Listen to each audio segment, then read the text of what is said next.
because his mum is Jamaican. Brody, I think I'm looking at it. And another championship that is very, very close indeed is Micro Swift.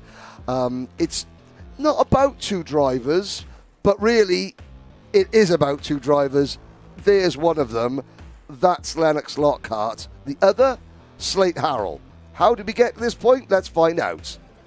Yeah, it goes back again to Daytona. This weekend here was another weekend where Lennox Lockhart started off just as he did in the Winter Series races with a big battle at the front of the field, and ultimately first across the line, but a penalty sadly took him down. But it was Trackhouse Motorplex and the entire start of the spring stretch of the season where Slate Harrell switched into another gear. The young man for the Ryan Perry Motorsport and Nitro Kart crew had a great run battling with Brody Stoffel all the way to the bitter end. But the North Carolina stretch of races we had, he won them both, and he won that race to the line to score a maximum number of points in the main and a big chunk in the heats. In Road America, the two of them were around each other for a lot of the weekend. And ultimately, there were many more that joined them. You can see this pack got to be 6 deep here, 2 and 3 wide, and it concluded with the Velocity Racing Sodi out in front. So with that, into this weekend, when you talk about the Micro Swift Championship, I don't know if it could be closer. 10 points between Lennox Lockhart and Slate Harrell with drops factored in, 23 factored in, or 23 markers separate them without the drops factored into the championship. But neither one of them are on the front row. How about the start for George Ho and Mason Brody? Good effort from George Ho in the number 5 car. On row number 2, Leo Simone and Dutch Westbrook, Lockhart and Bo Wyatt on row 3, Stoffel and Hudson Howard. Row 4, I was almost getting ahead of myself. We're going racing, Xander Clements, straight in from warm-up to racing. Hello to everybody on Kart Chaser Premium watching this unfold. As you're looking down at the grid of 30 Micro Swifts. Teo Gomez and Casiel Marchano, another driver from Curacao. Not just the Godchocks, our third driver from Curacao here this weekend. So there's a look at the full lineup. We're ready for action. Heat number 1, 12 laps for everybody from Newcastle Motorsports Park, and that was a bit off the mark for what we wanted to do to get this race started. Now, Leo Simone lined up, looks to be on the front row. George Ho, that may have been a bit off on what we're seeing on the circuit. Let's see if we can get a proper ID on our starters. It is. Well, George, so there's Leo in the 95. So where is George Ho? Because he was there in the number 5 kart, because SLA Karting, they were around speaking to us last night, and they're looking around. Is that him right there? Yes. So that's him, George Ho. Here's the question, right? They have him in the cut-through waiting, and I imagine that might have been the reason for the waved-off start, is that he made it off the grid before the end of the 90-second rule. There is grid marshal Mr. Steve pulling our pole sitter out onto the circuit now and trying to hold him until the rest of the field can catch on up. So that's where things looked. I thought the color scheme was a bit off on our front row there, and indeed it was. So the drive with the dinosaur race suit. Now, speaking of Steve there with his Panama hat on, he's the other British official here for USPKS, and I have been teaching some of the USPKS colleagues some creative ways to insult an Englishman without using any bad language. Terrible.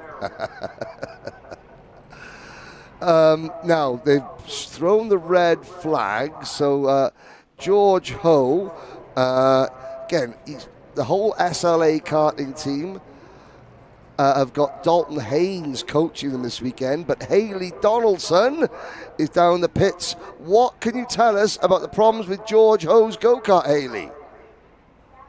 Yeah, Henry, I was able to speak with his coach, Dalton, and from what he told me, the flaggers told George that he had to go left out of the pits and everyone else went right, so he was not able to line up with them. So they are now what looks to be debriefing about how we start these races here.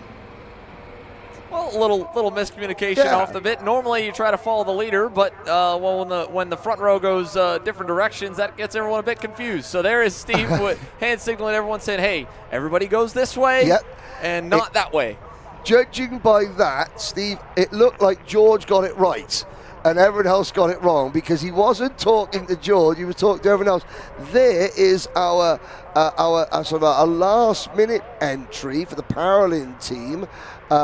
Cassiel Macano from Curacao. I have to say, so Steve is George there in the green racesuit, the green and black crash helmet.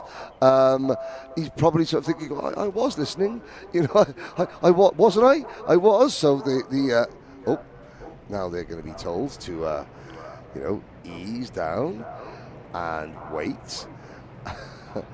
A little bit of early morning excitement, possibly, just getting to our micro drivers. Just making sure all the kids are awake. And reminding them, hey, this is what we're doing. And now the engines are all backfired. Now I think they've got them all in the right spots. You obviously saw the shrugs of the front row when they came by. Now I think everybody knows where they should be, are lined up where they should be, and they'll send them around, obviously, to try and save a little bit of time and maximize the racing laps and less just out laps and warm-up laps here. So that's got everyone taking a shortened out lap. Yes, because it is a very long out lap here, Indeed. This is a long circuit here at Newcastle. So SLA Karting, George Ho, who comes into this 9th in the championship. He's had one top 10 finish this year in USPKS. Has the driver based out of Newmarket, Ontario. Now they come around I-70 corner and they look at that long run to the line. Now this is where it starts going to be critical, because it's so tempting, to just mash the gas. But you've got to wait to the commitment cone, or in this case, the commitment board. You can see the USPKS boards there before the start. Lights go out. We go racing here at Newcastle. 30 micro swifts through turn number 1. Blue plumes of exhaust smoke fill the morning air here in Indiana. And from the outside of the front row, it is the number 95 Kart of Leo Simone who takes the lead. And he gets a nice little gap already over George Ho, about maybe 4 car lengths as they roll right to us here at the Cell Tower hairpin. Lots of moves in and out through the top 10. And Brody Stoffel is going to be a bit bogged down further back in the black helmet, as Lennox Lockhart's going to pick up a couple from where he started. He's already up now to 2nd. George Ho has been shuffled way back. Where is our pole sitter? Back to 4th now, as the number 7's gone by a Mason Brody. And they are stacked up from 4th to about 10th or so. He'll lose another one.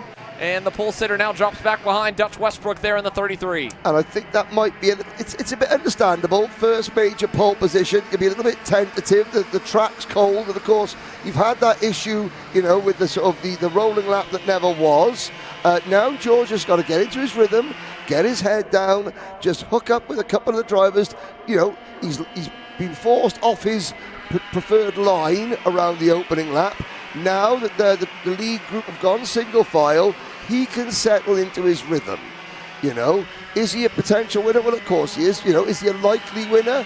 I think a top 5, a top 6 result would be, really acceptable for George this weekend. Of course, when you start off pole, though, you think, well, hey, I could win this race. But, realistically looking, with one top 10 finish this year, hey, a weekend spent in the top 5 and 6, that'll be good, as we look at the red and white Birrell ART of Jack Katowski, who is, again, under the watchful eye of Coach Colin Brown and the rest of the TKG Junior team, as Lennox Lockhart now makes the move. You see just how important the slipstream is, and Rocco Simone led by a mile at the end of lap number 1. And we're not even at the end of lap number 2 now, and already we're back into a 4-kart breakaway. Lockhart goes from first back to 4th. To the line. This will put 2 complete, 10 laps to go. A little bit of a breakaway forming here. A couple karts trying to catch back up, and Slade Harrell and George Ho, they're about a half second back. But the 4-car break headed through the grid corner now and over to the scale turn. Should slowly group back up to 6 as Lockhart's kind of bridging the pair of packs, and a bit further down the road you'll find Brody Stoffel and Ajax Capitan Garduno, but it is all Rocco Simone and a JHDD12 at their home race. The Indianapolis-based operation just wrapped up, of course, their USF Pro Championship season last weekend at Portland with their USF Juniors, USF 2000, USF Pro 2000 drivers, and the full ladder from here in the Microsoft division goes all the way up to the ranks on the road to IndyCar. As the former IndyCar Series and former Indy NXT champion Jay Howard is here this weekend, and his son Hudson has some work to do. You can see the 49 buried further back in 13th. Teammates up the road looking good, and they're going to get a little bit of help here with the pack going side by side behind the championship contenders. No change for 4th, but the first challenge. Yeah, the first time today that the 2 main players in the point standings, the number 14 of Lennox Lockhart and the number 88 of Slate Harrell, meet on circuit. The red and black number 88, that Nitro Kart dry chassis, on the steering wheel of Slate Harrell's kart, it's got one word: breathe. Just remember, take a breath. You can see very small, the Bahamian colors of the Bahamas flag of Lennox Lockhart. The driver based in Florida now, Miguel, from Nassau in the Bahamas, as they shadow the top 3, the 2 JHDD drivers, and then the Bennick of Dutch Westbrook. Gotta say, Westbrook, he's the highest returning driver in USPKS from Micromax last year. 11th in Micromax last year, and he just gets there we go. There we go. Not Micromax, Henry, take that jacket off. We're at Micro Swift driver last year. You'd expect with the top 10 in Microsoft all moving up. Dutch probably came into the season thinking, okay, I've got a really good chance here, but he's still only 6th in points. Yeah, he still enters the weekend, though, with how many points are up for grabs. You just never know what could happen in the championship, right? Obviously, coming in, still Lennox Lockhart and Slade Harrell, 2 very good, low scores of the 3 rounds so far, 630 and a 617, but 20 markers between them, 66 back with the drops factored in already to Leo Simone, and then, like you said, Westbrook 167 away. He's got a relatively low drop score. He needs a good weekend this weekend. If he gets it, though, and maybe it's not the best for Harrell and Lockhart, where they have to fall back on the drop, there's room to improve, but it may not be enough with the 25 already off the board from the pole. It'd be borderline to get up to maybe 3rd for Dutch. He's going to go all the way to 2nd, though, with that big run down the back chute into the I-70 corner, and all this shuffling up front. It's starting to bring that 2nd pack back into frame, led by the top qualifier, George Ho. And, of course, all by himself right now is Brody Stoffel there in the middle. So here is that 2nd pack. Ho in the 5, right behind him. Capitan Garduno. Katowski right there in the 92 for Trinity Karting Group. Bo Wyatt in the number 11.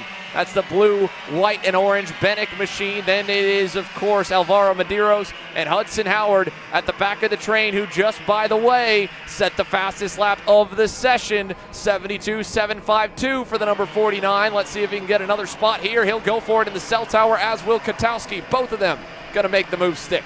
And you can see that George Ho there, leading this group, he's found his rhythm, he's quick, and now, after that shaky opening couple of laps, don't forget there's 3 heat races today.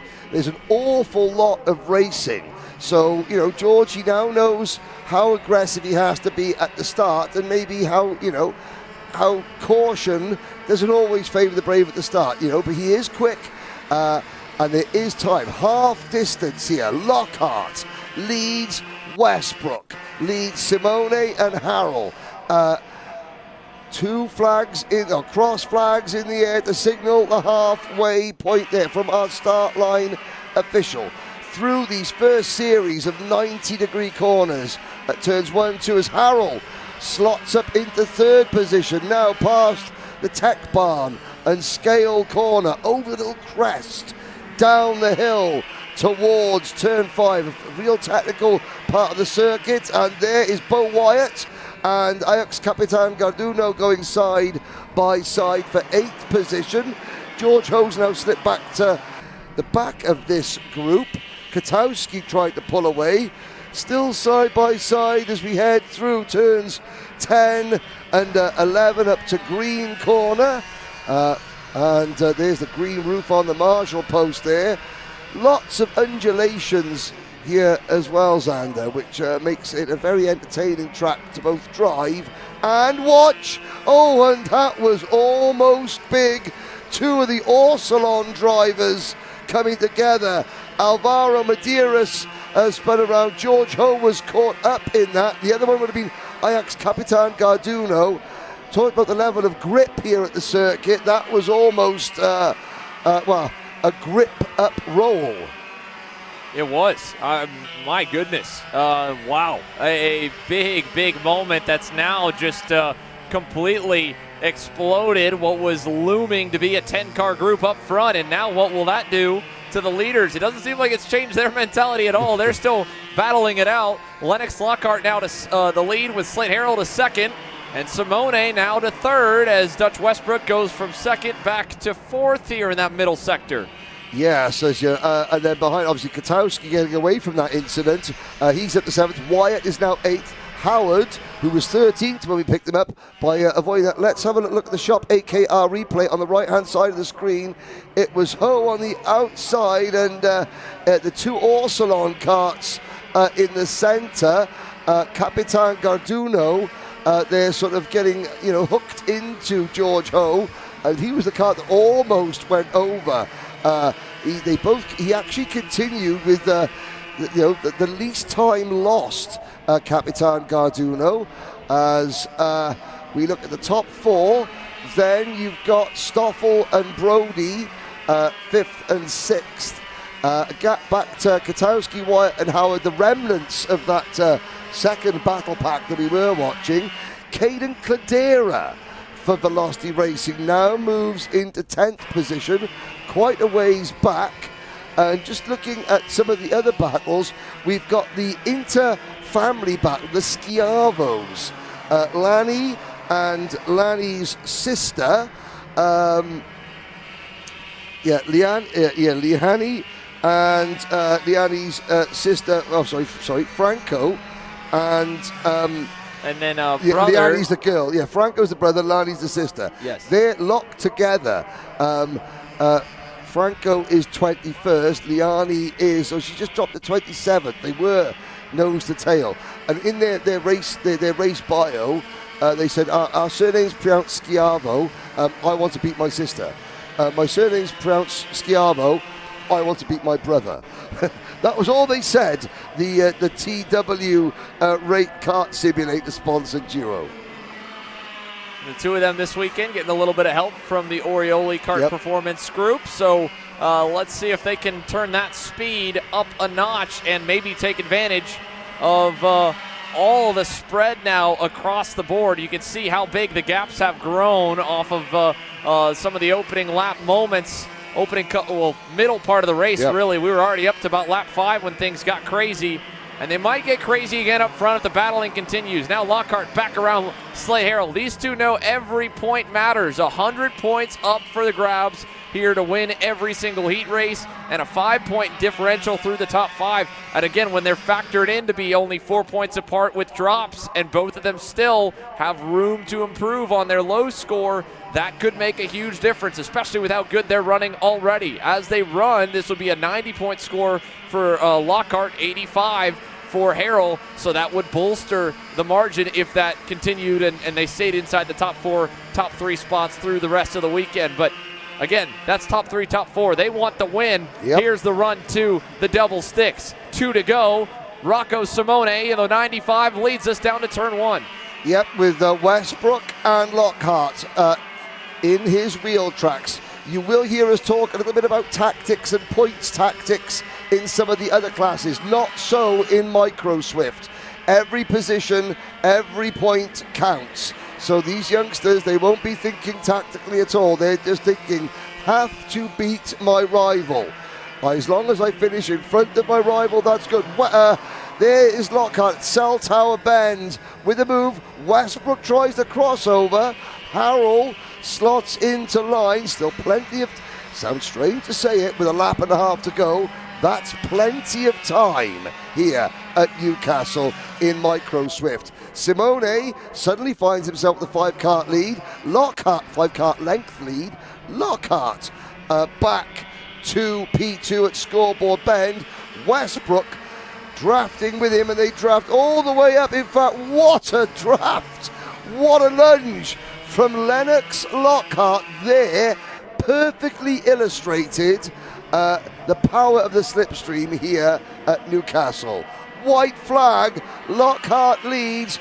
Westbrook with a crossover into turn 2. Wheel to wheel, side by side, and here comes Simone as well. Harrell at the moment is out of it in 4th, but the more that these drivers continue to battle, the closer that Harrell and Stoffel will get. It's now Westbrook from Lockhart and Simone. As they run again, folks, here right now, still Lennox Lockhart in contention. Rocco Simone there, but now with Slate Harrell back in that second group, this could be a big swing.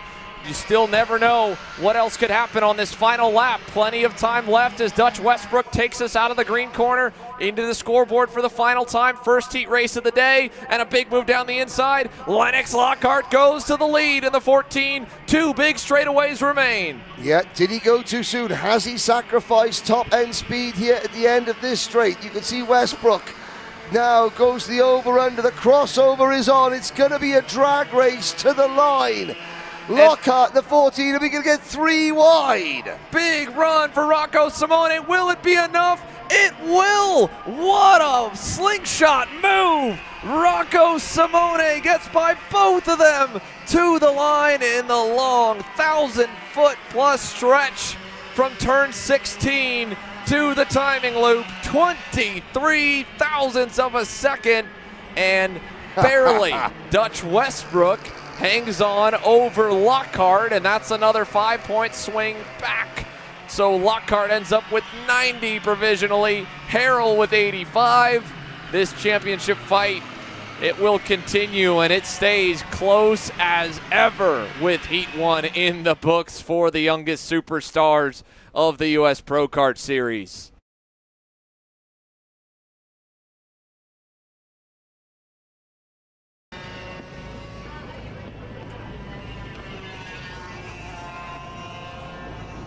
So there's again a quick look through the results from heat number 1 as the drivers head into the scale line area. Only 1 DNF out of it, and a great clean finish here. What you want to see in those fights for the win. So entertaining and so unpredictable. Rocco Simone. The weekend highlight reel already has its first edit. Let's listen in to see what the reactions are.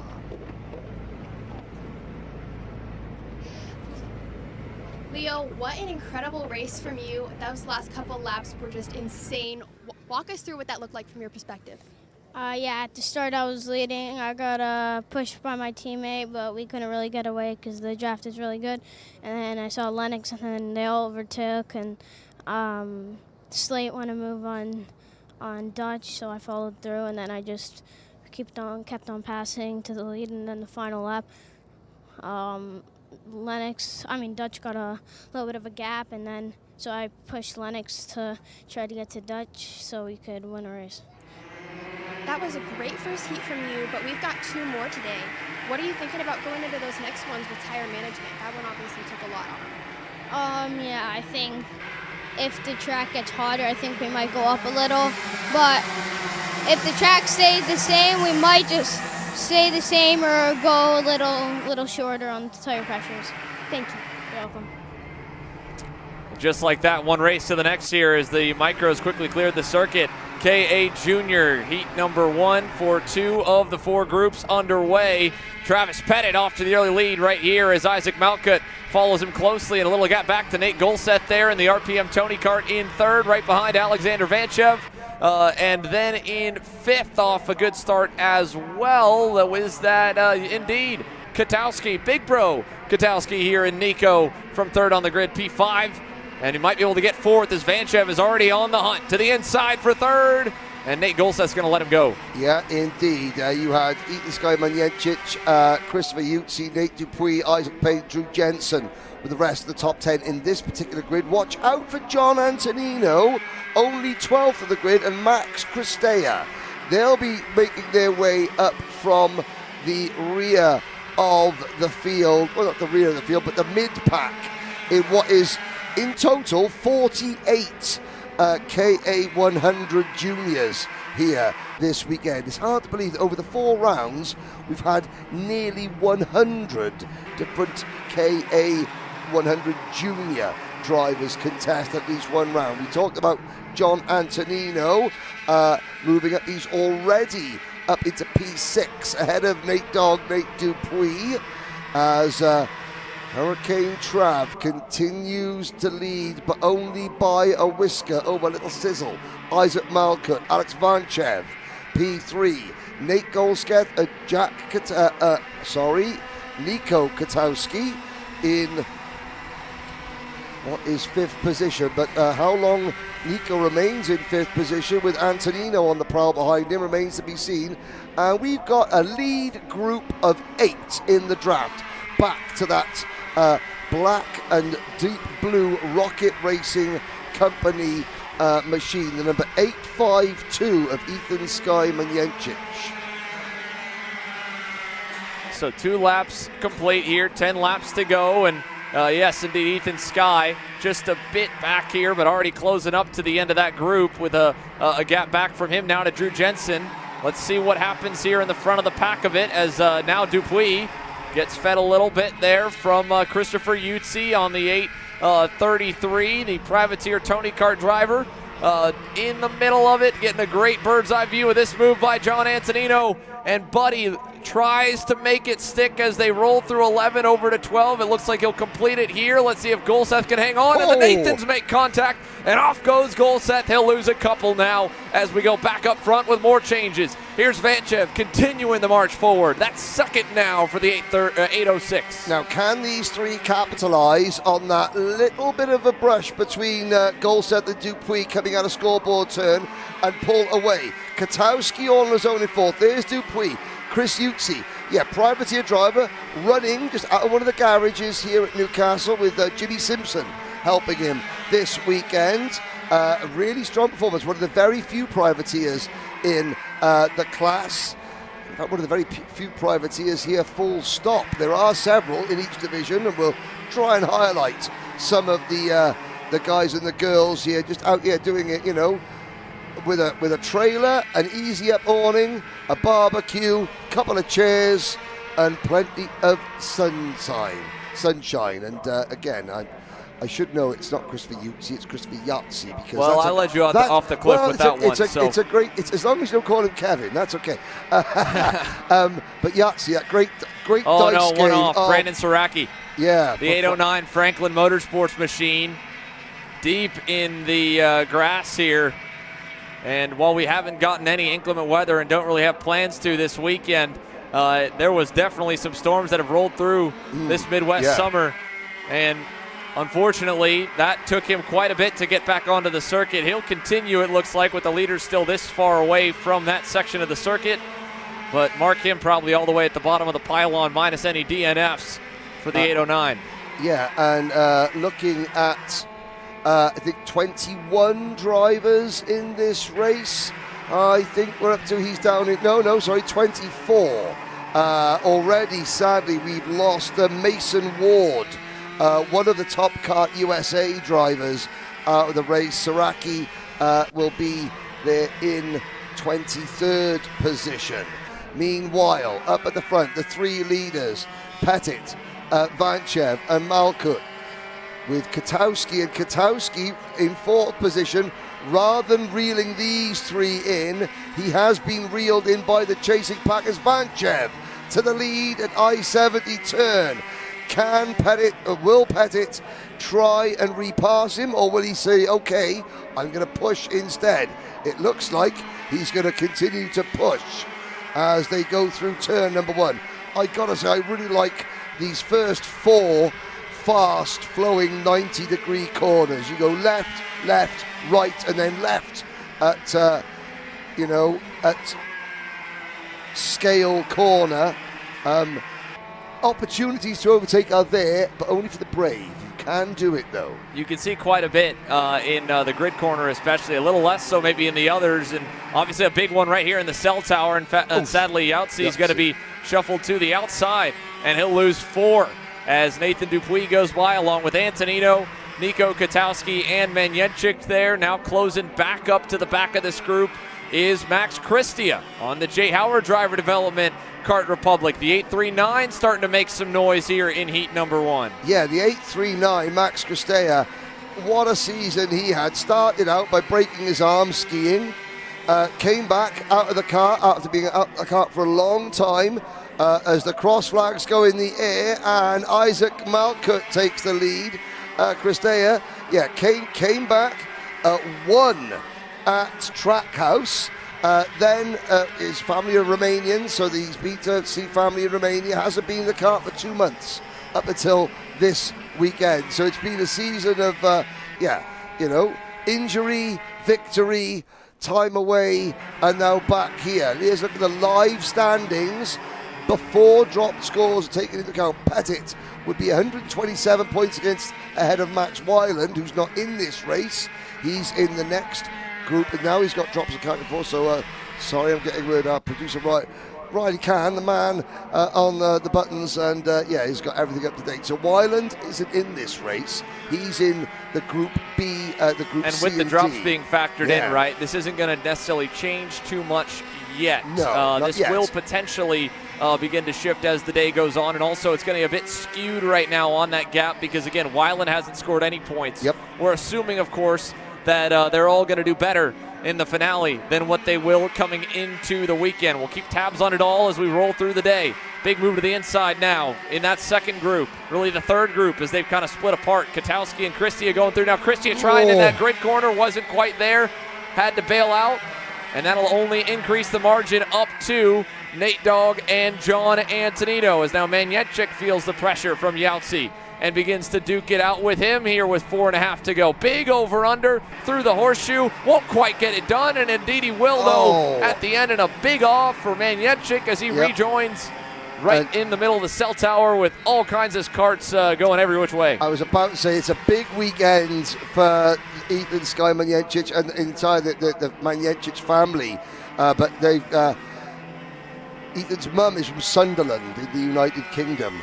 Ethan's dad's got the Sunderland football crest tattooed on his leg, and Sunderland kick off their first season back in the Premier League this weekend. But as there's Yahtzee Manjenchik, while Nuno, Ethan's mechanic, will have a little bit of extra cleaning work to do on that kart, as the between this race and the next one.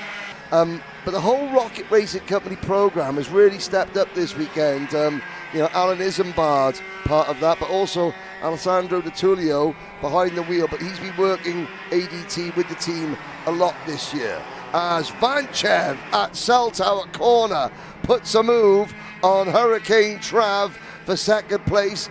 For Mike Doty Racing. He's threatening to pull away a little bit. Yeah, Isaac Malkut with about a 5-car length lead now back to Vanchev and Pettit with only 3 laps to go here at the line. We'll already be 9 down for groups A and B here in heat number 1 for KA 100 Junior. You can see behind the big gap back to Nathan Dupuis and John Antonino. Antonino up 7 spots. Yep. Max Christia the same. Those 2 KRs starting to move forward as Nico Katowski that time was able to get back around Christia, and that shuffled him back to 7th. Katowski back up to 6th, and now to the lead. That gap erased in about maybe 20 seconds, Henry. That was a big gap, and it's a testament to the major straights and the unrestricted power plants of these K100 machines that the slipstream quickly groups the field back together. Yeah, so I mean, we're setting the tone for the rest of the day. What you're seeing is a driver that had a 5-car length lead coming out of scoreboard turn, this corner.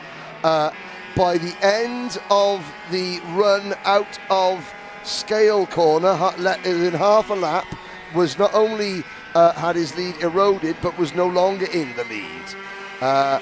So really, if you're planning on an easy last lap, but we've got 2 to go, if you're planning on an easy last lap, you need to be a good 10 to 15 kart lengths ahead of everybody else with, 2 laps to go.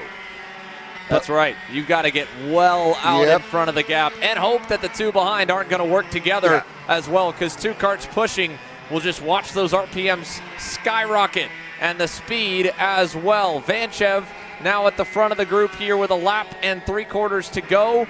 What happens on the run to the line as well? When we were here 2 weeks ago, or 3 weeks ago, I mean, we had a different finish line. We had it in between turns 1 and 2. This is the line that we've used the last couple of years for the majority of the national events at the end of the major straightaway, and going this direction.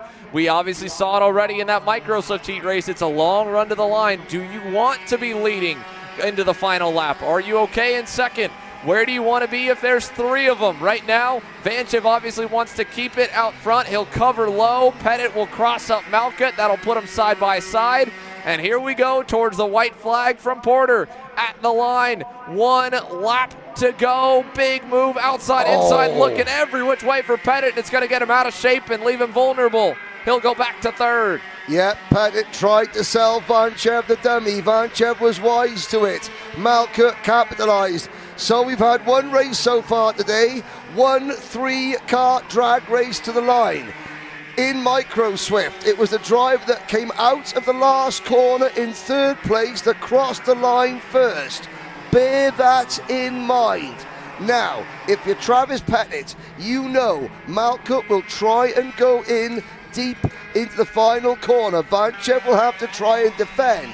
So if you're Travis Pettit, you want to take the widest line into the final corner as possible to sweep underneath like he's doing now to try and get the crossover. Well, Pettit's gone for 1 position. You don't know if you want to be Vanchev, Pettit or Malkut. Malkut now swings the outside. Malkut's going to get the best run on to the final straight. Vanchev has gone. Vanchev got snookered. Is it going to be Malkut or Pettit? Here they come. To the line. Oh, man, too close to call. Pettit, Malkut. At our timing and scoring, it shows Pettit by 28 thousandths. And I believe indeed Travis Pettit hangs on for the opening heat race victory. My goodness, another barnstormer finish here. 2 for 2. Photo finishes at the timing loop. And Alexander Vanchev in the last 1,100 feet goes from 1st back to 3rd. That's 2 races. The combined margin of victory in the 2 races we've had so far is less than 0.06 of a second. Combined. What a race.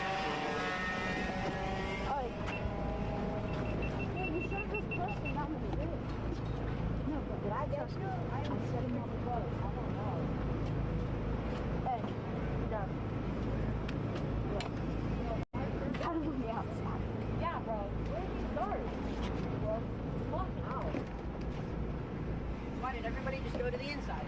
Yeah. You fucking sailed it around the outside. Vanchev, did you win? No, dude, my engine took a shit in the last winter. Hey, walked perfectly in then.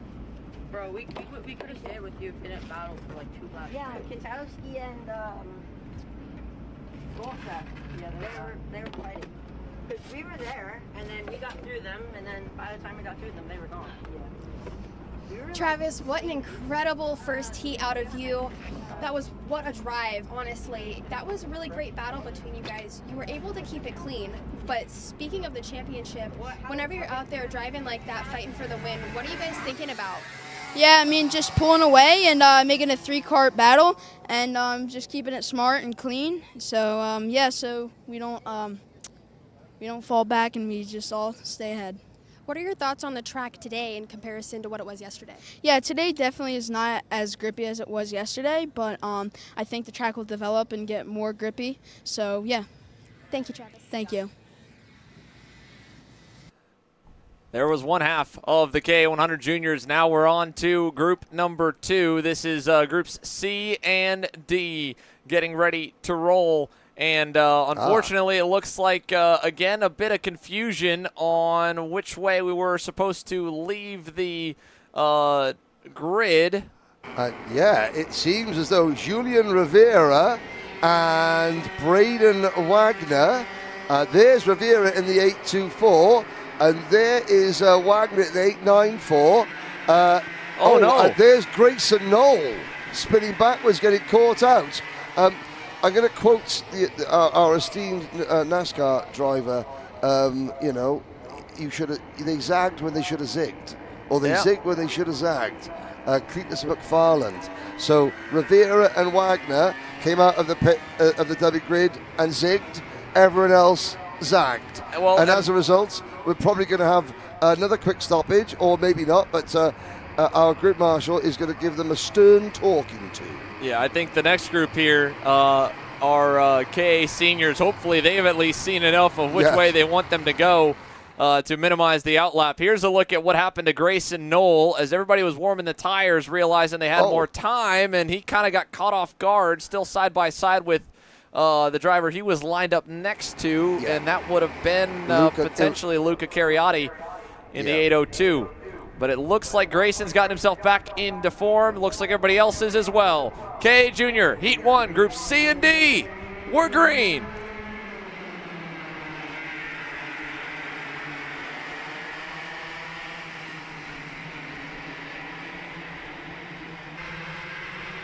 All good so far through turn number 3. Julian Rivera leads the field in the green and white Orsolone colors, and now battle for second. Late move on the brakes. Turn 5, Max Weiland is through. Big move there down the inside of Tristan Murphy, and he'll hold that spot as they go to the cell tower. Everybody else covering the inside with 1 or 2 moves, but for the most part, single file, and they've sorted themselves. They crest the hill. Yeah, very good move there from Max Weiland in the Magic Kart, number 818. Now, in the back, towards the back of the field, you will start seeing some different equipment.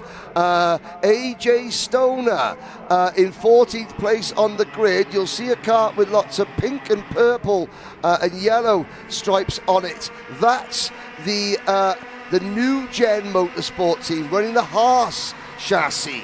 There's 2 of them here. There's 3 in the new gen team. 2 of them on the Haas chassis. 35 years after Jorn Haas took his own kart to World Championship glory. Great to see the Haas name here in North American karting.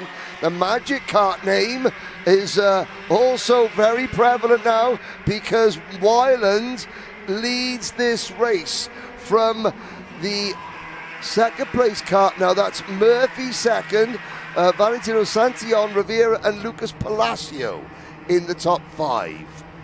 And in fact, it is the Ryan Perry motorsport kart of Tristan Murphy who is running in second position. 6th place for Teo Salamao, the driver who, well, we got to mention it, in Milwaukee at the end of the, he left his helmet and his kit bag at airport security, went through the scanner and he wandered off.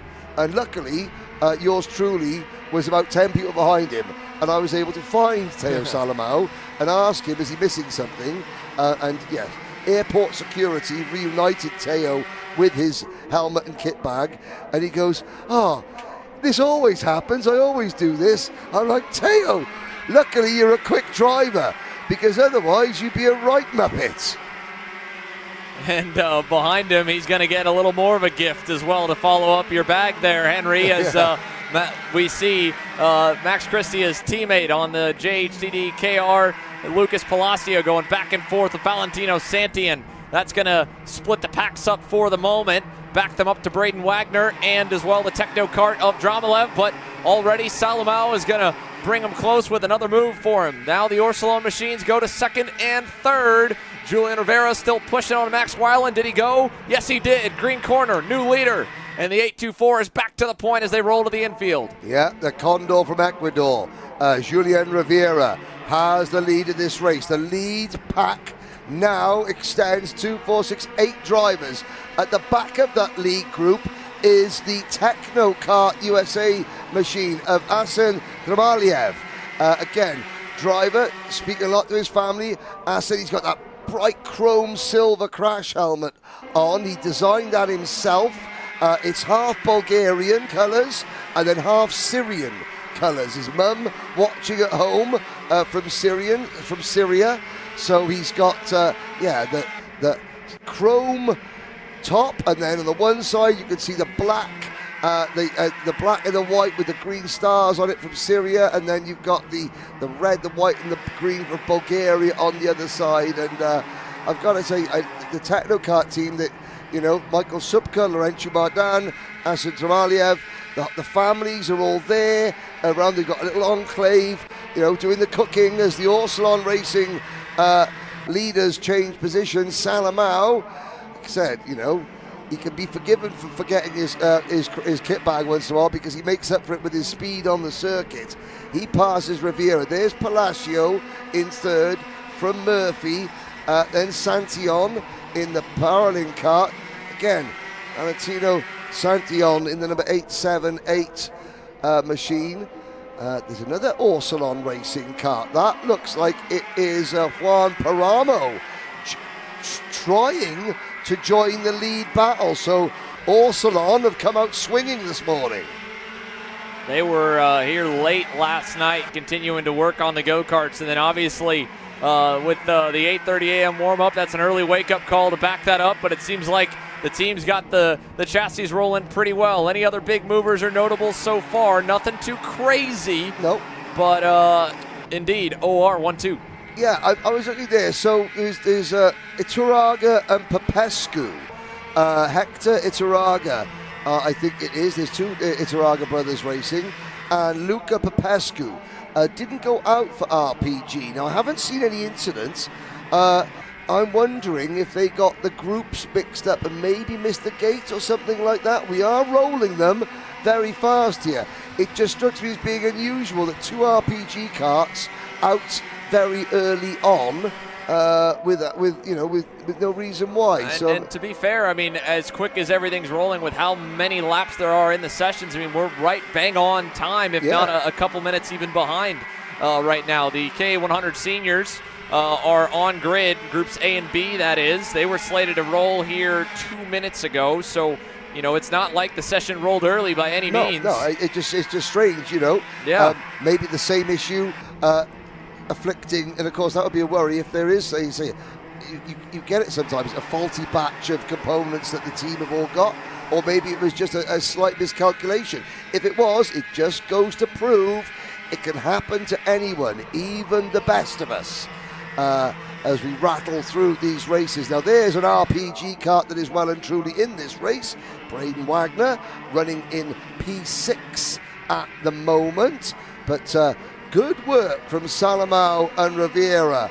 Salamao, of course, who broke onto the US karting scene this year at Daytona with a fantastic opening weekend.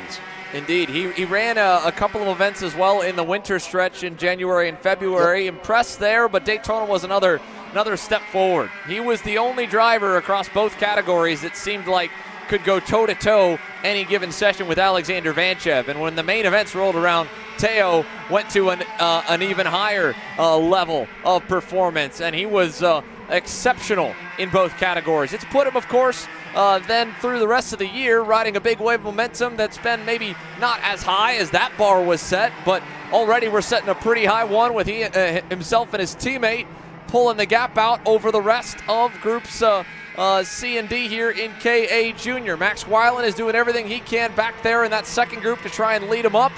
And this time by, they'll still have time left to make up ground, but It's not going to be easy if the teammates keep doing exactly what they're doing, pushing, not passing, and in the case of Teo, hitting his marks, not having any mistakes or missed apexes. The gap last time was 1.2. We'll keep tabs on it when they get back around to us. Brady Shad here as we check in with him midway through the pack right now in the 865. He's right now sandwiched between Ezekiel Height and Indy Anderson.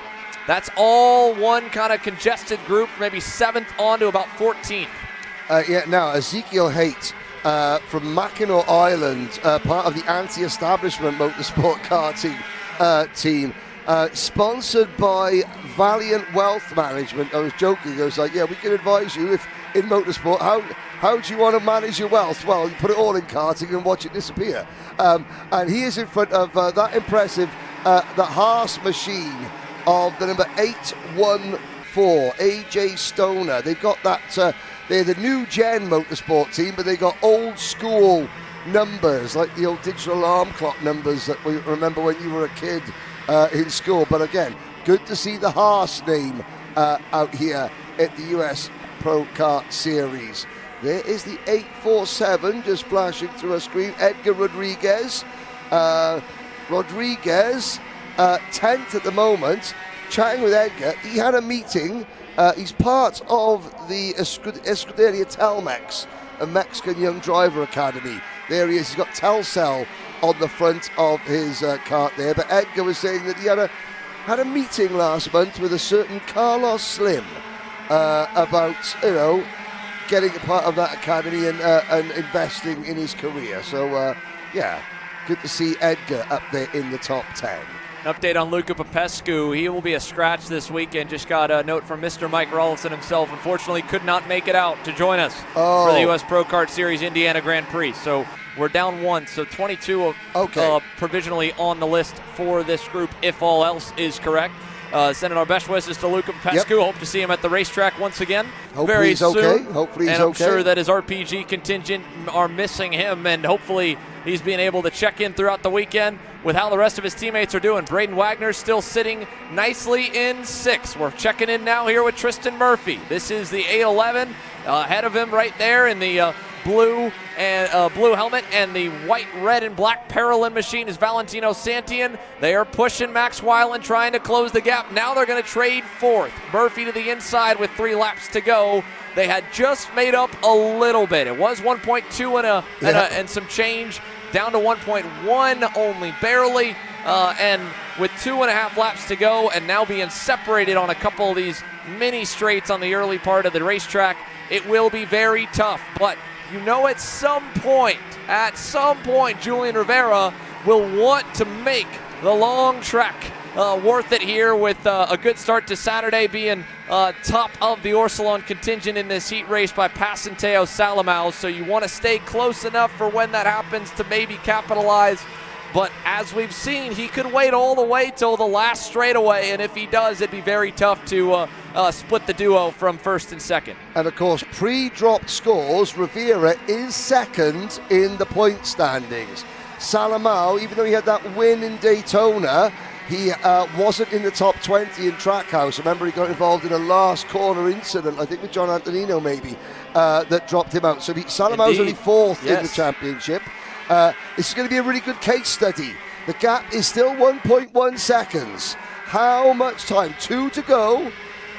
How quickly can 1.1 seconds disappear between a 2-kart lead group and the chasing pack? And I think it could go quicker than the last lap, right? Again, with them being disconnected and still closing up 1 full 10th. And once you get into 8 or 9 tenths away on a straightaway as big as here at Newcastle, this 1.1 mile circuit tends to bring the drivers together. We've covered as well how dirty and waterlogged the grass is offline, that are off the circuit, that if anyone does go off, the leader's the first one to hit it, and he's going to have to go a bit slower or maybe get a bit out of shape. And here we go, Rivera looking back. He's trying to tell Teo to keep going because the pack is still close. And I think they've definitely closed in quite a bit. Look at the margin now, maybe just 4 car lengths left. Well, Stevie Wonder can tell you that gap is closer now as we head to the white flag. Salamao defending. Rivera knows he has to make the move. Rivera to the inside, and suddenly our lead group of 2 is now a lead group of 5. Wyland with a great move through turn number 2. Rivera getting swamped as they head through turn number 4, scale corner. Oh man, big send around the outside. Julian's trying to hang tough here on Santi, and he'll get that spot back. Palacio gets by the Parolin. Up front, the battle is still on for the lead, but the battle is still now even crazier for 4th with 4 karts lined up, 3 up front. Salamau low, even in the kink on the run to the green corner. Tristan Murphy, high side, low side, nowhere to go with any run as they will tighten back up again. Rivera's leading them close. Salamau is parking the bus on the bottom, and we're back to 7 deep here at the front with just a straightaway and a half to go. And believe it or not, the driver with momentum is now Rivera again, who went from 1st to 5th. He's back to 4th. Out at the last corner, it's another drag race to the line. Salamau from Wyland, yes. No, Wyland gets it, does he? It's a dead heat on the scoring. 9 thousandths of a second.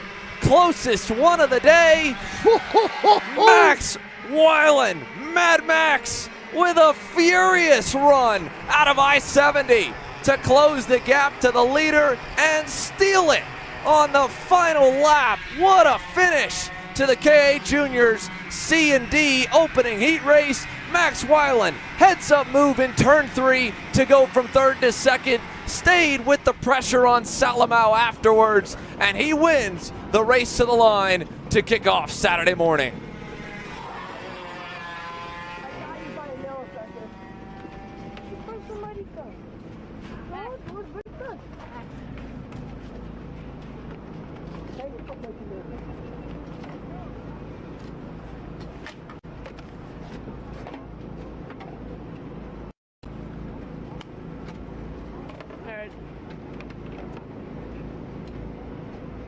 Max, what a race. We spoke before you went out for warm-up, and you told me it was going to be a Mad Wax weekend.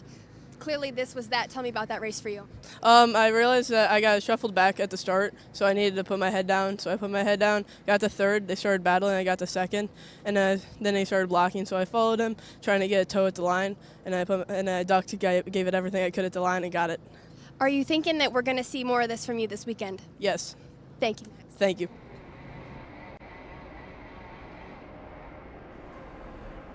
Here we go again. KA 100 senior now, groups A and B together. 12 laps again, put it on the board. Brandon Lemke, top qualifier. Blake Nash on the left there in the Nash Motorsports blue, black, and yellow. We're green once again from Newcastle.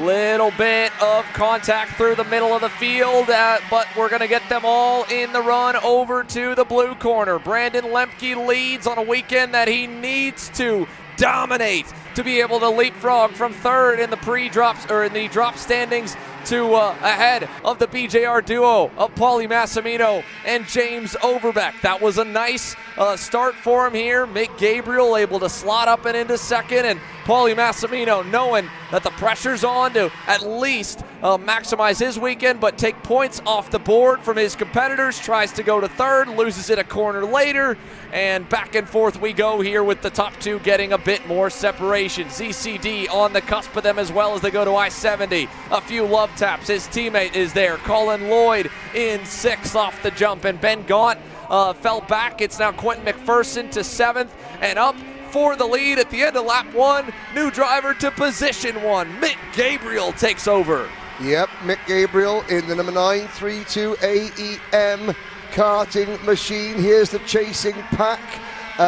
Past scale corner, up over the crest and down towards turn number 5. As there is there's a Nash Motorsport kart, I believe. That would have been Blake Nash picking up position. He just lost a position to Quentin McPherson. Now he regains a position from McPherson. There's the 995 Ben Gaunt, the red Gillard race suit. because it's got the British, the Union flag on the shoulder lapels of that. Of course, Ben Gord's family, originally from England. Ben he's turned up with a new hairstyle, which includes got blonde streaks and curls. He looks very Santino Ferrucci-esque. And judging by the way that he was giving the chrome horn to the driver in front of him there at I-70, he's driving a little bit like Ferrucci as well.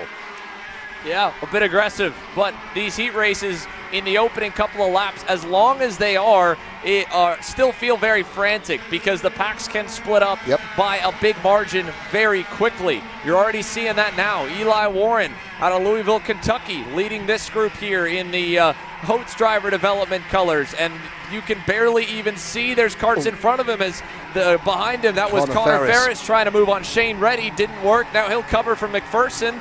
That will send him a little wide, and McPherson's going to get a nose low with help. Adam Maxwell's going to follow. Alex Feldstein unable to, and it'll be a 2-spot net loss for Ferris. And just look at that, off just a couple corners and changing the gap from bumpers to multiple car lengths. And again, now with just one pass and one turn, it'll be a couple more added on. Meanwhile, up front, it was tame for the top two, and yet still, here comes the points leader. Paulie Massimino has tracked down Mick Gabriel and Brandon Lemke, and they're going to go side by side for the lead, and that'll be the last touch to bring the 943 to the picture. You know, you talk about drivers doing two classes in USPKS. You know, in juniors, you've got and seniors. Of all the drivers that do two classes, and there are many of them, only Paulie Massimino has got a clean sweep of podiums. Now, of course, in USPKS, podiums go down to the top 5. But Paulie Massimino, 6 main events, 6 top 4 finishes. 3 in X30 Pro and 3 in this class, which is so hard. When you look at how competitive these fields are, you know, that is extremely, and it goes back to what his dad said. He goes, it's about time people start to recognize how, I mean, we know how good Paulie is, but it's stats like that that prove how good Paulie is. He's just a master at being able to keep his head cool amongst the chaos of the pack racing that we've come to know this class produces. And he finds a way to get through it all and to the lead, this time with help from ZCD. DeMello now into second, Lemke back to third, and Colin Lloyd was looking for that as well. He didn't get it. He'll go side by side with Blake Nash through 4. Nash will rip the high side to complete the move. And I know it's early stages yet. It's a long, long way to go, but it's at times like this that we miss the book of Emery Lyder, because Emery would be able to tell us exactly when the last time Zach Clement DeMello won any race at a national level. You know, and kept the win. He's crossed the line first a few times, but when was the last time? And that's where the Book of Lyder would be you know, very useful indeed. And I have to say that Emery was going to race here this weekend and starting law school. You know, so you know, good luck to one of Kart Chaser's own as we look at the number 904 of. Yeah, that is Eli Warren, the Race Select sponsored driver out of Elk Creek, Kentucky. And Eli, again, last year running predominantly as a privateer, full privateer effort. That was noticed. His talent noticed by the Hots driver development team. And Eli, he still carries his race suit, his privateer race suit, the War Power team. And he's certainly, you know, shown why it's if you are a privateer driver and you do get to these events by simply getting the maximum out of the equipment, not worrying about what you haven't got compared to what the teams have got, and you go about your business and you show off your talent, it gets noticed. With the halfway flags coming this time, this race is not slowing down one bit. It feels like we've already had a race done with how much has happened and how much is still yet to unfold remains to be seen, but it's Brandon Lemke now back in command. Massimino second, DeMello still right there in third. Blake Nash trying to close that gap back up from fourth. Gabriel, Lloyd, and again Eli Warren, as you mentioned, leading that next group, 2.4 seconds away. That gap holds here at the line. No improvement yet for the pack that includes Gaunt, Reddy, McPherson, just a bit ways from that as well. And then it's a big gap to Alex Feldstein, Aiden Galway, and crew down to the 18 that remain on the circuit with Raider Santos. In fact, all of them are starters, so we haven't lost anyone from this KA Senior Heat race. And in talking with Eli a bit earlier in the weekend, he said, man, yeah, these heat races, these are as long as the club race main events are at Newcastle Motorsports Park. There is still so much time. Yep. And for K100 Senior this weekend, just kind of borderline at whether or not it needed to be split through the heats at 37 total entries. But by having only 20, it really does give, I think, a lot of room for drivers to go up and down because you don't get trapped in a battle for 15th or 20th. Yeah, we started with 38. Obviously, we mentioned Drew James having his accident. That took us down to 37. Joe Turney was entered to do double duty as well. That, but then decided, you know what, it didn't quite work at Road America doing the two classes, so let's just focus on the X30 Pro. That took us down to 36, you know, so... But it does. It gives you a chance that the racing is going to be cleaner, and you get a chance for people like, you know, that hey, this is no disrespect, but drivers like the 936 Raider Santos, drivers like the 985 of Joseph Huey, drivers like Adam Maxwell, and the number 985 Luca Reyna in the top 15, Chris Ropka. As well, it gives them a chance. They get a little bit more coverage. They get a bit more of an opportunity to start closer to the main runners and show, hey, even though generally we're down outside the top 20, sometimes even outside the top 30, we're not that much slower than the leaders. It's just a case of, you know, when there's 40 karts on the grid, yeah, it all gets a little bit jumbled up, and we're not given a chance to run towards the front and show what we can do. But the top six in this race are showing what they can do. Lemke, Clemandomelo, and a gap to Massimino, Nash, Gabriel, and Lloyd. Yeah, as Paulie got shuffled back, Blake got a run at him, and then they've sorted, obviously, themselves out for the moment now. So it's Massimino starting to pull just a little bit back from that group. Hard to say who really looks as the standout star. Every time someone's gotten to the lead, they've just about stalled out. I'd be curious to see what the velocity Sodi of Zachary Clemandomelo would do if he'd be the one out front. But Brandon Lemke hasn't necessarily made that an option for him. He's kept the gap at about a car length away. DeMello will close back up here on these major straights, be able to give him a little shove. He's obviously taking his time right now, knowing how the last couple of races have played out, that he could easily still slip on by down this main straight before the finish line. But for Paulie Massimino, he's already carved up the field once. Let's see if he can carve his way back up again. Last time by, 1/10 of a second better than race leader Brandon Lemke, and the same goes for that whole group behind him. Colin Lloyd as well. He's just kind of cruised at the back of this main pack the majority of this race. He's the caboose on the 6-car party here behind Mick Gabriel. So with plenty of cushion out back, what do you do in the place of the 961? He got a big-time win. A long-time drought ended on a journeyman's kind of 2-year run for the Miami, Florida native.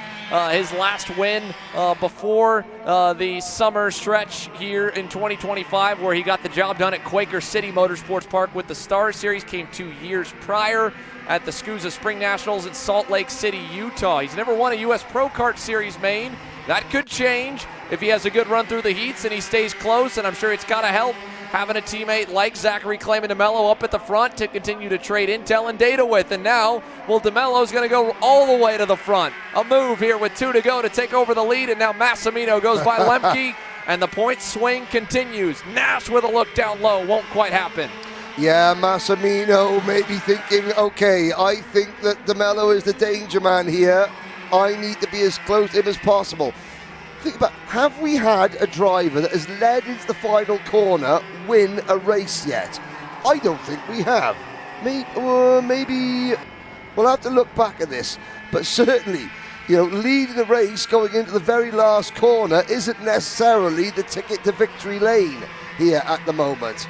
I do know, having speaking regularly to Zach, the amount of development work that is going into the full-size Sony karts, in both KA and X30 Pro. Zach says, look, in KA, we're nearly there. We're working on, the X30 Pro. We've just got to find that sweet spot. I know there's new chassis developments coming. Caden McQueen will be back with the team testing. He said that that team is working very, very hard to get its equipment. And it's very cool to see how much the Sodi factory has been working in unison with the Velocity Racing crew and trading notes back and forth and trying to give them everything they need to be right where ZCD is right now, leading the way on the U.S. national scene as he covers low through the horseshoe. Blake Nash high and low on Lemke. Behind them, Mick Gabriel and Lloyd went at it for just a matter of moments, and that's what's broken it up and made it down to 4. For Paulie Massimino right now, you've got the edge over the 901, the only one in this race that's in the championship conversation, but he's still got to worry about what James Overbeck can do sitting on the grid, his teammate coming up in groups C and D. So with the run out of scoreboard, a big straight and a corner and another big straight to go, where do you want to be? ZCD leads them into the break zone. Well, now Massimino is forced to go in deep as well. Here we go, they're at it again. Commander Mello might just do it, or will he? Massimino on the line. It's yet another dead heat. Massimino by 14 hundredths. 14 thousandths. Sorry, 40 thousandths of a second. Hundredths? No, that's miles. Massimino. Incredible stuff. Paulie Massimino, Heat 1 winner. Groups A and B in KA Senior. ZCD, Blake Nash gets Lemke, and Mick Gabriel rounds your top 5. We'll take a quick break here, folks. Heat 1, Group C and D up next.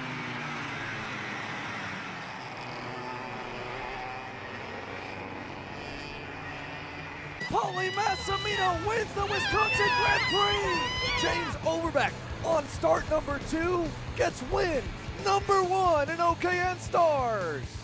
On track or off, Brandon Jarsekrak Racing delivers elite performance. Led by 4-time Pro National Champion Brandon Jarsekrak, our team masters driver coaching, data-driven analysis, and mechanical precision at every national event. Contact us today at BrandonJarsekrakracing.com. Florida Kart Racers, you asked for it and we're going to bring it. Introducing Florida Karting Championship, FLKC, a brand new racing series coming to Florida in 2026.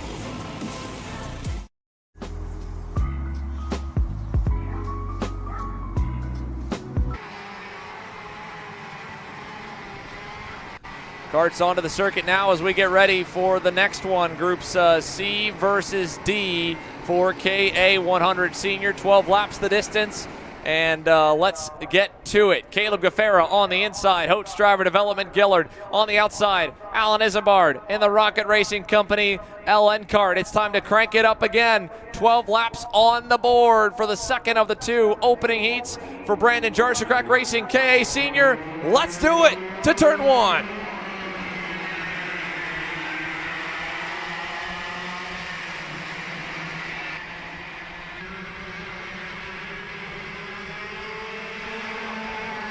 Big move down the inside, further back. That is the rookie, Sebastian Garzon, trying to bring the fight up the board. It won't happen, and he'll end up having to just fight to hold on as Sebastian Venegas keeps that spot, and they go side by side. Lorenzo Kaufman and Talon Laney, and I think slipping through was Anthony Rivera. That was a great start for the Team Ferris Racing driver. Eli Fox there on the outside of Chris Harrower in the LN kart. Then it's Ibrahim Dean, and then right behind is another one of the LN machines. That looks to be maybe a poor start for Talon Laney going all the way farther back. But up front, new leader Isambard through in turn number 13 on the circuit. Gaffera back to second, and there is James Overbeck, the other of the 3 battling for this series championship. We'll put 1 lap in the books, 11 to go here at the stripe. Yeah, when James Overbeck filled out his entry form and mentioning sponsors or anything, any other little bits of information that might be useful, he just went, I'm a habitual offender. And that's it. Although I think he does himself an injustice there because he's driven so smart most of the year indeed to put himself in championship contention and to take now where did he take his first major national win this summer? Because it did happen, didn't it? Last summer. Yeah, last Cincinnati, summer. his home race. It was a racetrack that had a couple of tries at when all three of the big U.S. series went to, and the U.S. Pro Kart Series, he made it look easy. Road in the back. We got problems here. That's the 955. That is David the Morales. Racing, David Morales.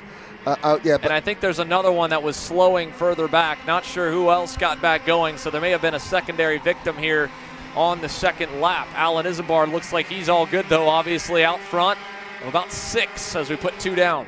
Yeah, the other driver, it could have been Eric Estrada.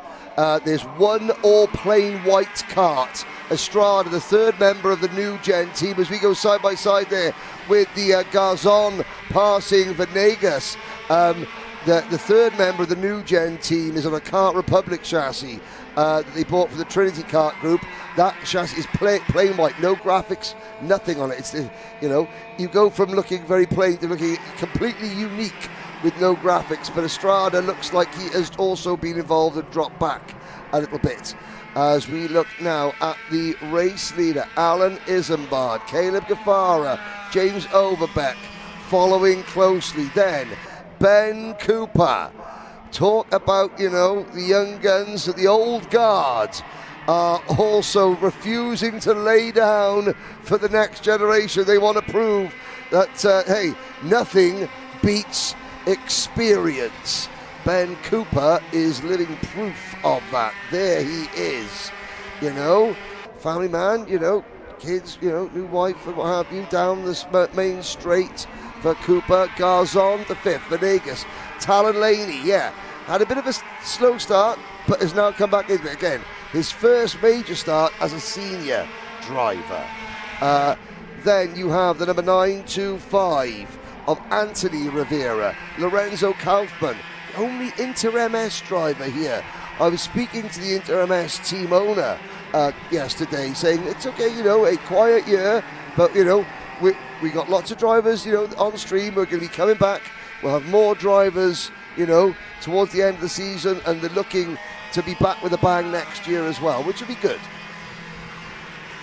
4 laps to be done this time by, and a little bit less of a chaotic lead pack here in the second group than what was in the opening heat race. And I think you could make a fair argument that we had probably more contenders in that first group with groups A and B than here you have in C and D. No doubt the top couple are quick, and of course Big Ben Cooper in the 4th spot is has a resume of his own that, it more than speaks for itself. Sebastian Garzon has had quite a bit of speed, but Sebastian Venegas hanging tough there on the Rocket Racing Company LN card in 6, I think is probably the outlier of your lead pack, and it's impressive to see the progress he's made in this year and really this weekend compared to where he started in practice 1 to right now running on the back of the group led by his teammate, and now he'll make a move. Unfortunately, it won't quite stick. He'll go back down to 6 and lose a little out of it. Now, this, Ben Cooper keeps himself in very good shape, but just look how much taller and broader Ben Cooper is than the drivers he's around. Now, not saying that he's overweight. I can't see much lead on the seat of Ben Cooper's kart. Great shot there. You can see the seat there. There's no lead weight on that seat. Maybe a little bit on the back, although I'm not quite sure. No, in fact. But look how much taller he is. Of course, that's not an advantage. No. He's hunching down. So, I don't know if he's over the weight limit of the class. I doubt he would be. But, of course, that means that his team have got far less room to maneuver in terms of seat position. When you're a smaller, like a lighter driver or a shorter driver, then you have your lead on the kart.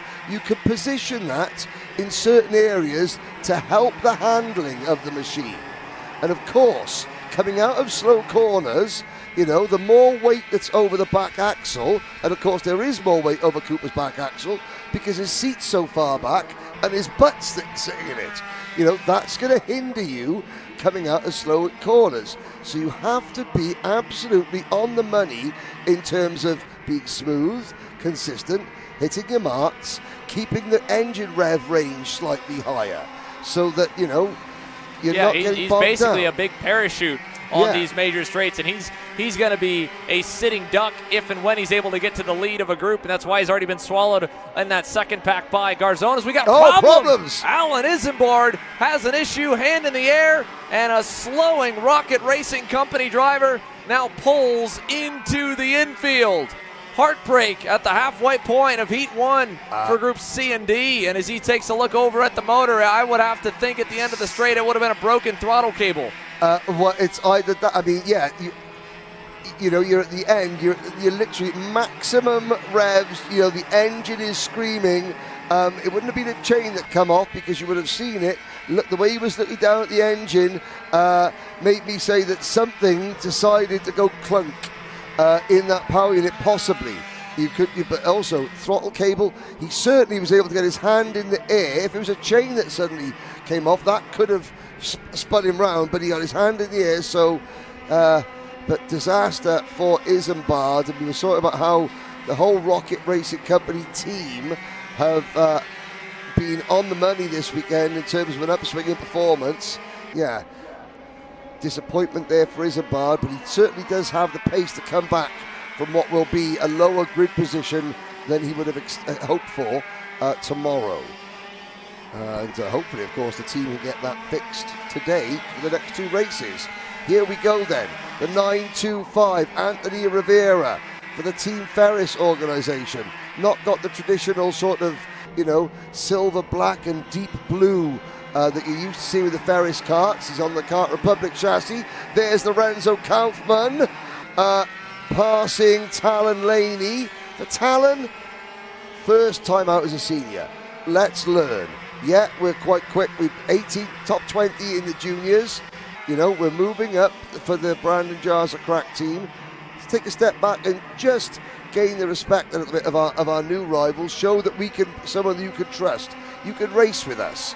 As now, Garzon has been caught back by Ben Cooper. Ben Cooper up on two wheels, biking it through the I-70 corner. A lot of grip visibly on that RPG Cosmic right now, and probably more than what Ben wants to have. And he's managing this race well, trying to probably drive a bit under the limit of where everybody else is able to get to with that much bite in the center of the corner. He held that nicely, but a driver of his caliber, he's still managing this race with a potential top 5, if not better, if the leaders go at it. James Overbeck and Caleb Gaffera, drivers that you would kind of put somewhere in the middle of the veteran to rookie age range and experience range. No doubt they've had plenty of laps racing amongst each other. In fact, when we went back and through the highlights this morning in the warm-up of the insane BJR 1-2 run they've had this year, Gaffera was third at Trackhouse, and there's a look at it. Goodness. Yeah, Cooper is, you said he's under the limit. I'll guarantee you. Well, he's having to get under the limit because of that. Yeah, I guarantee you that he is, every corner he's going to be that little bit more precise through every corner. He's just going to be that little bit more sure, because any mistake from Cooper costs him more than the drivers around, just because of what we were talking about earlier. The fact that he's 6 foot plus, he's broad, As behind him, there is Venegas losing 5th position to Rivera. The top 6 still separated by less than 2 seconds, 1.5 seconds. Gaffera and Overbeck holding a 9/10 of a second lead over Garzon. And of course, Ben Cooper was winning Rotax Grand Finals titles before Sebastian Garzon was born. Well, you didn't have to put it on that strongly there. Poor Ben's going to go back and watch this session. First, he's got to see the kart go on 2 wheels, and then he's got to hear about how old he is. Right now, he's still taking it to the kids nicely, and let's see what he can manage with 2 more laps around as Sebastian Garzon continues to try to close up that lap. Lost a 10th, though, to the top 2. Overbeck just waiting in the wings right now behind Caleb G. And Caleb Gaffera seems to be all right with that as things stand. He doesn't have much of a choice. He really hasn't had Overbeck get to his bumper or even show a nose to the inside. And with only a second cushion out back, you can't even, really try to play the chess game and let him go and maybe fake out by, missing a corner, making them think that you're all over the place to get in front to put yourself second for that slingshot run to the line. We've seen it work. We've seen it also just come up a spot shy. This will be another race to test it. Will we have our 5th consecutive heat race be measured for the win by less than half a tenth? Less than 500ths has been the margin for every single race so far today. I think what we haven't seen is every race, the leader has been forced to compromise their line going into the last corner. They've been forced to do it a little bit. I wonder if Caleb Gaffara, could actually take the normal racing line into the last corner, whether Overbeck can slip him. It's almost something that the drivers now they want to find out if that's what's possible. They've seen all, and of course all these drivers, they're watching the other races. They're seeing exactly what's going on. James Overbeck, will he change his tactic? It's been a tactic that's worked for all the second place drivers so far. Caleb Gaffara, I just don't think he's even been close enough to really make anything out of it. I will say, though, what a run in the works here for Anthony Rivera. He's already caught up to Ben Cooper and Sebastian Garzon. He's forcing Ben to start to defend a bit back there, so this will be a 3-way fight for third. Here we go. Here's the straight. Big run. Does Overbeck go? He's going to look for it, and this will be the first pass in the last turn for the lead, and over-under, but Gaffera kind of chopped the nose. Now it'll be a car length. How much does the draft bring him back in? To the line. Overbeck leads. Gaffera will have a run. It won't be there. Overbeck, your winner. Still less than 500ths the margin.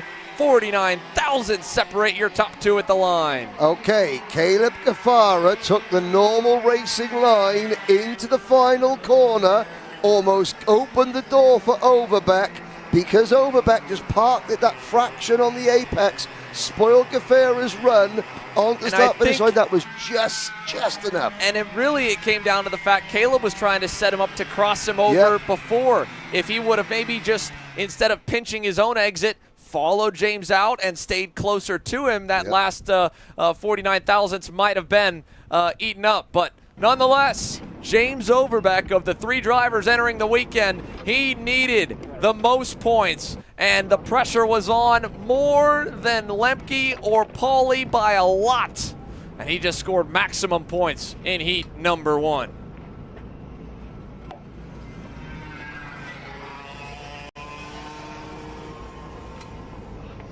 James, what a drive out of you today on the first heat race. Last year, you were able to get 2 out of the big 3 series championships. You weren't able to snag the USPKS one. What would this year getting it done mean to you? Yeah, for sure. The goal all year has been to win USPKS. That was definitely the biggest thing I wanted to do coming into the year. And yeah, we've had a really good year so far, except for Road America for USPKS. We try to forget about that weekend, but no, we're starting this weekend off good. Caleb left the door open for me there at the end, but I knew I didn't need to be super aggressive. It was just us 2. I don't know what happened to Alan. There's one lap. I just was content with staying 3rd for the time being, and I don't know what happened. He just started to lose more and more pace. I don't know if his motor blew up or what, but no, I eventually had to go, caught up to Caleb, worked with him for a little bit, and was just able to get him right there at the end. Thank you, James. Thank you.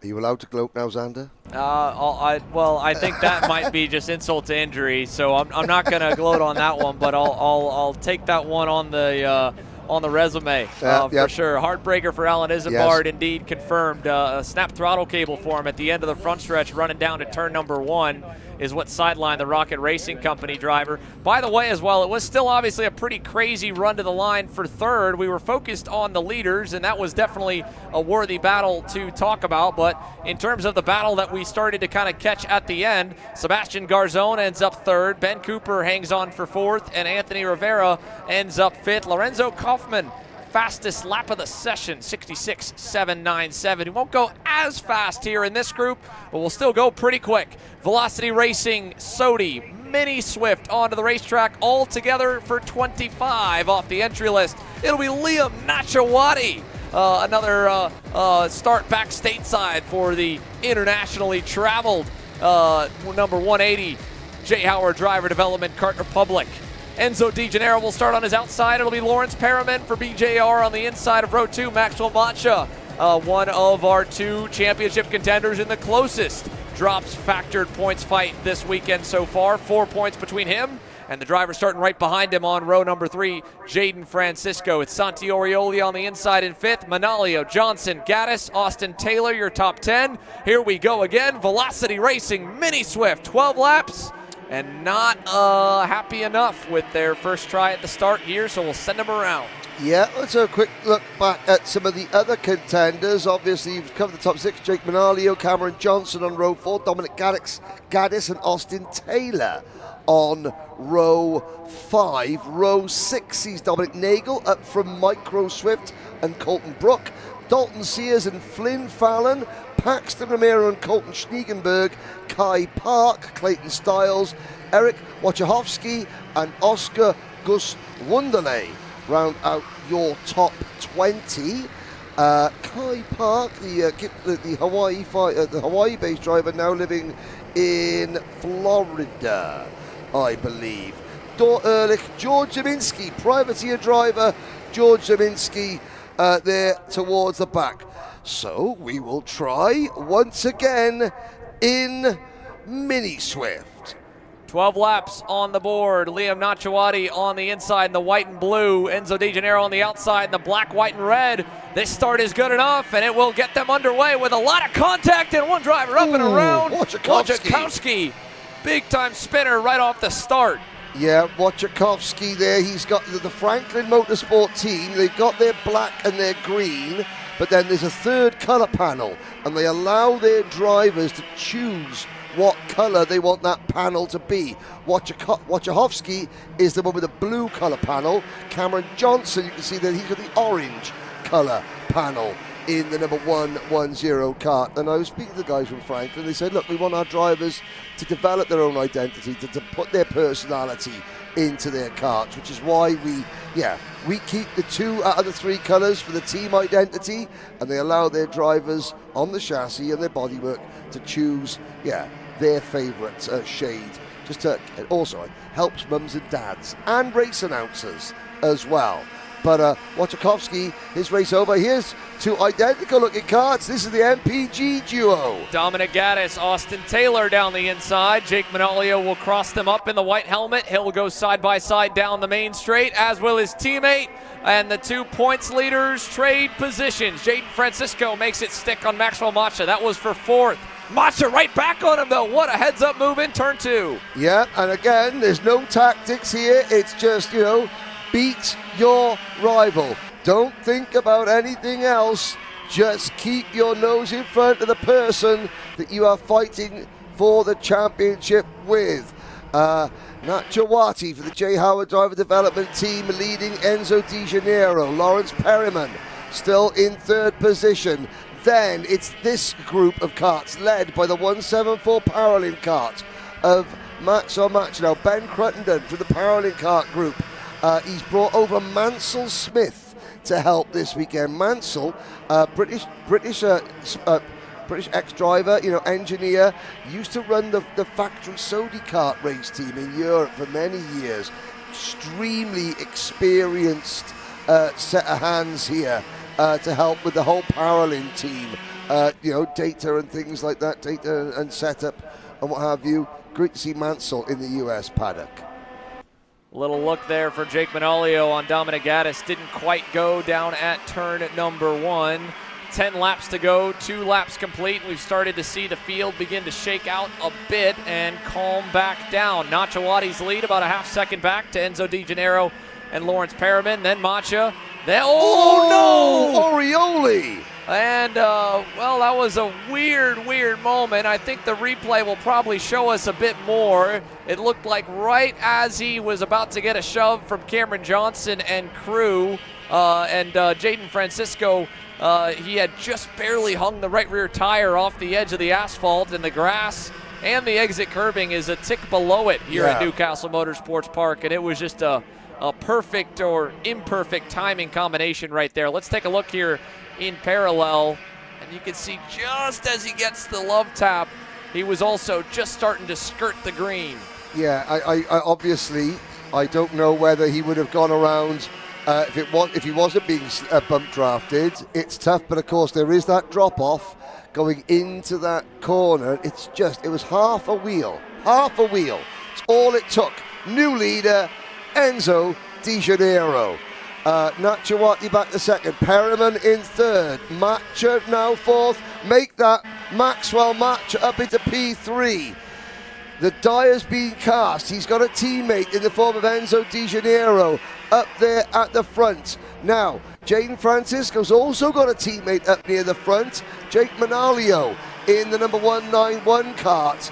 But Macha, we've seen, he's not sitting. He doesn't want to sit in line, and he's got the pace. He's making moves very, very quickly. He's well, what happened is, well, he continued to make moves, and he's only got 2 more drivers to pass, one of them being his teammate. The next one is Liam Nachawati on Maxwell's hit list. Let's have a look. Does he go, or will he work with his remaining 2 rivals in front of him? Perriman. A little bit wide Fourth, there. Lawrence kind of got out of shape this whole lap here, and it started when he kind of clipped the curb at turns 2 and 3. He's going to try and find his rhythm now, and he will have a chance to do it behind the most consistent mini Swift driver in 2025 across the entire United States. Jaden Francisco now into 4th. Maxwell Macha up the road there, about maybe 7/10 away. Cameron Johnson right behind the duo here to make it 3 deep, 4th, 5th, and 6th. And Jake Manolio's not terribly far back either on the RPM Nitro kart. And this will bring everybody close. Macha to the inside for second on Nachawati. So now it's a Paralin 1-2. Looking at the difference in machinery here, you've got Paralins 1 and 2. The Kart Republic for Nachawati in third. The Nitro kart of Francisco and of Manolio running in 4th and 7. And then you've got the OTK, the Lando Norris kart for Lawrence Perriman in P5. And of course the number 110, the Franklin Motorsport kart. That's a Merlin chassis. So you've got lots of different wagons, different teams, but they're not just, it's not as though you're case of you've got 4 different brands of OTK kart. You've got distinct chassis designs from different parent companies, all running here at the sharp end. Although is a Merlin, a Paralin in a different, who knows? Doesn't matter. They're all quick. Now we've got a lead group of 5. Nachawati back at Macha at turn 5. Macha trying to hang tough. He has to concede though. Nachawati back to second. Lawrence Perriman still covering low on Francisco, and Jaden that time had nowhere to go but follow him with such a quick reaction. Cameron Johnson now has been reeled in by Jake Manolio in the 191, and it will have a double nitro pass in turn 12. Francisco for 4th, Manolio for 6th. All the while, Enzo Di Gennaro continues to show the way for Paralin USA up front. Let's see what Liam Nachawati does with the run. He's sandwiched between the teammates. He'll keep it that way for now as they roll through turn 16. This time by, it'll be 6 laps in, 6 laps to go. Crossed flags in the air. Enzo Di Gennaro continues to lead. I've got to say that our camera up there at camera post 4, Jerry Fandry, a great insight there, because Nachawati caught him. He gave Di Gennaro 1 love tap, 1 bump draft. that pushed De Janeiro forward, and the slipstream was still, he was able to give a second bump draft on the one straight. Really good, way to capture how important slipstreaming is here in Mini Swift. We've had a change the lead. Nachawati is back in front, and Maxwell Matcha now moves past De Janeiro for second. So De Janeiro quickly gets right onto his teammate's rear bumper, using that slipstream to try and keep them in contention through this very technical middle half of the circuit. There's scoreboard bend. Now once again, you'll see Matcha, he's a kart length behind. There's one bump draft.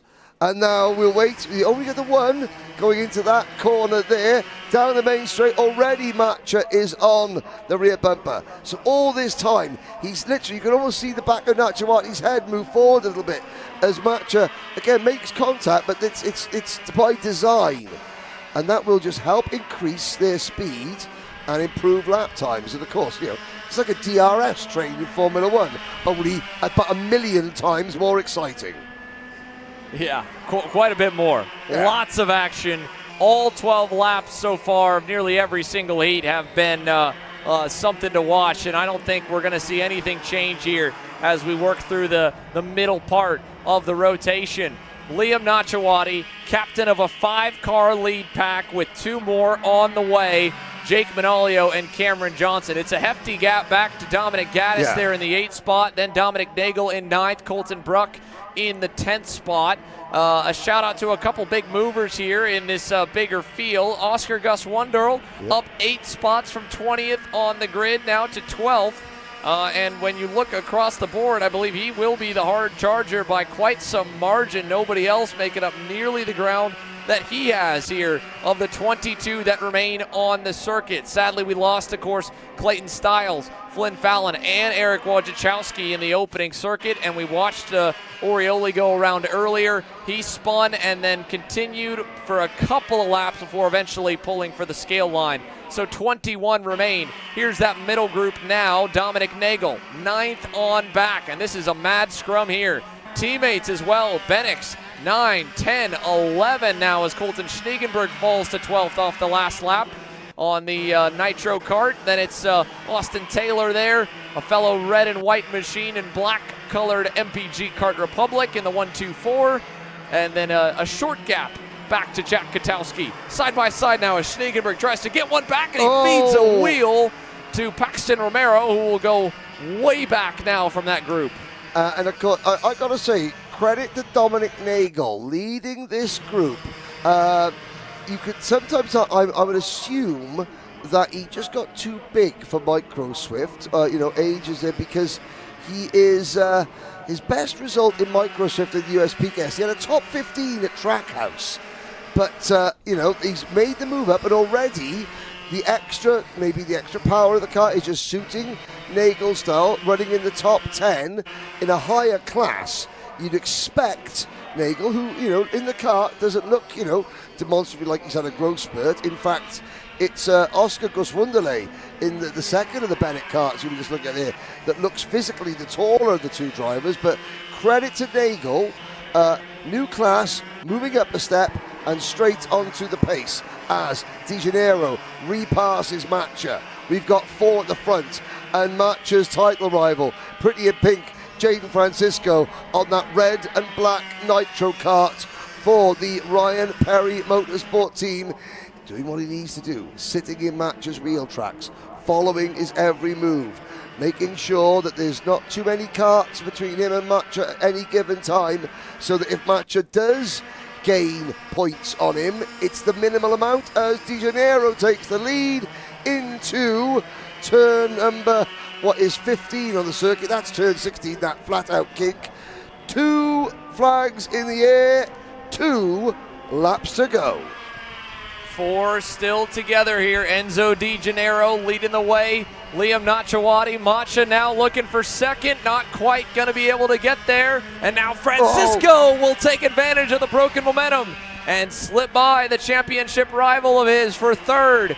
Meanwhile, Liam Nachawati is starting to try and get creative where he can. He had a gap there. He's set up for a crossover. Now contact between Francisco and Macha, and a change in the lead as well. It's all broken loose here with a lap and a half to go. First flashpoint potentially between the title rivals, Macha and Francisco. Just a little bit of door rubbing there, as now that's opened the door for Perriman and Manalio to take potential championship points off the pair of them. It has left these two, De Janeiro and Nachawati, clear at the front. Still just over a lap to go. Enzo De Janeiro, he gives Nachawati a bump draft. Enzo hasn't looked over his shoulder yet. I don't think he realises that these four drivers have fallen back quite considerably because of that incident between the two title rivals, who are now side by side. Francisco grabs third, Macha back to fifth as we start the final lap. So in just a lap alone, now we're watching as the field has drastically changed up here at the front of the field. Again, it's a 4-point difference right now entering this race. What happens as they run? Well, it could change quite a bit still in this lap alone. Francisco, Perriman, Macha, Manalio move to the inside for Lawrence. It'll send Francisco wide, and here comes Maxwell. He'll pick up 2 spots, and it'll be a near 3-spot loss for Francisco. He's trying to get one more back, and he might back for 5th while the leaders continue to duke it out. Here comes Cameron Johnson, but up front, a head-to-head mano-a-mano fight, Enzo De Janeiro and Liam Nachawati. Nachawati with about a 2-car length gap, down to 1, down to a half, into the brake zone for the final time. He covers low, Henry. And Enzo De Janeiro will try the crossover. Nachawati cannot get the kart slowed down on the apex. It's another drag race. The 190th De Janeiro jumping up and down in his seat, but can he get there? No. By 0.05 of a second, Nachawati holds on. And still we haven't had a race decided by more than 1/10 of a second.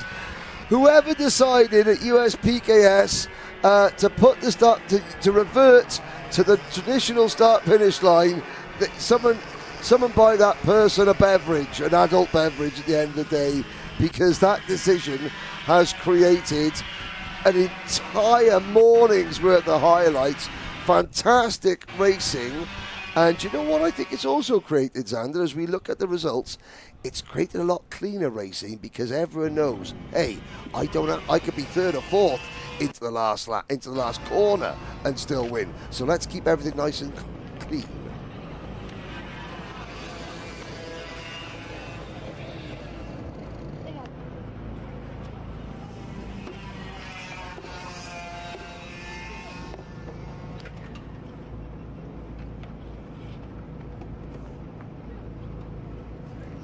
Liam, those were a crazy last couple of laps.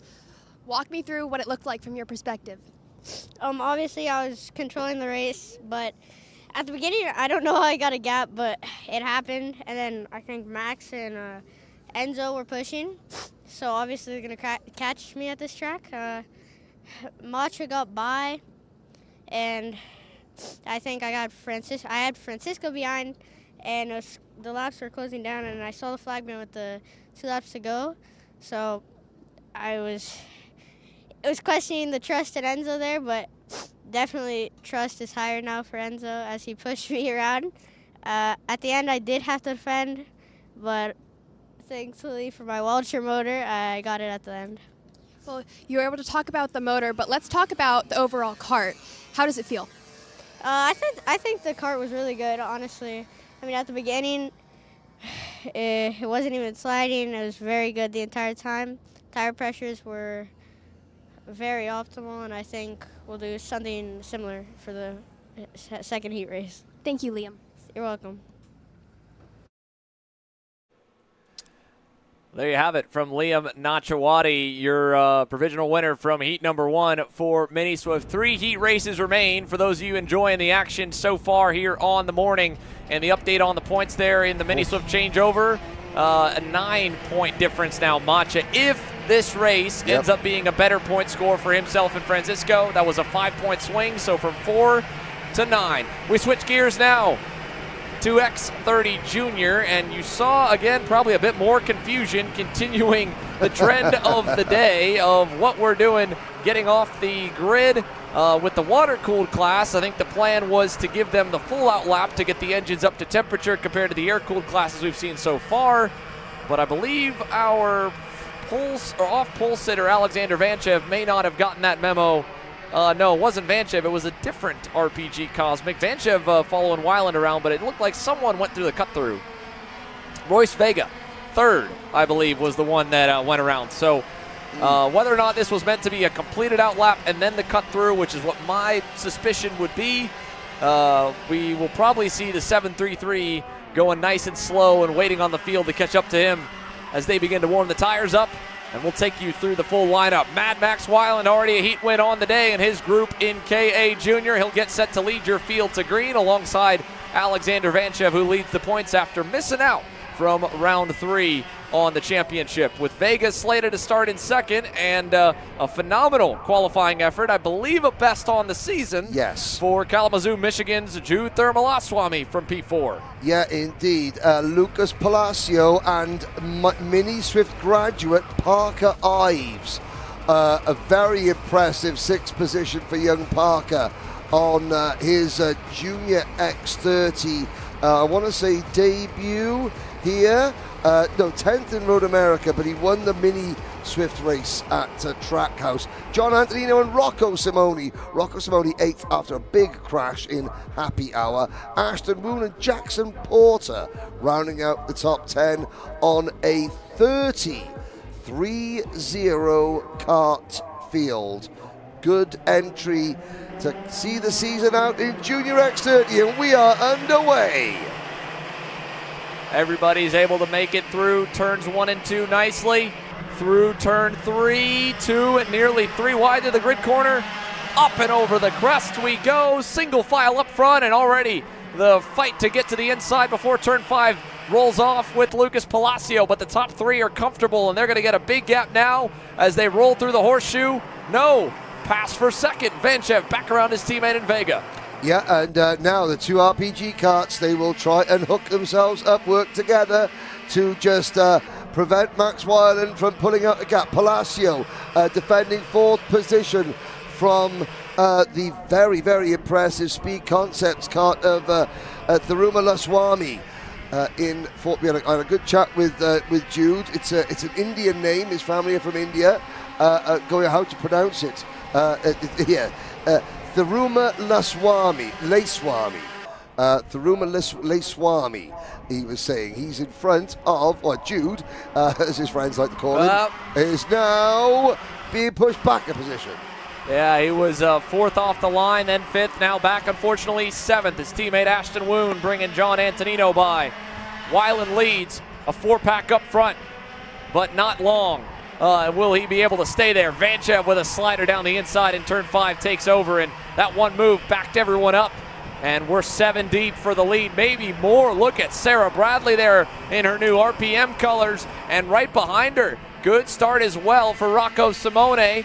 Mixed up himself and Leo. Both brothers racing this weekend. Leo a winner already. Rocco's got some work to do to try and match that. He's back in 9th. But he's in the main group here, to say the least. That's all you need to be with the way these races have transpired so far. Yeah, indeed. And not too far up the back of that lead pack, you'll see Parker Ives in 10th, Tristan Murphy 11th, Jackson Porter P12. Now, Jackson, he's not really doing a full season anywhere in the US. He's doing a lot of racing out in Japan. He's also doing the Outlaw Wing class, the Outlaw Wings, the sprint cars. He's got the sponsorship from Craven. Now, part of the deal, he won the prize to go race the Japanese Rotax Championship. He's back and forth all the time. They were so impressed with him in Japan in his time out there that he's going for it's a single-seater test day, which he's been invited to at the behest of the Honda Motor Company officially, which is really significant for Jackson, who is starting to learn Japanese, speaking to his family, different racing culture out there, and so yeah. excellent that some of the opportunities that were given to you in North American karting to send drivers around the world is paying off for young Jackson.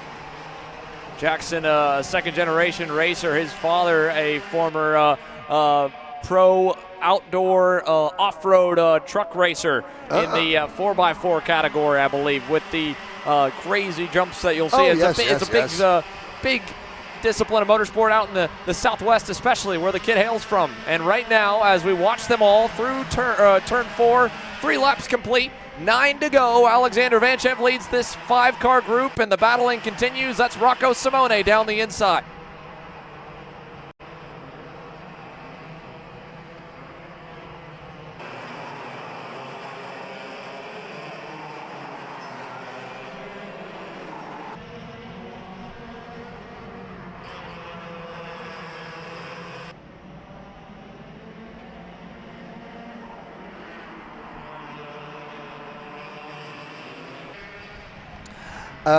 You said 5-kart lead group, Xander. I have a feeling that you may, at the end of the main straight on this lap, you might want to revise that statement ever so slightly, because here come the cavalry.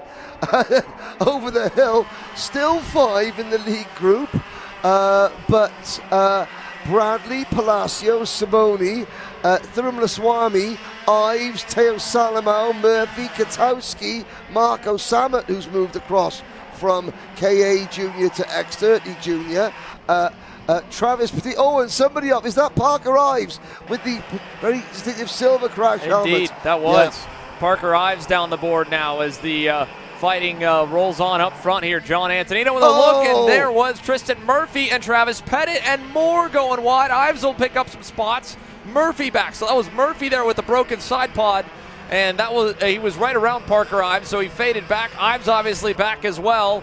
Lots of chaos, and look at what that has done to the gap from our main kind of now a bit spread out lead group to the middle of the field. They were at one point about 10 or 11, all under a blanket of maybe 2.5 seconds, and it is going to be majorly different now. Here's a run to the inside for the lead for Vega. Vanchev follows. Antonino to the inside for 4th on Woon. But what is the rest of the top 10? It's now Nico Katowski to 9th, Teo Salamau to 10th.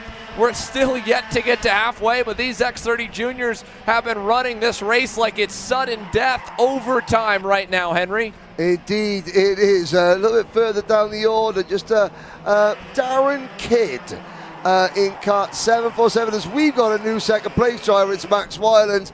Darren Kidd, first time out ever in a Junior X30 this weekend with the Mike Doty Racing team, who've got a new graphics kit as well for a lot of their drivers.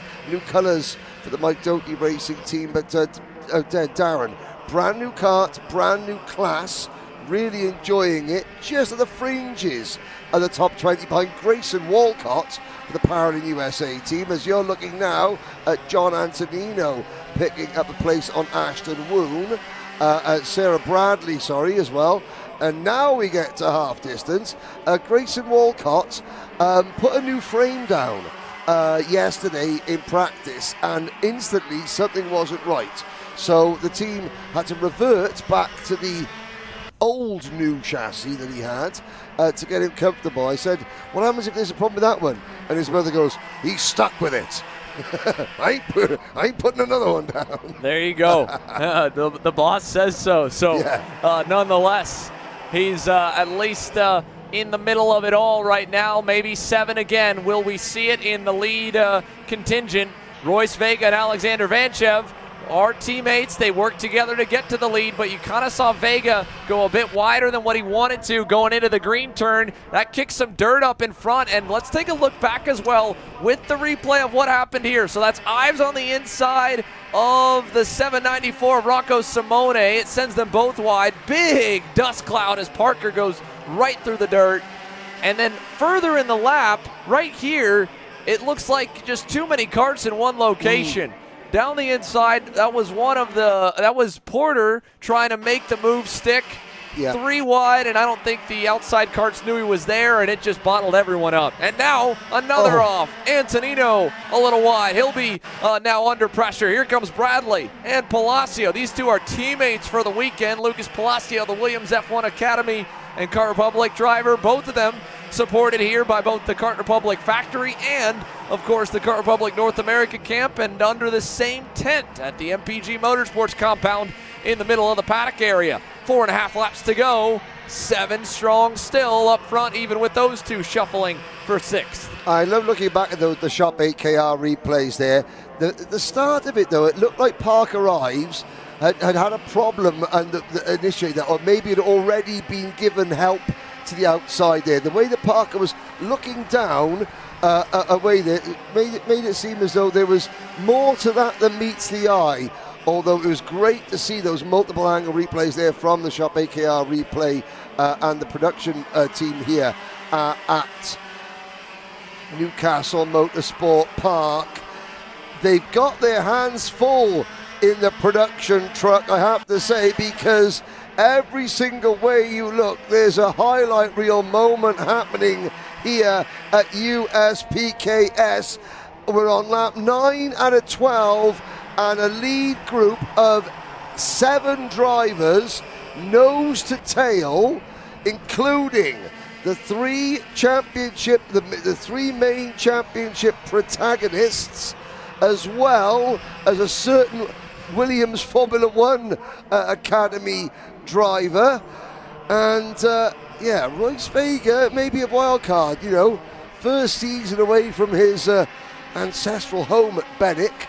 And of course, one of this year's breakout stars, Max Wyland, on the Magic Kart.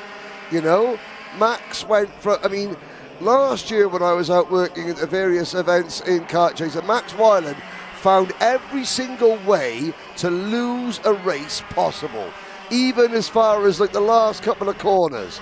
Now I know Rob Budishow and the rest of the Magic Kart team have worked very, very hard.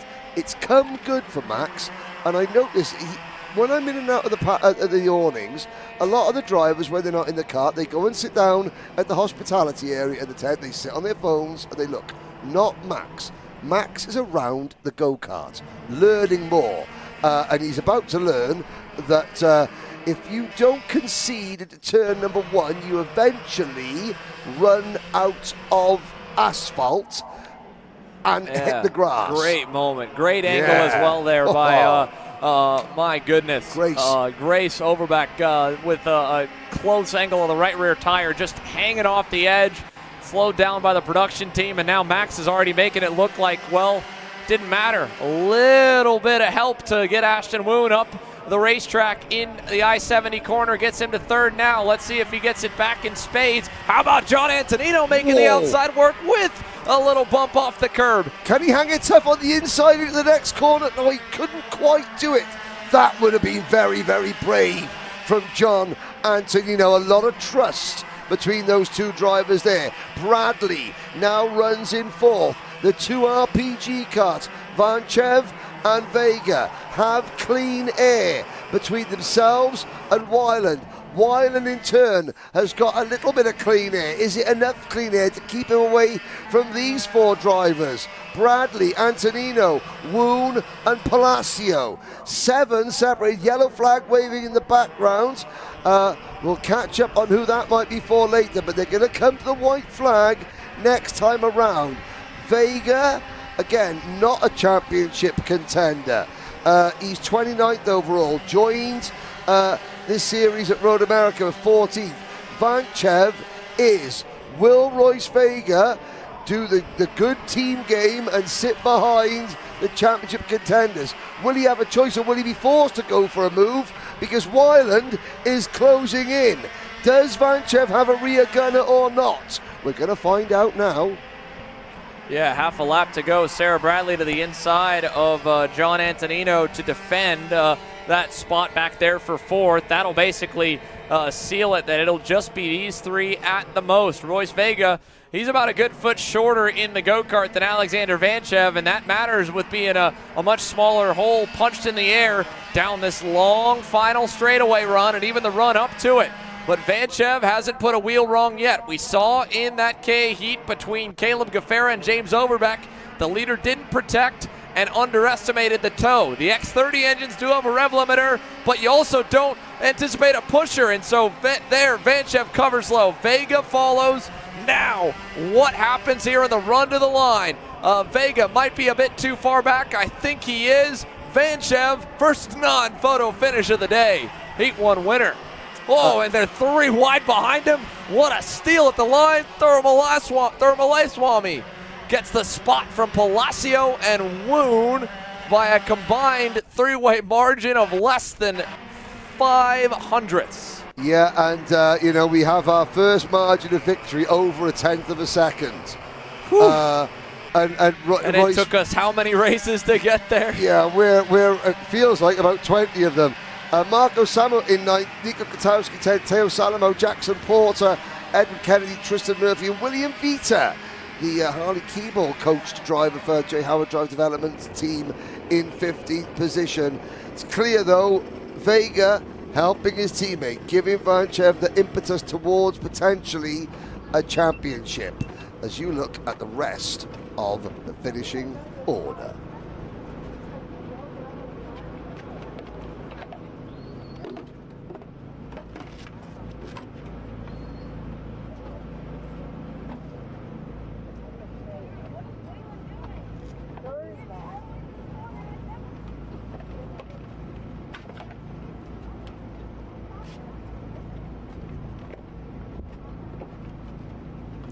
Royce, that was a great race for you. Yeah.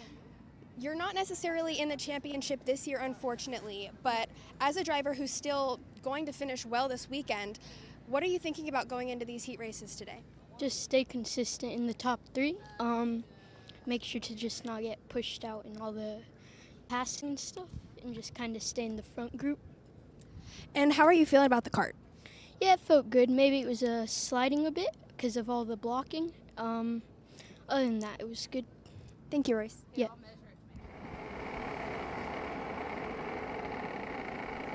You know, compared to when he had his winners interview back in Las Vegas in 2023, there's a young driver that has really he's come on leaps and bounds in terms of confidence. Just confidence in front of the media, expressing himself a bit more.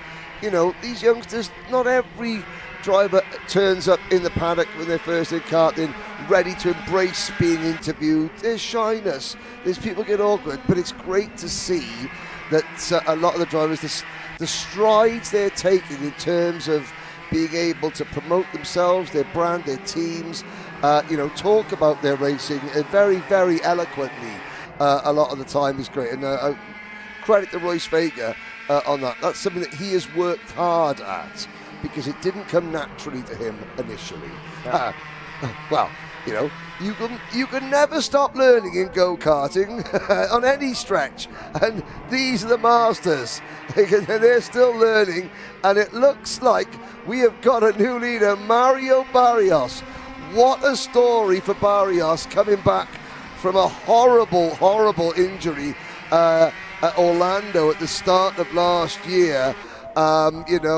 He came back after about 2 or 3 months and said no to it. He was out for about a year in total, was Mario Barrios. And we haven't got a full complement of drivers, including our pole man.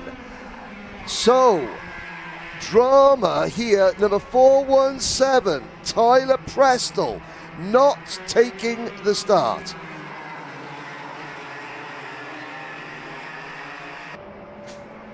So with no Tyler Prestel out for heat number 1 here in the the first of the final 2 sessions before a short break in the action. KA 100 Master presented by Nash Motorsports. It is now back to Martin Stone, Ariel Castro, and in one corner, one quick swoop, Mario Barrios faded back to 5th. He's already looking for 4th now here on Adam Kreppen. He didn't quite get enough of a run. He's going to send it very late there in the last corner, and that'll hurt him. Here with a big run now to the inside goes Scott Carapalati. Following will be Clay Settles. If he can complete it before the straight is done, he cannot, and Barrios will hang on with only a 1-spot loss off that attempted move. But yes, no Tyler Prestel. Still, though, double digits on the racetrack. All of them made it through the start, whether or not they meant to, or with definitely not without just a lack of trying. More now joining this fight here for 6th. That's Miguel Mir in the yellow helmet right at the back of it. Scott Falcone right there as well, the second of the 2 green and white Orsolone entries. And then there is Todd Shambo, who will send it down the inside of Falcone. That'll be back for the 9th spot. Little gap away to Kim Carapalati, and then Junaid Dean, who had something evidently go amiss on the start. That might have been the only driver that was had an issue there. Yeah, Junaid Dean, great character, originally from Lahore in Pakistan. Proudly has, now based in Irving, Texas, proudly carries the Pakistan flag on his kart, and he goes, do you know what, I only do this, my son, I feel really blessed because his son Ibrahim races in KA Senior, and he goes, my 18-year-old son thinks his dad's still really cool, and that's what he likes most about it, the fact that, he's got an 18-year-old son who likes to hang out with his dad at a racetrack, and that makes him feel really good. So for Ibrahim, for Junaid Dean, and I know that, he's got cousins who will be back in Lahore in Pakistan. If they're watching this, he says the results don't matter to me. It's the time I spend coming back and forth from the track with my son that's the most important. And I think that's what could be the key to help growing this class, is that there are so many families out there that, their son and daughter races, but hey, you know what? You could race too. You could become a master and just, enjoy the time. The results, hey, everyone gets their 15 minutes of fame during the course of the season. Well, and sometimes you do get it, right? How about Carlos Calderon the last time we were on the mic together here at Road America? Exactly. Last second, got, goated or challenged or what have you in an armchair race Thursday night, I'm sure, or maybe even Wednesday night as he was setting up with his son Mateo under Speed Concepts Racing, and he won the darn thing at round number 3. So, making it a family ordeal, not just about going to the races, but all competing. And for Junaid here this weekend, this opening heat will be a bit of a downbeat, but Ibrahim had a solid run in KA Senior, and the good part is they both get 2 more shots at the run to the grid tomorrow with 2 more heats today, and that's what I'm sure some of the drivers in this group are going to feel like. Is this what's going to be the tone for heats 2 and 3? Lots of passing, lots of battling, and allowing the championship points leader, who's mathematically clinched the title, to get away as we had one go off. Scott Falcone, big moment there on the run to turn 11, drops a tire, but that's 1 point for this class. We covered it at Road America that RPG had clinched with Ryan Norberg the X30 Pro title with 1 round to go, mathematically locked out. And after the way qualifying went, with Joe Turney taking 25 points off the board, Paulie Massimino has clinched 2nd in that championship with drops. But another clinch, Martin Stone will keep the number 1 plate for another year and in KA Master, and the 401 could run as, I believe, the number 1, at least on the front nose cone, with 3 solid rounds on the season.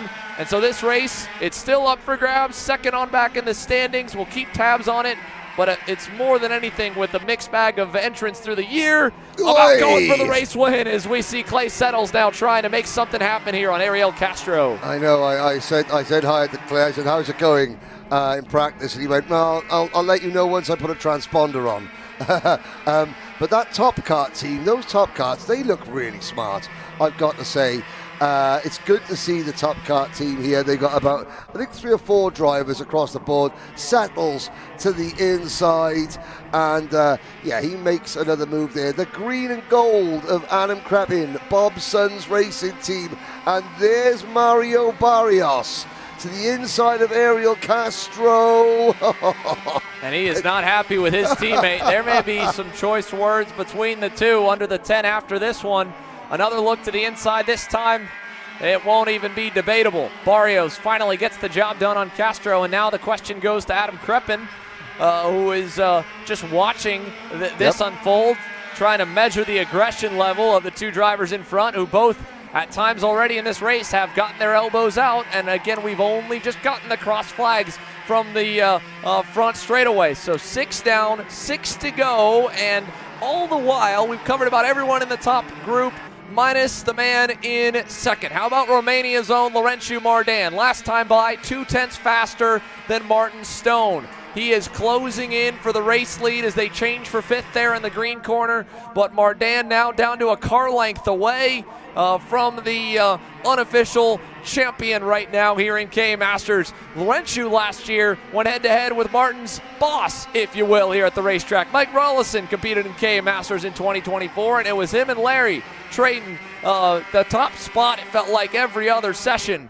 Now Mardan's going up against another blue, purple, and pink machine, but this time it's Stone, and he's going to give him a little shove to let him know he's there with 7 laps complete. Exactly, and I said there are 3 techno karts here. Michael Shupka in micro, then you've got or mini, one of the smaller classes, Asen Dramaliev in KA Junior, and here is Laurențiu Mardan in KA Masters. Laurențiu, you say he's entered Vegas, he's entered Supernats as in the KA Master Shifter as well. Well, he might have been sleeping because if you remember back to last year, Laurențiu knew that KA Masters was sold out, and he said, well, we're driving from Chicago and we're hoping and riding on a prayer that maybe there'll be a slot that'll open up. And it did, and he performed exceptionally well. But this year, he got it in early. He got it in early, and he needed to. That race will be big. The whole scene here has been 200 entries or more at every single regular season event across our 3 big championships for another straight year. It's been great to see the growth and great to see the excitement, and it's going to get exciting in K Masters here in their opening heat because we've now got 3. How about the run the last lap alone by Clay Settles? That was a 68.3. It was 4/10 better than anybody else on the racetrack. Yeah, we may have had, across all 3 major championships in National Series, over 200 entries at every single stop. I gotta say though, and again, this is where we need the book of the Emery Elida Encyclopedia. Has there been a national day of racing, a single day with more, finishes decided by less than 1/10 that we've had here? That is a great question because it just feels a bit different here today with already, again, only still the opening round of heats is what we're watching right now. We get to do this 2 more times here in the afternoon, and I don't think it's going to slow down at any point. Plenty of laps for drivers to work their way back to the front with 12 on the board. Lots of chances to fight and put on a show for us. Let's see what the hometown hero can do. Newcastle Motorsports regular Clay Settles has won many big races at this circuit, trying to add another one now as he leads his first laps of the weekend with 3 laps to go in Heat 1. Again, timing is run to the front. Well, that top kart has come alive in the second half of the race. This is local knowledge. He's looking at the time of the day, the air temperature, the air pressure, the barometer to judge that car, and it's sprung to life. We've got 5 drivers within 1.7 seconds. Settles, Mardan, Stone, Barrios, and Crepin. Ariel Castro has slipped back to 6th. Miguel Mia is 7th. Scott Carapalati is 8th. Todd Shambo. Talking about racing dads, Todd's daughter, Brooke Shambo. She's going to be out in the next race. Then Kim Carapalati in 10th. 11th is Sinead Din, although I think Sinead has just retired. Scott Falcone also out of the race. Here's my big question, Henry, as we see the double sticks come out, 2 to go. Is this going to be the same story of every other session we've seen? Not only with the race coming down to the wire, but the leader kind of hitting a wall or plateau, if you will, in terms of pace when they get to the front of the pack? Or will Clay Settles be the first one to break that narrative and pull away from Mardan and Stone? You saw right there a quick hand signal from Laurențiu saying, hey, Martin, I think we can hang with him, but you got to put some faith in me and push. And right now, they are just barely hanging on. A car length to 2 car lengths away, though. Like you said, that top card has come to life here for Clay. Up to 3 car lengths now to turn 12. You take away the slipstream, Settles Settles' kart is quick enough to win this race on its own. The only way Mardan and Stone could stop Clay Settles winning is by working together, because that kart, in the last 5 laps of this race, they have got the setup, they've got it dialed perfectly in for a 12-lap heat race. Mardan and Stone have to form a union, a union of similar minds to try and keep Settles at bay, because without the help of each other, they're not quick enough, I don't believe, to get Settles. But of course, this is a slipstreaming track, and they could possibly help each other. Mardan on a really strong lap this time around, has to be said. Yeah, he's definitely got a good lap going, at least a good opening sector off the back of a big run down the main straight. So what will happen as they work their way around the cell tower hairpin for the final time? Don't forget as well, looming in the distance, Mario Barrios was aggressive early. He's only a second and a quarter away if things really spring out of shape, but Settles is still holding his line normally, not protecting too much. And the gap's opened up again through the middle, but Mardan needs a big exit, needs a big shove. Let's see if he gets it on the final run to the I-70 hairpin. Stone not close enough. Under braking gives Mardan a little love tap, but Settles is going to hold on, although I say that, yes, Settles, you can only just say it by a kart length, is side by side for second. 0.2 of a second. Biggest margin of the day. Oh, the KA Mars have let us down badly. 0.2 of a second is the biggest winning margin of the day, and we are in race number 2, 4, 6, 8. We've had 8 races, and the biggest winning margin has been 0.2 of a second, thanks to Clay Settles and the Top Kart USA team. Mardan, Stone, Barrios, Crepin, Mia, Shambo, Castro, the 2 Carapalatis, and then our retirements. But even though the Masters still goes to the same thing as all the other classes are doing, the same sort of strategy, the same sort of last lap chaos. And speaking of chaos, one race remains here, the morning rotation, baton cleanup. X30 Pro, 20 drivers strong, and the front couple rows have about as much hardware as you could fill the entire Newcastle Motorsports Park Racers Grill building with, just amongst themselves. Joe Turney, top of the boards in yesterday's qualifying session by about 1/10 and a quarter. The 358 JHCD Kart Republic will lead us to green alongside Alessandro DiTullio, his first start of the year, coming 1 week off the back of wrapping up the USF Pro Championship season. Now there's no stress. You got the off season, have some fun, and it was at least a good enough start to the return for him. Frankie Mossman and Paulie Massimino on row 2. Gus Lawrence and Davin Roberts go from row number 3. Austin Garrison and Austin Olds, he's a sleeper on row 4. Speaking of sleeper, it doesn't get much more underrated than Hayden Jones. He has won at the season finale of this series more times than anyone else. Levi Sangaro with a solid qualifying effort for the Energy Corsa Americas group puts Canada inside of row number 5. Zach Lamandamello saying that they're still working a little bit on getting the Sony Kart suite in X30 Pro. He's on row number 6 alongside Enzo Vidmontien. Finnegan Bailiff and Jose Shermer make up row 7, and Quentin McPherson, Brooks Shambo back on row 8 as we go to the final couple on the field. Yeah, Brian Garcia, Michael Boyadzis, Eduardo Ramirez, and Austin Perrin. 20 drivers. Obviously, Ryan Nolberg would have made it 21. The decision's made, hey, you know, you've won the title. You've got 2 big events at the end of the year. You know, the negatives outweigh the positives for driving here. And then, of course, the last thing he wants is to, break a leg just before his good lady gives birth. Well, let's see if Gus Lawrence, Hayden Jones, and the rest of the RPG crew can wave the flag with the championship top 2 spots clinched. It's all about the race this weekend. We're green for X30 Pro Heat 1.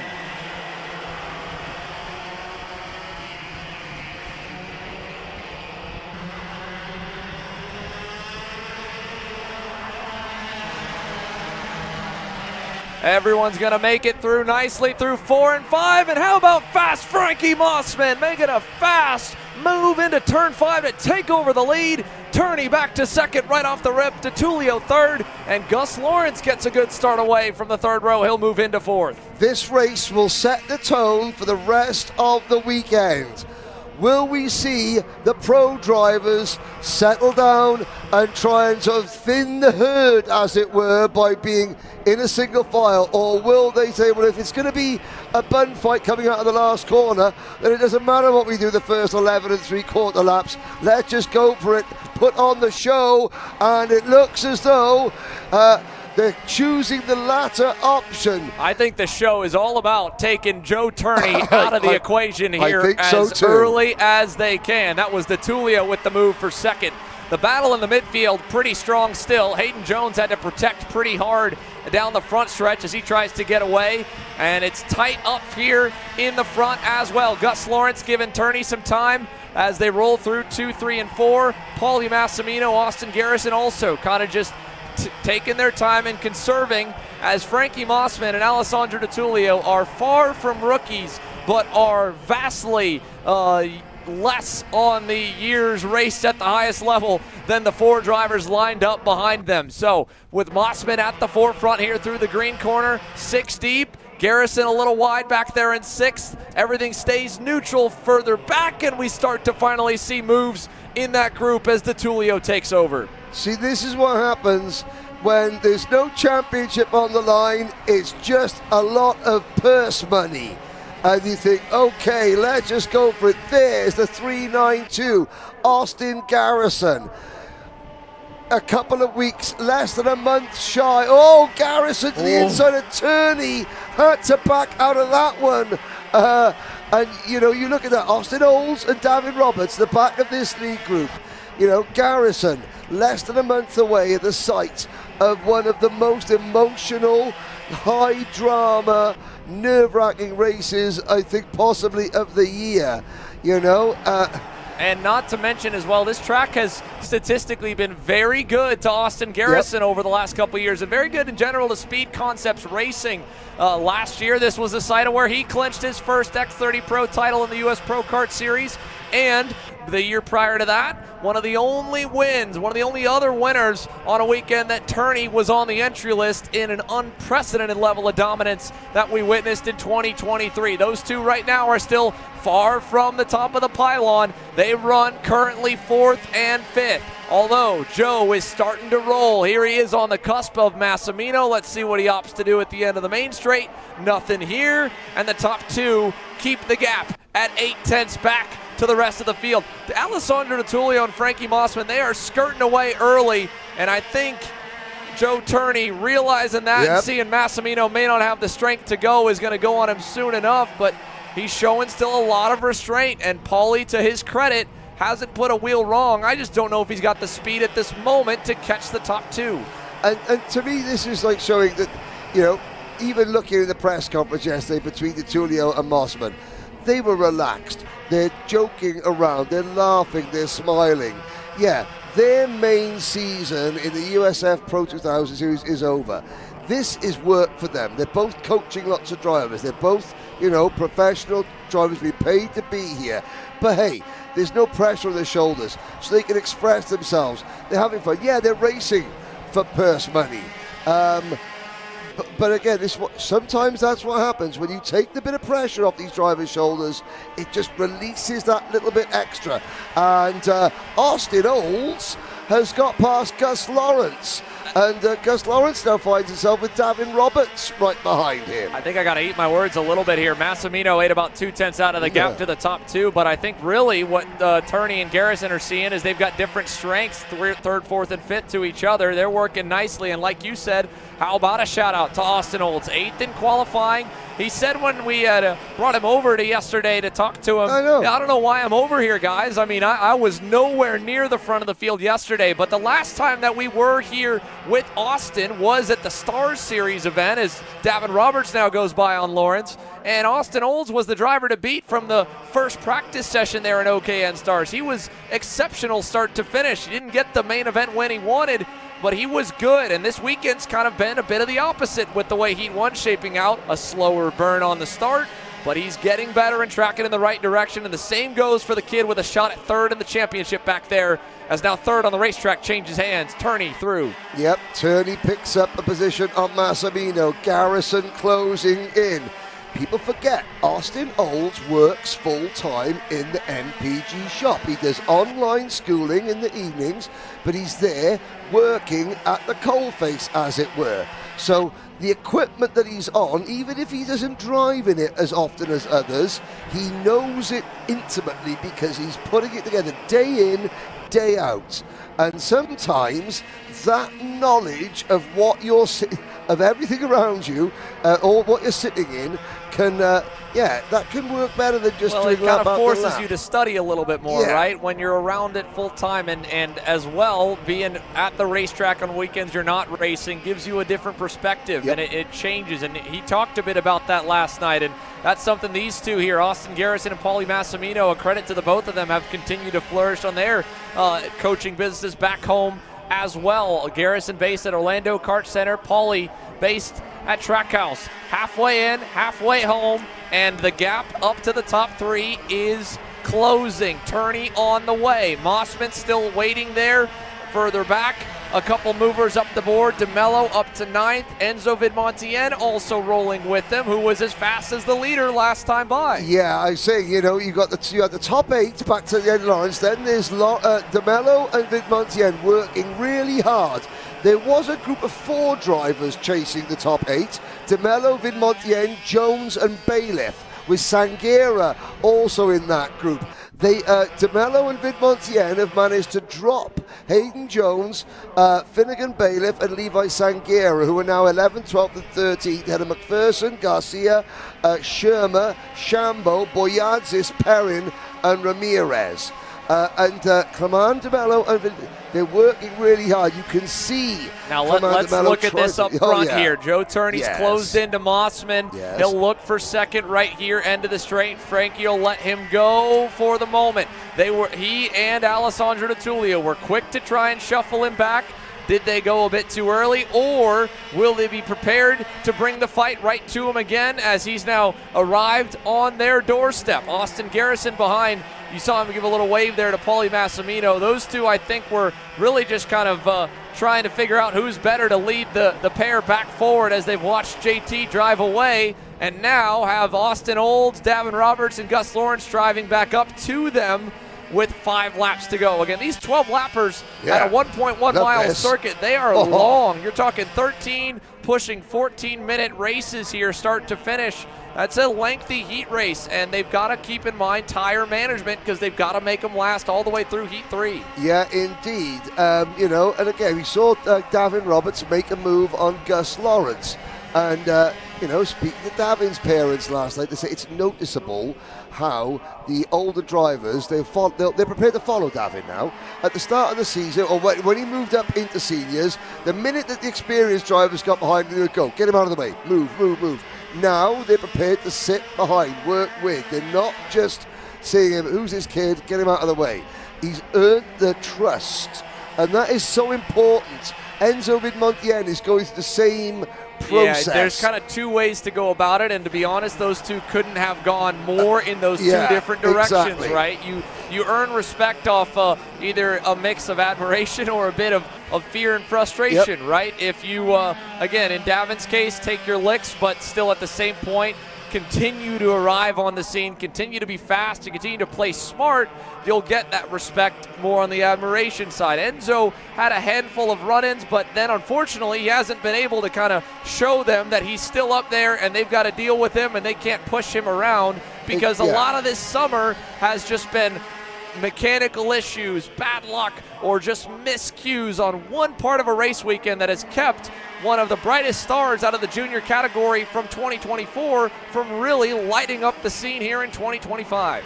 But in many respects, even though this is just 10th position, this is a good race for Vidmontien because he is sitting behind one of the biggest stars. He's sitting behind Clement DeMello. if you can gain ZCD's trust, then you've got a long way. As we're looking at that, yeah, there's Montana. Oh, there's the Massimino. move. We waited on it for a bit, and Paulie couldn't wait any longer, but it still didn't keep Austin Olds at bay. He gets by both of them, and now the battle pack will open up. Roberts covering low from Lawrence. Garrison back on Massimino, and now the two of them are realizing that this is just going to be kind of what it is here to the finish. 2 to go this time as Gus now pulls the trigger on Davin.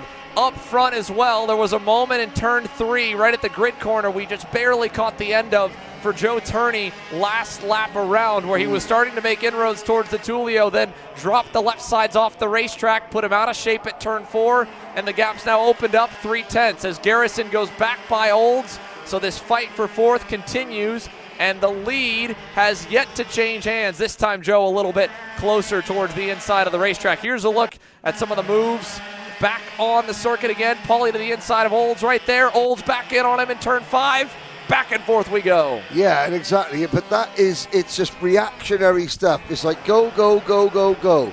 And it is allowing Clement de Mello and Vid Montien to close in on what is now the second group. So we got a 3-kart battle for the race lead. DeTulio, Turney, and Mossman. Garrison, Olds, Massimino, Lawrence, Roberts, and possibly even de Mello and Vid Montien scrapping over what is 4th position. Now. Oh, that was a deep send on the brakes there by Joe Turney. You can see he's trying to get to the lead, and he's going to have one more lap to get there. He has been the ultimate closer in more of his main event wins than not, and this one feels a bit like that. Little bit of deja vu to what we witnessed the last time he was at Newcastle, but again, the rear end just steps out on him in turn 3, and DeTulio this time didn't benefit as much. Joe was able to keep it on the dark stuff, and he's going to have a chance at him through the horseshoe. Still only 2 car lengths separate your leaders. Even though Turney was a little bit wild coming out of 3, he had a really good run out of 4 up over the crest that's kept him in touch. Although he's not close enough to get into the slipstream with DeTulio just yet. DeTulio may have to defend. He looks over his shoulder, so Ali is now judging. Okay, can I afford to take the optimal line and remove any opportunity that Turney has?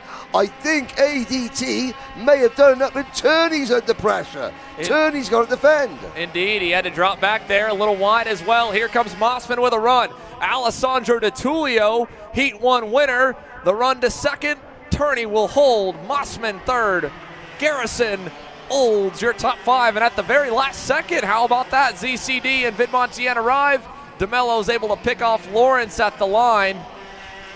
Hayden Jones 11th, Jose Shermer 12th, Quentin McPherson 13th, Brian Garcia 14th, Levi Sangera 15th. Something happened on the final lap involving Finnegan Bailiff, and potentially, I think it may have been him as the big loser out of it. Must have been him and Levi Sangera colliding, battling just outside the top 10. So a problem for them, drops them down the board. But Alessandro DeTulio, like he never left his last event, the Supernats in Vegas, so 9 months removed from the major scene, and his first race back, he's your winner. And a heat win at national level for the Rocket Racing Company. Indeed. Good job.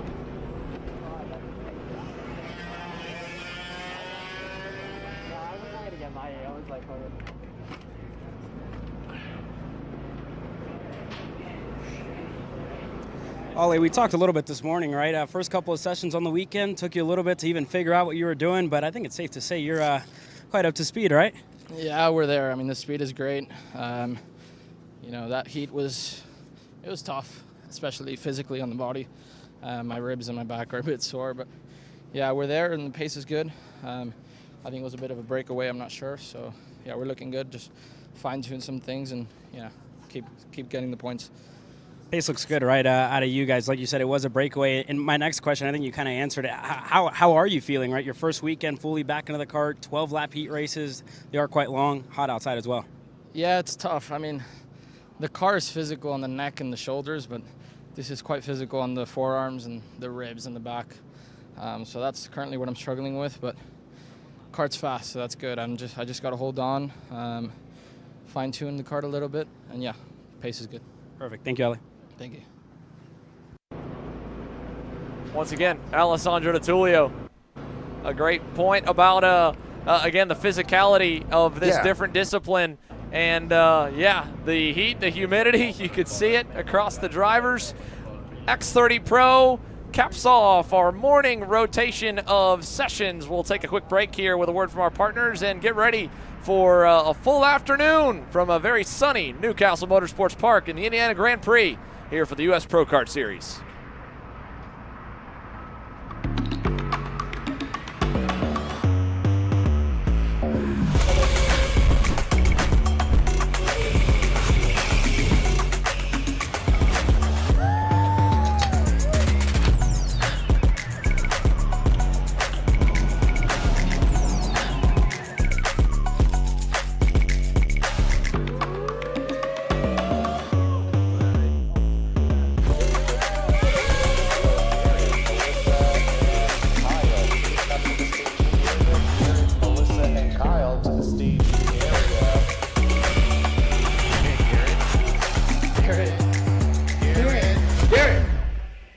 Let's go race.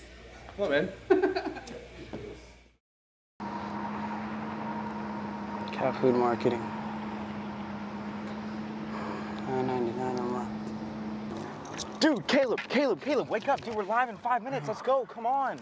What are you doing? Dude, I'm so sorry. Xander had me in a cat food marketing meeting till like 2 a.m. last night. Come on, man. Do you have anything I can drink? Dude, I got the perfect thing for you. Perico. It's a healthy energy drink alternative.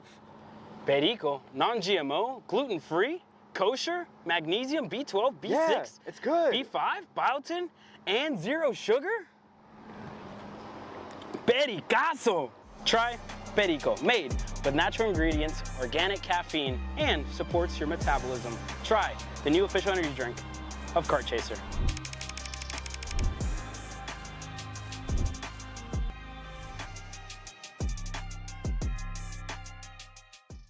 This is Henry. Henry feels sad.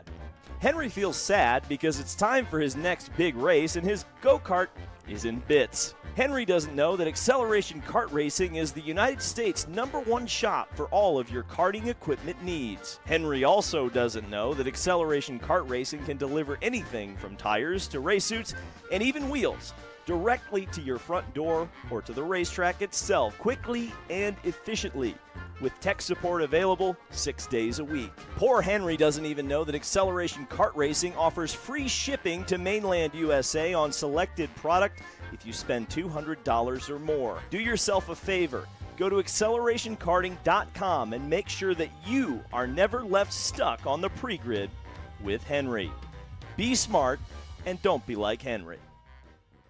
Paulie Massimino wins the Wisconsin Grand Prix. James Overbeck on start number 2 gets win number 1 in OKN Stars.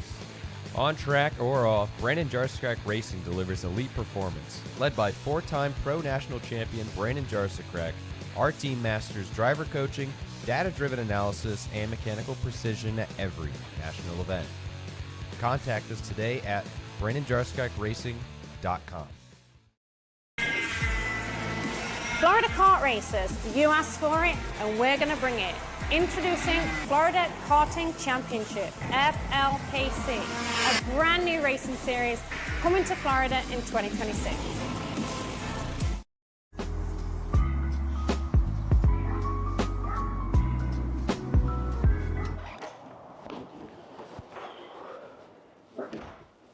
Hey, what's up, Caleb? What's up, Brandon? You sound defeated. A long day at the office? Yeah, got stuck at a cat food marketing meeting for like 3 hours. I don't know a thing about cat food, and I don't even work in marketing. And then I got sent on a coffee run like I was some sort of intern. Then at the end of the day, when I went to go get gas, I just realized everything is so darn expensive nowadays, man. Yeah, you got that right. Like, do you have any idea how much we're spending on Netflix? That's like $20 a month. Do you know how much we're spending on cable? That's like $50 a month. But you know what isn't expensive? Tell me. Kart Chaser Premium. For only $9.99 a month, you can watch all the American karting action live from coast to coast. Subscribe and become a member today.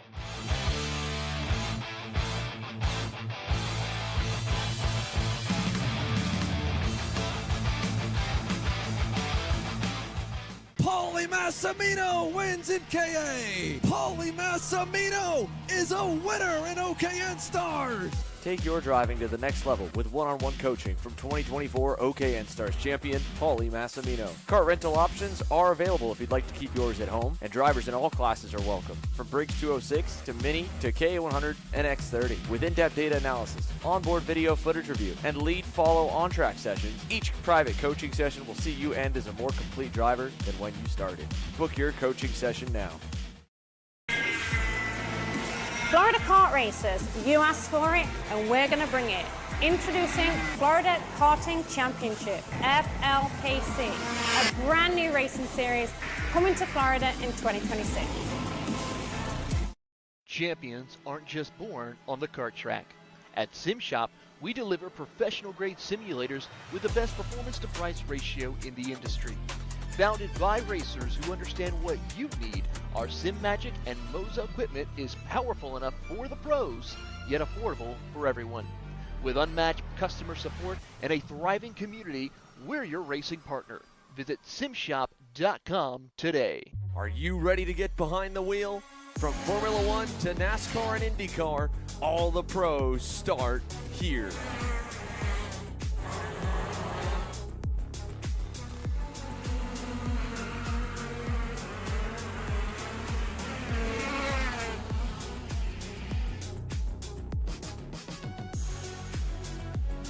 For more information, check us out online at mcckarting.com or call us and go racing today.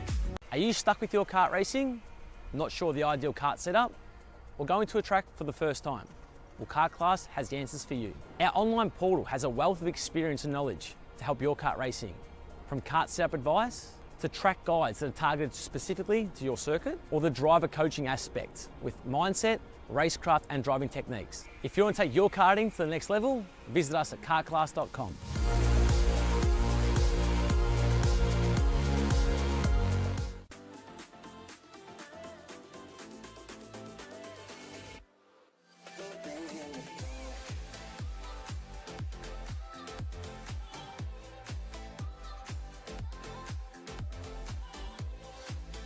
Are you looking to take the next step in your racing journey? Well, look no further than PitFit. With 2 locations in Charlotte, North Carolina and Indianapolis, Indiana, PitFit trains drivers all the way from grassroots level karting to IndyCar and NASCAR with top-of-the-line personalized coaching to improve physical and cognitive fitness. For more information on programs, check out PitFit on Instagram or Facebook today.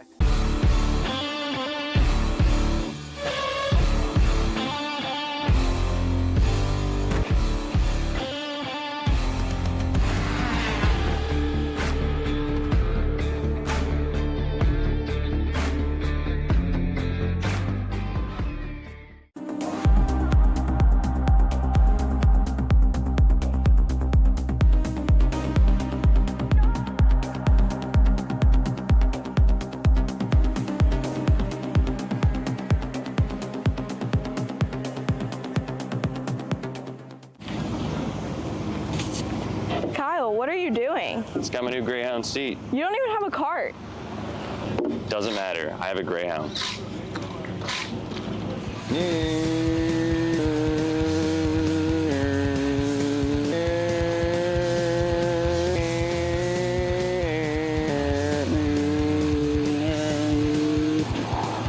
the f is Kyle Cuthbertson? Doesn't even have a go-kart. Doesn't matter.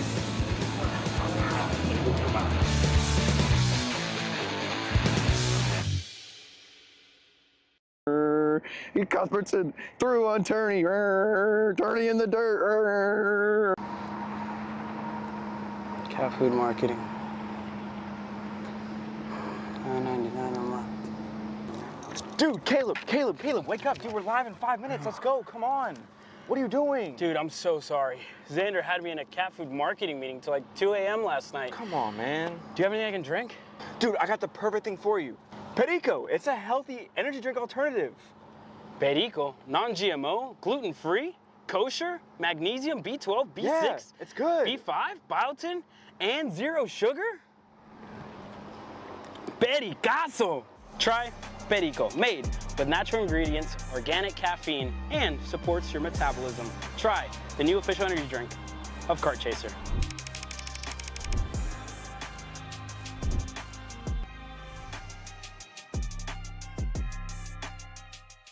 In the Kart Republic machine, Lucas Palacio coming back for another victory. Here comes Antonino, a 2-for-1.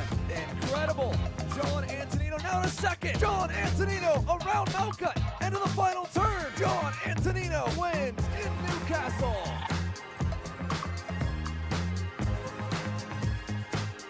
Back-to-back jacks. Joe Kearney wins Pro X30 at Super Nationals 27.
Hey guys, it's Lucas Nogueira here, and today we're going to talk about some cool features that Race Studio 3 has that people normally don't know about it. And the first thing is how to check the weather between 2 sessions on Race Studio 3, okay? So here, I got a comparison with Orlando on the Rotax, and if you look on the bottom left, I have the weather showing my ambient temperature, pressure, humidity, and even the wind direction and wind speed. And then I have this from 1 week of the Rotax Winter Trophy, and then the second week was a bit hotter. So we kind of know how the carburation will change when the weather changes. And to be able to get this, all you gotta do is when you are on Race Studio 3, you come up here and you log in into your account. You gotta create an account on the AIM website and just log in. If you log in and have internet on, it will pull the weather from the previous year of sessions that you have. All right, so we got a second nice feature that a lot of people don't know about, which is the track map coming from Google on the background. So if you just connect your computer to the internet, you can come up here and click on this Google Earth icon, and it will pull the background from the Google Earth into your GPS data. So normally it's very well aligned, and you can see if the driver is hitting the apex, changing his line. But if it's not aligned, you can change which server you are using. So right here we are in Quaker City, it's a brand new track. If I change from Google to Bing, you'll see that I don't even have a track there because it's a brand new track and Bing hasn't updated. So if yours is not aligned, all you gotta do is change to a different server here. I've been using Google so far and it works pretty well. Brandon, why are there all these charges for just over $200? I'm tired of all this Brandon business, okay?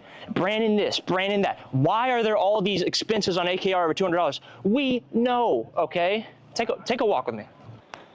At Shop AKR, they have everything you need to start racing at a very cheap and affordable price. They have MXC rims, they got chains, electrical stands, tilt seats, they got MXCs. And if you didn't know, on top of that, any purchase in the continental US over $200, that's free shipping. Hey, aren't you supposed to be in the AKR Anonymous meeting over there? Dude, I'm doing a commercial. Dude, we have no time. It's about to start. Stop. We all love Shop AKR. Me? More than others.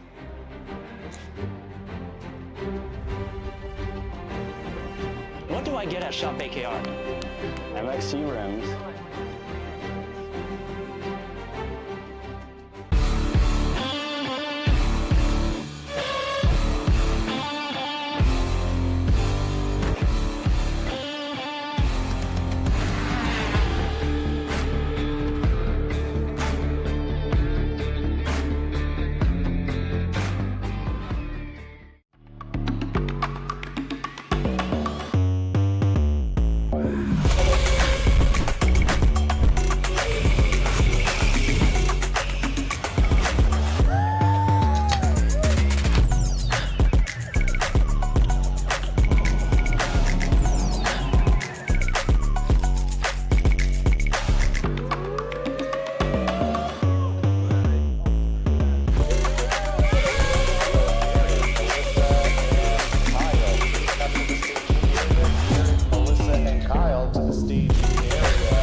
Let's go race.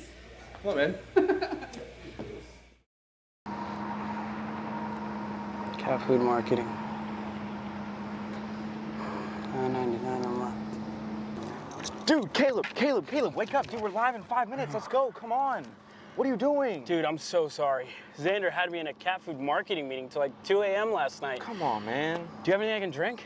Dude, I got the perfect thing for you. Perico. It's a healthy energy drink alternative. Perico? Non-GMO? Gluten-free? Coke? Welcome back, ladies and gentlemen, as we go racing for the second round of heat races. Caleb, we got problems going into turn number 1 in Micro Swift, and drivers vaulting up and over each other. Looks like everyone is gonna, if not continue in the race, be absolutely okay. Caleb, welcome to the box. Thank you there, Henry. It's a pleasure to be here with you. And again, a couple of drivers, like you said, collected their Dusty Strayer. One of those, I believe, Liani Schiavo.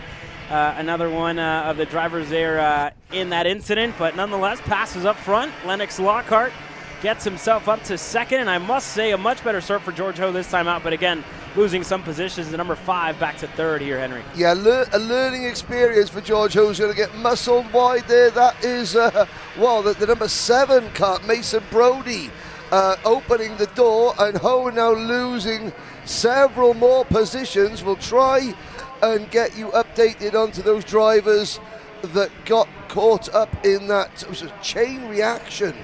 First couple of corners, it has spread the field quite wide open as Ho going wide at the top of I-70 bend. Here we come, it's complete lap number 1. Leo Simone leading Lennox Lockhart, Mason Brody, Dutch Westbrook, Slate Harrell, your top 5. So the 2 main title contenders, Caleb, are safely through the first lap.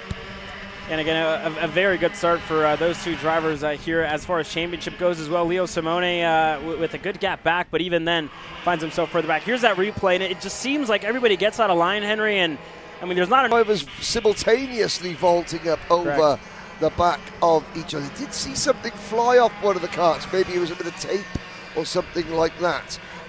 We'll try, and I mean, Caden Cladera lost out a bit of ground as well. Down at the back of the fact, okay, Liani and Franco Schiavo both involved, like you're right. Alvaro Medeiros, another driver that was slowed down, as was Mateo Gomez.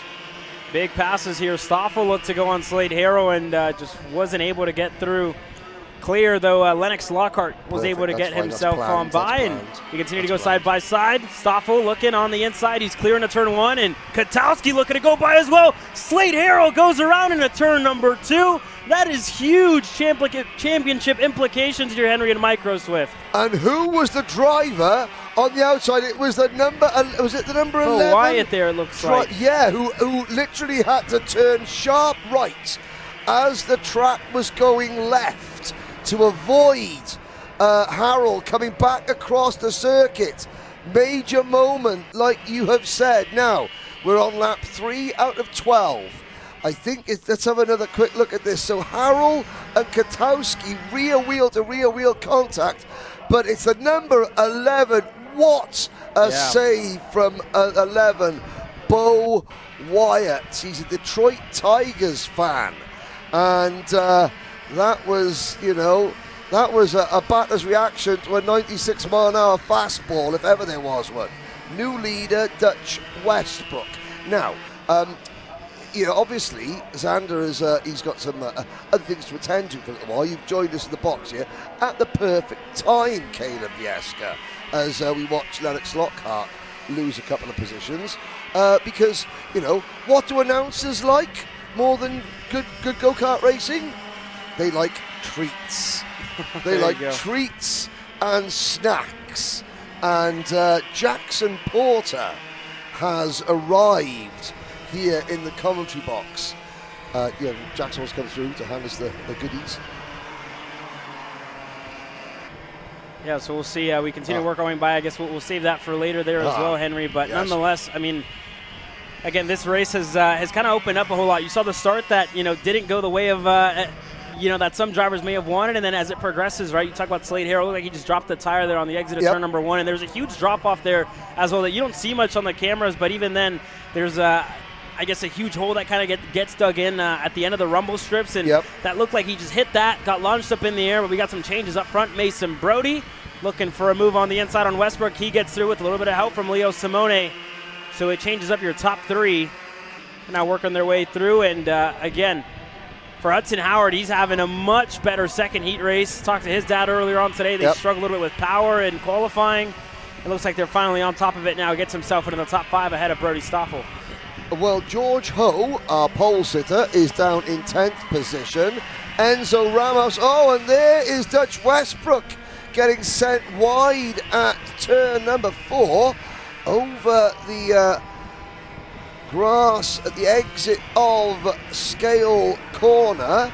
Lockhart having to fight his way back through, but we saw this at Road America. Every time Lennox Lockhart got shuffled to the back of the lead group, he didn't panic. He just calmly picked them off one at a time. and this is Katowski. Just gets on that long, that big curb at the inside of Scale Corner, and that sort of bounced him into Westbrook, who continues on, but he continues on well outside of the lead group, and it's now Hudson Howard. We could get a J. Howard drive development 1, 2, 3, 4. Now, we've seen two teammates work together in the past so far today. We haven't seen 3 or even 4. That'll be interesting to see how the slipstream works where there's 3 or 4 teammates in the same draft. Yeah, I'm also going to be interested to go back down on grid here in a couple of moments whenever Zan does come back and hear what's changed for Hudson Howard, right? Because it's a massive swing for him. You look back to where he was in the first heat race, he was further back, kind of left in no man's land, and now to get himself back up to the top 3, that's a lot of work for the J. Howard driver development team. It's going to heat up a little bit. Simone going to go to the lead. Now side by side for second, Howard, Brody, and Lennox Lockhart looking to mix it up here as well. Once we get into the green corner, pushing him through. Brody stays wide, and Stoffel looking to get clear now. Katowski goes through. And so Lockhart has dealt with 2 out of the 3 JHDD karts that were in front of him. Now, whilst we were away on a short break for lunch, the temperatures here at Newcastle Motorsport Park went up considerably. However, it's not all necessarily great news, because the skies behind I-70 are darkening. They've been replaced. They were a luscious bright blue at the start of the day. You can see there above the thing, grey clouds overhead, and there is about as clear a sign as you can hope to be given of a rain cell in the area. And that's quite surprising as well, Henry. Looking at the radar earlier on this weekend, there wasn't anything until Sunday, but now you see Lockhart go through for second. But this is characteristic of Newcastle, right? This condition, it always keeps you on your toes. You always have to look at the radar, and you always have to look over your shoulder in the microsub class as well, because it's any corner where you can get past. Yeah, it's still nearly 90 degrees here. Oh, yeah. Very humid. That's normally the sign that if something does happen, it'll be sudden and quite spectacular. That will be on the minds of everybody here in the paddock. This is the second round of 3 heat races. We've got still a good 5 hours of racing to go here today as we start lap number 8. Howard leads Lockhart, Katowski, Stoffel, Brody, and then Simone. A big gap back to the recovering Dutch Westbrook as we look to see Lockhart and Simone getting. That's so dangerous, that rear wheel to rear wheel contact. You've seen it so many times where suddenly the 2 karts jackknife across each other. And this is with, a championship on the line. Now, where is Slate Harrell? We saw him spin out. He's 15th at the moment, Slate Harrell. Okay, he is 1.6 seconds behind 14th place Enzo Ramos. But he's 11 seconds behind this driver, Hudson Howard, your race leader. Yeah, now he's starting to open up his gap here as well, Henry. That gap just continues to widen here over half a second now over Jack Katowski, and there's the update in championship points. Lockhart will hold on by what looks to be 10 points ahead of Slate Harrell as it stands. Leo Simone, again, is going to take a chunk out of the gap here as well to try and get himself closer. This is going to be huge for Lockhart. Into turn number 1 with some help from Stoffel, gets clear for second. Stoffel goes through for third. Quick shout out as well, top 10 at the moment for number 24, Bryson Barnett. He's entered under the Timmy Tech banner, but there's no one from Timmy Tech here.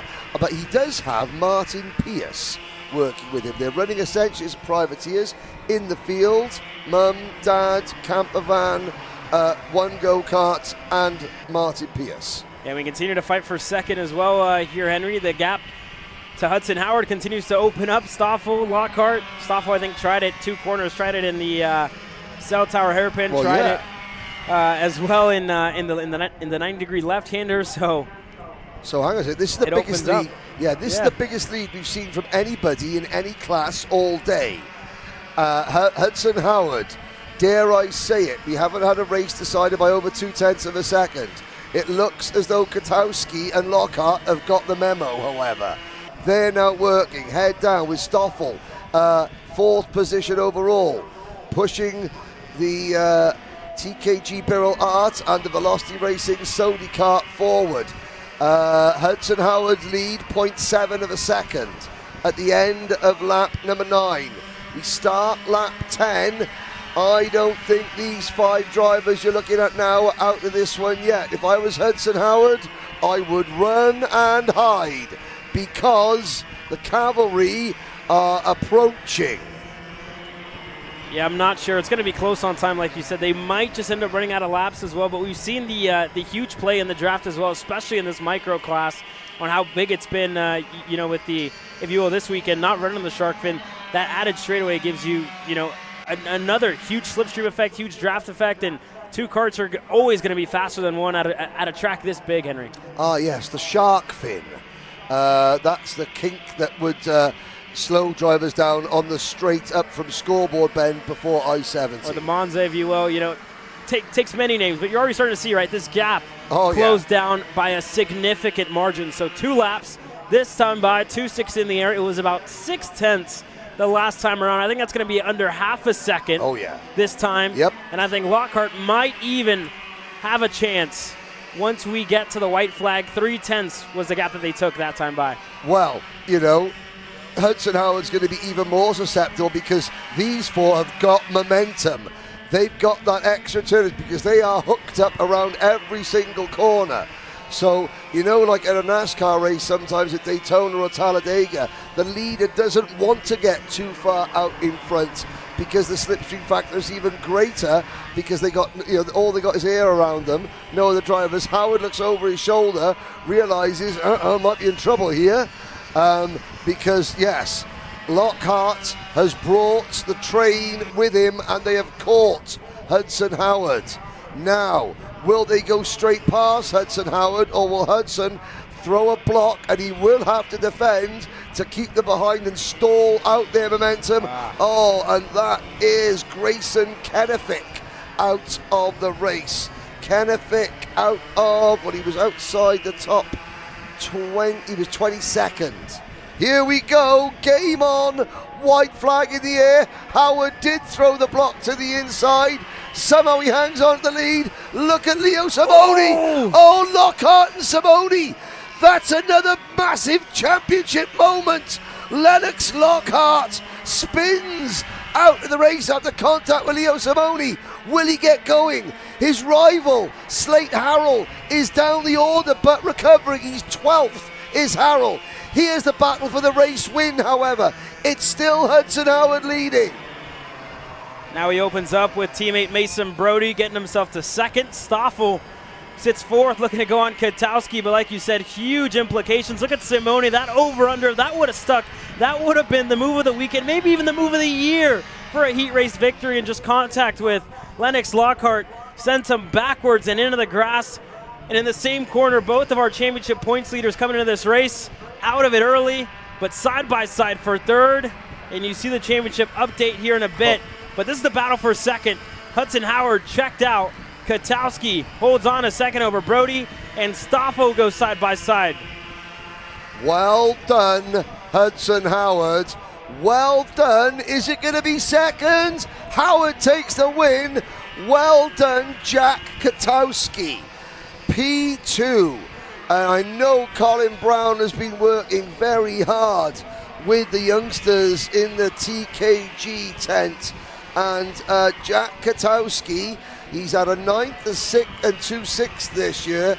That is a strong result in a heat race, nonetheless. And he kept Mason Brody at bay. Dutch Westbrook comes back to finish 4th, less than a second behind the leader after being off track earlier on. Stoffel, Capitan Garduno, Bryson Barnett, great result there for Bryson in 7th. Let's look back. So Harrell, 10th, Lockhart, 21st, Simoni, 22nd. big moves in the points standings. Yeah, it's going to be a huge swing when you look at the point standings at the end of it, but nonetheless, we'll take a look down on the grid here as our K8 juniors get set to go out. Julian Rivera. Yep, the Condor from Ecuador, the Ecuadorian flags, and there's the Pals there from Quito for the Orsalon Racing team. How about older brother Nico Kotowski? He's definitely watching Jack out there finishing second. And I must say, right, Jack, his favorite track has seemed to be Newcastle, right? You look back when we were here about 2-3 months ago maybe at the Stars Championship Series, Jack was close to his first national race victory, and again this weekend putting himself within a good shot. Older brother Nico as well has some good pace. Yeah, and you've got the Polish eagle on top of his crash helmet there. Jack Kotowski is both his parents are from Poland. His dad's from Dansk, and his mother from Krakow.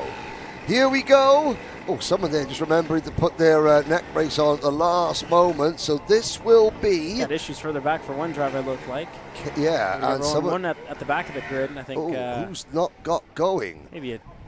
Is that Lando Norris? Is that the Valiant Wealth Management kart? No, it is the SLA karting machine of Aldo Iturraga, driver from Monterrey, Mexico, Aldo Iturraga.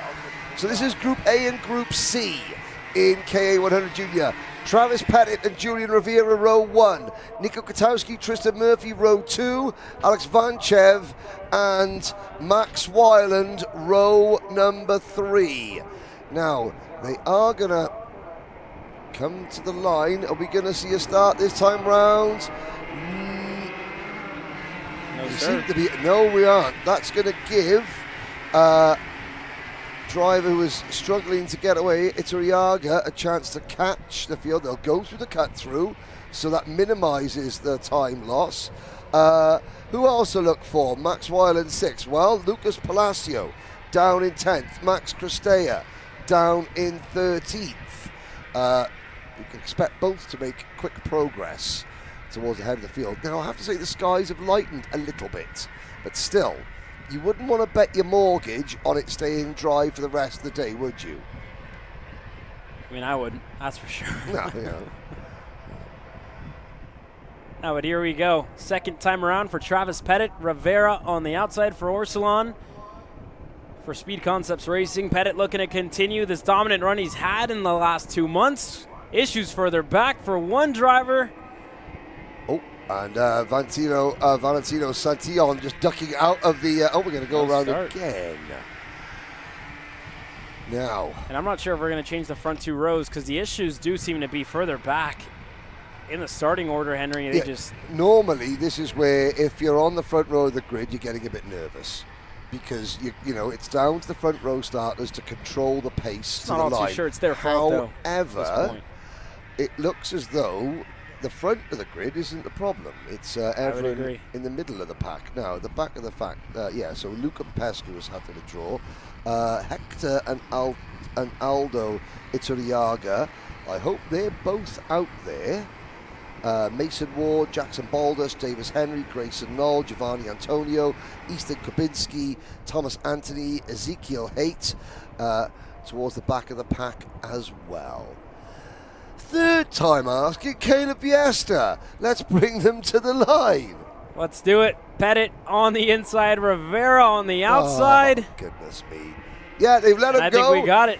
They've let him go. The penalties we can worry about afterwards.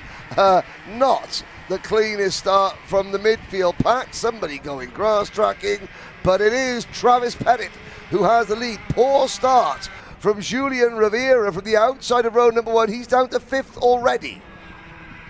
You saw Yaltzi as well fade to the bottom of the racetrack there through turn number 5, sorry. And he's able to hold off what looks to be Santian Vanchev finally looking to go through. Kotowski stuck on the outside. Weiland going by. Rivera looks to go as well. And here comes Yaltzi going by on Kotowski. Yeah, and the driver with that sort of pastel blue and pink coloured crash helmet. Santion in kart number 878. Now his entire family came up. And in the background there we can see a couple of drivers jumping up and down over each other. Hopefully they're going to be okay. But Santion, there's a quote from Juan Manuel Fangio on the back of his crash helmet. You must always strive to be the best, but never believe that you are. And that's from, one of the greatest that has ever sat behind the wheel of a racing car, Juan Manuel Fangio, who, like Valentino Santillan, originally hails from Argentina. Yeah, correct.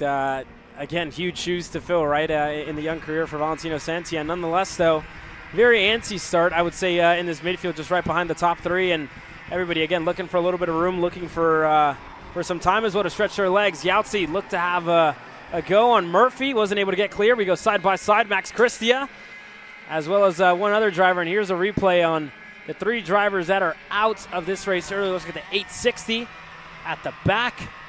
And out of this one early, I think a couple of others as well were collected at the start of this race. One of the Techno karts. It was one of the top karts there. Top karts, sorry. Certainly the driver giving that kart a good kick at the end of it. Was that Eastern Cabin? No, it's the AEM kart. We'll find out next time around. But certainly not helped down at the back of the field. The 860 was Grayson Knoll, one of the few privateers in the field. Julian Rivera started at the front row and is now, as we start lap 3, 11th. He had a poor start. I saw him. He was running. He was looking a little bit ragged. Was Rivera, I have to say. Now, can he sort of pick up that ground again? As we're now. So, yeah, it was Aldo Iturriaga. Correct. Here we have a couple of more passes there. Max Weiland went by on Valentino Santillan for fourth. Katowski as well started the lap, getting himself back up to third. So everybody's starting to kind of, reel everything back in. But like you said, right, for Rivera, just not the best of starts, especially starting from that front row, starting on the outside. We've seen how difficult that's been here at Newcastle in years past, Henry. Yeah, indeed. The other driver that was out of the race, it was the AEM karting number 801 of Ezekiel Haight. The Valiant Wealth Management back driver. Well, they're going to have to put some of that wealth into fixing the go-kart before the next one, it has to be said. Here is now the battle behind Rivera. Rivera in the, Juan Paramo in the 854. That is for 11th place on back. Trebe, Anthony D'Antonio and Isaac Payne in that scrap. Here is the battle a little bit further up, and we have got a scrap the lead. Alex Vanchev passes Travis Pettit with Katowski, Weiland and Santillan. The rest are the top 5.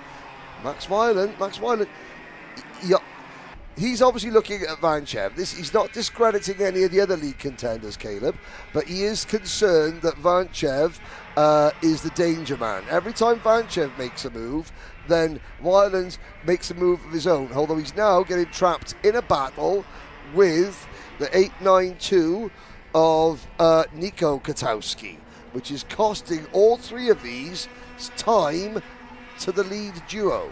We also got to think where Max Weiland's head's at right after that first heat race. Got to win with a huge drag race all the way to the finish line, and then you kind of look at it this time by, right? You see the moves out of Vanchev on your championship contender as well, and Travis Pettit. So you're naturally going to want to go. You're naturally going to want to get another spot better and pick up as many points as possible.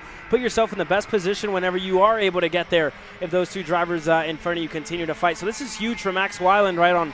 Again, we talk about his first national race win that came here at USPKS back at Trackhouse Motorplex for the second round, and then again this weekend would be great, but look at everything else further back, side by side. Paramo with one of the AMAX drivers, and they continue to go at it. Paramo able to get ahead, but Palacio, the driver up front, Rivera able to get himself back up into the mix. What looks to be just an 8th. So huge changes here in the mid-pack. This is for 7th place on back. 7th, 8th, 9th, 10th, 11th, 12th, 13th, 14th, 15th, 16th, 17th, 18th. So this is from 8th back to the last car, back to the 849 of Davis Henry. And so that's nearly everyone else. But, you're up here in the commentary box with me, Caleb. Xander is off doing very important things. That means that the eyes on the ground belong to Haley Donaldson. Haley, what can you tell us? Thank you, Henry. These clouds are looking incredibly sketchy. The sky is dark. It's getting windy. I've spoken with several of these KA Junior drivers, and the common strategy for this is to just send it out on dries, hope for the best that it doesn't rain. But if it does, most of what I've gotten is just smooth hands are going to be fast, send it in the corner as easy as possible, and just hope for an easy race. Thank you very much, Haley. That's the significant takeaway from that. The wind has picked up. And if you look now at the USPKS flags all down the start-finish line, which way they are blowing, and the flags, the wind is coming from the direction of the weather. Which it's almost like a tailwind. Which means, it's a tailwind for the driver coming down the main straight. So here we are. You'll have a little look at the side there. There's cross flags in the air, and if you have a look at some of the banners and the barriers that are there, they go. You can see them fluttering. Well, actually, the weather is to the behind I-70, and the wind is blowing from where the Pilot Flying J truck stop is. Just to the east of the circuit, and the I-70 to the north. Yes, we've got a battle. Yeah, the battle up front continues to go on. Third on back. Not much changes out of them. And again, just look at the gaps here, Henry, as well, right? Oh, yeah. Massive. 2 seconds in between the group. Actually, 6 seconds in between the group with Santian, Katowski, and Max Weiland. Then you have to look 6 seconds back to find Palacio, Rivera, Murphy, Cristia, Paramo, that have all kind of just been single file line in a train here, it looks like. So it just goes to prove it's something that we've seen this morning, and now we're seeing it this afternoon. If you play nice, drive single file, don't attack each other at every corner during the first 3 quarters of the race, then you have a huge gaggle going into the deciding laps. If you decide to take chunks out of one another from the word go, you can end up with huge gaps between the various warring factions on circuit. Here is the second group, 3rd, 4th, and 5th, Katowski, Weiland, and Santion. And then there's nothing but empty tarmac behind them before you get to Palacio and Rivera, who have managed to break away from Murphy, Paramo, Payne, Kubinski, Cristea, Yotzi, Henry, Trebe, Anthony Baldus, Giovanni Antonio, Itaraga, and Ezekiel Haight still on track, but a long way back. Yeah, very long ways, 54 seconds. Maybe one of the drivers collected there at the start of this one. But that being said, Max Cristia looking for a move on Easton Kubinski on the AAM karting machine. Cristia able to get through now. And again, like you said, right, quite some time since we've seen him at the track with an accident right at the start of the year over the winter break. And finally good to have him back, good to see him back with the J. Howard driver development team. Nonetheless, working our way through this time. 9 laps in the books, so just about 4 laps to go left in this race here, Henry. Yeah, plenty of time, though, for Vanchev and Weiland to swap and chop and change. But 3 seconds between them and the chasing drivers, I think that could be a little bit a bridge too far for even Max Weiland, Valentino Santion, and Nico Katowski to bridge. Of course, it does depend on how early Pettit attacks Vanchev and how vigorous Vanchev defends. Be a good case study that we can keep in the back of our minds for the rest of the weekend. As now that's a good example of the drafting going into I-70 there. Katowski just resting his nose on the rear bumper of Santion's kart. The gap was 2.7 seconds. Has it come down? No, it's gone up to over 3 seconds. So even though these 3 drivers are running nose to tail, not battling, the pace of the 2 leaders is still outstripping them. I think also that, right, it shows you how important the starts of the races are here, at Newcastle Motorsports Park with a changed layout here this weekend. Again, we ran this layout last year. Didn't see it race anything like this due to the fact that we were underwater almost all weekend long. But, even then, like we haven't seen the importance of these race starts even last year, and we're seeing it this year, right? For drivers third on back, it's really imperative that you don't let leaders get away, because a move is going to cost you here, given you can close down. But if you spend, 75% of the race fighting, going back and forth, you're going to lose way too much time. And with the track being, as big as it is, with lap times being as long as they are, it shows you, right? They are long races where you have a long time to kind of close back in, if you will, but it's also a long time where you can fall away. Yeah, and once you've fallen away, it then becomes a case of, it's down to those in front of you to slow each other down to help you. Katowski to P3, Weiland back to fourth through this great opening section. Fast, 90-degree left, 90-degree left, 90-degree right, 90-degree left. Really challenging for the drivers, rewards the very brave. Passes are possible, but certainly not easy. As Katowski hanging on to third. We talk, obviously the Katowski brothers have been working very hard anyway, but, is some of this performance down to just what Nico was watching from his younger brother Jack in the previous race? Not only that, right, he's done a lot of hard work with Colin Brown in the past, Diego Ramos as well, who's sending him best wishes to him. He had a nasty flip yesterday in Canada with the PSL team. He is all right, but again, just definitely scared him a little bit, scuffed up the brand new Veloz helmet as well, but again, he's learned a lot, right? A lot of racecraft as well from Diego when he was in the mini class, in the micro class as well, and he's relatively new to racing as well, and to see him already in the top three in his first couple of weekends in junior is great to see. Nonetheless, though, it's about to heat up. Santien looking for a move for what looked to be fourth away from Max Weiland. Just didn't have enough time, and Pettit, Vanchev going to start to fight for the lead of this one. Vanchev running out of room. Pettit holds on to the lead as we head into the Cell Tower hairpin, Henry. Yeah, indeed. Vanchev's crawling all over the track. They go up towards Cell Tower. Now they begin this descent down through like Thunder Valley almost into turn number 10. Up the hill, Vanchev's trying to cross over. They crest the right. Oh, Vanchev round the outside. Absolutely outstanding pass from Alex Vanchev there. He gets the angle of attack perfect, and there was nothing Hurricane Trav could do about that one. But was it enough to win in the race? We don't know yet. Here we go. Travis looking on the inside in I-70. He's clear. Vanchev now over under. We'll see if he has enough time, enough room into the grass for Vanchev. I think that's going to do it. Travis Pettit across the line. I think his dad Adam is going to be happy with it. See a little bit of shake of the head, but yeah. Breathing a sigh of relief. Breath there, yeah. 3 wide further back. That was Julian Rivera salvaging 6th place from Tristan Murphy. Isaac Payne and, thumbs up there from Vanchev to Pettit.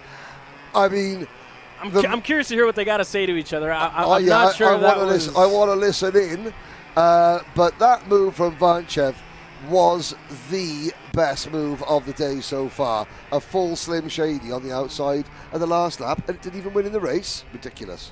Yeah, there you go. We'll head on down there in a couple of moments. But Travis Pettit, your winner here in heat race number 2. Good for him in the championship standings. Extends a little bit over Max Weiland, who sits second. Vanchev, Katowski, good finish in third. Asanti in your top 5.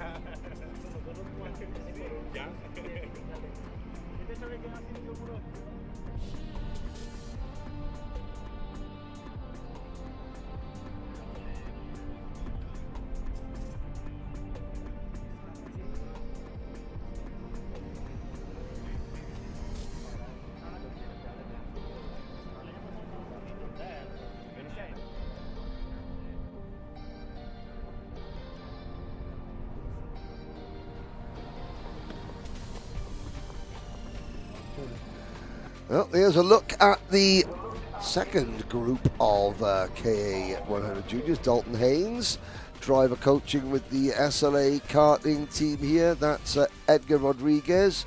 Spoke about him earlier, has a meeting with a certain Carlos Slim early this year about becoming part of the Escuderia Telmex Mexican Driver Academy. The rest of the field. Nathan Golseth here. Issues, and his mechanic looked like Shaston Johnson was going to grab the external starter. Golseth able to fire off, but I'm sure that was a huge scare for Golseth there before even heading out onto the racetrack. But absolutely, considering that Golseth is due to start third. Isaac Malka and Braden Wagner, row 1. Nate Golseth and Teo Salamao, row 2. You go back to Ethan Sky Maniachich, Edgar Rodriguez on row number 3. Issues for the 885. Oh, that would be Alexander Savage, the driver out of Hernando, Florida. He was due to start 19th. He won't start anywhere now. You go further back as well to Nate Dogg, Nathan Dupuis, Asen Dramaliev on row number 4. Jensen to Anderson. Green flag in the air. We go racing. KA Junior. And everybody managed to successfully negotiate turn number 1 into turn number 2. Asen Dramaliev on the outside there. He's still on the outside coming through turn number 4. No, make that the inside line. The Techno Kart gets up over the curb, almost into the side of the second Nash Motorsport kart of 858, Drew Jensen. As an early breakaway for Little Sizzle, Isaac Malka. And and there's the 861 over the curbs. That was Evan Patton, the AMAX racing driver. Interesting, Evan Patton, he's at the back. He's got the pink breast cancer awareness ribbon on the back of his crash helmet. His mum, Nicole, is a breast cancer survivor, and he keeps that to keep his mum close to him. She's, Nicole is, I don't know if she's here watching or whether she's at home watching, but she's a survivor, and Evan makes sure that he's raising awareness for that wherever he races. Here we go again. Pass for third. John Antonino getting through a little bit too deep, though. And Ethan Sky able to go right back for third. It's going to take quite some time for Antonino to clean off those tires, but Nathan Dupuis, I wouldn't be surprised to see him waste absolutely no time with the MPG Academy driver. Yeah, wow. There you go. Nate Dogg, I got to say, here he goes. Anna's not here, so you can't stop me singing. Nate Dogg, he's on a mission trying to find Mr. Warren G. Thank you very much, ladies and gentlemen. If you remember your early 90s hip-hop, then you will know exactly what I'm talking about. But Nate Dogg moving up into P4. Ethan Sky Manjancic in third place. Now, mentioned Ethan Sky, he had a great run going in heat number 1, but then had an off-track moment. Let's have a look back. So that is Antonino overcooking it. Just can't get the wagon stopped at turn number 1. Bounces over the grass, kicks up some dust. Yeah. There goes Manjancic and Dupuis, and here comes Dupuis again. Mirror signal maneuver put Nathan Dogg, Esquire, into P3. There you go for Nate Dogg, and John Antonino looks for fourth on Ethan Sky. He goes through. Wagner stuck right behind Theo Salamao, though, for the lead of the race in a turn number 5 on Little Sizzle. Salamao able to get clear, and again, the driver who had a very dominant opening weekend when you look back to Daytona at the start of the year, putting him third in the championship. And again, when he talked about Daytona, said it reminded him a whole lot about his home track back in Brazil, and when you get here to Newcastle Motorsports Park, very, very different than to what we had at the opening round, and even then he's showing his pace here up at the front of the field. Yeah, Brazil has got an awful lot of very good kart circuits. I'm thinking of Paraíba in the north of Brazil. I'm thinking of Granja Viana, Sao Paulo, obviously just heard, but they tend to be situated in smaller patches of land, so they're tighter, a lot like Daytona. Tighter, narrower, bit more bumpy than a lot you'll find, so this would be the complete antithesis of what Salamao is used to back in Brazil, more times than not, although Granja Viana is a very long circuit, but again, it's very long, but not over a great amount of acreage of land. And we're talking about Salamau, and meanwhile, these two here on your screen for John Antonino, Nathan Dupuis, they've been going back and forth. Ethan Skye able to get back ahead of Wagner. So that's Ethan Skye back in a 5th, and what a weekend for Ethan as well, right? You look back to, I believe it was the start of the year when you look back to Orlando whenever we were there for the Winter Tour.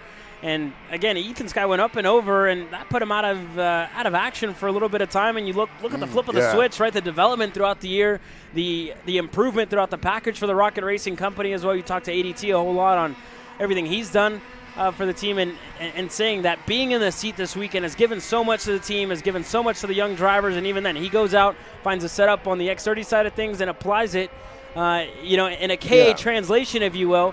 And it applies it to the KA package of either Isambard, of Ethan Skye, of I believe Venegas under that 10 as well. Yep. So it's been a lot of hard work for that team to get to where they are now. And again, definitely most improved, if you will, from the start of the year to where we are now. This is huge, huge headway that they've made throughout 2025. And it was at Road America that Ethan Skye took his first top 10 of the year, and he briefly took the position away from Braden Wagner, but the Rollerson Performance Group Kart fights straight back.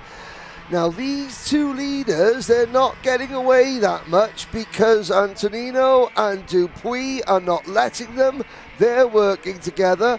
Wagner, Manjencic, Dramaliev, Shad, Brady Shad, the man of the moment from Road America 8. Indy Anderson is up into P8 in the P9 rather, in the 888 kart for the J. Howard Driver Development Team.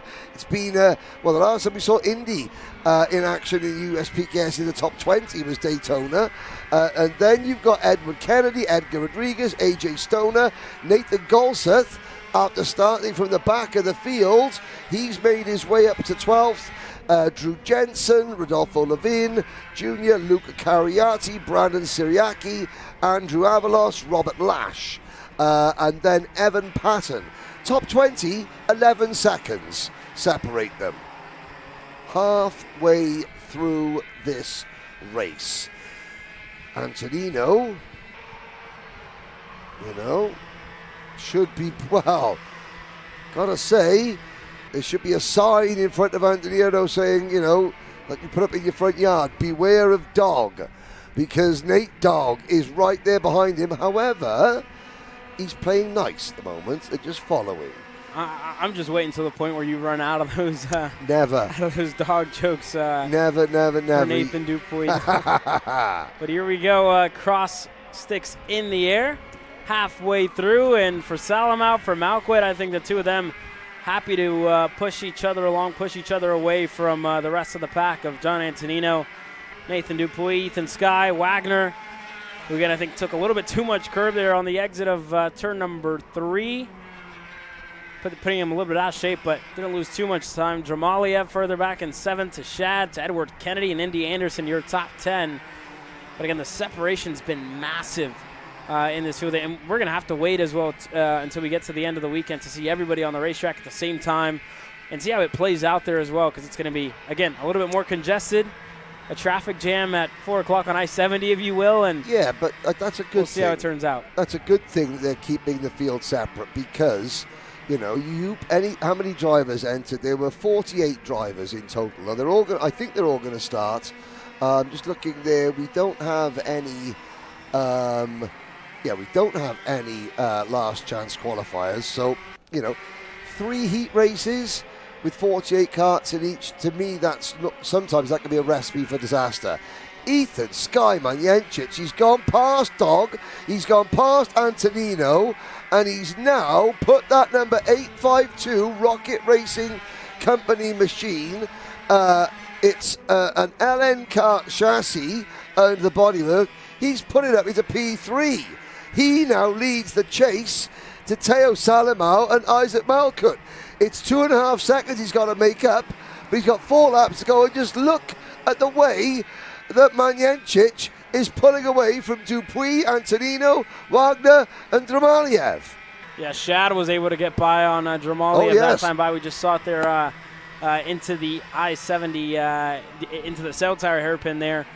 And again, that change for position. Shad was able to surprise him. Now he's going to have teammate in sight of Braden Wagner as we work our way into the I-70 hairpin this time by. And again, huge separation from third on back, but that's closed right on down as we get onto the exit of the corner and up front, just content, right? For Isaac Malquit, for as well for Theo Salamau, and you look back up front, no moves for third on back yet. Yet. Everybody's staying patient, but again, yet, key word there, Henry. Yep, keyword. Unfortunately, it looks like we've lost Lucas Draby from the race in the number 897 SLA karting entry. 3.3 seconds the gap. So the two leaders gained 6/10 on this pack of karts last time around. Past the fields of, now is that be corn or wheat or maize behind the circuit? Corn, yes. You can almost smell the cobs, from here as Manjancic checks over his shoulder. Dupuis playing a smart game, pushing on as much as possible. Without wanting to be unkind, Nathan Dupuis knows firsthand how much ground you can lose if you decide to defend. If you decide to defend from the early stage. There was a race early this year where he set his stall out early and, the gaps opened up in front of him that were huge because he was defending and keeping everyone behind him, not attacking. I think it's maybe a little bit too late, right, to sit patient at this point. You look at the gap up front. I mean, these two absolutely gone, and they're going to need a whole lot of battling out of Salamau, out of Malquit, who, again, have been really patient with each other, really content to work together, really content to push each other along. So, true. Just a little too late, in my opinion, Henry. But nonetheless, right, anything can happen. So, true. Good to see them now working together. And like I said, putting yourself in a position to succeed if and when those two leaders do start to fight. And how much is really the big question. And everybody sits in line. Antonino, I thought for a second there was going to have a look on Nathan Dupuis. Decided to stay in line. Wagner as well, just sitting patient. Shad hasn't really been able to close down on Wagner. But, again, everybody just getting closer to each other. And we'll see this time by. Should be 2 laps to go for Salamau, for Malquit. And, again, this is where Dupuis needs to decide if he's going to go, if he's going to stay. Because I think when you talk about the KA Junior class, even KA Senior, pass or be passed is usually the name of the game.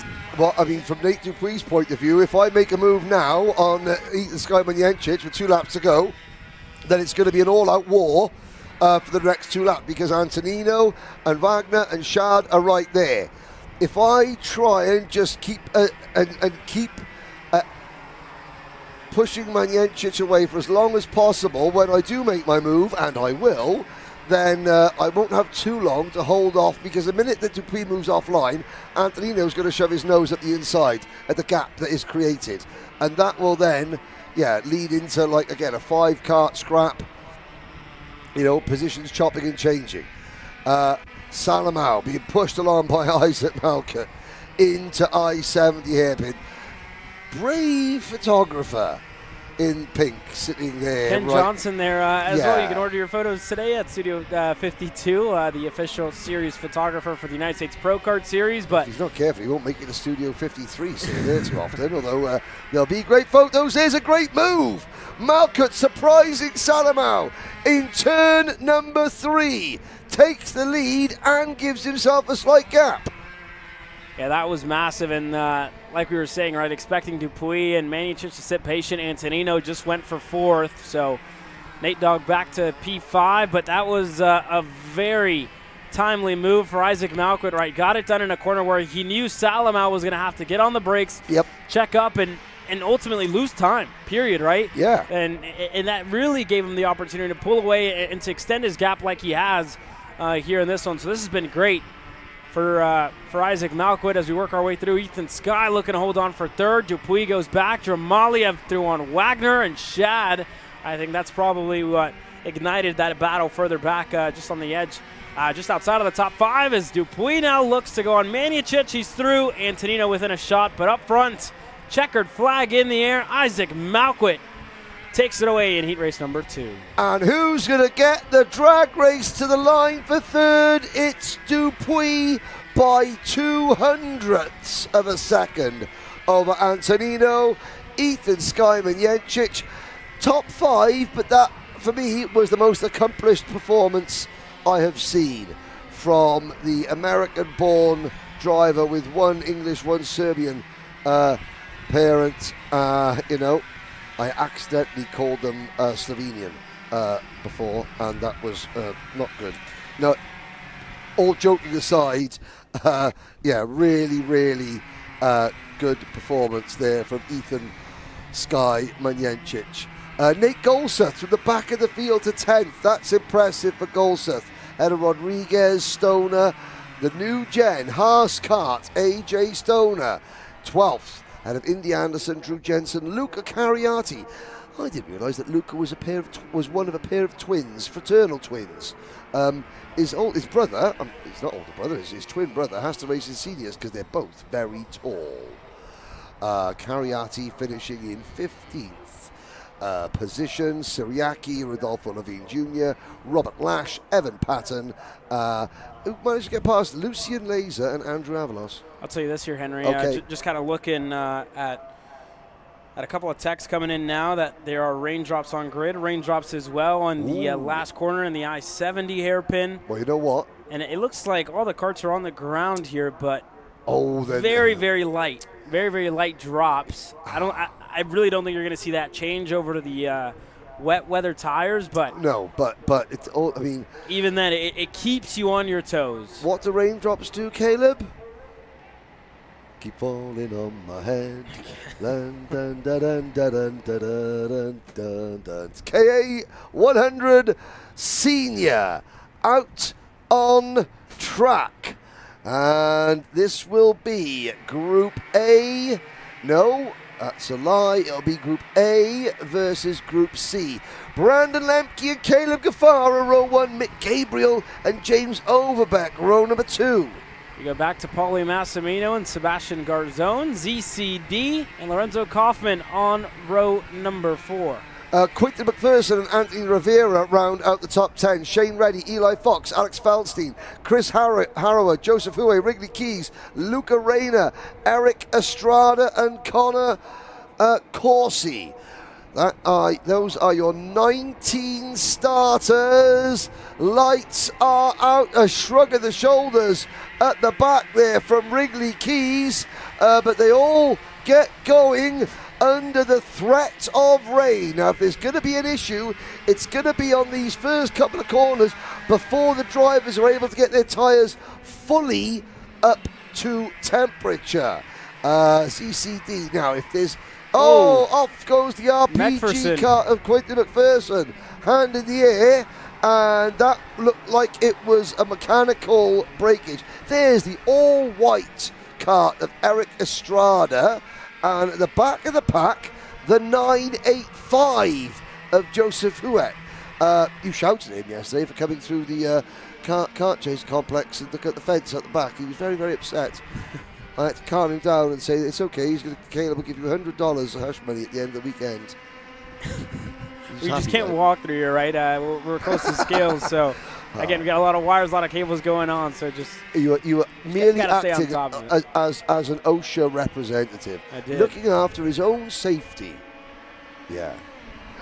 Nonetheless, though, Lorenzo Kaufman, look at this. Pass on Sebastian Garzone into turn number 1 for the Inter MS driver. He's able to get clear. Garzone, not the best of starts for him, falls back, and Shane Reddy, the driver just right behind him. As well for Alex Feldstein, who's not too far back. A couple of moves. Gaffera looked like he had a thought about it on ZCD, but keeping James Overbeck at bay. A great start for Brandon Lemke up front. And now Massimino looking to go for second. He's clear side by side. DeMello goes through. Gaffera looking to go by on Gabriel, who's just left out to dry on the outside. Overbeck goes through. Kaufman into the side of Gabriel. And dust getting kicked up there as Lemke, Gabriel, ZCD, and then Gaffara lead the rest of the field out to scoreboard bend. Work our way through. Look at Shane Reddy having a go on Alex Feldstein. Inside for Reddy. Able to get clear that time by on a fellow Midwest native, if you will, in Alex Feltzine as they work their way on by. The front stretch now, ZCD starting to close in on Massimino and Brandon Lemke here. Oh, it looks like there's problems for that plain white new gen motorsport kart of Eric Estrada. He's out there. He just lost a bit of ground. Joseph Huet continuing, but Quentin McPherson, the only retiree so far. Lemke, Massimino, Commander Mello, Gaffara, Overbeck, Kaufman, then Garzon. Of all these drivers, you have to say Sebastian Garzon, first-year senior driver for the Orsolon racing team. Garzon, a dramatic double Supernats winner last year. But now he is up against a very, very experienced group in front of him. You know, I'm not quite sure. I mean, obviously, Paulie Massimino, Zach Commandamello, you know, mid-20s. I don't know how old Brandon Lemke is. All I know is that he's got a 2-year-old golden retriever called Aspen, who's lovely. Yeah, correct. For the Lemkes there to work their way through. Brandon, again, been in the sport for quite some time. I believe has a K Senior Championship, but again, from my knowledge, I don't think we've ever had a repeat champion in USPKS history, right? You look back, it's been a different champion every single year in the K100 senior class, right? It's been different every time that you come down to it. And again, Lemke looking to become the first 2-time K Senior Championship here this year. And again, puts himself in a good championship spot. Here currently sits second, I believe. Prix drops to Paulie Massimino. And speaking of Paulie even, right, talked about how hard it was to be fighting for a championship with a guy like James, who, again, teammates at the end of the day and almost like family at the end of it, right? Spend week to week at a racetrack, spend a lot of time outside of the racetrack together as well, in hotels, Airbnbs, you name it, right? The two of them spending a lot of time together, and he said, it's just hard. You know, I find myself in heat race number 1. I see him going out there and winning, and at the same time, like, man, I don't want this guy to keep racking up points because I want to be a champion at the end of the day. And the two of them about to get a lot close to each other when they get down to it. Overbeck picking the inside, going to push his way by on Paulie Massimino. Yeah, Massimino falls back behind his teammate. And again, if you think back to the press conference and the interview in the scale line with Paulie Massimino, where we talked about having his mum and dad there, he went, yeah, I've got 2 families though. You know, I got my parents, but I've also got my Brandon Jarzakrak racing family. And he says that they are like family. And that means that, of course, you know, Paulie, I'm sure he's done some coaching with James. I'm sure that, you know, Paulie, you know, and James's parents, you know, are here, the families that congregate. So it is hard. Massimino getting sent out of the way there.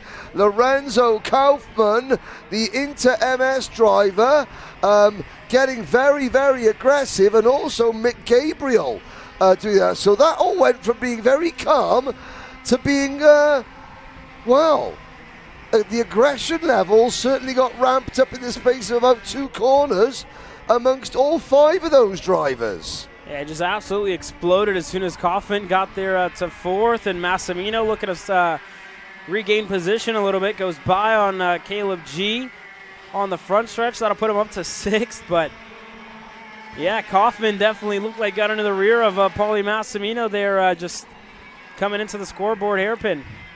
Yeah, I mean, it was certainly it looked like it was Kaufman who came from nowhere to elbow Massimino out of the way. But what I couldn't see was that if anybody was helping Kaufman into that corner, because the trajectory of the karts changed very, very suddenly. It wasn't as though you were looking and thinking, there's a move about to happen, there's a move about to happen. It was at this corner a lap ago, and it just seemed, yeah, almost a bit strange, like there was more to it than met the eye. Indeed, there is now for the lead. ZCD starts to close in on Brandon Lemke as we come on the exit of the corner, and Sebastian Garzon, Caleb Gaffera, we'll see if these two work together or if Gaffera's going to want to go right on by the Orsolon Racing driver. Overbeck as well gets himself into the mix, just everybody bumper to bumper, nose to tail as we work our way into past the halfway point, if you will.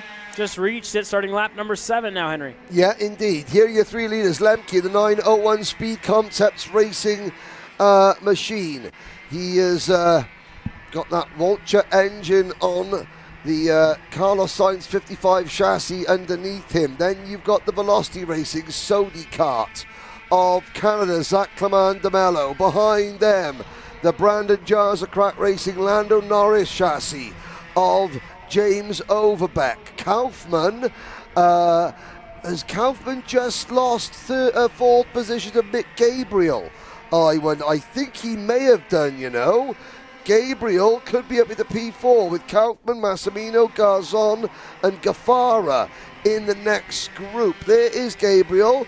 Massimino has also got back past Kaufman as they're not out of it yet, Caleb. They are not out of it yet, especially with Paulie Massimino. Probably, you know, he didn't give much away in terms of emotion, but I would imagine that the temperature underneath the visor of Massimino's crash helmet is just south of boiling point after that incident a couple of laps ago. I mean, I'd say I wouldn't be happy if I'm being honest, right? If I'm in that position, if I'm fighting for a championship here this weekend, I wouldn't be happy as Kaufman gets his elbows out again with Mick Gabriel.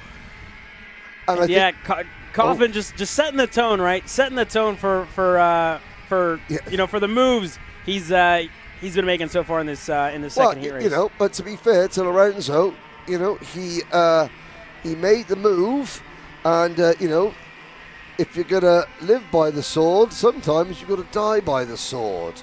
Up at the front, though, I mean, it sounds strange to say how impressed you. Oh dear, there are two Shane more Reddy, Alex retirements. Yeah, Reddy, the Everton Football Club fan, and Feldstein, the Hots driver development man, out of the race. Talk about like Commander Mello. You know, he is a guy that led the Indianapolis 500, you know, and was a great rookie in IndyCar racing until obviously the budget ran out. But you know, he was in the doldrums, I think, mentally and physically for a couple of years, and you know, cannot speak high. I mean, I've known him for a long time, friends with him. It's so good to see him back, and he's so impressive. But this is, you know, this is the ZCD of old. This is the ZCD that Mike Wilson, 5-time world karting champion, took under his wing when he was a junior. Yeah, correct. Very good to see, right, what ZCD has done over the past year, and again, continue to develop a new program that he's been under, and he's been trying to develop as well with, again, more drivers, right? And you know, speaking to his team manager, and Ruben said, with Velocity Racing, happy to have a guy like ZCD under the 10, and again, developing the chassis the way that he has been, as well as a guy like Brandon Lemke, right, who's, again, one of the veterans of the class, has been racing at the United States Pro Kart Series since the birth of the series. The kid out of Wisconsin, the Wisconsin Wonder Kid, like Xander likes to say. And again, I said a little bit earlier in this race that Brandon finds himself within a long shot, right, to finish in the championship battle and looking to become the first 2-time K100 senior champion. But he needs to finish third or better in this heat race to stay alive in the championship fight. At the moment, it looks really good for the 901 of Lemke, but he needs to continue to push, needs to continue to stay up front. He needs to hope that, you know, ZCD has another lap like he just did, right? Yeah. Just falling a little bit off, but again, third or better for Lemke to stay alive in the championship battle here. And also keeping Overbeck behind him is key for, you know, well, Zach Commander Mello keeping Overbeck behind him is key for Lemke's chances as well. Here comes the ZCD as the 2 sticks go in the air, 2 to go, and the Velocity Racing Sodi kart takes the race lead, but only for 2 corners. Lemke fights back with a brilliant pass there. That is the cleanest pass you're likely to see at that corner, executed to perfection. Here we go, Overbeck looking to go on ZCD, and Paulie Massimino well on his way. And again, Paulie, second in the championship, or I think Witt drops and is leading pre-drop, but here we go. Battle continuing to heat up side by side for third. Massimino, Overbeck, the 2 teammates fighting for position on the racetrack, fighting for points as well off of it. Out of scoreboard bend, the 2 Brandon Jarza Crack teammates on the Lando Norris chassis are side by side.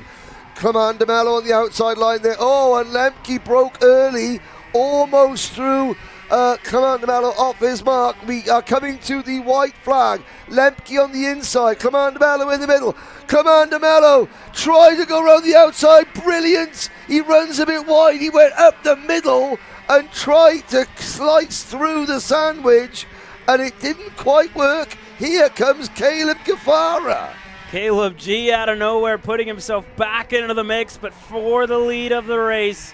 Paulie Massimino, Brandon Lemke, DeMello back there in third, side by side for fourth, for a second in between Caleb G and Overbeck. Brandon doing everything in his power to keep Massimino, DeMello at bay. He gets past and he goes right back on him. DeMello on the outside looking to set up an over-under. Overbeck still looking to keep Gafara at bay here, Henry. Well, now this could be, Overbeck dropping back. This is good news for Lemke. I'm not quite sure what it does for Massimino. Obviously, it's better for Massimino as well. Overbeck's got a real fight in his hands, but luckily he's got the drag race to the line. As they come into the final corner, here comes Clement de Mello trying to get the undercut on Massimino. Lemke has the inside line. Does he have the momentum? Does he have the speed as they cross it 3 wide? Lemke by 0.04 of a second. Goodness me, Massimino, Garzon and Gafara with Overbeck 6.4 of a second separate the top 6. That is the closest bunch finish of the day so far. McGabriel, Anthony Rivera, Chris Harrower up next. Lorenzo Kaufman round out your top 10. Then it is Luca Reyna. Reyna in the Moose Lodge backed entry. The Moose Lodge, a beachfront restaurant in Bradenton, Florida. Eli Fox, Wrigley Keys, Joseph Huey, and Alex Feldstein are the rest. Let's have a listen here.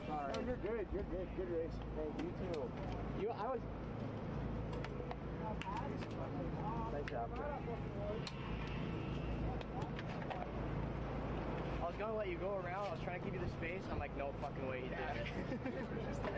That was good, hard. Yeah, it was good.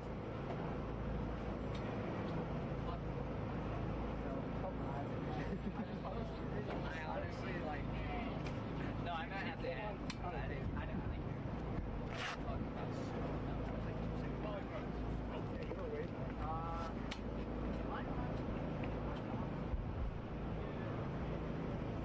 Oh, it's time, isn't it?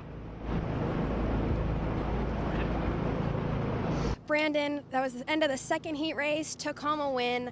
What are you thinking about going into the third heat race, tire management-wise?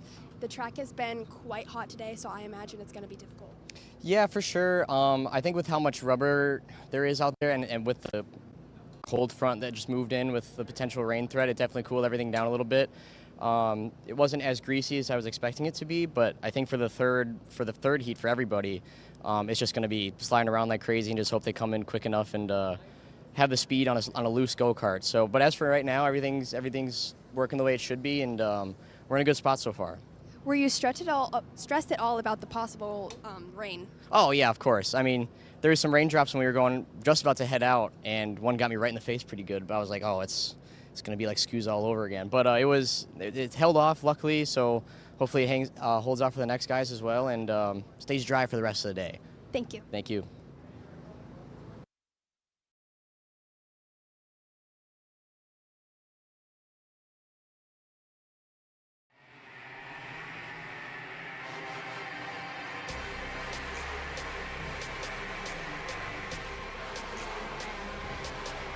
Well, it's time to go racing once again in KA Senior. Blake Nash, Alan Isambard going to lead us to the green flag with Colin Lloyd, Ben Cooper on the outside, Ben Gaunt on the inside with Sebastian Venegas on the outside of row number 3. A couple of others working their way onto the grid as we get ready to take the green flag. Nash on the inside, Isambard on the outside. We go racing in senior.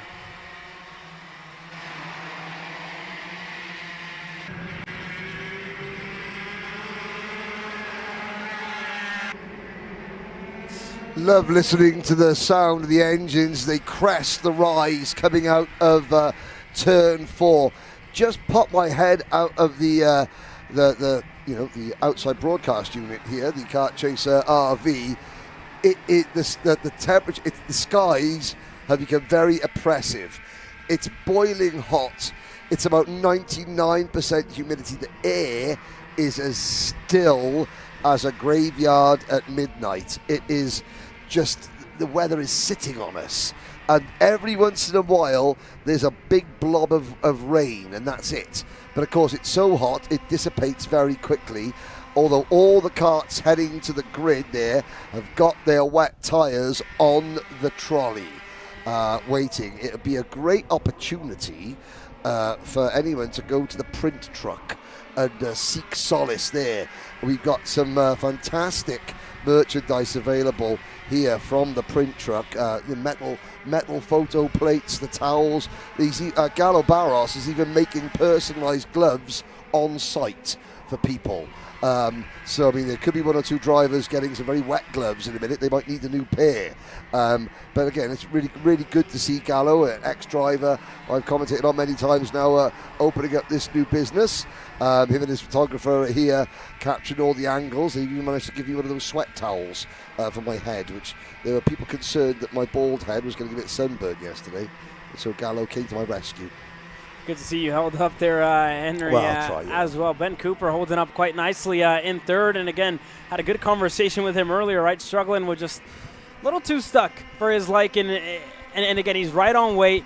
Everything seems to be good. He said, I'm just having a good time. I'm out here having a great time, enjoying it. You know, no better place to be than in the seat of a go-kart. Yep. And going fast as well. Just, again, needs to dial in a little bit and struggling, right? He said, I have a longer upper torso, and again, just struggling with just a little bit too much grip for his liking, right? But even then... Well, we saw that in the earlier race where he was two-wheeling it round I-70. And even then, given the conditions, he hasn't shied away from it at all. It's still sitting third, and again, you see him drop a tire there on the exit of turn number 3 and acknowledging it, right? That shows you the, if you will, the experience and maturity out of Ben Cooper, right? Hand in the air, apologizing, you know what, that's on me.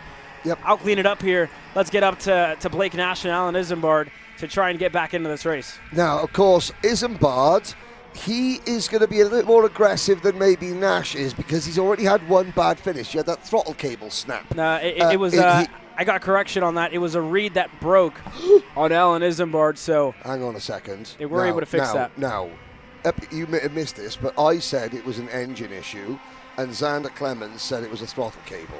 Because that's the information I relayed, correct? When you said throttle cable, there was a certain, ginger-haired fellow standing next to me that was punching the air, and I want to correct him. So it's now not 1-0 Xander, it's 1-0 Henry on the mechanical defects diagnosis scoreboard. Thank you for clarifying that, Caleb. There you go. Proper journalist, always, make if there's one driver on this circuit that wants a little bit slippery, it's Ben Cooper. Big on weight, more of him to move round.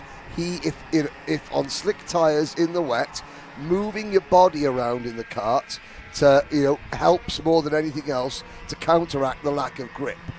If it were to happen, I think we'd see Ben Cooper, although we're on lap 4 out of 12, so there's still time, we'd see Ben Cooper excel in slippery, greasy conditions. I would agree. That would definitely benefit Ben, especially here in this race here this weekend as well. That would be great for him. We've seen taller drivers like Josh Oates even last year flourish at a track like this.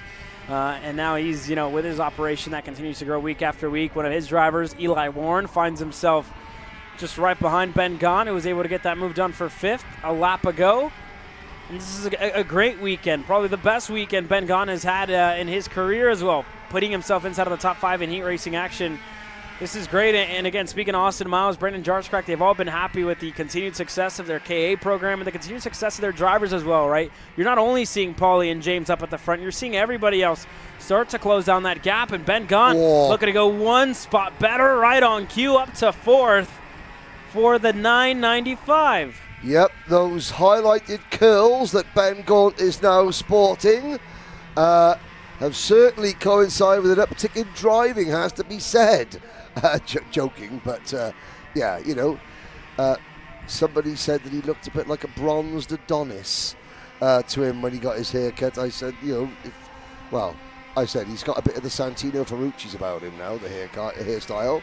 But there is Ben, head down. He's got that Gillard race suit because it's got the Union flags, you know, celebrating Ben's, you know, British heritage. He makes the move and passes Ben Cooper, who gets absolutely freight trained. Put Ben Gaunt up into P3. Great driving from the Brandon Jarzacrack driver. Colin Lloyd is there in fourth. It is fourth place now. Fifth for Eli Warren. Sixth for Ben Cooper. Then it's Venegas and Talon Laney. Talon Laney a little bit off the back of this group, so that, you know, Sebastian Venegas in seventh place is the last driver in this gaggle. Then there's a gap back to Talon Laney, Cash Perkins, Ibrahim Dean, the top 10, Adam Maxwell, Conor Ferris, Aidan Galway, Camp Chambers, David Morales, Charles Ropke, and Raider Santos. Joe Turney, you know, he was entered in this class. He withdrew before practice begun. You know, just focusing on the one category. As cross flags, half distance, Nash and Isambard 2.1 seconds in front of this group of drivers. Still no rain. Yeah, still nothing yet, and I think maybe the more you say it, the more it's going to stay away your Henry. Well, you like to think so. Curse the commentator and all that, you know.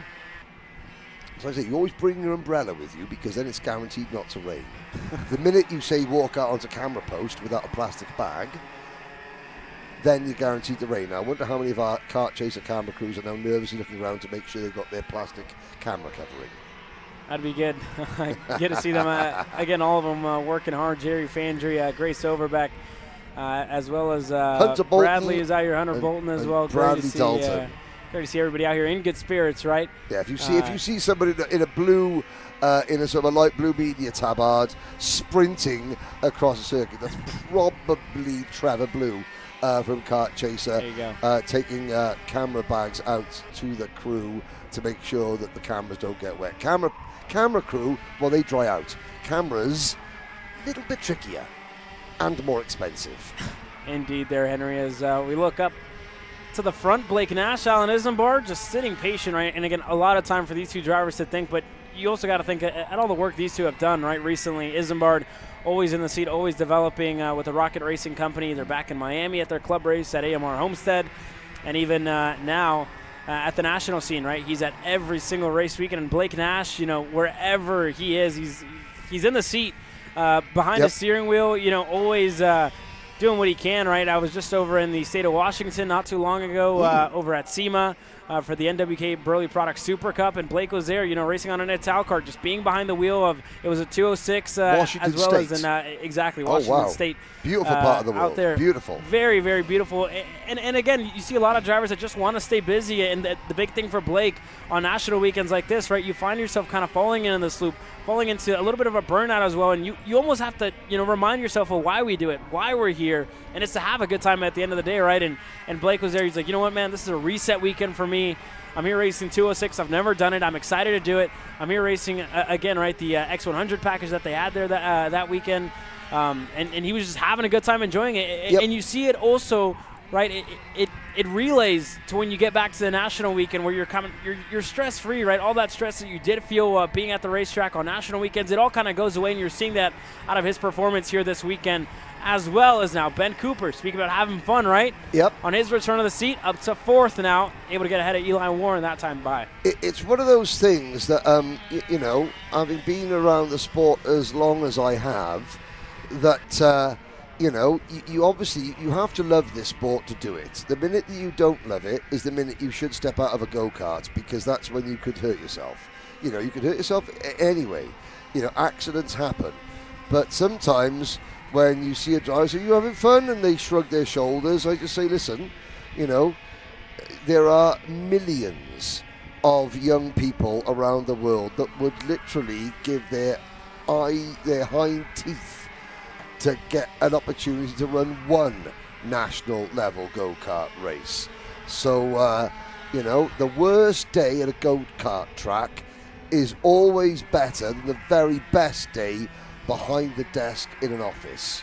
Sometimes, occasionally, our young drivers need to be reminded of that, you know, because they call it the grind in sports for a reason. When things aren't going quite so well and and things aren't so much fun, you've got to dig in, work hard, and grind the results out. Yeah, correct. So again, like we've kind of added on to it, right? It's been great to see a lot of drivers, right, starting to come into their own, especially at the end of the year like this. And again, it's about to heat up here. We're about to get 2 laps to go this time by. It's go time for Alan Isambard, who's been sitting patient behind the Nash Motorsports 914. And Ben Gaunt going to start to defend from Ben Cooper, Eli Warren, and Colin Lloyd, all who sit single file line as we get into turn number 1. You know, Ben Gaunt, you can understand why he's defending third place in a heat race so vigorously. 1 top 10 finish this year for Ben Gaunt, who sits 13th in points. This could be a career day for Gaunt, a career weekend for Gaunt, but he has to try and put these results to bed. He has to learn how to hold on to a top finish against 4 ravenous rivals when it comes to crunch time. And he's got to learn how to do it the right way, because they will make attacks no matter what he does. Oh, Cooper on the grass there as Lloyd picks up a position. Cooper's going to drop back to 7th. Venegas is going to go up to 6th. Isambard saying to Blake Nash, go, go, go. White flag in the air. Isambard's thinking, right, I would rather take a second than risk a move for the race lead and end up with my second DNF out of 3 heats. Yeah, Isambard really needs this result here to close out the second heat race, to have a good starting spot whenever you look at the main event tomorrow and the third heat race as well. Ben Gaunt still able to hold Eli Warren at bay, Colin Lloyd. And again, you saw Cooper off the racetrack there, just on the exit of scoreboard. So he's down in 7th, out of contention here. And up front, a car length in between Nash and between Isambard, who makes a mistake there, a little bit too wide there as they were going into the green corner. So now that was just about turn number 7. Maybe Isambard, he is going to be close enough, Caleb. He is going to be close enough for a drag race the line. Is Isambard going to make the move? Nash defends. Nash breaks very early to spoil Isambard's momentum. They're going to come out of the fire. Oh, Gaunt runs wide. Here comes Eli Warren. It's a drag race to the line. Isambard gets it. I'm waiting for the timing software to update. Is that an actual dead heat? It normally takes a second or 2. Yes, that is a dead heat down to the 1,000th of a second. 0.00 less than 1,000th of a second. Isambard gets it from Nash. Warren, Venegas, Lloyd, Gaunt, then Cooper, Perkins, Ferris, Laney. Let's listen in. You'll never see a race closer than that, because it's impossible to have a race closer than that.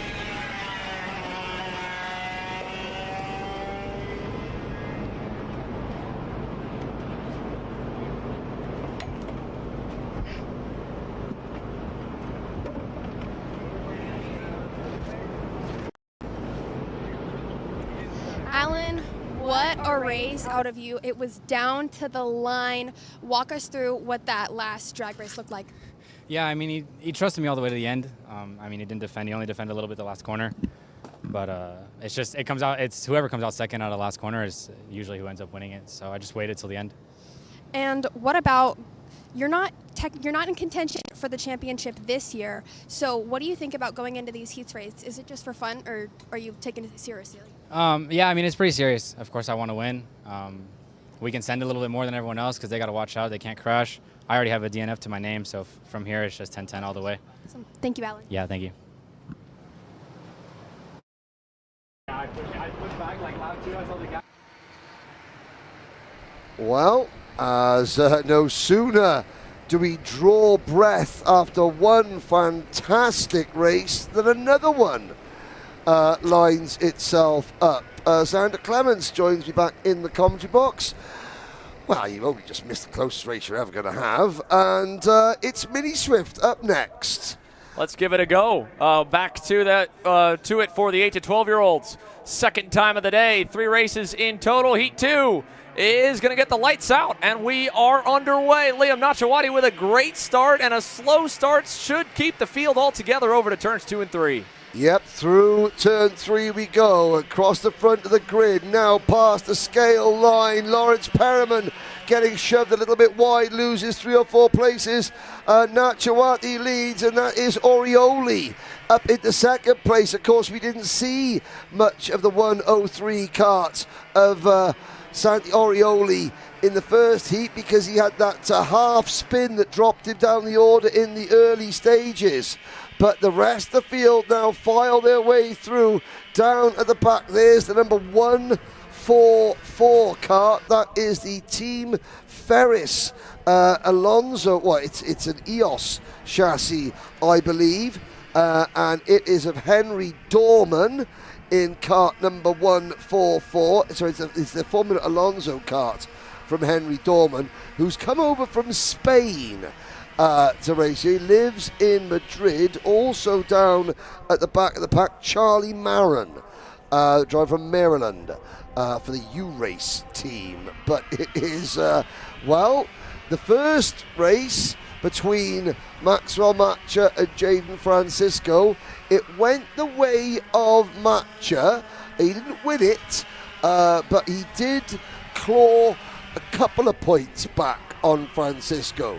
Whether that is going to be enough to overcome Francisco's advantage when drop scores come into effect, I don't know. But the only thing that Matcha can do is get his head down and just keep pushing on.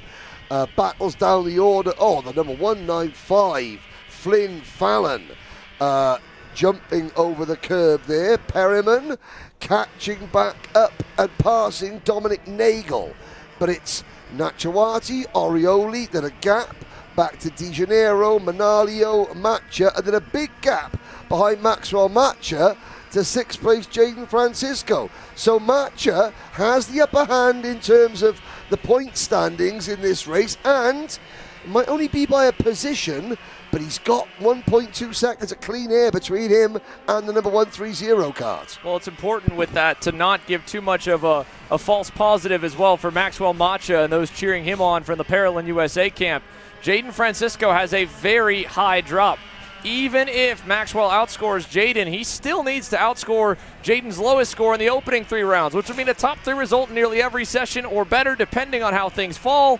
Luckily, right now, his teammate is mixing it up at the front, and so is Santi Orioli back to it. In fact, they're all going to go 2 by 2, and this will bring more back to the front. Nachawati to the lead, Matcha to second, through to third will be De Janeiro to get back in line, only to open the door, and Orioli to slip through, but Matcha also has gotten through to the lead. That lead changed hands in as many corners as they just drove through in 10 seconds, Henry. Yep, so good news, bad news for Maxwell Matcha. Good news, you're in the lead. Bad news, that big 1.2 second gap that you had over your nearest title rival, Jaden Francisco, gone because of all the fighting.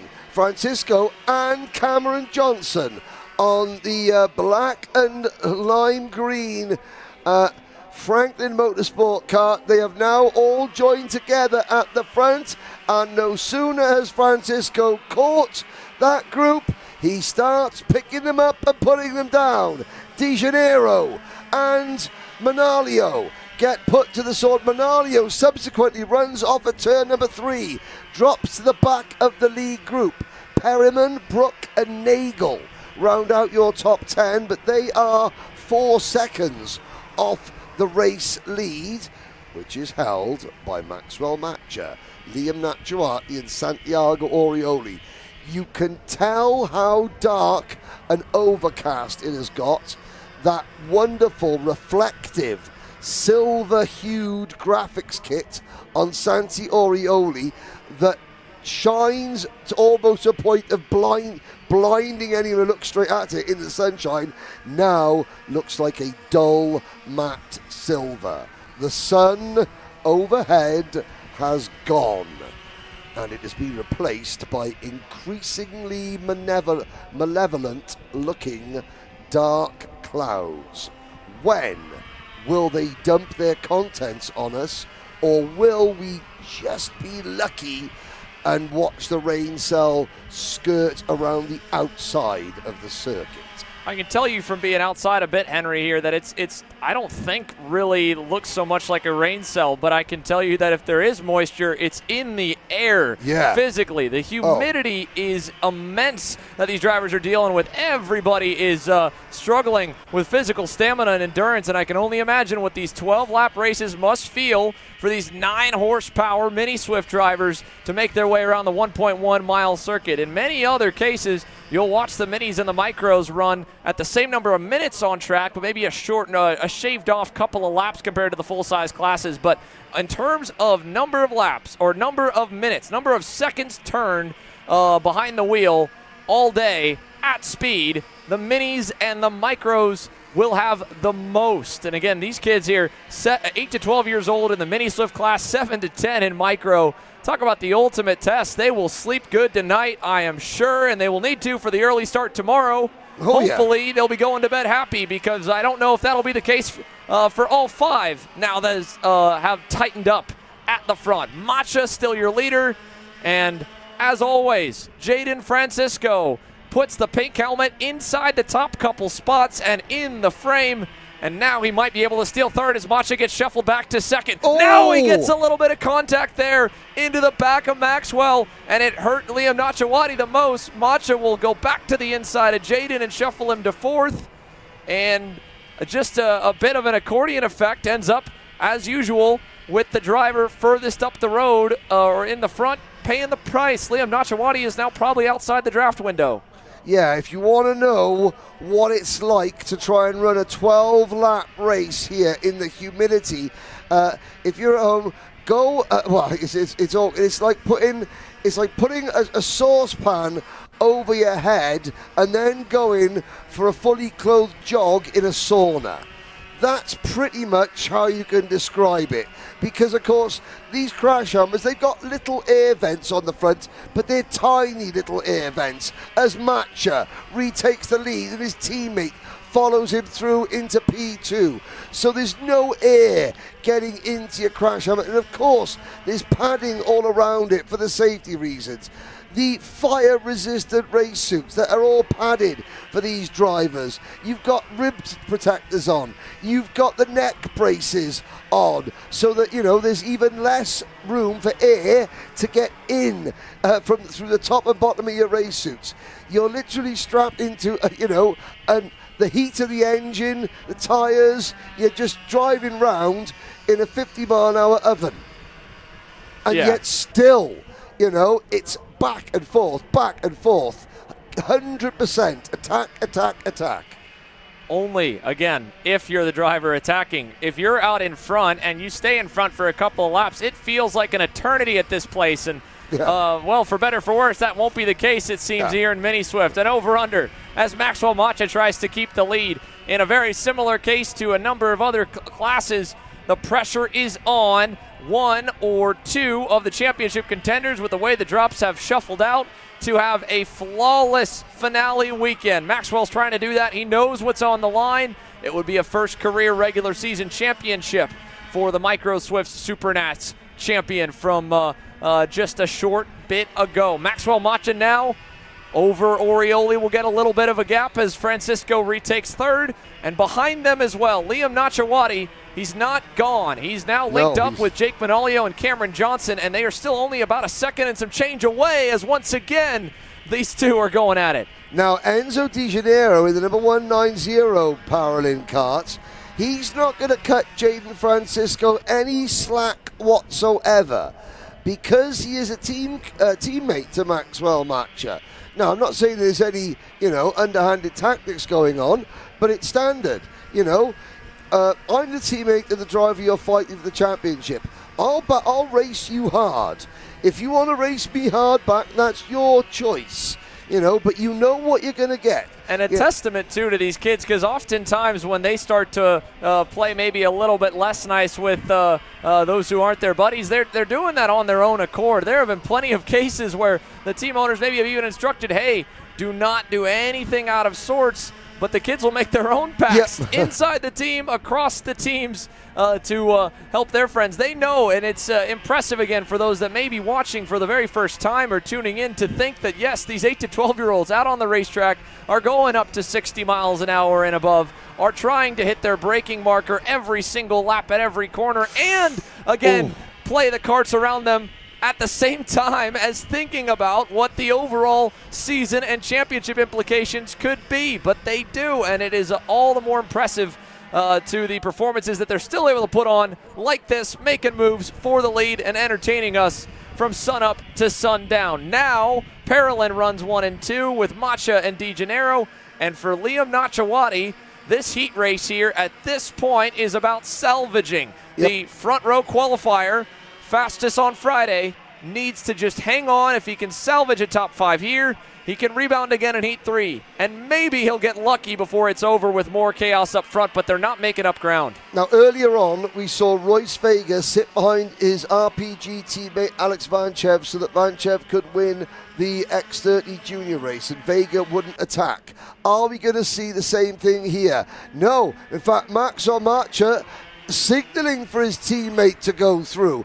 I thought that with, Enzo DeGennaro, where would Enzo be in the point standings in the number 190 Well, so he enters kart? the weekend basically 5th if you take a dropout, but he's also only about 50 points away, 60 points away now from Santiago Orioli. He's also only about 30 away from Parker Ives, whose impressive early rounds in the championship provisionally put him up, but obviously not competing. So technically, you have DeGennaro 4th on the outside looking in to try and play spoiler to Santiago Orioli's 3rd and potentially more spot in the title hunt. Orioli has a low drop. DeGennaro has a decent one, but he still needs a good day today.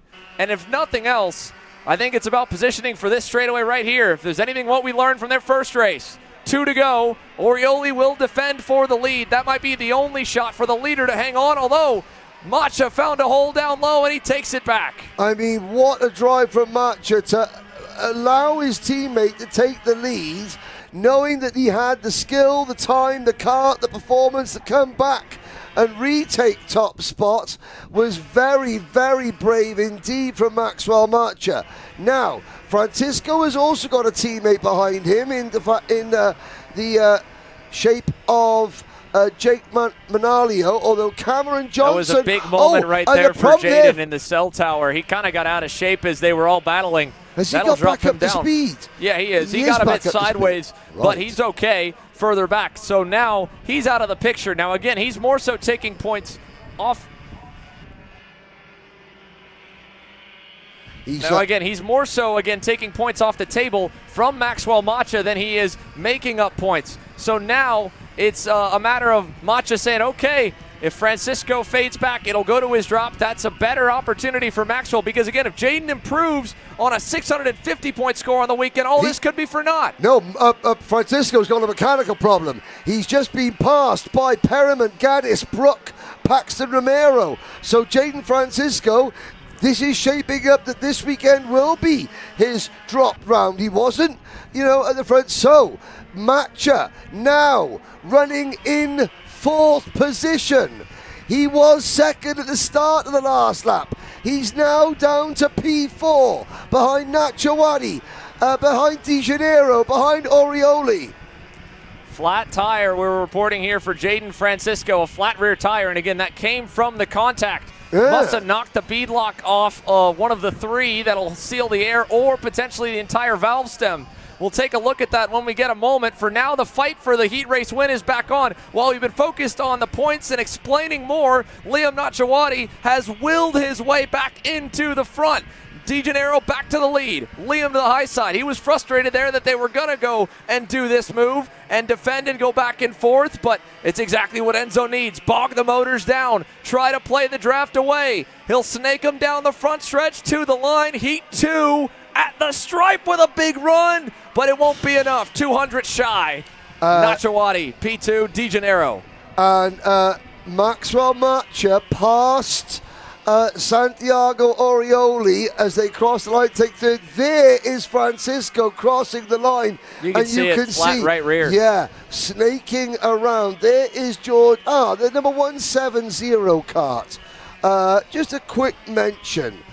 George Zeminski, privateer driver. Only privateer here. Now let's have a look. So here's a look with the tire fully flat. Yeah. No air left. No, yes. In that MG tire. That tells you that it's a bead that just got not ripped out completely, because all the air seemed to exit in one go. It wasn't a slow puncture. But yeah, George Zeminski, great young driver, named after his granddad, the George Zeminski Racing Team.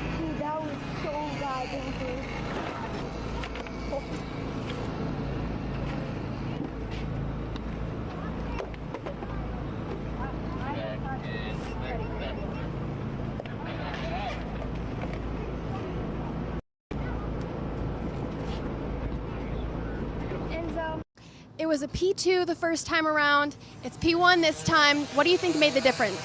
I think really what made the difference was everybody was being more aggressive, so I knew I needed to get my head down. And I think we figured some stuff out with the car, and I showed my ability, and we came out with the win. What are you thinking about going into the next one? I definitely feel really confident. I think we could probably be a close one. We definitely have a shot at winning it again, but hoping for the best. Awesome. Thank you, Enzo. Thank you. Just every time Enzo does an interview, you just can't help but smile. Again, such a likable kid outside, and so many of these drivers are really likable, nice, decent young human beings. There's another one of them, the number 148 of Parker Ives. Let's take a look at your starting lineup here, folks. X30 Junior Heat number 2. We got to get him a little bit in the opening heat race, as there's one driver obviously frustrated with something related to the motor. Darren Kidd there in the Mike Doty Racing LN Kart. Yep. Further back, but up front, Mad Max Weiland will get set to lead your field to green alongside Alexander Vanchev. As mentioned, Royce Vega and Vanchev broke away towards the very end of heat number 1, locked out the top 2 spots, and Vanchev missing out on round 3 at Road America. Has got nothing to fall back on. He needs another great Alexander Vanchev 2025 level performance here this weekend, and he's tracking towards it, starting just ahead of his teammate and Jude Thurman-Malaiswamy. Lucas Palacio and Parker Ives, John Antonino and Rocco Simoni, Ashton Moon and Jackson Porter, and Sarah Bradley fighting for a title alongside Tristan Murphy, William Vita, Travis Pettit, Nico Kotowski, Nate Golseth, Marco Samo, Theo Salamau, Edward Kennedy, Jackson Baldus. Your top 20. There's plenty more of them, 30 in total. Weiland leads them to the line, instantly moves over to the racing line to try and slow Vanchev's progress into turn 1. He does so. Vanchev slips back to P5. Parker Ives skirts over the grass coming out to turn number 1 and move the son of NASCAR crew chief Greg Ives back into about 7th place. So single file down into the cell tower hairpin for the very first time. Everybody is close together. Much different picture than what we saw in the opening lap of the first heat race, and a much better start for Lucas Palacio. Today has been a bit of a struggle for the standard that this standout young man has put up in 2025 and in years previous. And now going through to second as Weiland gets fed a wheel and then some by the entire lead group. He'll move to second. Vanchev, your new leader. And we're going to stay side by side here. Former teammates now exit I-70 together. And Palacio, just like that as well, makes the move for the lead, takes everyone down to the inside of the front straightaway. This is going to be a brawl in X30 Junior. And look at John Antonino. He'll pick up one spot already, ripping the high side. Now, you think to yourself, why would the driver that's already signed the Williams Formula One Junior Academy be defending a race lead in a heat race, in a go-kart race, on lap 2 out of 12? The answer is that could be a deliberate tactic. It says to me, if Palacio is struggling for speed, he knows he's struggling for speed, his tyres have been set up and pressurized to get quicker and quicker as the race progresses. So he has got to try and absorb the pain in this early stages, because he'll get better and better as the race progresses. The problem is, though, if he's down in 12th or 13th position when his tyres suddenly come on, then that ain't much good to anybody. So I would say this isn't a sign of a driver getting all excited because they're leading a race. No, this is a deliberate thing. And look at the pack. So there's 30 karts in the race. They're all in the same camera frame starting lap number 3. But you notice that time that your leader, Lucas Palacio, didn't cover the inside. Nope. He looked back. He saw a teammate in John Antonino Jr. And now contact. Jude Thermalaswamy. Bumper slams the ground. He'll go wide and lose about 10 spots in 4. And will I stand corrected 4 turns later? Antonino, I thought he was going to push away with Palacio to get out of the mess. No, he wants the lead. He's got it now, and it's back again to the low side for everyone in X30 Junior. But to Antonino's credit, I mean, that was a mega launch out of that back hairpin. Yeah, Antonino thinking, yeah, we're under the same tent, Lucas, but are we really teammates? We're tent mates this weekend. It comes down to speed. Right? Yeah. As much as you want to help your teammate out and work together, if you're significantly faster, you can't hurt your own race for the sake of helping another. Like you said, teammates, tent mates, buddies or not, you're trying to race your own race. And with all of this defending, I can tell already that there is definitely some crushed in front nose cones. The question is, has anyone knocked their pushback bumper device in? Because, well, it probably wouldn't be reversible on a protest, as there's a 3-wide send by Alexander Vanchev. You can tell he's desperate to stay at the front of the field here, knowing how chaotic it can get further back. Yes, indeed. And Vanchev now behind the number 733 RPG car of Royce Vega. Royce, who said was quite happy to play rear gunner to his teammate and title contender earlier on. Vanchev to the inside. Vega does not fight it. Now, will Sarah Bradley's job, because she's next in line, will her job get harder? Because, well, Vega, well, in some respects, you kind of know that Vega's not going to suddenly attack Vanchev. He's going to try and push Alex Vanchev up to the top 3, because Vanchev currently running in 4th place. So Sarah Bradley's thinking, okay, well, let's see what the pace is saying. I can imagine that Vanchev is going to be very, very quick. So I'm just going to try and sit here and let's see what happens. Do I need to attack Royce Vega yet? No, because Vega will try and protect his teammate if it's possible. And that could mean that Bradley loses even more time and then gets caught up in a major tussle with the likes of Max Weiland and the 792 of Nico Katowski. Edward Kennedy on the Energy chassis is in 9th. Then Teo Salameo, Parker Rise, Marco Samut, Tristan Murphy, Travis Pettit. Fastest lap of the race so far, 106.16, still only 14th in front of William Vita, Nate Goldsmith, and Benim Abernathy, with Rocco Simoni 18th.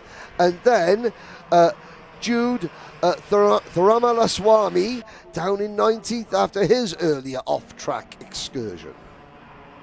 Anything could happen still with how many karts are this close together. Sarah Bradley trying to cross over. If you can't get clear by the time you're about here at the dog leg, roughly turn 14, you're going to be where she is, going backwards into the dirty side of the track and 4 wide, and now 2 stuck together. Katowski onto the back left rear tire of our pole sitter. And Palacio again goes back on full defense with a big shot there into the back from Royce Vega. And taking advantage of it all will be Teo Salamao. He did not have a good qualifying. He has been on the move. How many movers have we had? We've had 3 drivers start outside the top 15 that are now into the top 10. Salamau from 18th to 7th, Kennedy from 19th, and Marco Samet from 17th up into the top 10 as Lucas Palacio continues to get swarmed here by the field coming out of the cell tower. And of course, for those 3 drivers moving up, there must be 3 drivers moving down. Now let's see, and that is Palacio getting freight train into the corner, Weiland sideways, Katowski. Oh, Palacio off track. In the left-hand side of your screen, what happened to Lucas Palacio? I think that was, unfortunately, a bit of playing with fire. When you're defending as early as he was, as aggressive as he was, and backing drivers up, they're going to get frustrated, and someone may go a bit over the edge. And sadly, Lucas Palacio, now again, that's all speculation. I'm sure we'll have another angle of that as well, as we were looking at Nico Katowski trying to set up a crossover, mistiming it, and unfortunately, Max Weiland, totally innocent in that situation. He was just back of the train, and then all of a sudden, he's got a go-kart stuck to him. But I mean, looking back here, so there is the 793 of John Antonino, who now leads from Ashton Woon. Alex Vanchev closing in. There are your top 3 drivers coming out of Cell Tower, up and over the crest, through Thunder Valley, round turn 11, green corner. That's where Palacio got it all wrong, or it went all wrong for Palacio beforehand. Through turn 12. Here's a look at it. Let's take a look on your right-hand side. Look at Lucas Palacio. Oh, Sarah Bradley.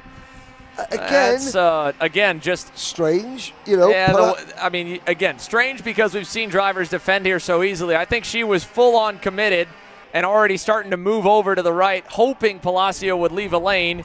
He never opened up enough before he got on the brake pedal. And he broke early because he was offline, coming over a crest as well. So not far from intentional. She was definitely, again, just trying to pick him apart. And again, that's the other half of it. The drivers, I don't even know if they were necessarily frustrated, but they're trying all kinds of different ways to set you up to get by you when you're trying to hold your spot as much as Lucas was. And it's a lose-lose situation for Palacio because once again, you go offline, you brake early, you end up with dirt and clag and all of the wrong stuff on your tires going off the clean racing groove. Yep. And it just compounds. The more you do it, the more you're vulnerable for a pass, the more you defend again, and the cycle continues until eventually something like that, sadly, happens. And now, look at your gaps, your top 3. Antonino now getting tracked down, now getting passed for the first time in a moment by Ashton Woon and followed up by Vanchev. And they've got some breathing room, 2 seconds and some change to Royce Vega. Yeah, they're going to complete lap number 8 now. Vanchev to the inside of Woon.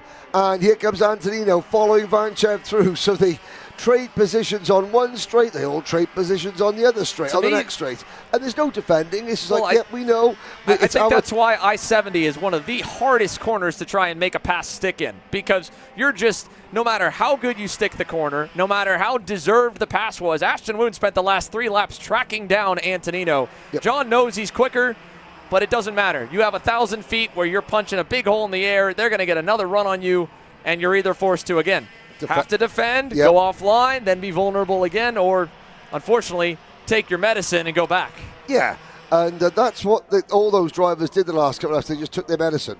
You know, no one deviated off the racing line because the minute you start defending, obviously you slow each other down. Royce Vega in 4th position is 2 seconds off the race lead. So it's like the Tour de France, the peloton. You know, they just, excuse the pun, the lead just cycles through, you know. Seriously. For once, that's not a bad joke. That's the only analogy I come up with. That, you know, it's I'm just happy that one's family friendly. Well, I mean, they're all, I don't know what you're talking about. Anyway, here comes Vanchev, Woon and Antonino through turn number 4, over the crest, down towards 5. Vega is all on his own in 5th. Then the battle for 5th is between Bradley, Salameo, Weiland, Samet in there as well. So is Murphy.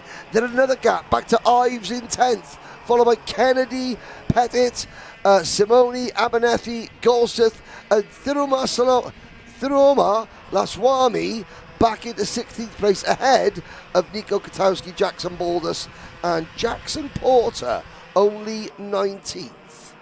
So now, with 2 laps to go on the board, taking another look at how this race has unfolded. somehow, with everything seemingly raining down around him, Alexander Vanchev finds himself in the lead and at least in the fight for the heat race win as he gets swallowed up again by the toe, and Ashton Woon gets the point before the finish line. So 2 laps remain. Woon, Vanchev, Antonino closing in just barely is Vanchev's teammate in Royce Vega. You can see again where Vanchev has some battle scars to the front bumper of that RPG Cosmic. Is that pushback deployed? What would that entail to him if it was? Because he needs every point possible here to try and make a run at the championship in comparison to Ashton Woon, whose quiet consistency off the back of a very impressive debut in the class in Daytona enters this weekend with a 540-point fallback. So as long as Vanchev doesn't get more than that, well, it becomes a bit closer. So out of the scoreboard hairpin we go with a white flag looming, and 2 drivers right now as they run, sitting first and second in the points. Now, I would say this is probably bad news for Sarah Bradley, maybe for Max Weiland and Teo Salamau, who are like 233 and 244 points apiece back. Because, Vanchev, it could get even worse news for everybody if Vanchev can hang on. Woon comes back at him, though. Antonino. Oh, my goodness. That was 2 very close back-to-back moves there that could have gone wrong, but didn't. Yeah, Ashton Woon saw and heard Alexander Vanchev, but he looked back, he saw John Antonino was there, knew he wasn't going to be able to tuck in or set up a crossover. He just released the brake, ripped the second groove through 1, through 2, and hung tight enough to get the pass back his way in 3. And now, as he backs everyone up, here's Vega. He'll cross over Antonino for 3rd. Yep. Weiland is close. Bradley is close. Ashton Woon still keeps them all at bay for now, and there's 6 of them in a line on the final run. Okay, we're going to get a drag race to the line of that, I am certain. Woon on the anchors early into I-70. Antonino gets a run on Vanchev. They're going to slipstream to the line. Vega is going to try and help his teammates. Who does Weiland go for? Weiland to the inside, and Weiland gets 3rd from Vega by 4 thousandths of a second. Woon wins, Vanchev 2nd. Weiland has that kept his title dreams alive? Well, he's by 4 thousandths of a second over Vega, with Antonino, Bradley, Tristan Murphy, Teo Salamau, and Parker Ives rounding out your top 10. We'll take a quick break, folks. Lots more where that came from. Heat number 2 rolls on. K Masters on deck. An X30 Pro will follow before we go back to the top of the lineup again.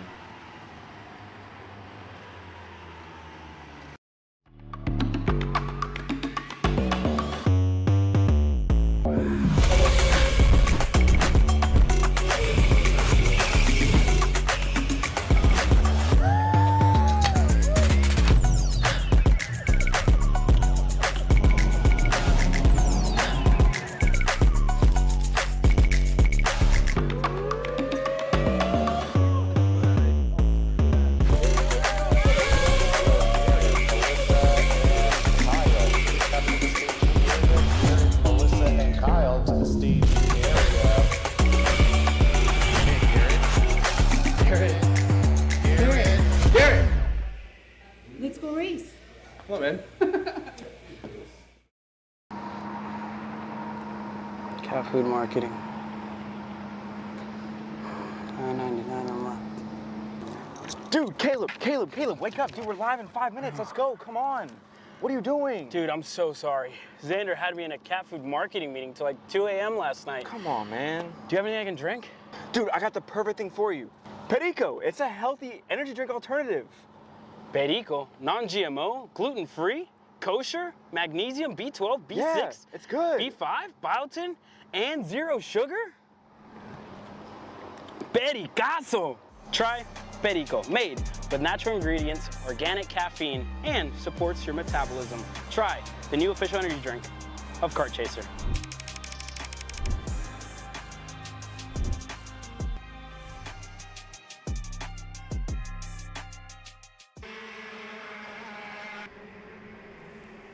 back underway here from KA 100 Masters. Heat number 2 is green. Mario Barrios gets away with a nice lead over his teammate Martin Stone. Just getting things rolling here from Newcastle. Back to Laurentiu Martin in third. Side by side further back. Clay settles with a phenomenal run through the pack in heat number 1, driving upwards from that 11th place qualifying effort. The struggles to end Friday have turned around. He had a smile on his face earlier, and I'm sure he's got another one now here if the speed will look anything similar here on this opening lap to what he felt about 3 hours ago in that first heat race of the weekend.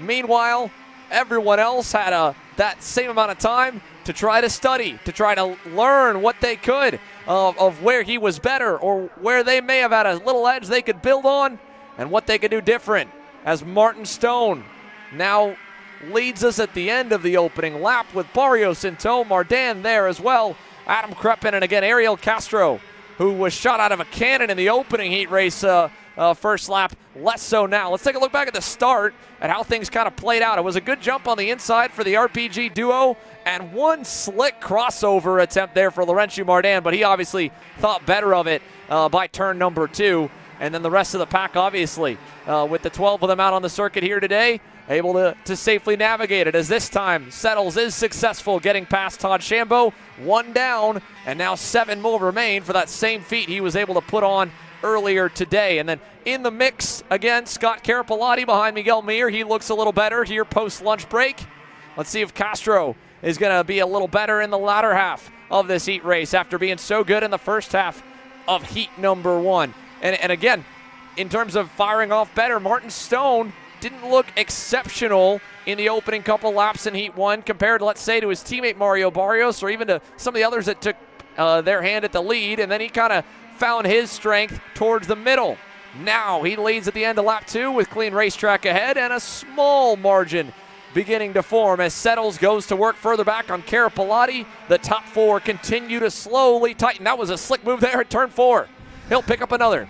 Yes, indeed, as they come into turn number 5 and they begin the run through this very technical part of 6 and 7, the flick out over that red curb into Cell Tower hairpin.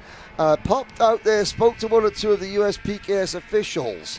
The rain, there's a cell just behind where the pit buildings are that is heading our way. They're a little bit concerned with that. Oh, but come on, Henry. You know better than that. We've got the best meteorologists on the property right over here in production. We'll know exactly what we got headed our way. Well, Stumpcast is looking into it now. It's lightning they're now concerned about. Okay, all right, fair enough. They're concerned about lightning because there are some very ominous shaped clouds. And Stumpcast will know this. It's the shape of the cloud and the height of the funnel in the cloud that is so that that is something that they're watching keenly. As we're watching keenly a great 4-kart battle for the lead in Masters, and what a great phrase that is. A good 4-kart battle for the lead in Masters. Mario Barrios takes the lead from his RPG teammate Martin Stone. Still no Tyler Prestel. I think we may not see him until tomorrow. There was an issue with tyres, and so that he may, whereas everyone's got 2 sets of tyres, Tyler might only have 1. So he is saving that, although we have to wait that to be confirmed. But he's certainly not withdrawn from the weekend. But well, it'll be fun to watch him in the same way we've watched Clay slowly try to repeat heat number 1's performance, going from 9th to 1st. We'll watch Tyler Prestel have to roll from shotgun on the field forward, and Miguel Mir now has closed up to the back of Adam Kreppen right on cue as we get another lead change to really tighten your top 5. And 5 deep we go for the lead pack in Masters. Martin Stone, the unofficial or at least already clinched champion, goes back to the point. But you know something, on that 5 out of 12, we might not even look. We were looking at the top 5 there. The favourite for the victory might be the first kart out of this league group, because that turquoise, blue and white Top Kart USA chassis of Clay Settles is closing in just as it was. Now, when we took the lunch break, I saw Clay, who gave me a very big sweaty hug and said, you know, these heat races, that's a main event for us. So I know exactly how to set the karts up for that. And he's closing in. The kart's coming to light, but we have had word from Stumpcast, and the nearest lightning is 10 miles away. So not a concern yet as Barrios takes the race lead.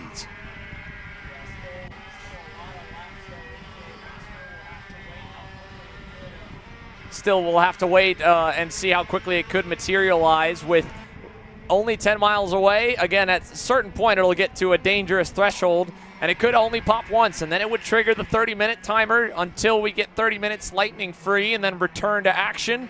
And with how much racing's on tap for today and how unpredictable the rest of the weather has been this summer and this year, anything could happen as Miguel Mir obviously probably hang time for a hand off the wheel and in the air out of frustration. That's got to be up there on the season high.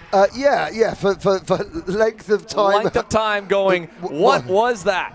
But, I mean, to be fair, he just went up the inside, and Miguel, it wasn't, you know. I mean, he went up there. Maybe Miguel was a little upset that it was kind of botched, but it is so tough to make a pass, like, smooth, I guess, and seamless when the whole pack has no seams in it, when all karts are nose to tail. Then you look at the flag adorning the side of Miguel Mir's kart, and you see it's Brazilian, and then you think, the Latin flair and the Latin temperament sometimes.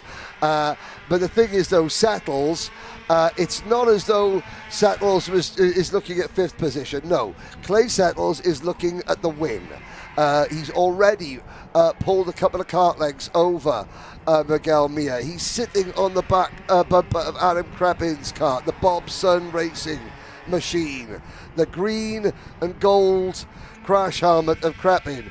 Where will Clay Settles make his move? Let's have a look back. He dives to the inside, he's alongside, he's in front, and actually it was the fact that he had to sort of slightly get out of the gap, and there's a slide job. Well, I think he just misjudged how dirty it was on the inside there, and as soon as he went to get on the brakes with a little more pressure than if he had more distance, because he was trying to brake later to get alongside for Miguel to see him, his kart stepped out, rear locked up, and it sent him a little bit further than what he wanted to go, and he just kissed the left rear bumper of Adam Krapin's kart and then bogged the motor down, obviously, off the contact. Maybe that just, again, wasn't perfectly seamless, but without a doubt, far from dirty or far from anything but clean. It was enough, however, to get the Latin passion Miguel Mir possesses going. There's another move. Settles to the inside of Krapin. Mark it. Lap number 8. The top kart, number 454. Clay Settles. He actually lives in Owensboro, Kentucky. But again, this is his local track, or this is the track he races at mostly. Again, that's one thing that's always surprising to remind everyone is, you know, where Indianapolis, where Newcastle is, and where we are this weekend compared to the rest of the region, with Settles making another move. It's only 2 hours down the majority of kind of the outer metro of Louisville and north in Kentucky. It's only 2.5 hours over to MCC in Cincinnati, Ohio, which again borders Kentucky. Most people will fly into CVG, into a different state, and drive 30 minutes and end up over at the Motorsports Country Club, which held the U.S. Pro Kart Series last season for the 3rd round before we headed back here for the finale this year. The trip up north to Road America, and that has geared us up for this 12-driver heat race, hopefully 13-driver main event tomorrow that has still an incredible 8 in the lead pack. And once again, with a couple of laps to go, that top kart number 454 is in position to fight for the win. I mean, if we talked about how the Clay Settles' pass on Miguel Mir wasn't quite perfect, he's made up for that with moves on Krapin, Mardan, and Barrios. And Stone to move into P2. Every single one of those 3 moves absolutely inch perfect. He didn't lose a millimeter of track position in making those moves. And now as they complete lap 9 of 12. Clay Settles has got just one kart left in front of him in an 8-kart lead train with Ariel Castro and Scott Carapalati following him. On the front of Scott and Kim Carapalati's kart, they've got the sticker to remember their older brother Ron Carapalati. And that is Adam Crepin off the track. Adam Crepin's helped out a lot with this event this week, and I don't think lawn mowing was part of the job description. And now Clay Settles with that one move on Mario Barrios has gotten a huge gap here. And it is Martin Stone who has been the ultimate contender at all 4 rounds across any challenge. Now with the one to run up towards. Remember, we had Renato Yater David and Martin Stone in Daytona. We had Carlos Calderon and Martin Stone at Road America. And there have been others, of course, in the championship that have joined it. But so far today, Martin Stone right now is trying to lead that cavalry towards Clay Settles. And Miguel Mir, as we check in, he's now the end of the main group. He'll look to the inside of Mardan. And a little hip check. Yeah, and it was Martin Stone and Ariel Castro at Trackhouse, don't forget. It seems it's been every single round. Somebody has thrown up a challenge to Martin Stone. Martin Stone has been the only constant at the front of the field. Points make prizes. A first at Trackhouse, a second at Daytona, a third at Road America. And now he finds himself sitting back to 4th position. Make that 5th position. That was a bit odd from Martin Stone, just completely missing the apex. Laurentiu Mardan up and over the curb there, and now Martin Stone comes back at Mardan.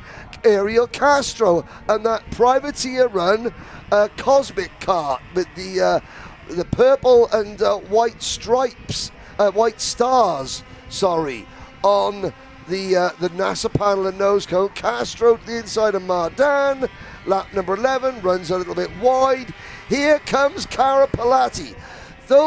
That new privateer Cosmic, or the Cosmic Kart graphics kit, it just reminds me of an old Converse basketball shoe. Really nice retro feel about it with the big star and the purple colouring. It's not much use to Scott Carapalati at the moment, but hey, Crepin is 9th behind Todd Shambo.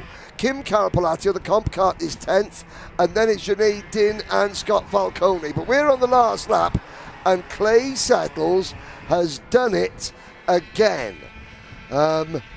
Just knows how to manage, the kart. Of course, the problem that he has, and this may seem like a bit of a silly statement to make, but I'll make it anyway, is that, of course, everyone else is going to keep improving their karts. Is this the absolute best? Is this the most that Clay Settles and that top kart team can get out of that package? If it is the most, then he's still going to have his hands full come the final, which is even longer, 18 laps. They need to make sure they've got that little something left in the tank. It's hard to do in a way, but don't show your full hand until the big prize is on the line. So with that, is 1 second the full hand? Is it just a teaser trailer of more on the way? Clay Settles 2 for 2 in the heats from way back. Mario Barrios, a much better heat 2 though here for the 490 speed throughout and a P2 result to boot. Miguel Mir, Martin Stone, Laurentiu Mardan, your top 5 from KA100 Masters. So one more class still has yet to run their second heat race, and it'll be X30 Pro in a moment. But first, let's hear from our double heat 2 winner, or double heat winner so far. How about it? Good job, Clyde. Thank you. Came out of just about nowhere with that one. What was that win like? It was really, really fun. It was fun. That's great to hear. How does you only really race here at Newcastle? Does that play into how comfortable you're feeling? We race a lot here. We try to get out and race some other places, but typically it's here in Cincinnati. it just brings a level of comfortability. We know this track. These guys are really tough to beat, so we'll take any advantage we get. Thank you, Clay. Thank you.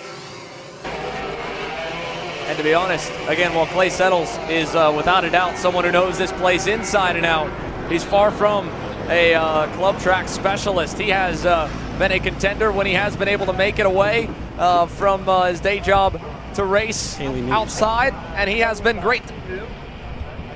477 was the first one to go by, but I got braking zone for 5. Just got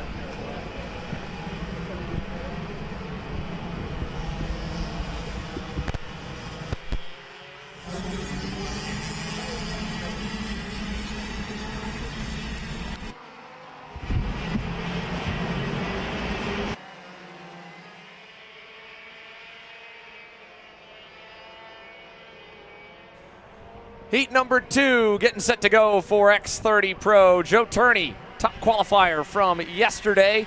Alessandro DiTullio joining him on the outside of row number 1.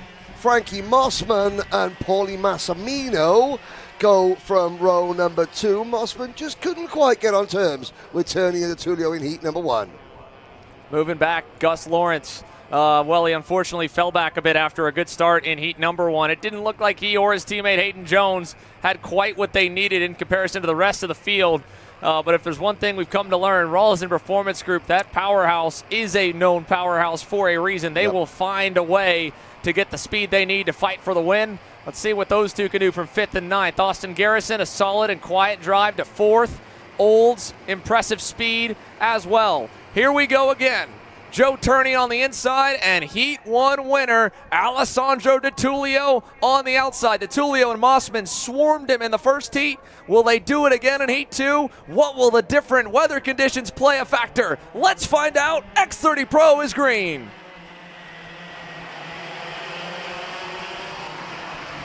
Oh, big crash. Hayden Jones, Austin Olds, into the wall, turn 2. That could have been huge. Luckily, they both got the karts turned round, so it wasn't a head-on impact in the barriers. More contact! And Mossman trying to take chunks out of Turney, and he gets his nose cone caught.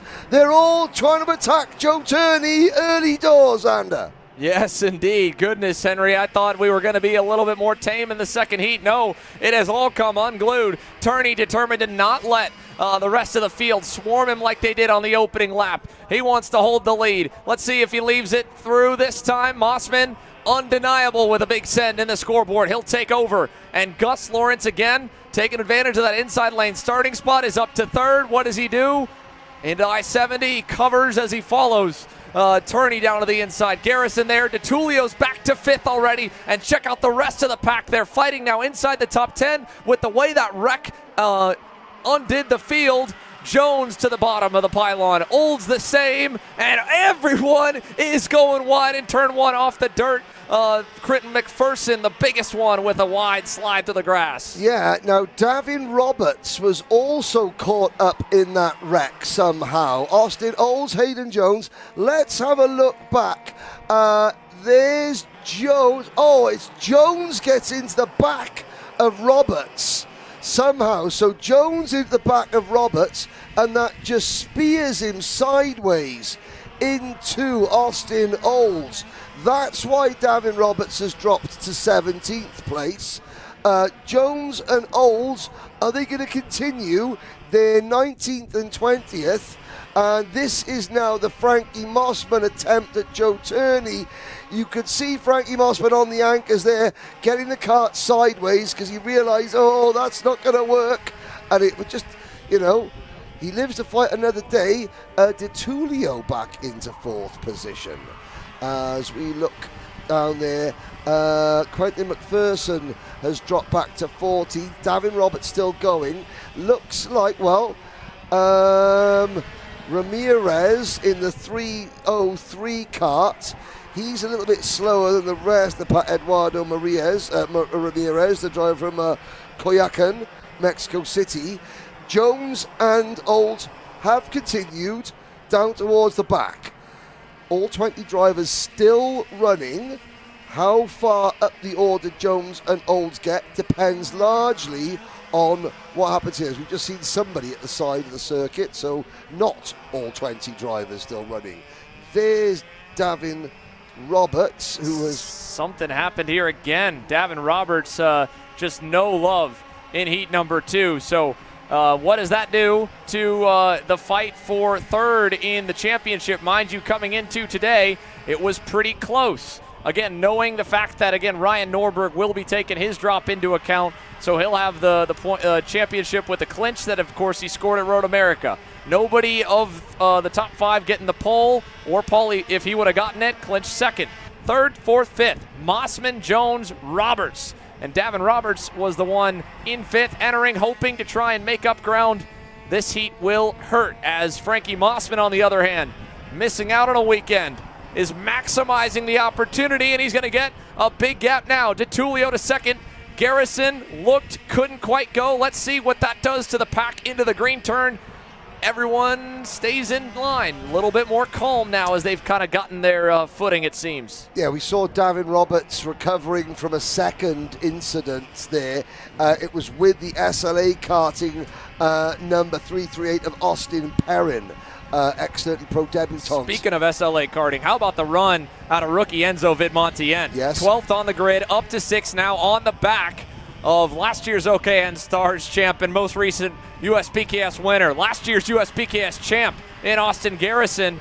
Enzo is having a mega drive here in this second heat race, getting away from that craziness on the start and starting to show the speed here. In the same vein, Joe Turney is much better than where he was at this point in Heat 1, mind you. He was back further than a full second, I believe, Henry, by the midpoint of the heat race, and then tracked down both DeTulio and Mossman. He got to Mossman and got by him. He couldn't quite get to Ale as much as he tried. He's much closer now, and if that late race pace improvement that we're so used to him showcasing materializes again, well, it's bad news for everybody else. Yeah, I mean, Enzo Vidmontien, we spoke about the maturation of a first-year senior driver. Think back to when he and Garrison were discussing the same bit of tyre barrier at Trackhouse. And then fast forward to the first heat this morning, where he was just pushing and working with Zach Comandamello and got them into contention for the lead group right at the end of the race. You know, now sitting there in 6th position, not attacking Austin Garrison, not defending from Gus Lawrence, just sitting in the group, being patient. Comandamello finds himself in exactly the same position he did in the first race, just off the lead group. The only difference is that he hasn't got an Enzo Vidmontien to push him along. The next driver is Finnegan Bailiff in 9th place. Let's have a shout out for the number 305, Chile's Jose Sherma. Up from Junior X30, solid into the top 10 ahead of Levi Sanguera, Quentin McPherson, Michael Boyadzis. Then it's the number 396, Brian Garcia, Brooke Shambo, Hayden Jones, 16th, Ramirez 17th, Roberts 18th, but it seems to be hobbled after that second incident, and Austin Olds in 19th place. Interestingly, Austin Olds has just come into the pit lane. He had just, well, at the end of lap number 1, Austin Olds was 24 seconds behind the leader. When he pulled in at the end of lap number 3, he was 25 seconds behind the leader. So he was still fast, but obviously maybe a tyre-saving decision, potentially, for the next race. Could be. I mean, these are long heats. You're talking 36 laps, 4 heat cycles. Heat 3 could pay off, and again as well, not much of a point of riding around at this point. You don't have a lot of karts in the field. You don't have that midfield attrition that this class will typically have, or any class typically will. So when you've only got the top dogs, and they're, again, making passes here and there, but at the same point trying to keep track of the leader, you're just not going to be able to really make up any more ground. So a smart play for Austin, an unfortunate early exit stage left, and again, no different probably soon here for Davin Roberts as much as he tries to salvage championship points. And as we watch DeTulio try to extend his lead over Turney with Mossman in 3rd, Massimino, Garrison, Lawrence and Vidmontien in the lead group, normally, Azander, it's one of our sort of discussions that we have between the two of us, where I'm always saying, tyre saving. You're normally the one that says, no. I mean, short races, it doesn't make that much difference. With the longer race day, you say it may make a bigger difference than usual. Well, I'm not saying a huge difference, but it'll be more noticeable than it would be usual because of the length of the race, the style of the track, and the track temperatures. Well, we'll give a little bit more love here to our good friend and, again, former basically full-timer here at KC and Emery Lida, as he's watching along where he can while starting his law degree pursuit here this fall. You mentioned that a 104 flat would have been incredibly fast just a couple of weeks ago, blistering the field by, I believe, more than half a second. They are still tracking in the mid to low 104s on heat cycle number 3. What does that tell you? They're going faster by a lot in comparison to where we were. Sorry, not from a couple weeks ago, but from the last time we ran on this layout. Yeah. And the story from everybody. We've seen Ben Cooper on 2 wheels already. There is a ton of grip down. When the temperatures cooled from the overcast skies, everybody was thinking, well, either it's going to get a whole lot grippier or maybe the grip levels will drop. I don't know if they will, but if the grip is high, if basically that mid-corner speed all of a sudden is higher than where we've been at other places, that will work the tire more. It will still, again, make the tire heat, which seemingly has been more of the paddock conversation with the current iteration than degradation. Again, just driving too hard in the opening couple laps or in the middle, or again, running behind someone closely for laps on end, working the fronts harder, not getting as much clean air to them to cool them off, or more than anything, having that tick of air wash and understeer and working the fronts harder. So either way, that'll be something, again, a great question for drivers tonight about what they think. For now, we get to watch them do as it's Joe Turney back to the lead over ADT. First time today they've gotten to really go back at it in the latter half, and it's going to be a brawl here. DeTulio is not going to let it go easily. He knows how fast that field is and how close they all are. Turney's lead lasted 1 corner. You mentioned about what the air temperature would do. Obviously, the sunny blue skies this morning have been replaced by grey cloud cover.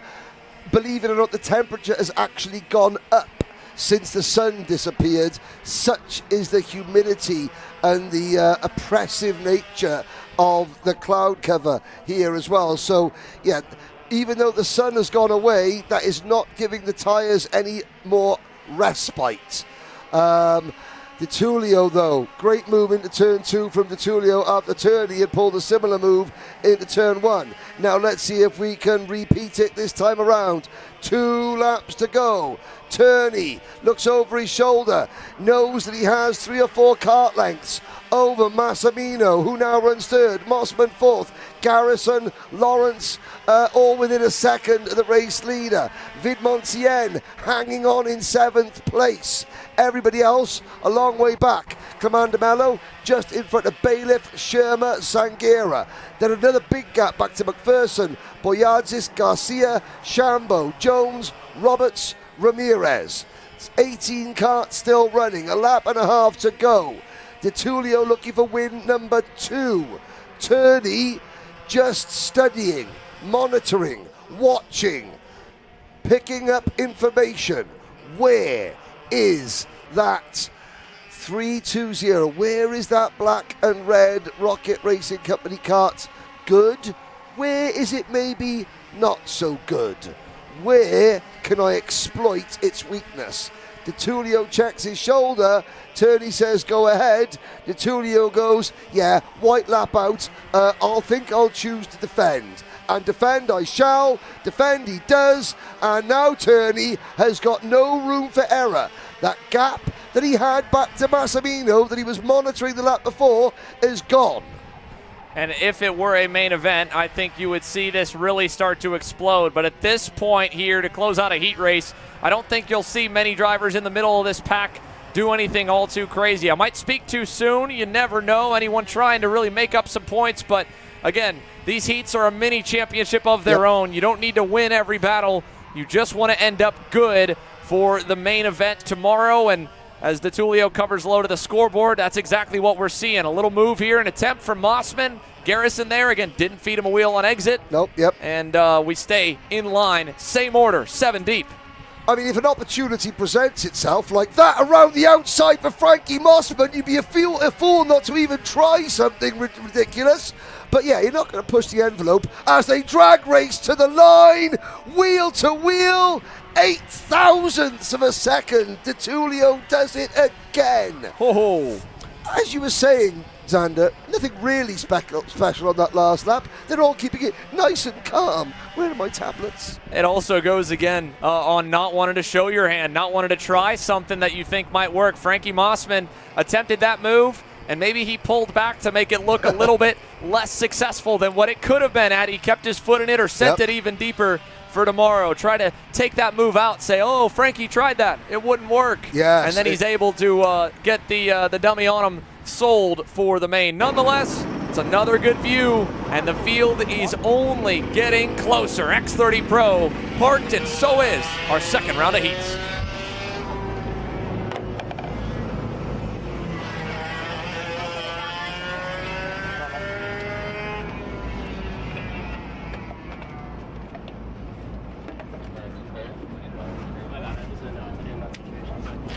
Joe, that was a close one there in between you and Ale. Just couldn't get around him in the end. Talk about that race. It was good. I mean, pretty normal race. I mean, got through the first laps, and then I wasn't sure how much speed I had, so followed Frankie for a bit, and then Austin Ale got through, so I thought I'd follow him, and yeah, pretty normal. Talk about it as well, right? What do you feel like, prevented you from getting around Ale? Because like you said, right, he defended quite well. Yeah, no, he defended well, and there was a big train behind, so we couldn't really do much. If I opened, then there was a load of guys behind. If it was one-on-one, it would have been easier, but yeah. Thank you, Joe. Thank you. Great bit of intel from Joe Turney, and now we've heard from our 2 top contenders so far with the heat points tallying up. Alessandro DeTulio leading the way, and we'll keep a lot more intel on that, along with the championships to go here as the day rolls on from Newcastle Motorsports Park. Micro Swift coming up next here as we kick off Heat 3. Dude, that would have been sick if I pulled that one. What off? If I could drive right in there. And here they are. Micro Swift, George Ho on the inside, Mason Brody on the outside. Getting ready for one more battle today, and well, this is a slow crawl to take their time down the front stretch and get ready for action. 12 laps on the board. Jack Katowski right now trying to find a lane. There he goes. He'll get into his tram line.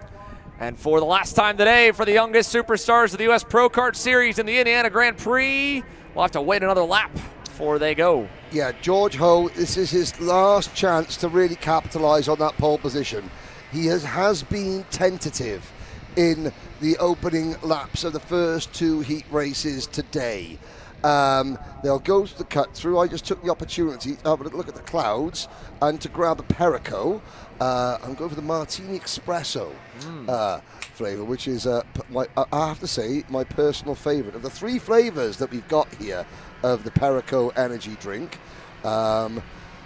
this is my favorite. Well, you definitely see him already after one sip a little less sleepy than Caleb in that commercial. Wow, I mean, yeah. He seems to be awake today. Maybe he's had his already. He's had his already, and of course, all natural ingredients, so you're not going to get the caffeine-related The best jitters. part, based on a lot of one of those natural ingredients, is green tea, and you can taste that as well. That'll help us both get through with our voices being pushed. And Caleb helped cover me. You've been in this all day long, and we got to do it all over again tomorrow. But Heat 3 for Micro. Green and underway. And this time, George Ho does send it in. Oh, and this happened again. That's the second time we've got the number 37 car backwards. That's Franco Schiavo. And I couldn't see who the other driver that was involved.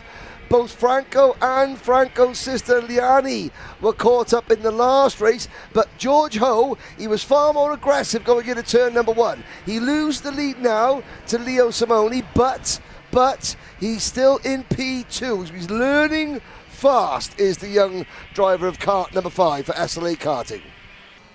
So half a lap in we go, and it's Leo Simone with a little gap from Mason Brody back to now his teammate. Brody Stoffel on the charge here with a great launch from 7th. How about that for the 29? An inverse from the last time I got to see him, as off the racetrack goes Alvaro Medeiros. Tracking it out at turn 12. That has not been a kind corner for the Orsolon Racing team. And in fact, well, no, actually, there is Medeiros on the track. So I think that might have been Ajax Capitan Garduno who ran wide there in the second. I think it was, yeah, with the Ayrton Senna style crash helmet, just getting back on track. Now, of course, let's have a look at the Shop AKR restart of the start. It's the middle of the pack that we're looking. You can see the back of the field. There's a couple of drivers already backing out of it. Someone gets turned round. Okay, so, it's the 22. It's Franco Schiavo getting sent up over the back of his sister, Liani Schiavo. Now, I know that they're sponsored by TW Kart Simulator. They can map all the tracks in the USA. They're not going to want to map that corner after that. But it was Franco got turned round, and Liani just happened to be there. So a real shame for Luis Schiavo, their dad, will have to do some calming down. And then this was, it was Alvaro Medeiros leaving his teammate Ajax Capitan Garduno 0 room on the exit of the corner. That's something they can discuss in Portuguese between themselves in the Orsolon Racing tent afterwards. Indeed. Yeah, they could definitely take a look at that. And unfortunately, again, with the field already splitting apart, it'll be really tough for Alvaro to try and close that back up. Medeiros now 11th. He's 3 seconds back, but so yes, not far by the stopwatch, but he's banking on this group here battling more than what they currently are. Maybe this will be the start of it. Brody Stoffel, first move inside the top 4 in a moment. He goes to second, and sliding into third there, the SLA Kart Racing Paralympic. George Ho, what a weekend so far, and just trying to hang on to the momentum from Friday. He's fell back a little bit at the start of these heats. This is probably his best start so far, and he's still ahead of the two kids who lead the points. And Lennox Lockhart there in 4th, and the black and orange Velocity Sodi and Slade Harrell in 5th. And as the JHCD teammates get to 1st and 2nd, I'm sure at some point they're going to look back and see not only where is Mason Brody currently, but where is Hudson Howard after that great performance in Heat 2? Is he going to get there again? He's already back of the screen in the tow of Jack Katowski. Yeah, indeed. Now, of course, Howard, came out of a disappointing opening race. Looking at the driver that is, another very, very impressive turn of speed there in the red crash helmet on that Comp Kart chassis. That is the number 24 kart of Bryson Barnett. Run up 4. Okay, I'll do that. Simone Stoffel, of course, Slate Harrell, he had the first major incident of heat number 2. Actually then came back to finish in front of Lennox Lockhart, who had the second major incident. So Lockhart now again needs to outscore Harrell and outscore him heavily. Talking about, the number 24 kart, Bryson Barnett, on the, it's a Timmy Tech entered kart, it's a privateer comp kart. This is, spoke to Martin Pierce, who of course was the guiding light behind Lucas Palacios' record-breaking season in the micro division back in 2023, where he was, almost unbeatable. And Martin, he's worked for teams up and down the land and even the world of karting. But you ask Martin what is his preferred, he likes to work with one driver, out of the way, little garage, or in the case of the Barnetts, a motorhome, away from all the hubbub and the bubbub, where they can just sit, work on their equipment and work on getting the driver better. And it's showing here, because I'm looking at the 24's form. Well, it's the first time that Bryson Barnett has featured. Well, he hasn't had a top 20 result. It's actually his first time here at USPKS this year. And again, top 10 contender against a field of, well, the field of the best micro Swift drivers. I've got to put a picture of Taylor Swift up somewhere so I don't say the M word by accident or the R word. That'd be a good call. Nice big picture of Taylor Swift. That'll focus me. If the Perico doesn't, then that will. Whatever will work to stay locked in, because right now we're back into more of a waiting game in Micro Swift, and this may be a bit more of what the main event kind of looks like tomorrow if you do get two kids that want to work together. Brody Stoffel, Leo Simone, they have no issue right now trying to whittle down the pack by waiting to pass each other again. George Ho doesn't really have an option. He's able to stay in the wake, but he hasn't really been close enough to split the duo. And then behind, everyone else is just trying to keep up. Jack Katowski, some good laps so far, including last lap especially. He's brought him close into the bumper of Lennox Lockhart. And behind him, now Hudson Howard up the board, move him 7th and 6th as of last time by. Enzo Ramos now 7th. Mason Brody back to 8th. Slade Harrell is 9th after all of that on screen. So as we hit the cross flags, one of your two championship contenders is mostly in frame. In fact, now well in frame. P3 for Lennox Lockhart. The other one in Slade Harrell. Back down the order, bottom of the top 10, trying to charge his way back up into the front there in that red and black machine, top of your screen. Yeah, indeed. When I saw the name Ramos on the back of a Microswift outfit, I thought, blinking heck, Diego Ramos is going to do Microswift. Of course, I realised that Diego's a lot older. Same height as Enzo, but, you know, just a little bit older. But hopefully Diego's okay after his flip yesterday. Slate Harrell, 24 points to the good against Lennox Lockhart as things stand. If you think back this morning, Lockhart was 9 points to the good of Harrell. That is how quickly it can change. And during the last heat race, Lockhart's lead grew exponentially at one point of that race, and it was all down to the penultimate lap where it changed. So, all the drivers that Lockhart and Harrell know, one mistake, one incident, one wheel onto the grass the wrong time, that's it. And they're dealing with that pressure whilst doing what they continue to do. It is remarkable. And now George Ho coming back and attacking the number 92 car, Jack Katowski. Katowski has to give way, put the pole sitter back into P4. Now, what is Lennox Lockhart's favourite thing to do with karting? Pass J. Howard Drive Development's drivers when they're in groups. If you remember, there were 3 of them together at Road America, and he passed all 3. At one point this morning, there were 4 of them in front of Lockhart. He got 2 of them, in fact he got 3 of them, and then there was that issue with Simone. It seems to be his specialist subject, you know, passing J. Howard karts, even though the J. Howard karts are working very well together. There's Hudson Howard dropping to 6th position. Slate Harrell all on his own in 7th. He's not going to feature in the battle for the lead until Lockhart, Stoffel and Simone go side by side, which is what is happening right now.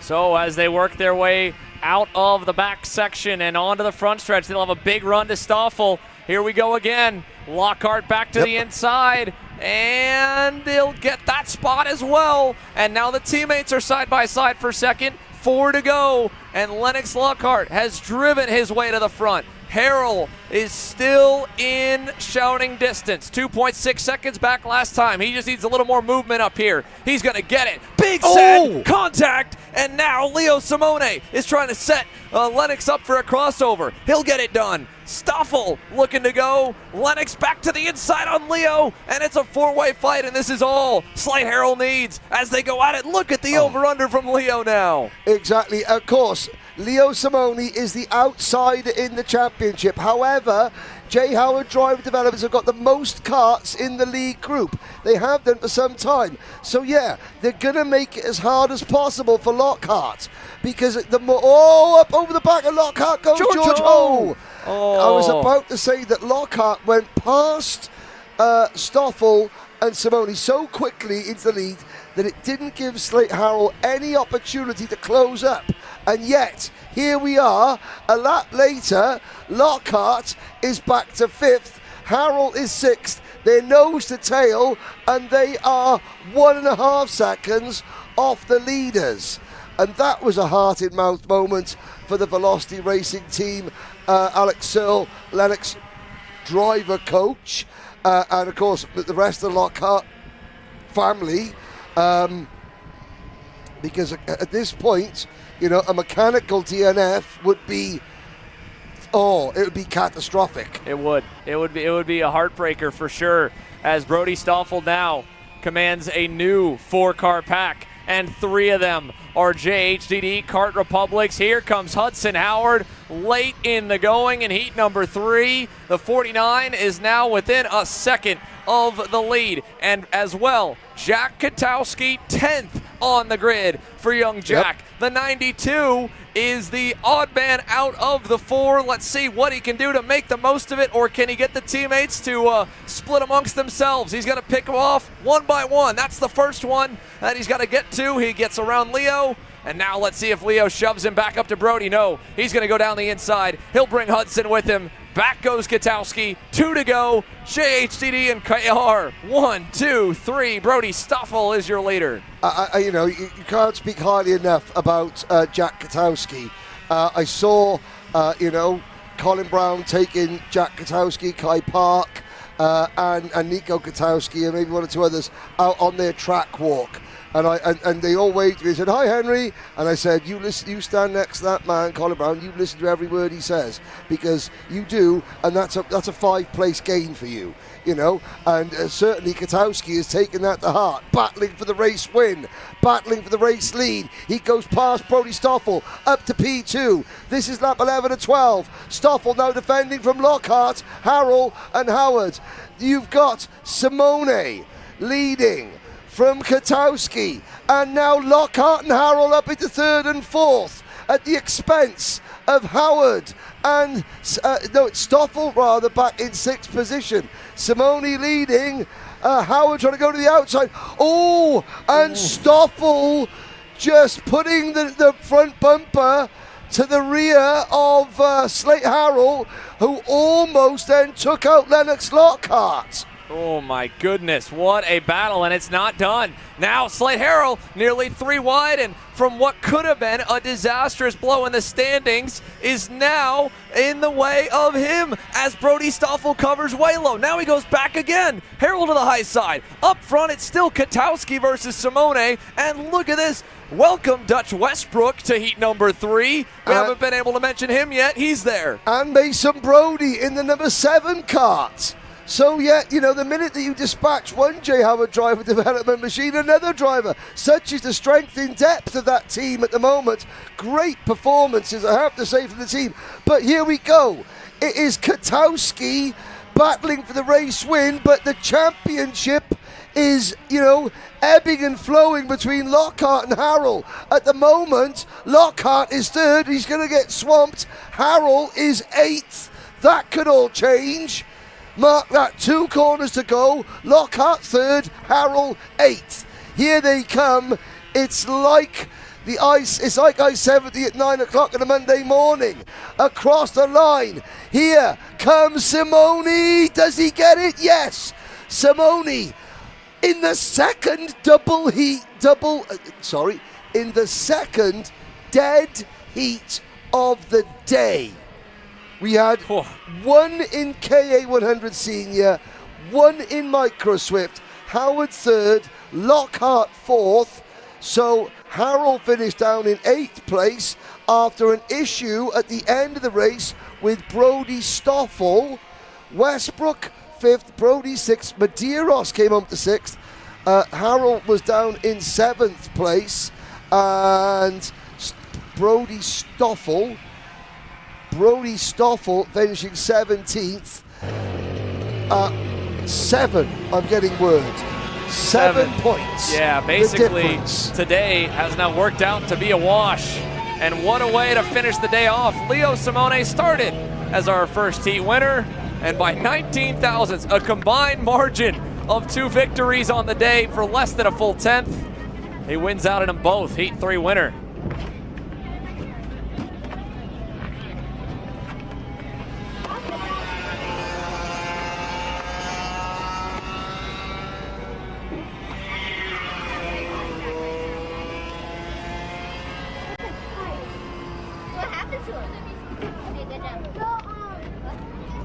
Jack, we see a lot of speed from you every single time we show up to Newcastle. What do you think happened on that last lap? Like, I exited the corner, like, I felt like I had no power on the straight. Like, I defended, and, like, he just went past me on the straight. It's just luck, but next time we'll do a good job, and that's all I can say. Well, you still had an incredible drive. Good luck on the next one. Thank you.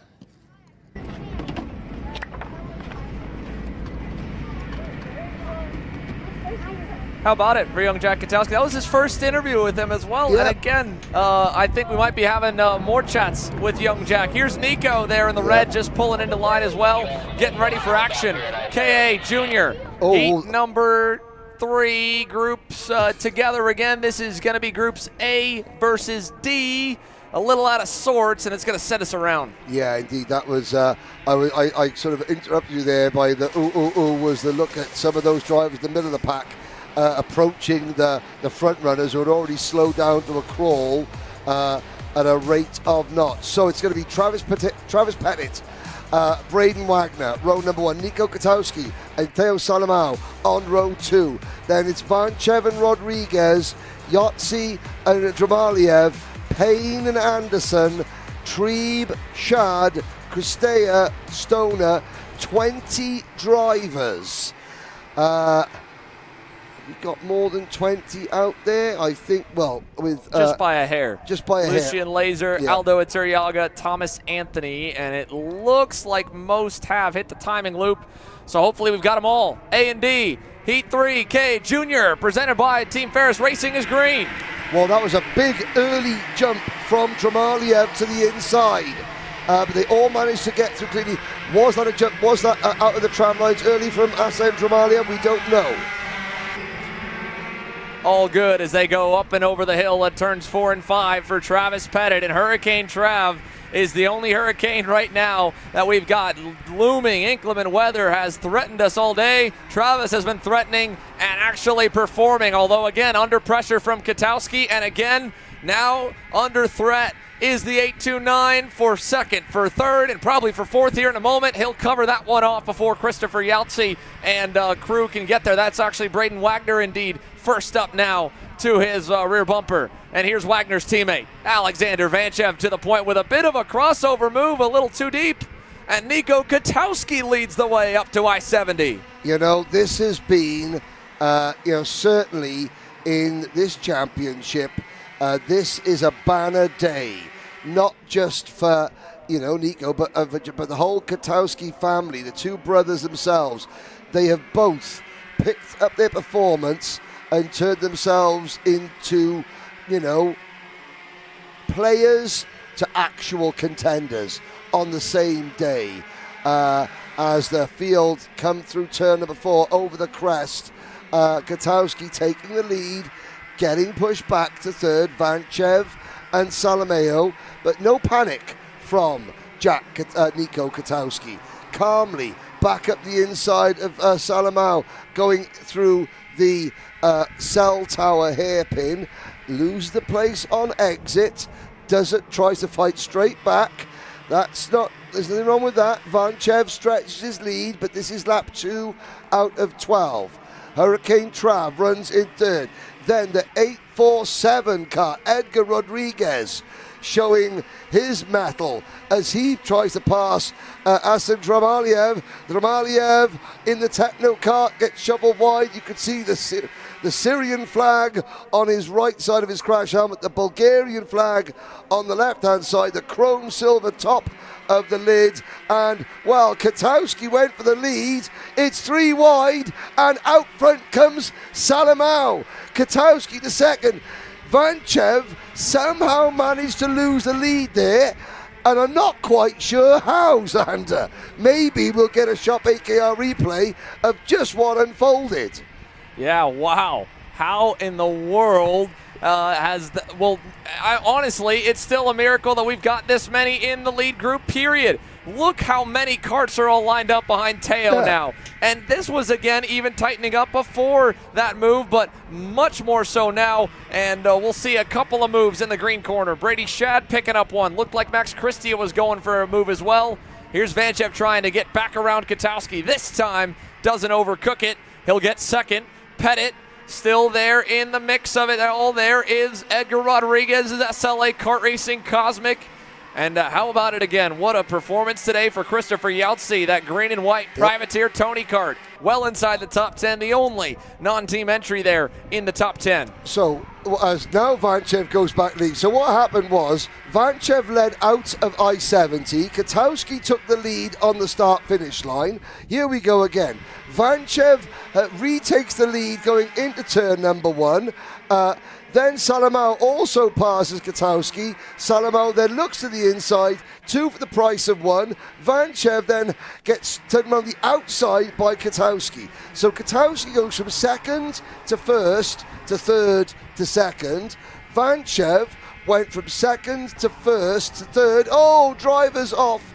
And it's all changed up because that was a lap ago, and that's a real shame. Edgar Rodriguez in the 847, the other driver that had gone off with him. It looked, well, who was around him? The 833. Everybody was around him. I mean, look at the pack from basically where Rodriguez was in 5th backwards. It's all been spaced out now. Let's see. We've got a look here from the side. That's Yautzi on the inside. Rodriguez didn't quite see him. And the two go way off. Yautzi's able to rejoin, and Rodriguez obviously backwards and stuck down the hill. With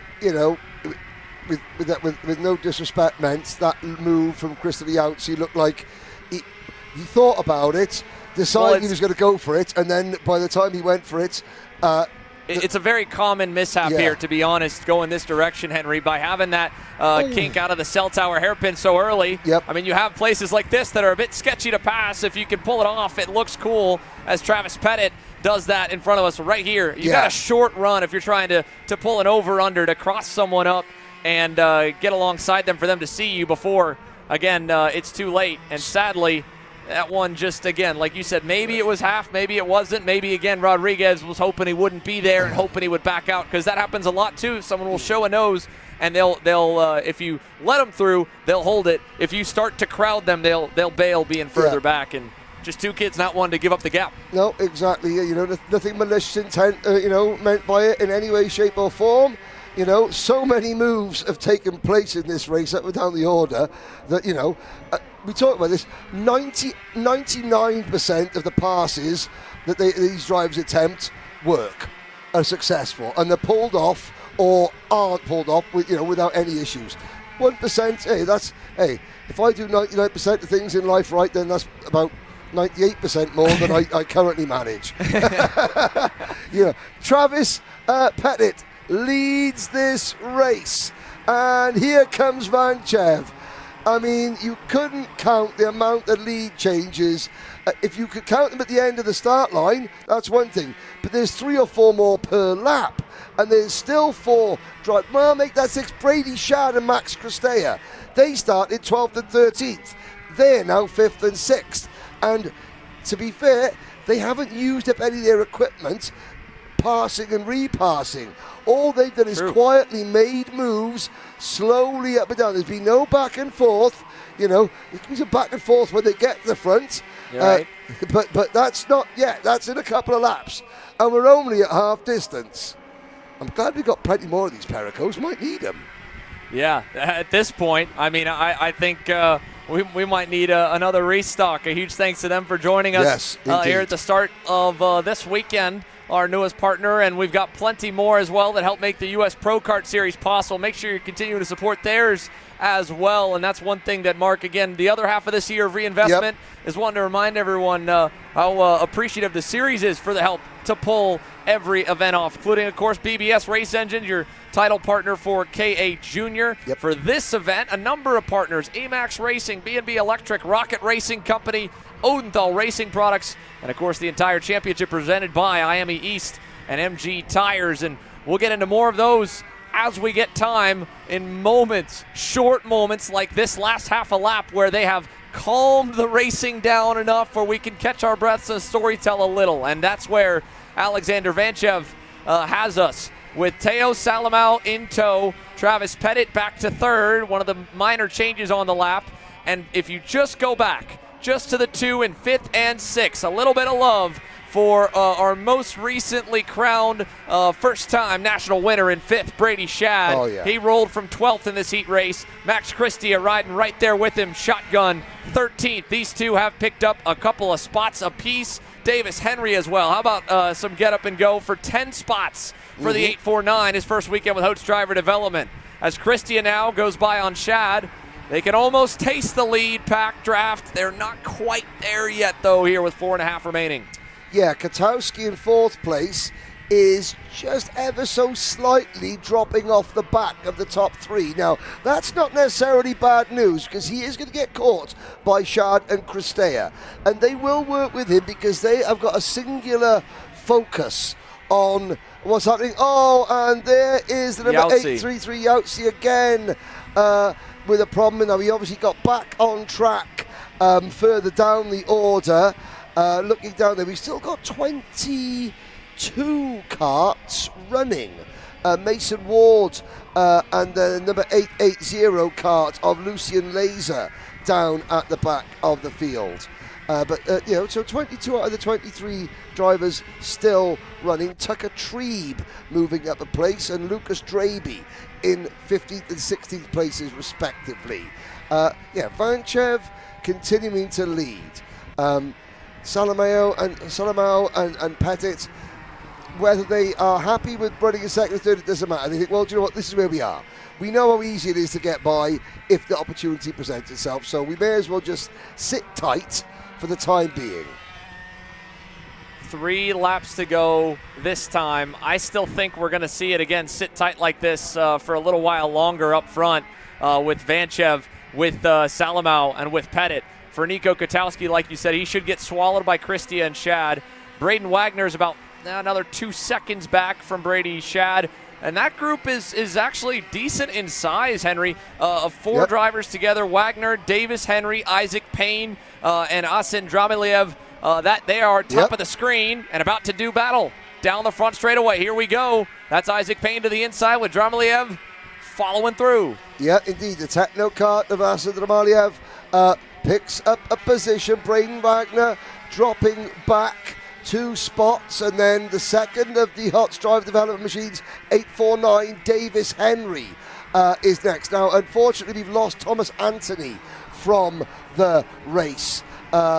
I noticed a kart at the inside of Cell Tower Bend had been abandoned. Oh, something happened here between Brady Shad and Christia. I take it back. No, they've been splitting apart. They looked slow for a second as you were calling that. I thought we had another Cell Tower moment. Yeah, Christia had already begun to drop Brady Shad a little bit.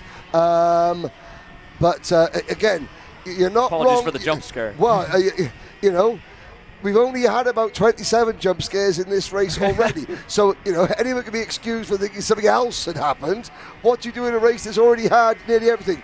Here's the Haas kart, number 814. I noticed they've had to put the traditional stickers on. AJ Stoner. The retro stickers are gone.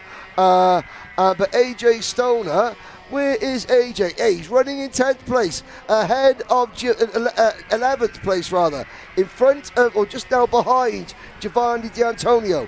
What a performance it would be if we could get a top 10 result for a Haas kart here. Luca Cariati behind them. We're on lap 11 out of 12. No change at the front. Vanchev for RPG with a DHL race suit. The Orsalon Racing, Tony Teo Salamao. And then you've got the Speed Concepts Carlos Sainz chassis for Travis Petit. Now this is an inter-OTK war. You know, 3 identical karts. The only thing that's different is the graphics kit and the paint job on them. The Cosmic, the Tony kart, the Carlos Sainz. You know, and last lap, they're leaving it late, but you know it's coming. Now, Vanchev is going to have to start his defense. He doesn't do it into turn 4. Will Salamao look to the inside into 5? He may not have a choice because he's got Travis Petit shoveling on his rear bumper for him. They head up to Cell Tower. Nothing yet. Nothing yet. Mind you as well, Travis Petit is the only driver on the day in KA100 Junior with 2 heat race wins. Now, as they run, again, he would get a 3 to put his total to 5.01, I believe, on the weekend. So Isaac Malka with a good next heat could change things, but now he'll go to second as Vanchev falls to third. Petit doesn't need to win it, but if he sweeps the day, that would be a big boost of confidence for tomorrow. Let's see how the crossover looks. He'll bike it onto 2 tires, but they're all tripped up. Here we go again. Salamao parked it on the apex. Look at Vanchev. It's another drag race. Salamao has it. Vanchev with the momentum. It wasn't quite enough.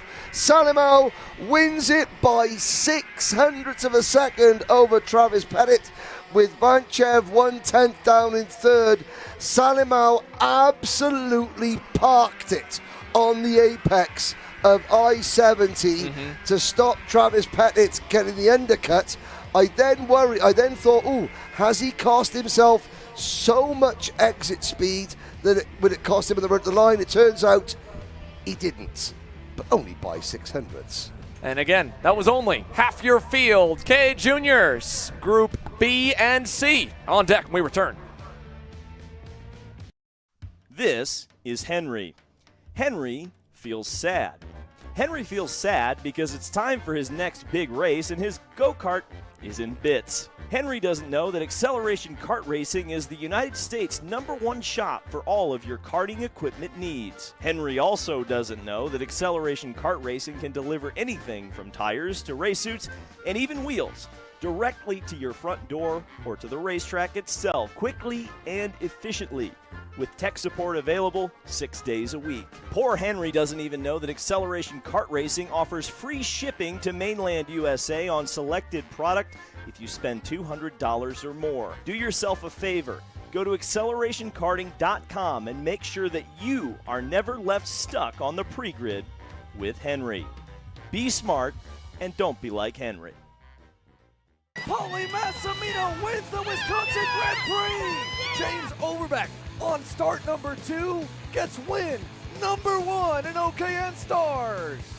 On track or off, Brandon Jarskrek Racing delivers elite performance. Led by 4-time Pro National Champion Brandon Jarskrek, our team masters driver coaching, data-driven analysis, and mechanical precision at every national event.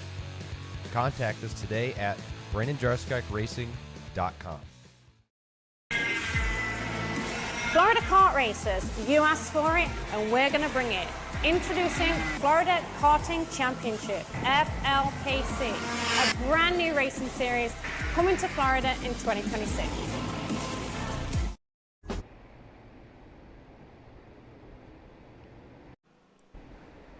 Ready for action from Newcastle Motorsports Park. It is time for groups B and C, heat number 3. Here we go, looking for green, KA100 Junior, and we've got it. Isaac Malka leads the field and gets a great jump off the line through 1 and 2.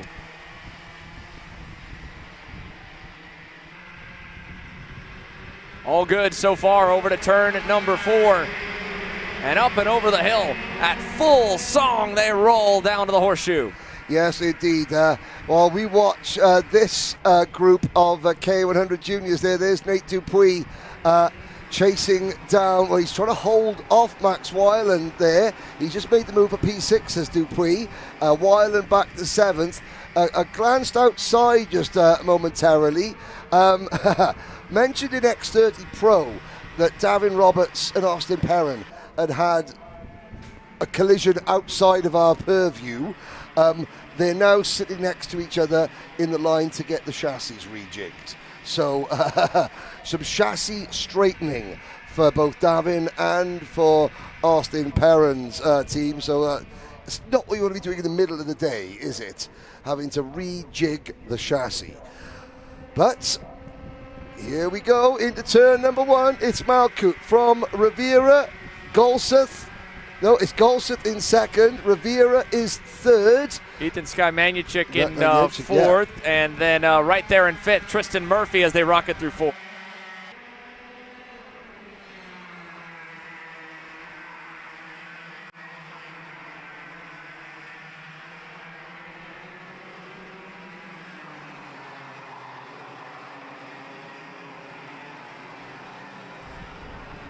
All close together as now they go through Thunder Valley and over to the green corner. Isaac Malkuit with the black front bumper, but the Mike Doty racing machine.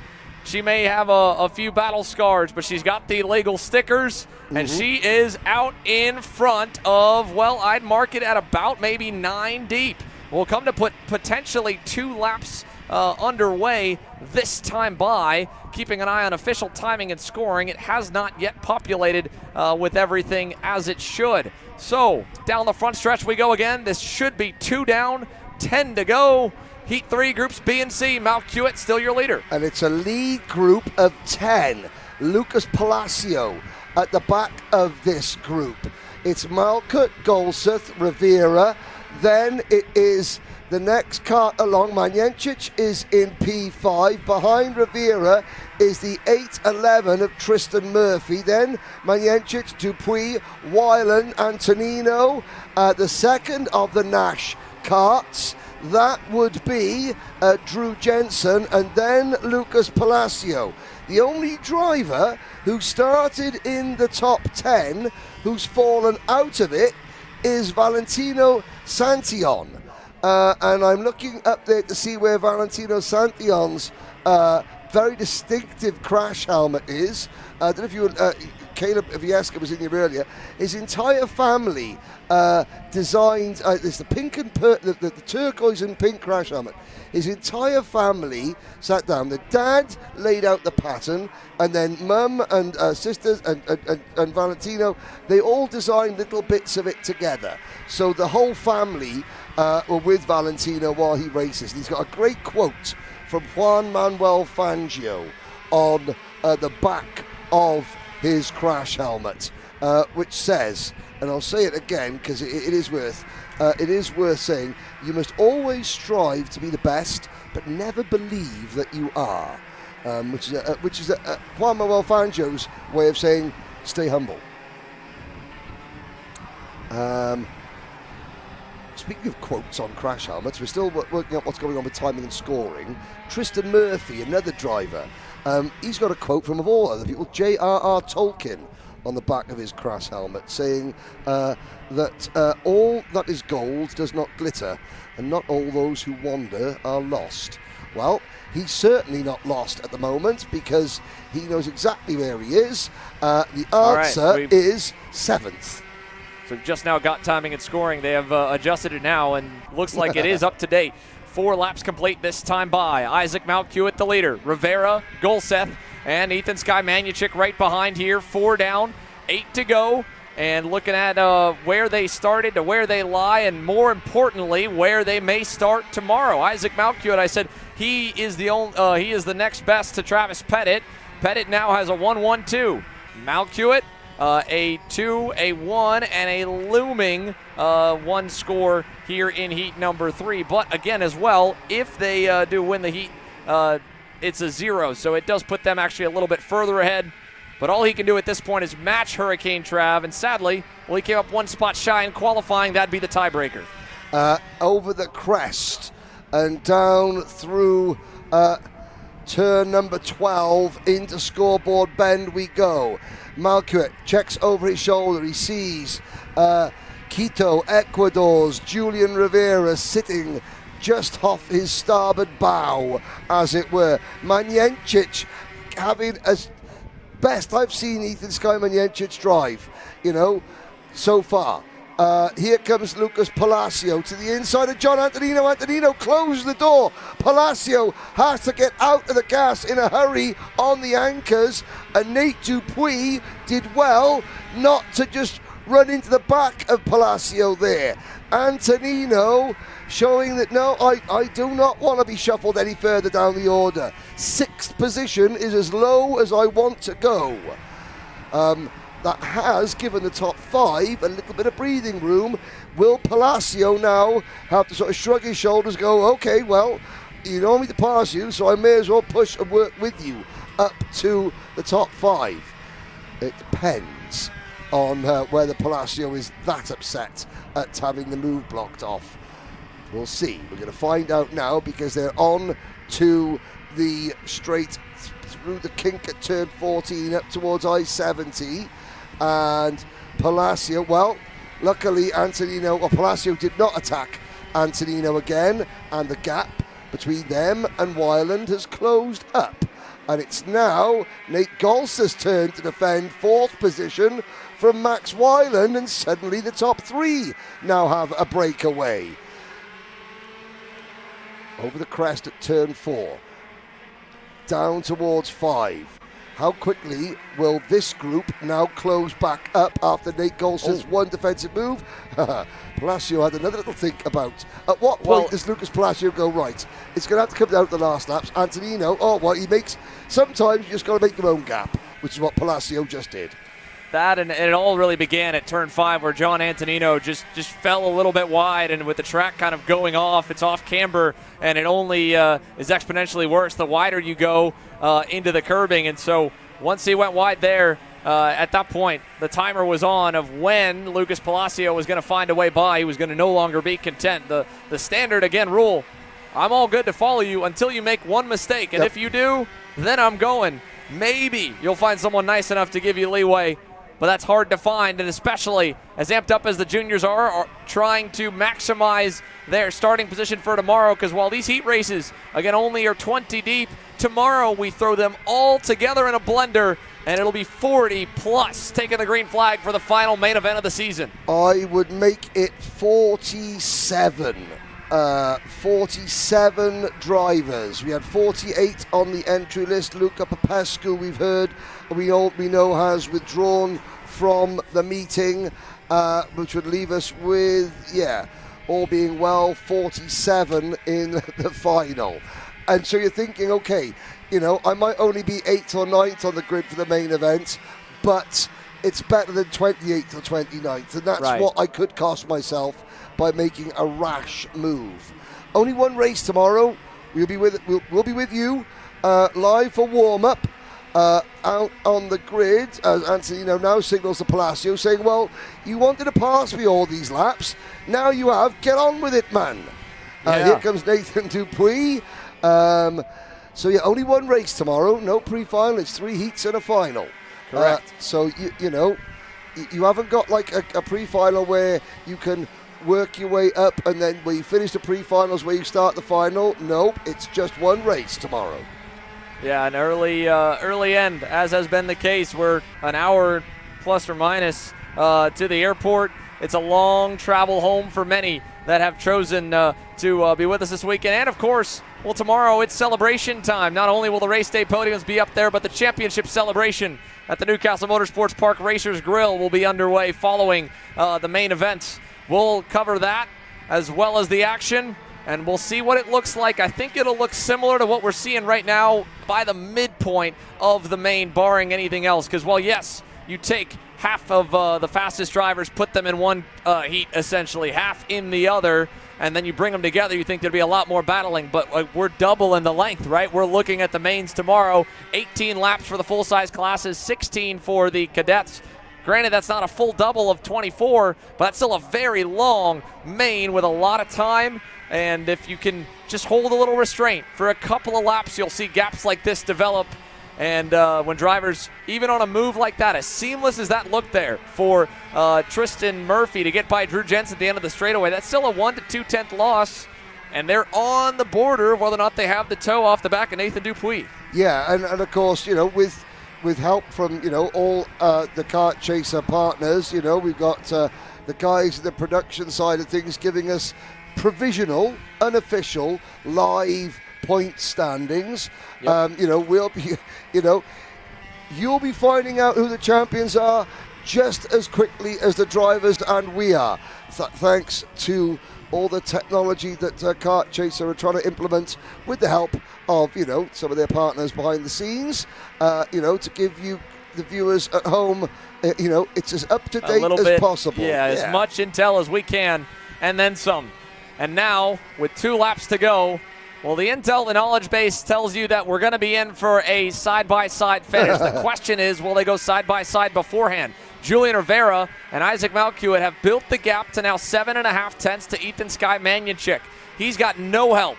And unfortunately, with a moment like that, even a little bit out of shape in turn 3, pushing the limits to try and catch back up, he's going to only be able to play spoiler if they pass before the final straight. Otherwise, it'll be a question of how good of an exit either one gets or how good of a toe young Julian Rivera, the Condor from Ecuador, can get the run to Isaac Malkiewicz's bumper and pull alongside, but he did not get a good run at all out of that back cell tower hairpin.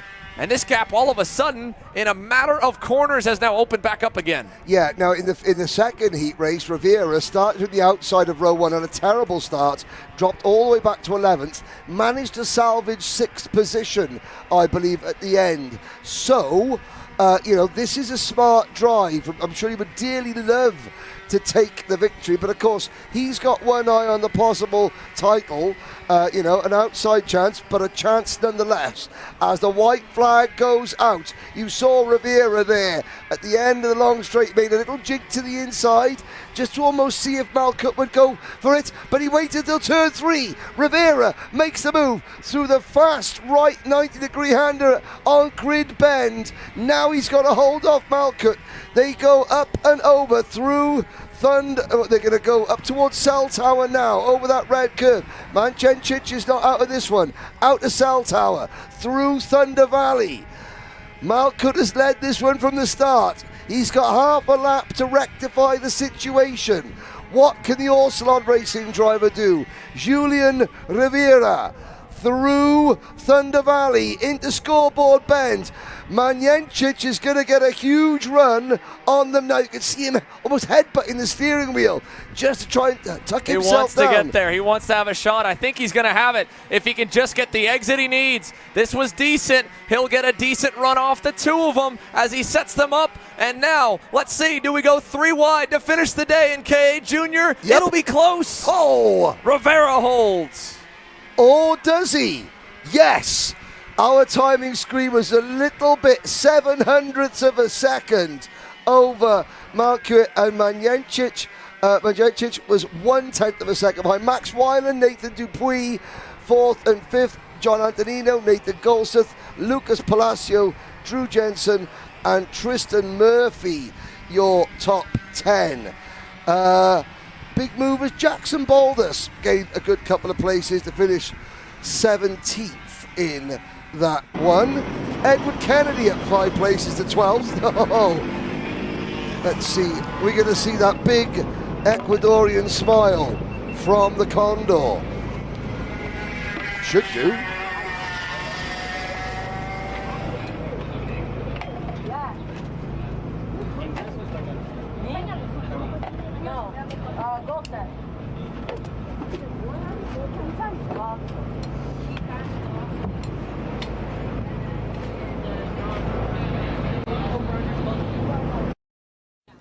Thank you guys. I'm standing by here with Julian Rivera. Primeramente, Julián, una carrera que no fue fácil para ti, pero habla un poco de lo que acabas de vivir en esta carrera. Bueno, una carrera muy difícil, la verdad.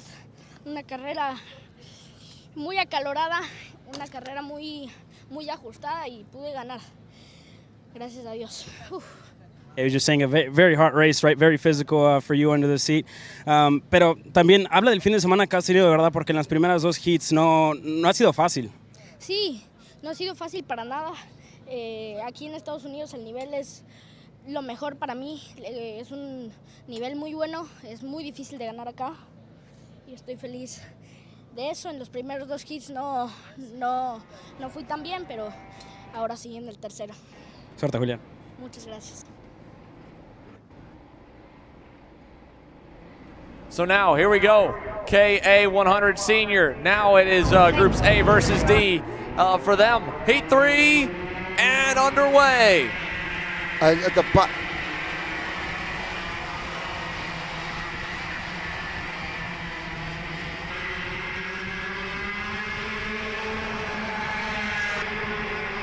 One driver turned around. Yep. One of the Speed Concepts racing machines, Joseph Hewitt, it looked like it might have been, if not. I think it was the 985. I was about to say at the back of the field there was a little bit of a consternation. Connor Coursey also doesn't appear to be out there either in the 978 kart. Privateer driver on a comp kart chassis from the DYL. We'll have to try and see if Connor has withdrawn or if he is just missing this race. Haven't really mentioned his name all day though, so maybe one driver less. So we've got 17 runners in this. Let's see if we we'll be queuing up here in a moment to be able to take a look at a replay of the start. In a moment though as well, we may be having to look back for something in the lead because it's heating up again. Alan Isambard to the front. You can already see as the top 3 went by turn 1 how much dirt kind of kicked in the air off the 3 leaders from Hewitt going wide and then rejoining, and more drivers kind of getting out of shape. As here go a couple of Canadians going at it. 2 veterans, ZCD down on the inside of Ben Cooper, feeds him a little wheel. Cooper falls back, and again, Sebastian Venegas, can't say enough how solid he has been today. And a big testament to not just the work under the team, but specifically here having a great leader in Alan Isambard showing the way and providing a whole lot of data and coaching and intel. They've got 2 RRC logos inside the top 6 as they run. Yeah, unfortunately, Alex Feldstein also out of the race. He was the second kart involved with Joseph Hewitt in that one. We've got our first lead change. Here is a look back at the start. And just at the left of your screen, you'll see karts entering face the wrong way. Oh, wow, Ibrahim Deem. Yeah. We didn't even see Ibrahim. He got launched in the air alongside Hewitt. Yeah, now that's why Ibrahim is down some 5 seconds behind everybody else. Luca Reyna in the number 945 kart. Oh, the Moose Lodge. The Moose is no longer loose. Oh. It is back in the hoose. That would be because he has retired the number 945 kart. Ibrahim Dean continues down to 14 runners. I think, Connor Coursey has also withdrawn from the event. So here's the question okay. then. Is this better or worse for Brandon Lemke? With how we've talked about the championship in KA Senior, technically, yes, very, very close between himself, Paulie Massimino, and James Overbeck. But he's had a bad round. James the same. Paulie Massimino has had nothing but 3 solid ones. And for Brandon Lemke, that last heat race, he needed to win it to stay in contention. He'll basically need to win out from here. Let's see what he does. He'll go to the lead. If he finishes there, he'll continue to stay alive as ZCD gets all out of shape going down the inside of Massimino. I mean, not quite levels of Miguel Mia levels of hand off the wheel, but ZCD certainly showing a little bit of displeasure there. I mean, to your point, Xander, about Brandon Lemke, I mean, there's fewer drivers in the race. I think we started with 38. By my reckoning, we got 35 in the class. Now, have we seen championships decided by, the difference between finishing 38th or 34th? Yes, it's unlikely, but it's possible. Lemke, though, I think is probably concerned, well, do you know what? The chance of Paulie Massimino finishing 34th in anything other than a mechanical or an incident is non-existent. So I'm just going to focus on doing what I'm going to do, and The drivers behind me are focusing on what they're doing, and none of it is particularly good at the moment. So, yeah, there was a bit of an incident coming out of scoreboard, a bit more afters going into Ben Cooper looking over his shoulder, both shoulders there, probably thinking, what have I got myself into? Where was my Masters entry again? And then you've got the 979, Quentin McPherson. A bit of pushing and shoving going on. Talon Laney is in this group, so's Camp Chambers, David Morales at the back of the field.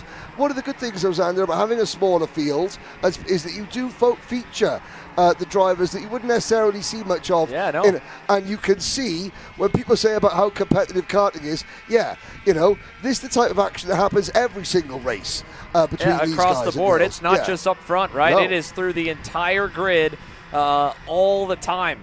So competitive, and at this point here, maybe a bit too competitive in the middle of the field to stay and take advantage of the proximity they've got to the fast drivers, the ones up at the front, because again, with less cars in the middle of them all, they've got a good view. They start well within reaching distance of the leaders, but unfortunately, here with now just 5 laps complete, you can see the delta is already up to 4 seconds. That's not just on pace, that's on a lot of the battling back here.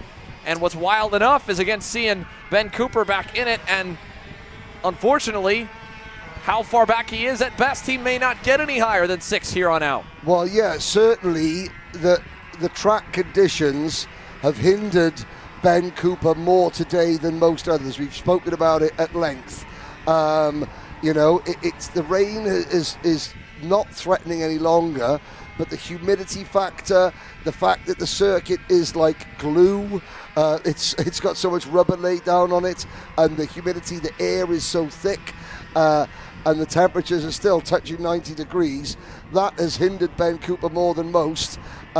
Maybe there's been a few incidents as well, so we're not sure if he's nursing a potentially, damaged go-kart. Who knows? There is the number 963 of Cash Perkins, driver out of Bristol, Wisconsin, not Bristol, Tennessee.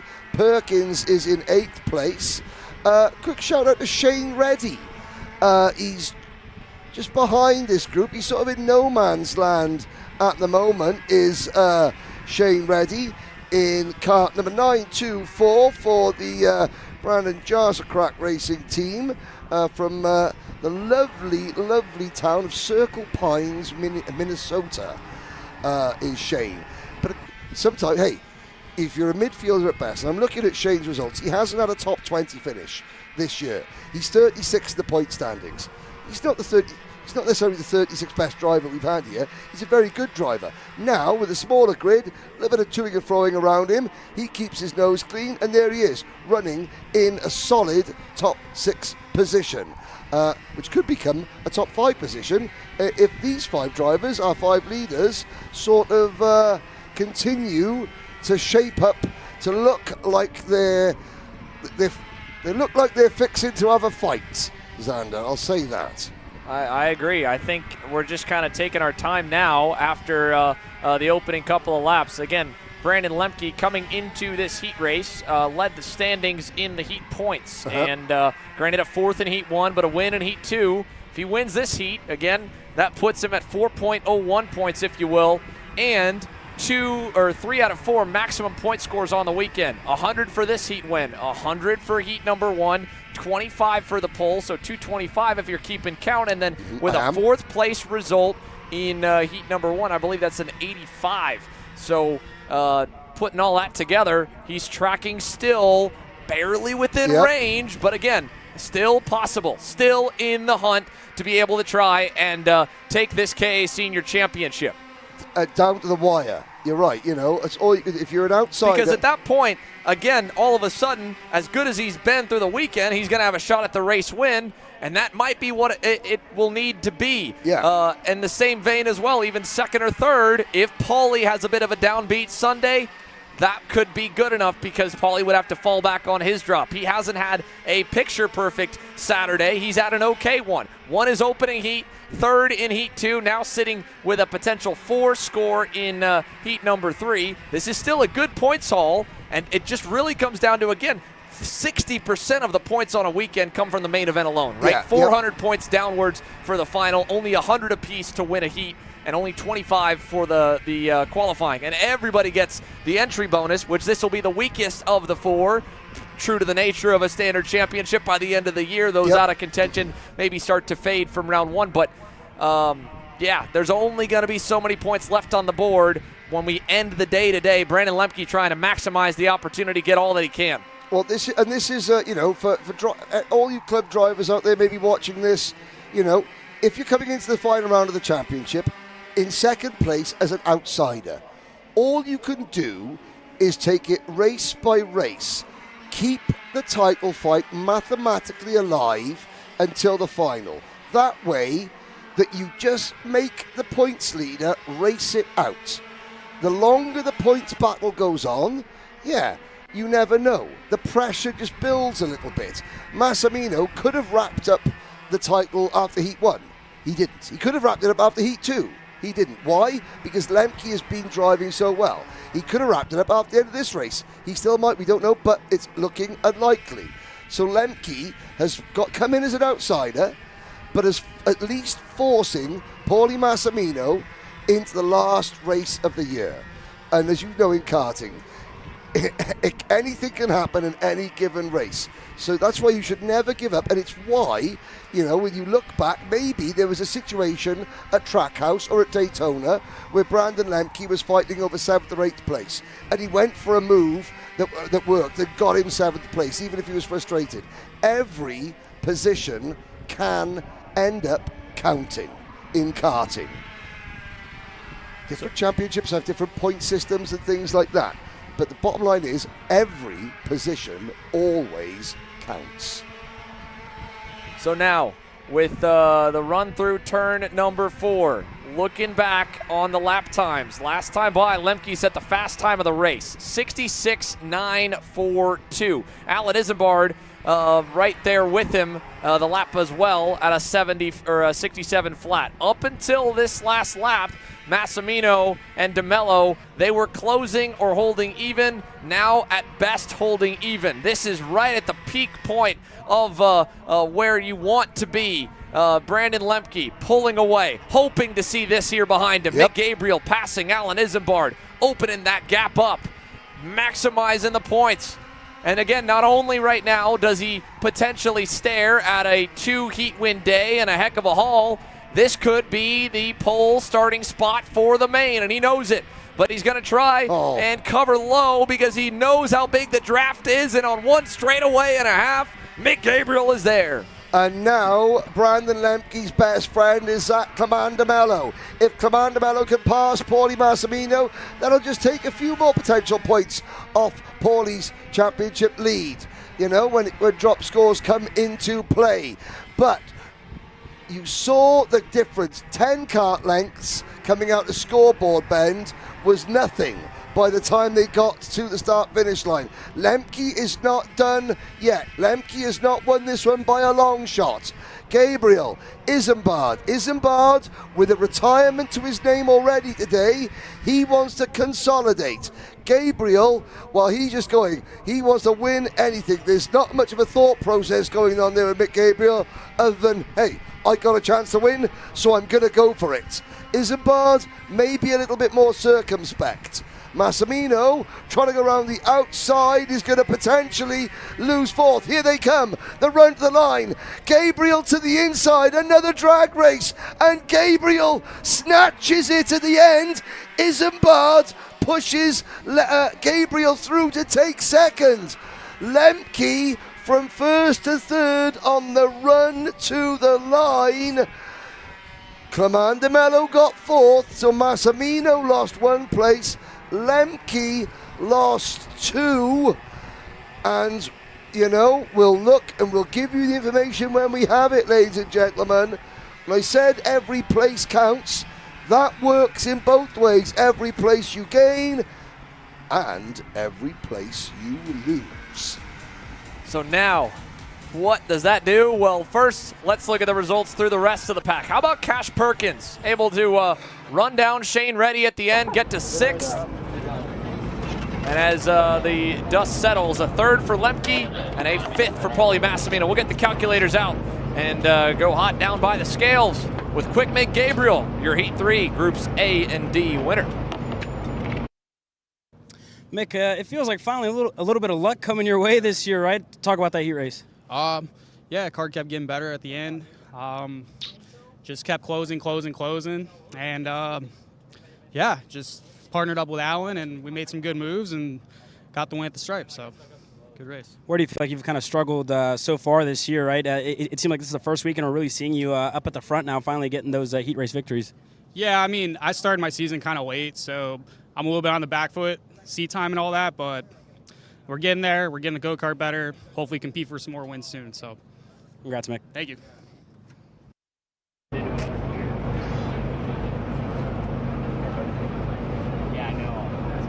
So again, as we mentioned, going into the weekend, Brandon Lemke, he needed a lot. He's tracking good so far. We'll get you more updates on KA Senior with the second of the 2 heats to roll in a moment. We'll be right back.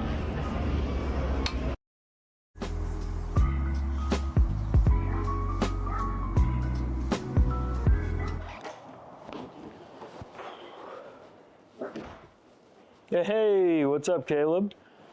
What's up, Brandon? You sound defeated. A long day at the office? Yeah, got stuck at a cat food marketing meeting for like 3 hours. I don't know a thing about cat food, and I don't even work in marketing. And then I got sent on a coffee run like I was some sort of intern. Then at the end of the day, when I want to go get gas, I just realized everything is so darn expensive nowadays, man. Yeah, you got that right. Like, do you have any idea how much we're spending on Netflix? That's like $20 a month. Do you know how much we're spending on cable? That's like $50 a month. But you know what isn't expensive? Tell me. Kart Chaser Premium. For only $9.99 a month, you can watch all the American karting action live from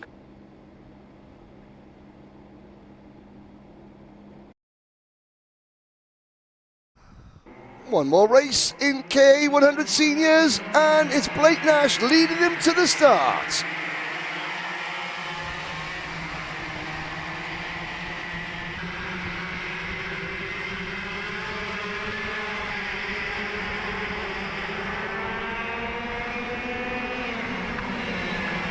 All single file up front. James Overbeck did not get away nicely in that one whatsoever. From 4th on the grid here, he has dropped way back, and the 3rd name in the championship conversation now has to go to work as he follows Sebastian Garzon and Lorenzo Kaufman on the pink and chrome Interim S Tony Kart. Up the road, here's some of the players that benefited from him going backwards. How about the 995, Ben Gaunt in the red suit, going back and forth, losing a spot to Eli Warren. He'll fall to 5th. Garzon now gets by Kaufman for 6th. And up front, it's Blake Nash to Colin Lloyd. And a solid recovery from the outside, kind of getting jumped there for our off-pole sitter, Caleb Gaffera 3rd. He's now got help. Here's his teammate in Warren with a big shove down the main straight. 1 down, 11 to go.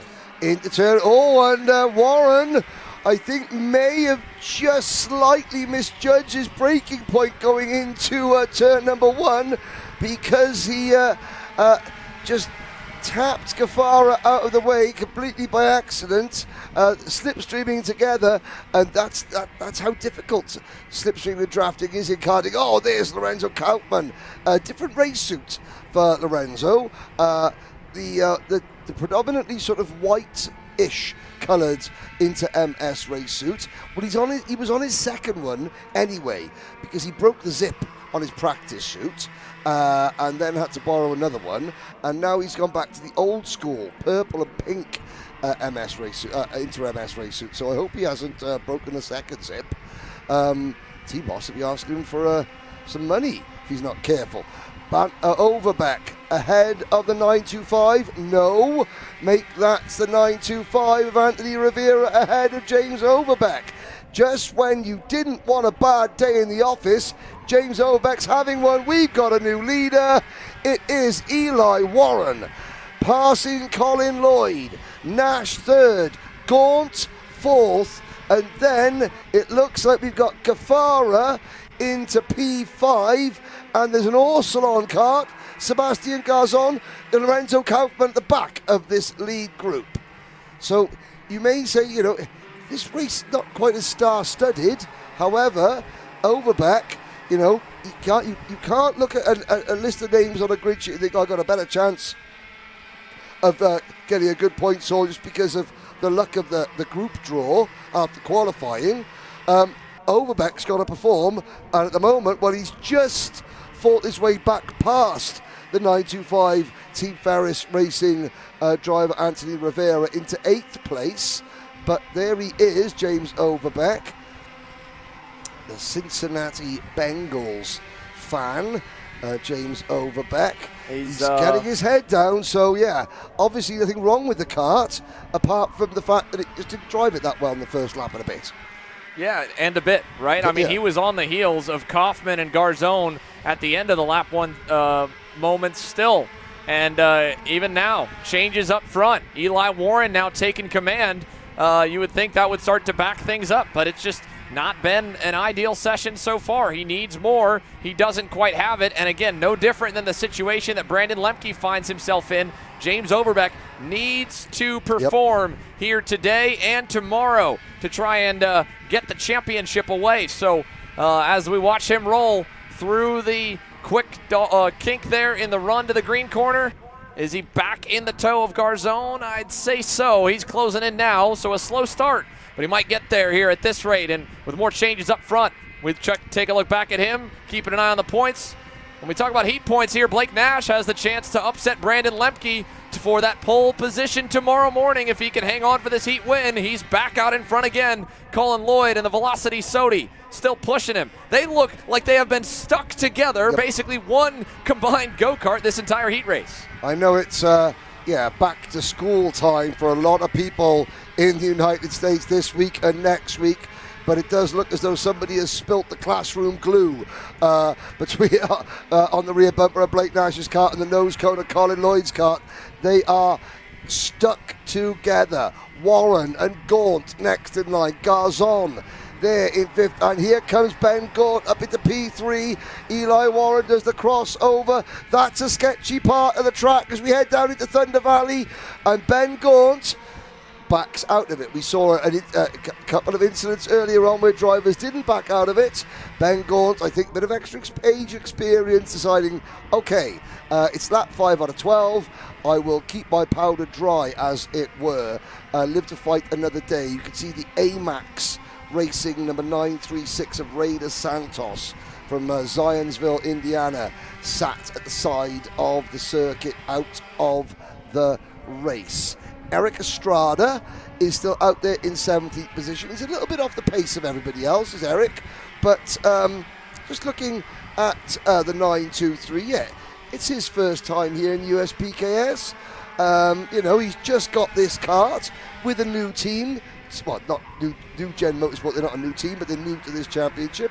And, getting himself bedded in. Let's not do anything silly. We're not quite as quick as anybody else, but let's just make sure that we improve ourselves race after race.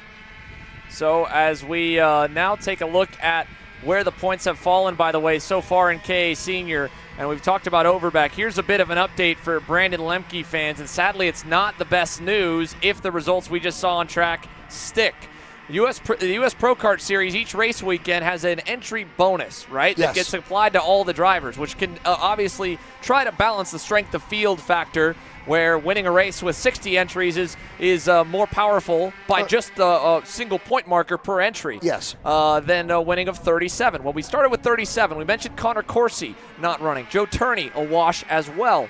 Both of those, if they are indeed scratches, knocks the number to 35. If the number is at 36 even, then it would at best be a tie if Lemke could win tomorrow. At 35, he'd go at 1 point shy if he wins the main to Paulie, based on Paulie's drop. Okay, we start. So mathematically, if we are at 35 like what we thought, mentioning in that last session, it is a BJR head-to-head for the title. But now, is it 35 drivers that start the final, or because there are 38 entries? Yeah. So you'd imagine 38 people paid an entry fee. But series over here will typically do a credit or refund for those that aren't able to make the event. So they'll transfer the entry. It's not necessarily a wash and washed funds. Okay. And vice versa. It's not like Brandon Lemke could say, hey, here, I need a couple extra points. Just pay the entry fee and don't show up. So it's only counting on the drivers that end of the weekend. Leaving for a medical reason, that could be different. Yeah, that's what drew James. Yeah, so that would, but then, okay, that puts us back up to 36. Same scenario. Tiebreaker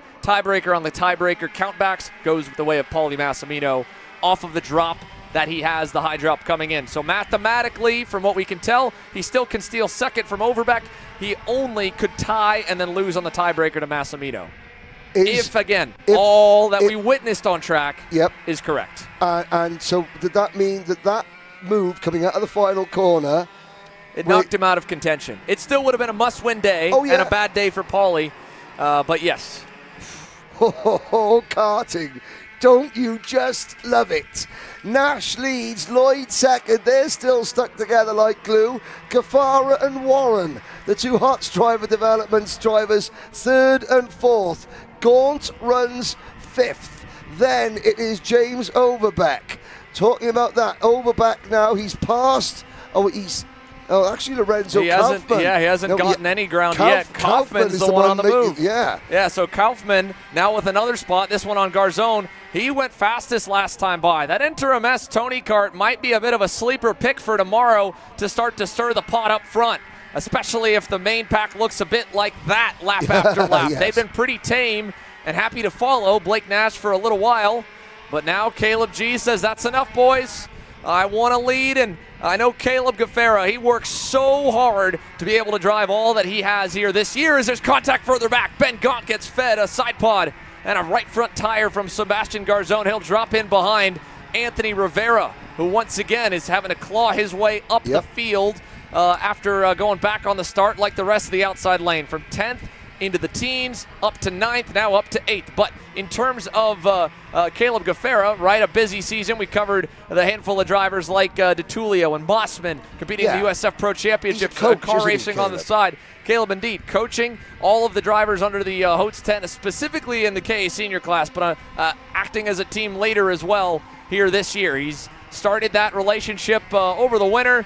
He's done a lot of coaching back home. He's been very, very active in trying to make sure that he gets to race because he loves it. He loves getting out in front and competing. And if we think back, as Garzone gets one spot back up the board, getting around the Ferris Racing entry of Anthony Rivera, Caleb Gaffera was the next best at his home race, just happened to also beat Paulie Massimino's home race and the BJR home race when Overbeck and Paulie ended up first and second. But Caleb qualified pole that weekend at round 2. He was fast there. He was fast at the team's home race in Road America. He has been solid, but he's not yet gotten Josh Hotes and crew a checkered flag. I know he would love to do that here as they sign off the U.S. Pro Kart Series for 2025, but so would his teammate Eli Warren, family not far down the road, and plenty more probably watching along back home in Kentucky. Right now, 4th, just a little ways back from the Velocity Sodia Lloyd. Yeah, and I know that Eli's sister is part of the USPKS technical team this weekend, the Race Select sponsored driver. And while we're mentioning, Hots Racing Developments, let's just go. Nick Tulicki. Hope his dad is recovering well, and we'll hopefully see Nick Tulicki back at a track very, very soon. I know that he was helping out with the family business. Keep in touch and say that dad was improving. It's going to be a road, but hey, he'll be back to rude health. He'll be back to rude health pretty soon, and if he's not rude health, then maybe he'll just be nice and rude. That's how I like people. Blake Nash had a bit of a moment there where he had Colin Lloyd kind of on his heels, and now he's gotten a bit of separation again. And we talk about the different backgrounds of the top 5. How about a couple Miami, Florida natives, 3rd and 5th right now, and maybe able to go better than that with how close they are all tied together. James Overbeck turning up late here, did close the gap to the leaders by a 10.5 last time, and it's really all on raw pace right now. The same for Garzone and Rivera trying to track them all down. One loosely tied main group all the way back to Big Ben Gaunt there in 9th. White flag headed our way this time as the leaders head out of turn 16. Now, James Overbeck could find himself in a potentially advantageous position. The top three defending hard into turn number 1. That's going to slow them down. That's going to bring Warren in 4th place into play. They'll start slowing each down. Then it's Kaufman. He'll join the fun. Behind Kaufman is Overbeck. Will Overbeck catch this lead group just as they're tripping over each other and slowing each other down? Can Overbeck snag a couple of places? Nash to the lead at Cell Tower Bend. And here comes Lloyd. Nash defends. Overbeck is there. Look at this. Through Thunder Valley we go. Oh, Lloyd above the curb. There's one place. That's Gafera out to lunch. But Overbeck's going to get squeezed now. Garzone gets by him. Remember, Sebastian Garzone, he still has an outside shot to pick up positions in the championship as well. And when we talk about heat points, that last lap by Blake Nash second would have lost on the qualifying tiebreaker to Brandon Lemke in the heats, but now he's got a huge lead as they all stack up behind him. Who is going to end up where as they rush to the line? Blake Nash will score the win and the pole for tomorrow. And behind him, all out of sorts, it's Eli Warren with second at the line over Colin Lloyd. How about that? Overbeck started the last lap 6th, finished it 6th. He didn't lose a place, but he didn't gain any either.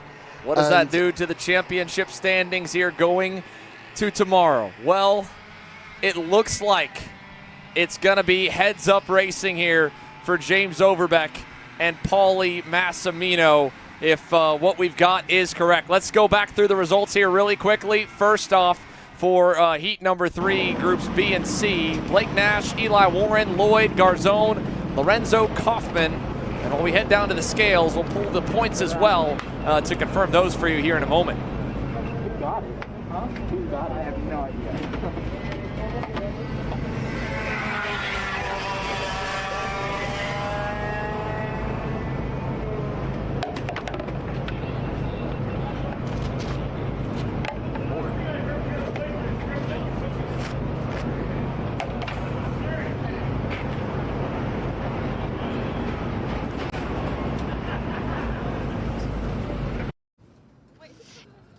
Eli, it's your home race this weekend. You've been incredibly consistent. Tell me how you've done it. I mean, I don't know how we've done it, honestly. We've been struggling with the chassis the whole weekend. The motor's been there.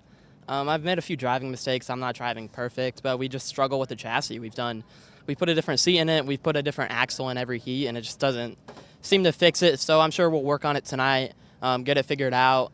I mean, we're fast. We're fast enough to keep up with the lead pack. It's just we're not fast enough to be able to, like, control the race. So I think we have some work to do, but I think I should start top 10. I got, like, 7th, 3rd, and a 2nd. So we'll work on it tonight, do stuff in the warm-up, and then just go all out for the final tomorrow. And in terms of your driving, do you have anything in that race specifically that you feel like if you could go back and change or critique, what would you?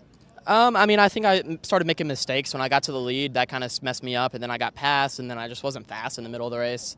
I just think I need to just focus more. I think I could have been in the lead for longer, but I just wasn't driving perfect. But I think how I ended up was good. I mean, I was in the fight for the lead on the last lap, ended up 2nd in a drag race. Obviously, Blake got away in the last lap, but I mean, I think for considering how I felt, how the kart felt, I think a 2nd's pretty good. Thank you, Eli. Thank you. We'll have to wait until this race gets underway to take a look at all the championship standings. For now, we're ready to go green with Mini Swift presented by Velocity Racing, and we're underway.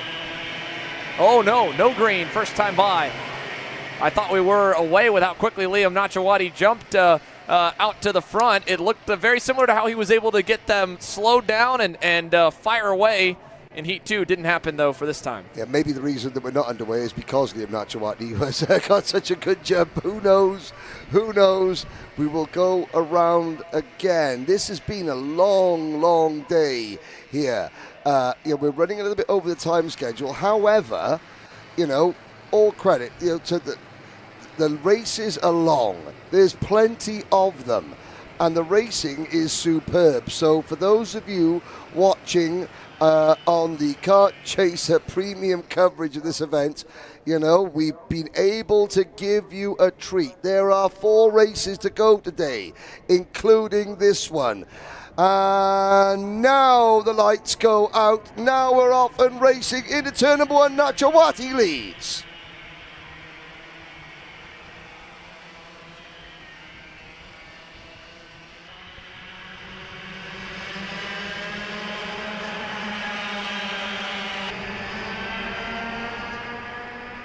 All good as they roll down to turn 4. Liam Nachawati gets away with a nice jump here to Lawrence Perelman, who slots in line behind him. Single file, and Enzo Di Gennaro. Oh, Perelman, he's got himself hooked up.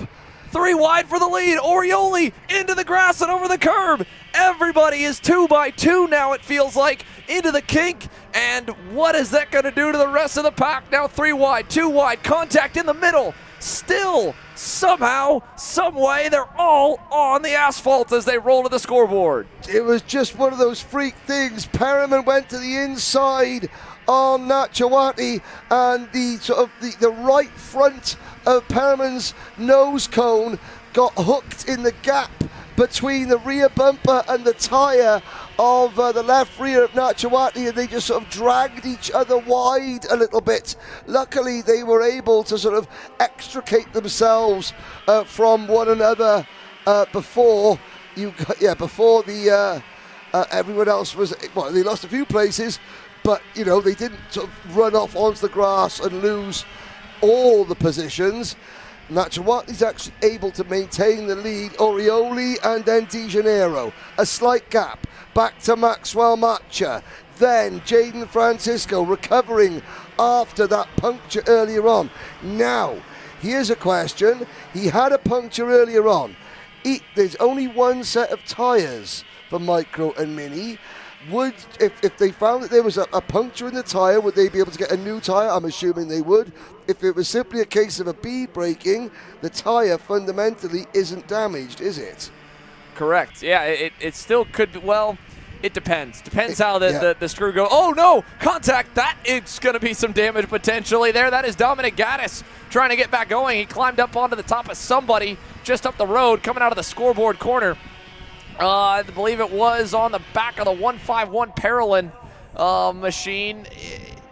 Maybe. I might have mis-ID'd the number on that cart, but a wild ride now is going to shake up the field. I think it was actually off the back of Kai Park in the 182, but I don't know for sure. We'll get a replay. I have to imagine the team has been on it with every angle of the action, and here it is already. Check it out first, going back to the first lap. Let's take a look at this. Perelman sends it. Nachawati didn't see him, or if he did, he was hoping he would bail and get clear, and then at that point, well, it's a cavalry all bottling up. Look at Lawrence just getting shoved left, right, center, hanging on, and it's a miracle and a testament to the kids that they all gave each other enough room, just barely enough to stay on the surface. I mean, to be fair to Lawrence Perelman, he's made a good start, and suddenly Liam Nachawati leaves the door as wide open as it's possible to leave it.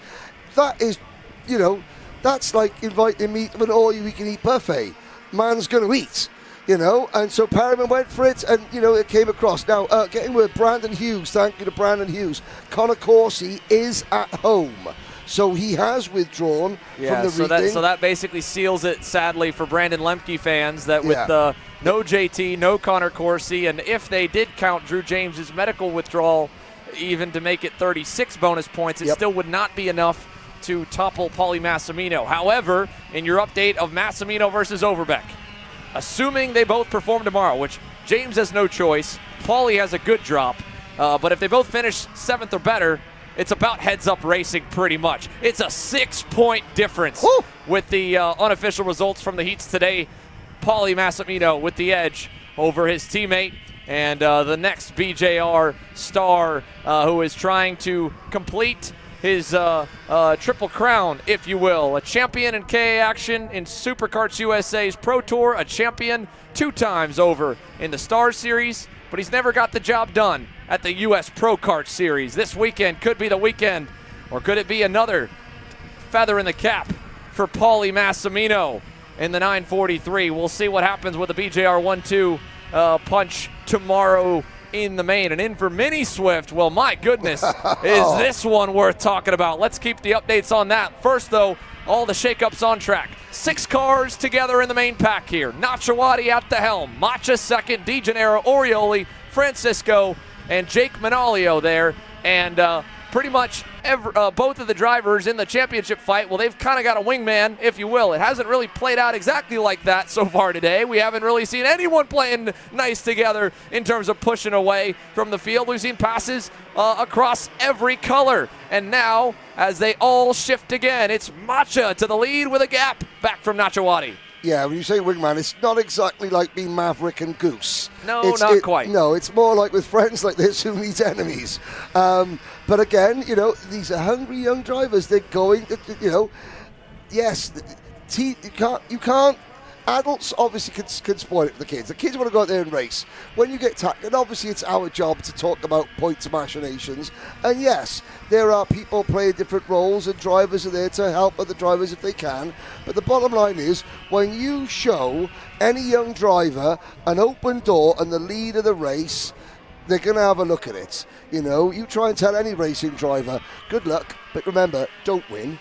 You know, you know, it's not Formula One. Team orders, you know, don't come into it. And you can see Macha, Nachawati, 1-2. Then Francisco and DeGennaro. You know, you're not looking at, and this is the good thing, Maxo Macha's teammate, Enzo DeGennaro, he makes the move on Jaden Francisco, but he was quite content to sit behind while it worked for him. He wasn't just going in and disrupting, you know, Jaden Francisco at every given opportunity. He just waited, he's made his move, and now, is he blocking and defending? No, he's trying to get to the front. And if he's got to bring his teammate's title rival with him to get that number 190 powered-in car at the front, then so be it. Then you've got Jake Manalio and Santi Orioli at the back of the group. Meanwhile, Nachawati and Macha are trying to escape. And they're Macha looks over his shoulder. The hand signal from Nachawati. Yeah, there we go. Let's do it. Let's pull away. We've got a lot of laps left. 6 down, 6 to go here from Newcastle. In Mini Swift, presented by Velocity Racing Sodi, another big-time partner here in their first fully fledged effort at the U.S. Pro Kart Series. And they obviously have quite a few guns, but they don't have a driver in the front or in the championship conversation here in Mini Swift. That is between the Paralyn USA group led by Ben Cruttenden and, of course, Ryan Perry Motorsport with Ryan Perry and Cody Johnson as well, specifically leading Nitro Kart. And RPM, the official Nitro Kart powerhouse here for the U.S. National Tour. They've got 2 RPM Nitro Karts in the top 5 with Manalio and Francisco. And among the championship storylines, among the heat point storylines, how about a potential first-time winner? Jake Manalio has yet to stand, I believe, on the top step of a U.S. national podium. Could he be the one to be able to pull that off today? Here's how they run right now with the heat points as well. Yep. Apologies a bit about the team logos. I'll make sure that's corrected on one down there. But nonetheless, just by a point as they run, Nachawati holds it currently as they run, and that will change throughout because he, of course, won Heat 1, second in Heat 2. Enzo DeGennaro, an inverse of that. They run second and third currently. Lawrence Perriman, a 6.77. Maxwell Macha, a 4 and a 3, and looking for more here as we watch him work his way around the circuit currently. Currently, Macha leading this. No, currently Macha second in this race. The top 5 are neck and neck. Yeah, just looking at, you talk about Jake Manalio. He's getting better and better as the season progresses. 5th at Trackhouse, 3rd at Road America. And there's Macha back to the race lead. And you could throw a postage stamp over the top 5. You wouldn't want to because they're very expensive these days, but you could if you had enough money to buy a postage stamp these days. Santi Orioli beginning to slip back a little bit. The OKP car, it looks stunning. It's missing ever so slightly the pace that we saw because he was electric at Road America. Absolutely electric. And Nachawati back to the front. And Matcha slips to fourth. De Janeiro and Jaden Francisco now move to second or third. No one's panicking. We're on lap 9 out of 12. There's Jake Manalio, fifth at the back of this lead group. Now, Liam Nachawati is the only one, he's not a championship contender. He's the only JHDT kart in this lead group. The two championship contenders have each got a teammate in the lead quintet. And as they run here, folks, once again, Maxwell Macha versus Jaden Francisco, about as heads up as you could script it. This will go all the way down to the wire tomorrow. And we saw already a race here the other direction a couple weeks ago with the Summer Nats. Side by side now as Macha pulls alongside Manolio. The gap opens up. Lawrence Perriman right now, unfortunately, after the woes in the opening couple laps, finds himself buried back in 7th. So that'll hurt him in the starting spots for tomorrow. He's back with Cameron Johnson. Talked about Oscar Gus Wonderl. Every session today, he's had to roll from 20th. He's once again picked up double-digit spots, up 11 for the 139 Bennick.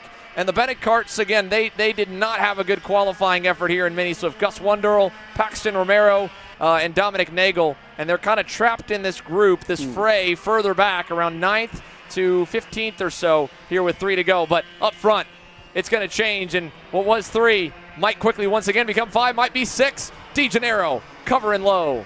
You mentioned Oscar Gus Wonderley. He's had a growth spurt.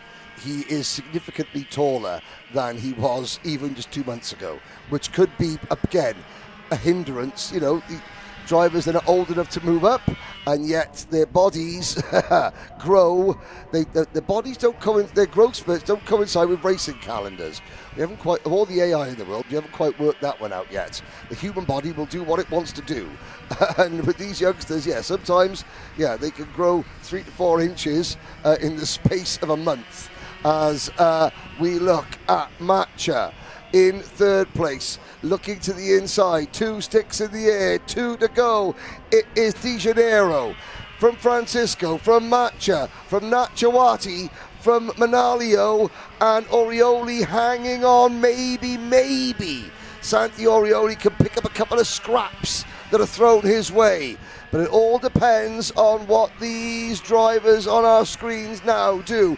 There's the first move. Matcha to the inside of Francisco. Francisco holds him off. Now Francisco defends into Cell Tower Bend.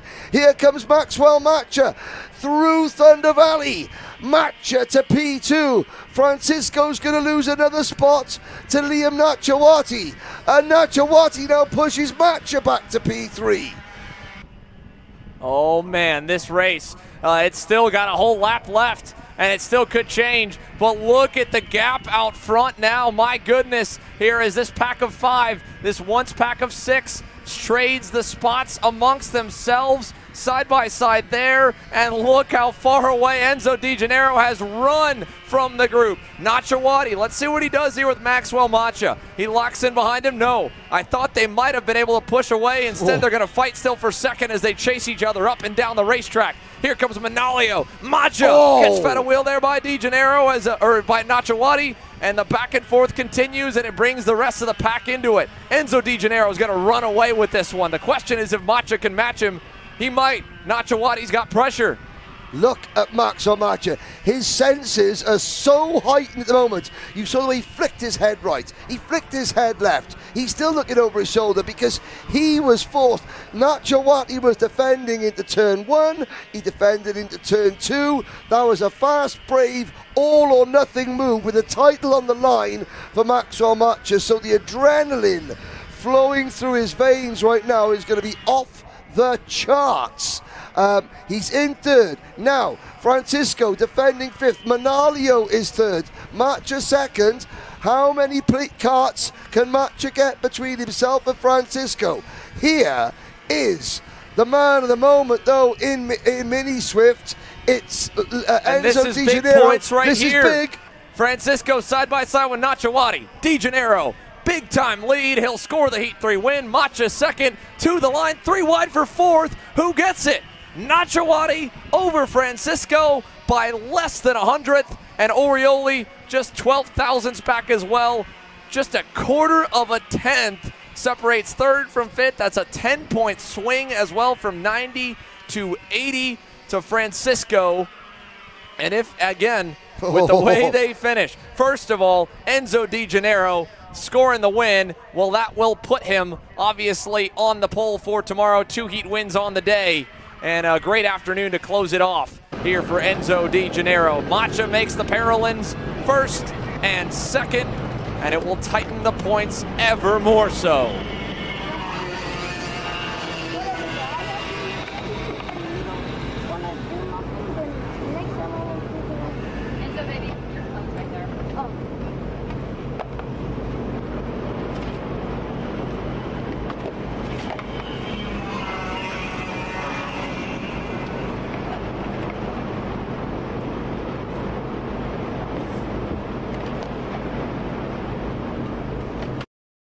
Max, it isn't quite a win this time around. How does that affect you going into the finals tomorrow? Whatever, I just try my best and try to get first and win the championship. That's all I have to say. And because my teammate doesn't want to help me. Thank you. And Maxwell obviously amongst probably a few drivers there, as you can see the look of all the young faces here in Mini Swift. Probably a bit frustrated that they all were seconds away from the win and not thousandths or hundredths like in the morning. But as we have the outlap here to catch our breath and get ready for action with X30 Junior presented by Speed Concepts Racing, let's take you through the lineup one more time here for Newcastle Motorsports Park. The last they'll be lined up specifically in this order. Mad Max Weiland leads your field to green here alongside Alexander Vanchev. Royce Vega and Jude Tharuma Laswamy on row number 2. Luca Palacio and Parker Ives on row 3. Row 4, John Antonino, Buddy Antonino Jr. on the inside of Rocco Simone. It's an all-Kart Republic 7th and 8th starting position. Then Ashton Woon and Jackson Porter complete your first 5 rows. Sarah Bradley and Tristan Murphy are up next. Then William Vita and Travis Pettit. Nico Kotowski having a fantastic day, 15th on the grid. And Nate Golseth, your top 8 rows. Still the potential winners aren't over with yet. Marco Samet, Teo Salamau. Keep an eye on those two. They've been charging through the field today, and so has the young Canadian starting 19th. Edward Kennedy had a great second heat. He starts alongside Jackson Baldus. And as we take a look down the grid for the final 10 starters here, it's Hector Iturriaga on the inside of Luca Cariotti, Benham Abernathy, Grayson Walcott, Owen Gacchione, William Kim, Darren Kidd, Alex Miller, Esteban Roach, and Alexander Savage. 30 deep, X30 Junior ready to go one more time today. Here we are as they begin to form up down the straightaway for the final time, Henry. Yep, this class could be the sleeper for race of the day tomorrow. Just get that feeling in my bones that 30 hungry X30 drivers will put on a show into turn number 1.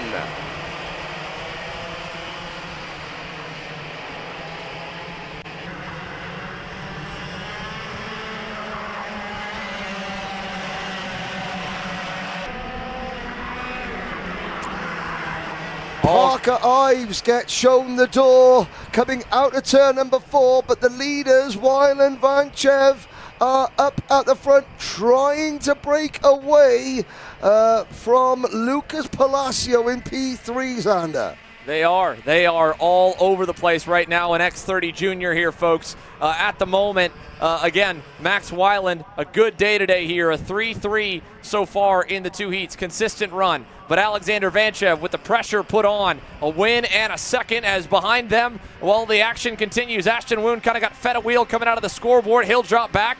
The top 6 all are pretty separated. Where does Woon end up? Look at him trying to hold the cavalry away. That is a pair of JHDD machines. William Vitor is one of them. The other one is a 794 of Rocco Simone, and Woon's going to take them all down to the low side in the run down to turn number 1. It's like trying to hold the barn door closed when you've got a herd of cows bursting to get out to pasture on the other side. Somehow Ashton Woon managed to escape without letting too many cows out of the gates, as it were. Vanchev leads. Palacio up to third. Then it's Antonino in fourth. Vega is fifth. Max Wyland sitting there in seventh place. And then with the red crash helmet, the black nose cone on the 791 Speed Concepts racing kart, Jude Thirumala Laswamy, a driver so quick in qualifying, but we haven't really seen the race pace from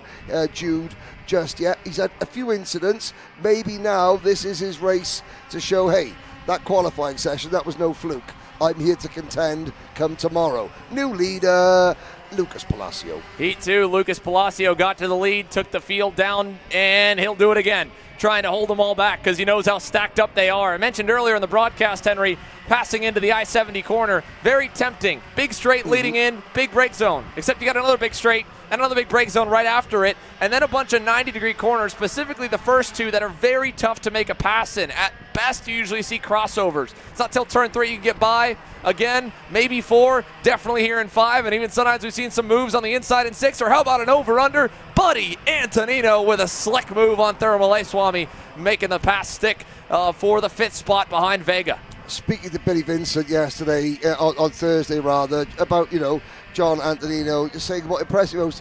He's intelligent. He's a very, very wise racer beyond his years, is Antonino.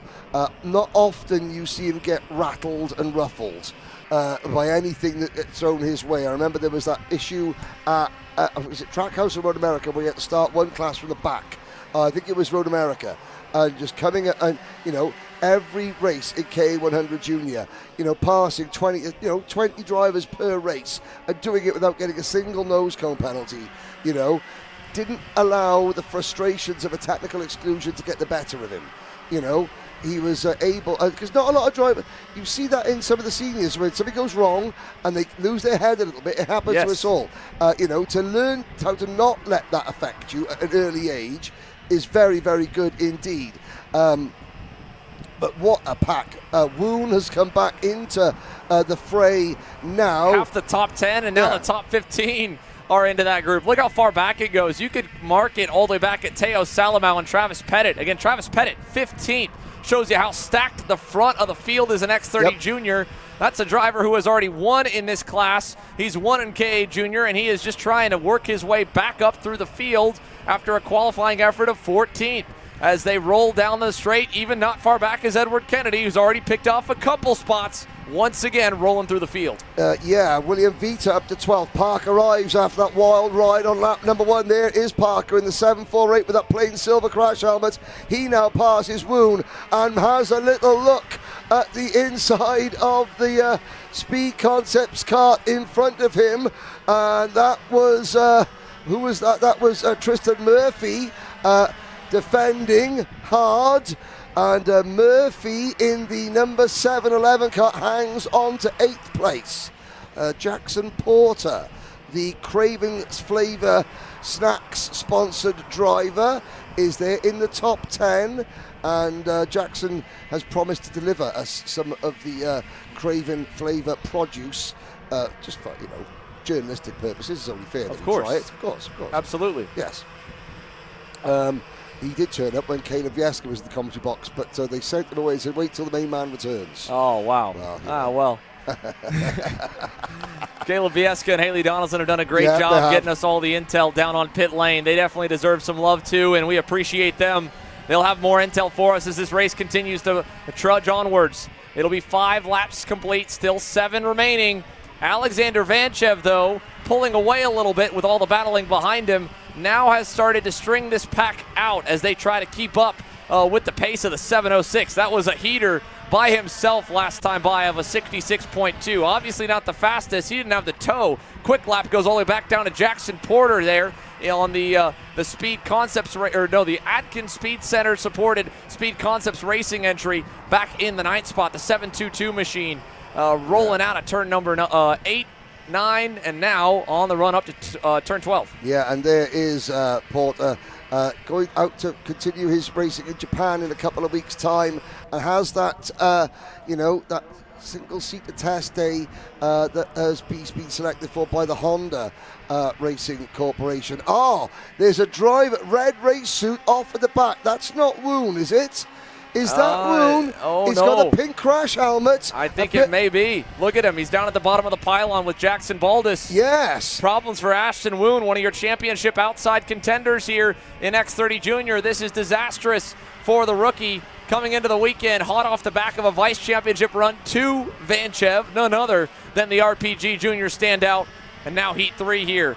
Potentially a rougher go for Ashton Woon. This is a live look at the potential standings, assuming everyone outscores or outkicks their points from earlier in the season. Vanchev under pressure, performing and dominating the top of the pylon, and the fight will potentially be on for second as Weiland sends one down on Lucas Palacio. He'll lose some time, and there indeed is Ashton Woon walking off to the side, and a disheartened young man.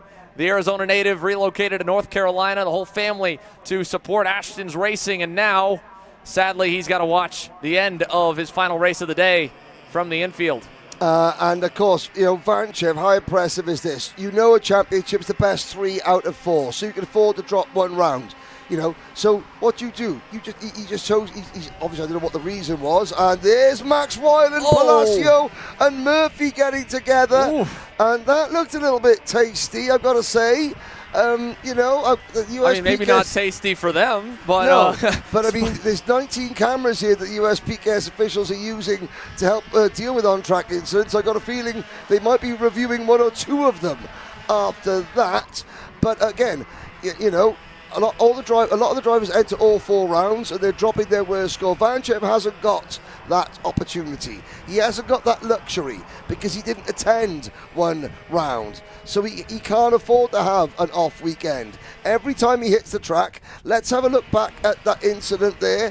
Murphy on the outside, Palacio, Weiland picking up 2 positions, and I don't know. That's a tough one to call for sure. Goodness.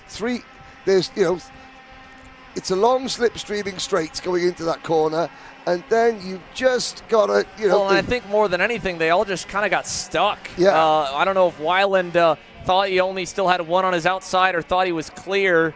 He obviously wasn't. They were nose to nose. Neither one wanted to hit the brakes. Normally, again, the drivers, they know that if someone's already 75% past them or more, that the best option they have is to brake because they're probably going to get the door slammed shut. But that was different because second and third lanes were dead even. And it looked like Max Weiland. He didn't try to just run the other 2 drivers clean off the circuit. He knew he had drivers on the outside. I think he just sort of maybe miscalculated how much space he needs to leave for 2 cars. Yeah. He left enough room on the outside for 1 1/4, but not quite 2, more than 1, and now and then he realizes, that's what it feels like to not have enough room on the outside because he's just been moved. No, actually, hang on a minute, there's a problem. I think that Magic Kart, when they came out of the corner, there was rear wheel to front wheel contact. Has Weiland got a slow puncture, I wonder, or has he just had a really poor lap? Yeah, watch that left rear tire or right rear tire, folks. And man, there's a puncture. Max Weiland, there we flat go. right rear. This is disastrous here for the kid who just moments ago was tracking to move up to second in the adjusted drop standings. And now as he tries to hang on, they get passed on all sides. There's Grayson Walcott with a nice crossover. And Weiland, you can only stay out as a wounded warrior for so long before that is just not even manageable at this point. It lifted the front tire off the ground there through turn 4. And that's an instant puncture. That's not a slow puncture. Oh, no, that's gone. That's a bead gone. And we on the Shop AKR replay we showed you, you saw exactly the moment it happened. It was as he came out of the corner, there was just that little bit of contact between him and Palacio. Of the left front bumper of Palacio just right there sliced into the rim. Or into the tire, might have cut even into the sidewall of the tire. That can happen too. All it needs is just a little break for the air to seep out from the seal to the wheel, or even inside, of course, the tire carcass altogether. Either way, up front, it's been a long and slow trudge towards Alexander Vanchev for John Antonino. Oh, one way off. Palacio down the berm at I-70, nearly to the fence. That's the closest we've got to the pond all weekend. Who was the driver going off wide?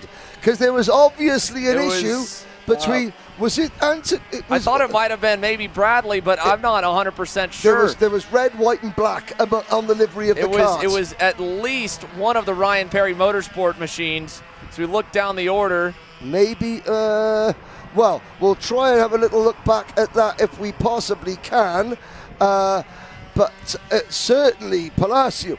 I think it was Murphy. I think Tristan Murphy was the one. He went over a second slower that lap. I think it was Tristan Murphy, side-by-side or contact of some kind, and it may have involved others as well. So Tristan Murphy outside the top 10 now. Bradley's okay. It was a different red and white machine. There's a lot of red and white out there, and there's a lot of just red and white RPM carts. They still have 2 in the top 10. Parker Ives with a great drive up the board here, back from 6th on the start, going wide, then driving to 8th now. As we take a look, here's from the kind of far away angle looking into the corner. You see Palacio low defending, Murphy. I mean, he was right behind him, so that might have been a little extra love on that one. It looked as though Murphy was defending and he swung out wide as Palacio was Palacio was in front. Oh, Palacio was in front, okay. Yeah, hard to tell. That was a far reach. Yeah. Great shot again by Grace down by turn 1, and a good catch as well by Jerry up at the far corner flag stand or camera stand we have. He's 2 stories up in the air getting even this shot from across the way at the exit of the cell tower hairpin. Final lap though underway, by the way, folks. Vanchev has opened the gap back up to Antonino. Antonino's inch close, and then Alexander Vanchev has found the afterburners. The question will be, is it enough to stay outside of the slipstream effect that has brought us so many photo finishes today already? Thermal Laswamy looking for a best on the day in 3rd. He's got to hold back the cavalry of Bradley, Vega, and Porter. Final run out of I-70. Final time today for X30 Junior, Henry. Vanchev will lead them to the line, and he takes the victory from John Antonino and Jude Thirumala-Sawami. That is the perfect type of race that he needed. Hardly mentioned by the announcers because he keeps his head down, comes home in P3, beating Sarah Bradley to the line. Royce Vega, and the best of the day so far for Jackson Porter. Travis Pettit, Parker Ives, Rocco Simoni, and Tristan Murphy. A lot of those drivers having entertaining races, finishing in the top 10. Kennedy Salamau, Samut. Grayson Walcott up 10 places. Well done, Grayson Walcott for the Paralympic team, and Benim Abernathy as well. Let's see what. So Alexander Vanchev victorious in X30 Junior's final heat. We'll update you with more when we have them all together. Sadly, a few kart pickups to recover from the circuit. Ashton Woon, one of them, with such a good run coming into today. We'll take a break. K Masters, X30 Pro, and more feedback from your X30 Juniors. We return. Paulie Massimino wins in KA. Paulie Massimino is a winner in OKN Stars. Take your driving to the next level with one-on-one coaching from 2024 OKN Stars champion Paulie Massimino. Kart rental options are available if you'd like to keep yours at home, and drivers in all classes are welcome, from Briggs 206 to Mini to K100 and X30. With in-depth data analysis, onboard video footage review, and lead follow on-track sessions, each private coaching session will see you end as a more complete driver than when you started. Book your coaching session now. Florida Kart Racers, you asked for it and we're going to bring it. Introducing Florida Karting Championship, FLKC, a brand new racing series coming to Florida in 2026. Champions aren't just born on the kart track. At SimShop, we deliver professional-grade simulators with the best performance-to-price ratio in the industry. Founded by racers who understand what you need, our SimMagic and Moza equipment is powerful enough for the pros, yet affordable for everyone. With unmatched customer support and a thriving community, we're your racing partner. Visit simshop.com today. Are you ready to get behind the wheel? From Formula One to NASCAR and IndyCar, all the pros start here.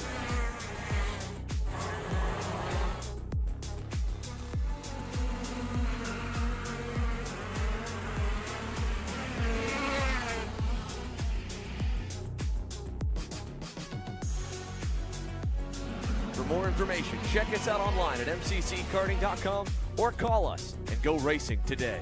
Are you stuck with your kart racing? Not sure the ideal kart setup? Or going to a track for the first time? Well, Kart Class has the answers for you. Our online portal has a wealth of experience and knowledge to help your kart racing. From kart setup advice to track guides that are targeted specifically to your circuit, or the driver coaching aspect with mindset, racecraft and driving techniques. If you want to take your karting to the next level, visit us at kartclass.com.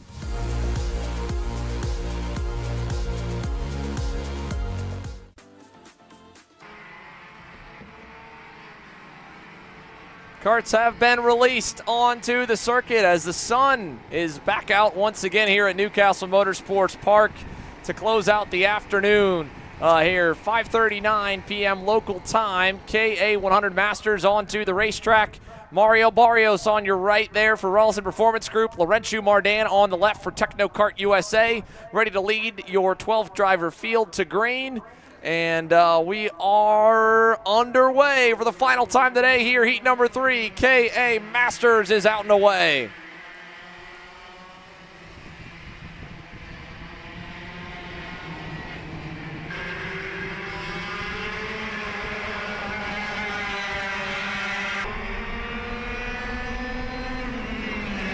Barrios leads into turn number 5.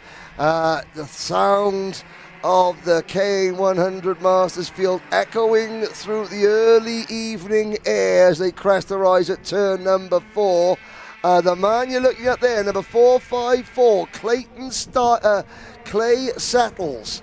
You know, I spoke to him again. He just said, look, you know, it gets about lap 5, and just as it starts to feel as though it's going to start going away from me, the kart, suddenly, you know, it just comes to life. And as everyone else is dropping off, I am just, you know, getting quicker and quicker and quicker. Great start for 406 Scott Carapalati. Here he comes. And is that a prompt for Martin Stone? Yes, it is. Stone looking down at his engine, hand in the air. Something has gone pop on the 401 kart. And our champion-elect this year, looking down, maybe a wire has come loose, disconnected. We'll have to try and get some intel on that. Well, he's certainly not giving up the chance. If he can reconnect something, or will he just now retire back to the pit lane? No. He's going to carry on. I mean, to be honest, it looks like did the throttle cable snap? Well, no, he's back onto the pedal. Did it just come loose? Maybe. It might, you know, to be honest, again, like it is possible, even with the throttle return safety spring, to pop out of the lever that pulls the throttle back and allows the fuel to go into the bowl of the carburetor. So maybe a quick look down, realize, oh, that wire's still there. It's just not touching what it needs to. Yeah, well, track his lap times. Well, he's got his head down. Yeah. He's all good. How about that? An on-the-racetrack fix for Martin Stone. And what can he do with it now, and how far back will he be? Well, it's Barrios out in front to Mardan and Carapalati as we watch the fields populate on by, and Martin Stone, when he gets to the line, should be somewhere around 15 seconds, maybe. No, only 10. He could pick up some spots here before this one's said and done. We'll have to keep tabs on it. And absolutely, of course, everyone's going to throw a new set of tyres on for the main event tomorrow. Correct, yes. So he's thinking, well, what have I got to lose? We talk about the sun coming back out. There are several people. Oh, there's a move by Clay. Another one for Clay. Settles. Yep, picks up. Oh, no. It All right. Again. Yeah, there it goes. Spoke too soon. Oh, we were giving him credit. It was a heck of a fix. Yeah. In the moment on the racetrack, but sadly, just a Band-Aid by the glove hand. And you could see him looking over. That's more so on the left side as well. So it almost looks like maybe the needles were starting to come out of position. I don't know if they would have, if anything would have broke off. Obviously the chain's still on. A heartbreaker here. Thankfully, again, championship already clinched for Martin Stone in K100 Masters. So this weekend is not a throwaway, but a fun one. Nothing on the line, no pressure, no stress. You've got the #1 plate for the next U.S. Pro Kart Series season. Absolutely. And we'll be, of course, honoring him along with the rest of the top 5 in our championships tomorrow afternoon, along with the top 5 in the races. And Well, that is still well up in the air here in KA100 Masters. Not the biggest grid in total over the 4 rounds this year here, Henry, but by and large, the most competitive it feels like it's been. There still, though, has been one driver head above shoulders here today, and that is the one that just made another move. Clay Settles, mark him now up to 3rd. This is the quickest he's progressed through the pack so far. Yes, I mean, he's been head and shoulders above the rest, but he hasn't been a dominant runaway winner because he's been starting at the front. He's had to fight his way through every time. And I think, well, we talked about how there's Martin Stone, but Caleb Biasca is with Jude Thirima Nwaswami. Yeah, thank you, Henry. Jude, the announcers were saying, right, it's been your best result so far of the weekend, right, with a 3rd place finish, but it's been your best result of your career as well, right? What's clicking for you this weekend? I don't know, just it's the last couple of races of the year, my first X30 year. I think things are starting to come together. The kart's really been good this whole season. I'm trying to get more acclaim to the kart and the junior category and all the racing. I obviously need to work on my pack skills a little bit, but I think just having the team and the driver coaching, all that helping me, it's been amazing just being able to finally drive up front. You feel like this result, is this added confidence headed into tomorrow, looking for your first, maybe, potentially national race victory? 100%. It just shows that I can actually finish this result fairly. So I think it brings me a lot more confidence into the weekend and just, yeah. Enjoy it, Jude. Go tomorrow. Thank you. There you have it. Jude Thirmalaiswamy, a feel-good story from X30 Junior that sadly had an equal amount, if not more, heartbreak in that last heat race. Here in K Masters, still clean up front. Heartbreak for Martin Stone takes him out, but the rest of the 11, or of the 12 starters, down to 11 now, are still tracking good. It is now a lead change. First one in a moment. Laurentiu Mardan puts the Techno Kart to the front of the field. Mario Barrios second. Clay Settles 3rd. Here's Miguel Mir lurking in 4th. Ariel Castro 5th here as they roll into turn 5. And we've got a 7-kart lead train. You know, you've got Castro, Mir, Scott Carapalati, and Todd Shambo there in kart number 455. And I've got to say, only another second and a half back to Scott Falcone and Adam Crepin, who seems strangely off the pace in this one as well. Kim Carapalati and Janae Din are a little bit further back. You know, we're on lap 6 out of 12. There are only 4 people here in the paddock, Xander, that are not happy about the sun coming back out in the evening. They are our 4-kart chaser camera crews, because in the evening air, when the sun is out, the phenomenon known as the Newcastle sweat bee arrives en masse to eat you alive. You know, to be honest, I think I've never seen a weekend here at Newcastle Motorsports Park where they have been out in force like this one. Oh, and yeah, no doubt about it. That might even be more of a jinx word than the R word. The R word, yes, of course, that we try to stay away from. Liquid sunshine, as I like to jokingly call it here, to try not to jinx it. And again, knock on wood, it looks like we'll be okay to the end of the day. Boy. And a lot of argy-bargy action there. That was a close one. Ariel Castro just barely finding enough space, and Miguel Mir giving just enough to him for him to get by, as they changed quite a few spots this lap as well, up ahead of the 2 of them. Clay Settles now to 2nd. Mardan with a little bit of a gap here, and really the gap kind of evened out, if not more so. Back to Barrios in 3rd, his teammate in Ariel in 4th, and the opening heat race, they were not on the same page, it looked like, based off the body English, but they seem to be better now. Oh no, problems. Bumper. This is, look at Clay Settles, the perfect Saturday in the making now, might be coming apart as the right rear bumper has broken loose. And is it fully disconnected? Will he get a meatball flag? I think it has fully come off the back here. It hasn't started swaying. It's going to hurt him, and he'll feel it right here in turn 4. Took a look over the shoulder. He's aware of it now. And the question will be, is it still connected to the frame rail? And I don't really think it is. It's not necessarily going way back, but once the tire and the rail is exposed, it will fully go, and it's a matter of time, it looks like now. And kudos to Hunter Bolton on our third camera point there for trying to get, talk about getting a tight angle just to try and see the gap there. This is where the camera crew, right, let's see who can be the person that sees the gap, or if there's a single bolt reconnected. Mardan looking over his shoulder. At least it gives them a chance to take their mind off the sweat bee situation. So I'm not allowed to call anyone an SB. That would be upsetting. Well, I mean, just calling it out, you just said it again. I So know, at this point, we're just jinxing it to the end of the day. The good news is only one race is left. This one's been entertaining. Was shaping up to be a barn burner. We might lose one of our stars, though. Again, Clay Settles trying to hang on tough. All that progress in the opening couple laps. The best drive through the field, and he knows it. Yep. There's the meatball and an instant exit. Stage right for Clay Settles, a heartbreaker. What a great day in the making for him. He's still going to end up really good, though. As they run, he would only drop to start in third tomorrow. He was obviously leading the heat points by a country mile with 2 heat race wins, so a 0 and a 0 in heat 1 and 2. Mardan right now, as they run, would inherit the pole, and Mario Barrios, if he can hang on to where he's at, that's a tough ask right there. Castro slips by. So does Mir. Here comes Carapalati. Here comes Shambo even to the bumper now. Exactly, because, of course, the fact that Martin Stone has also retired from this race, that's going to help Clay Settles.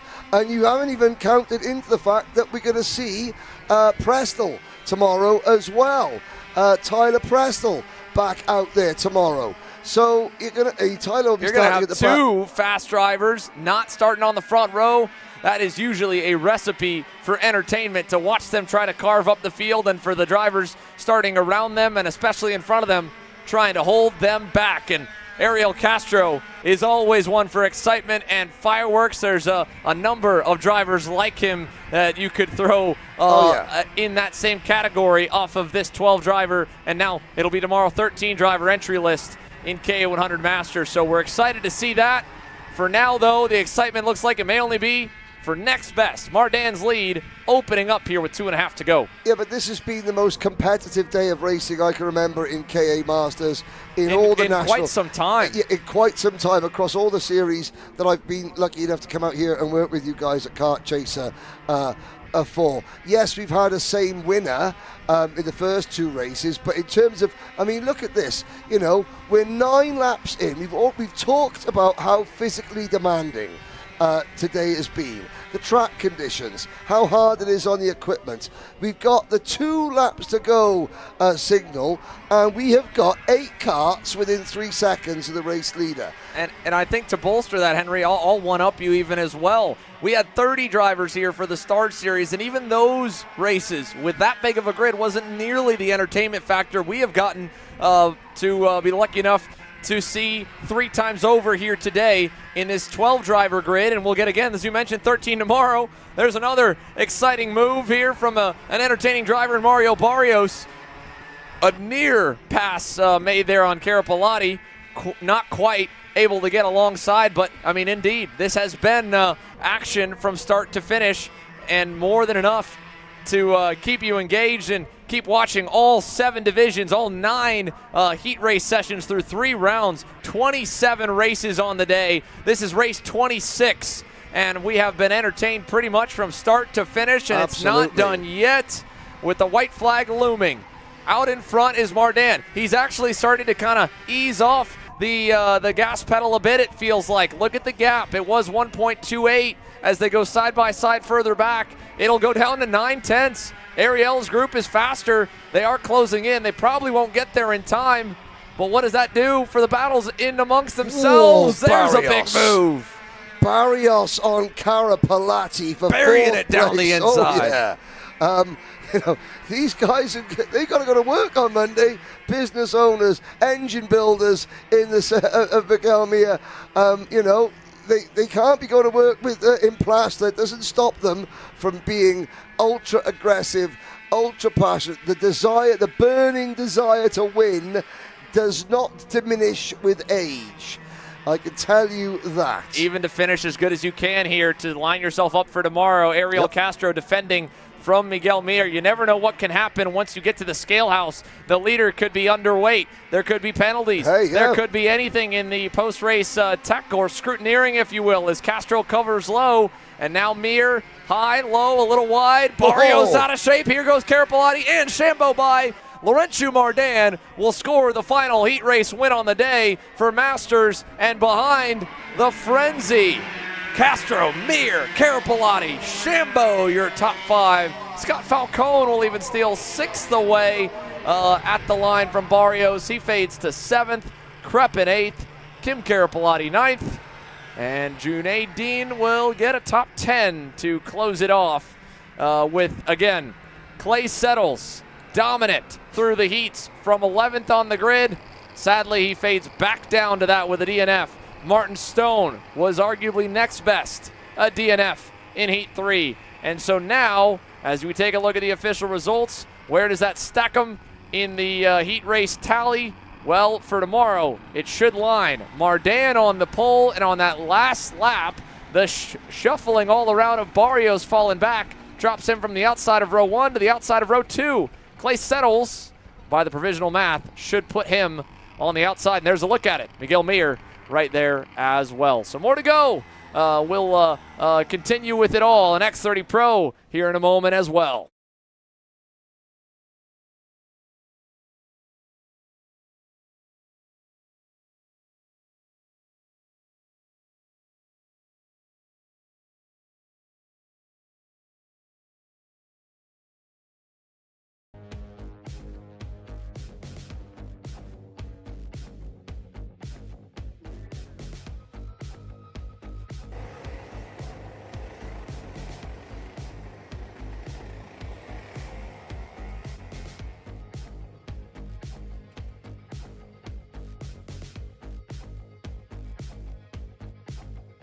A nice overhead shot as the X30 Pros are released for your final race of the day. Race number 27, heat number 3 on the day for the X30 Pros. And, well, we've got a lot to break down and unpack before they even take the green flag. As the outlap gets underway, let's hear a little bit of insight from the boots on the ground personnel. Caleb, what do you have? Thank you, Xander. Spoke to Gus Lawrence here on what's been his struggle point so far throughout the weekend. Said after heat race number 2, they did a little bit of measurement on the tires, right rear, about 10 to 12 millimeters bigger than the left rear tire. So he's just struggling to turn left here at Newcastle. Got a whole lot of lefts on this counterclockwise layout. The original layout from the design of the circuit in the mid-2000s that has been a mainstay and America's heartland when it comes to the North American karting scene. It's held a major event every year since its inception, and then some. The on-site crew, of course, led by the Dismore family and Mike Adams, general manager here, they have seen big grids at their KRA club races, and it feels like a traveling event on every other week in between. They have been full throttle for the last 5 weeks. It's been incredible that they've been able to put it all together one more time for the USPKS finale here. And you look at the track surface, you look at all the dark lines, the seams that have come loose, the filler they've had to put in, the tarmac, she old, she grippy, she destroys tires, a bit like a Darlington in NASCAR terms. You know, some people like it, some people don't. It's part of the character of the place. As we go racing, an X30 Pro tourney leads them into turn number 1.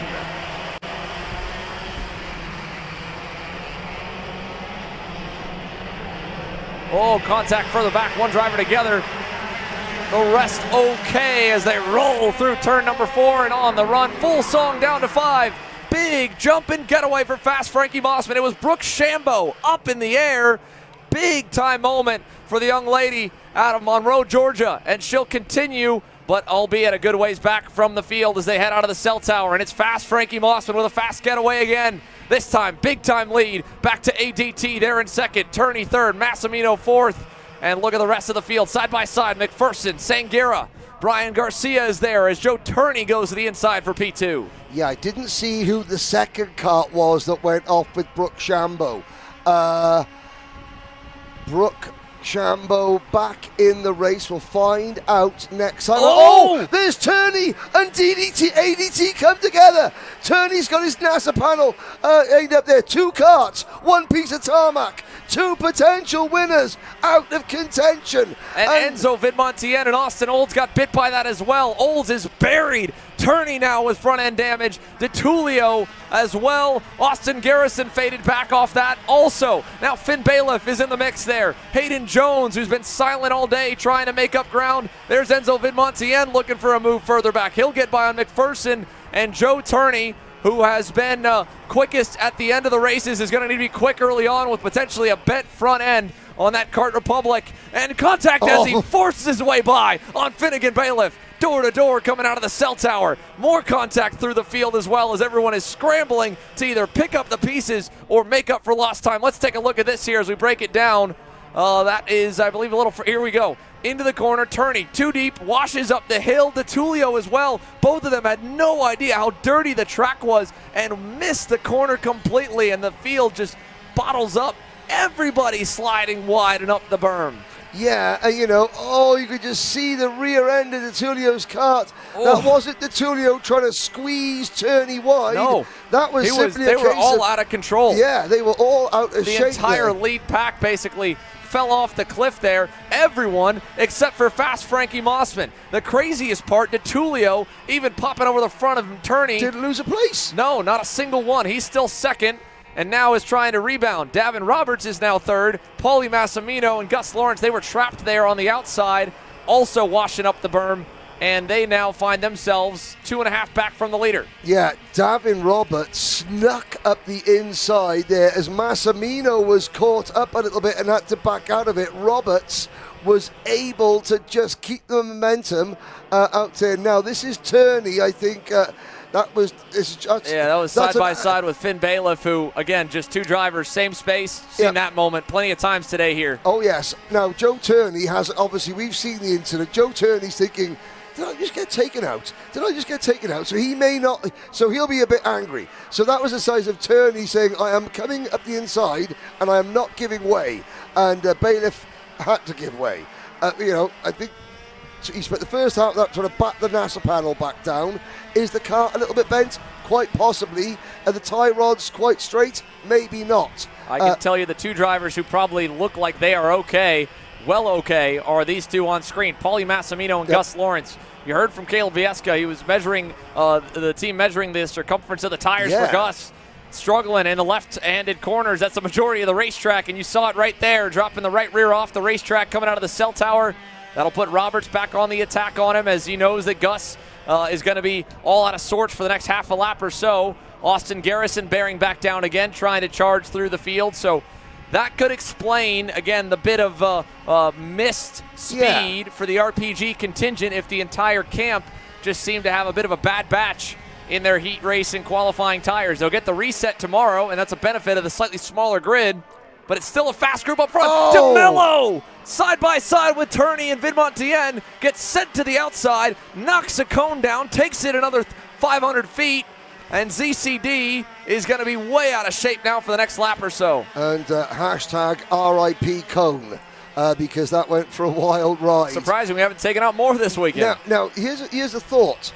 Obviously, Lawrence, they only waited to the end of the second race before they saw the circumference difference. They're chasing setup on the kart where it doesn't matter what you do. The wheel circumference was the problem. So the whole team might have spent, looking in a slightly wrong direction, trying to think, how do we adjust the handling the kart? And they were working. Well, again, how do you adjust left to right, right? You're thinking of it almost an oval racing mentality to try and offset him a bit, and then remember to undo that tomorrow morning. Here's a look at the moment. DeMello looking left, looking right, drives off the racetrack all on his own, trying to figure out where Turney was, and then tried to rebound, and he had one cone he knocked in the air and another one that he took with him, going way off. Whoa!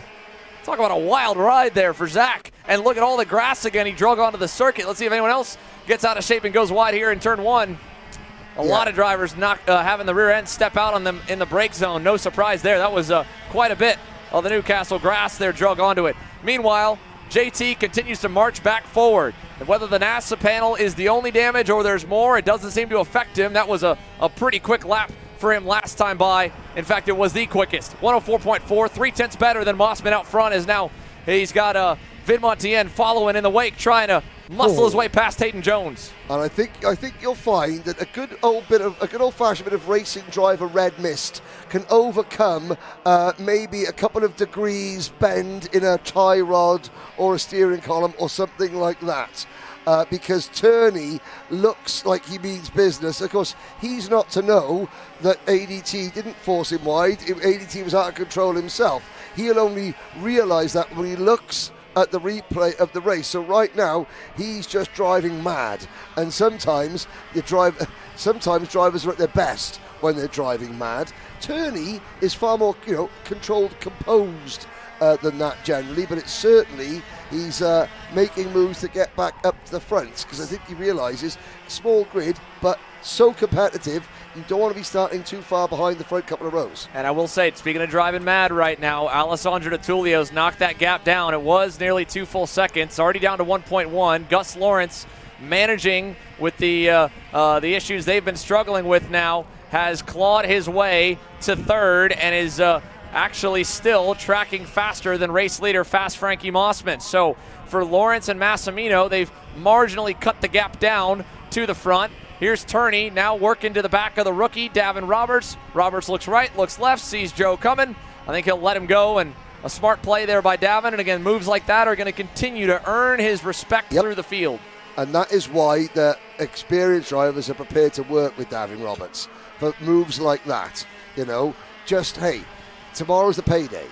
Yep. Let's move over. Davin Roberts. Well, and it's playing the long game. Yeah. These are still lengthy heat races. 12 laps, right? We still have 5 more to go. Yeah. If Joe Turney can get up there and mix it up with that pack Davin is chasing, well, then maybe Davin could steal a few more spots before it's all over. And Davin himself is not slow at all. He's still tracking pretty well. He just, nobody, I should say, is as fast as DiTullio. Ale last time by a 64.25. He knocked 4/10 on that lap alone off the back of Mossman. Now he's going to be in the slipstream. He is really reeling in the Speed Concepts Racing Carlos Sainz chassis right now. They were joking last night in the press conference about the USF Pro 2000. He's already motioning to Frankie, trying to say, hey, I know you're worried about me. You might be frustrated, but please don't hold us up, because if you block for this spot, you might be able to hold everyone back and win it, but you could also fade back to the karts further away.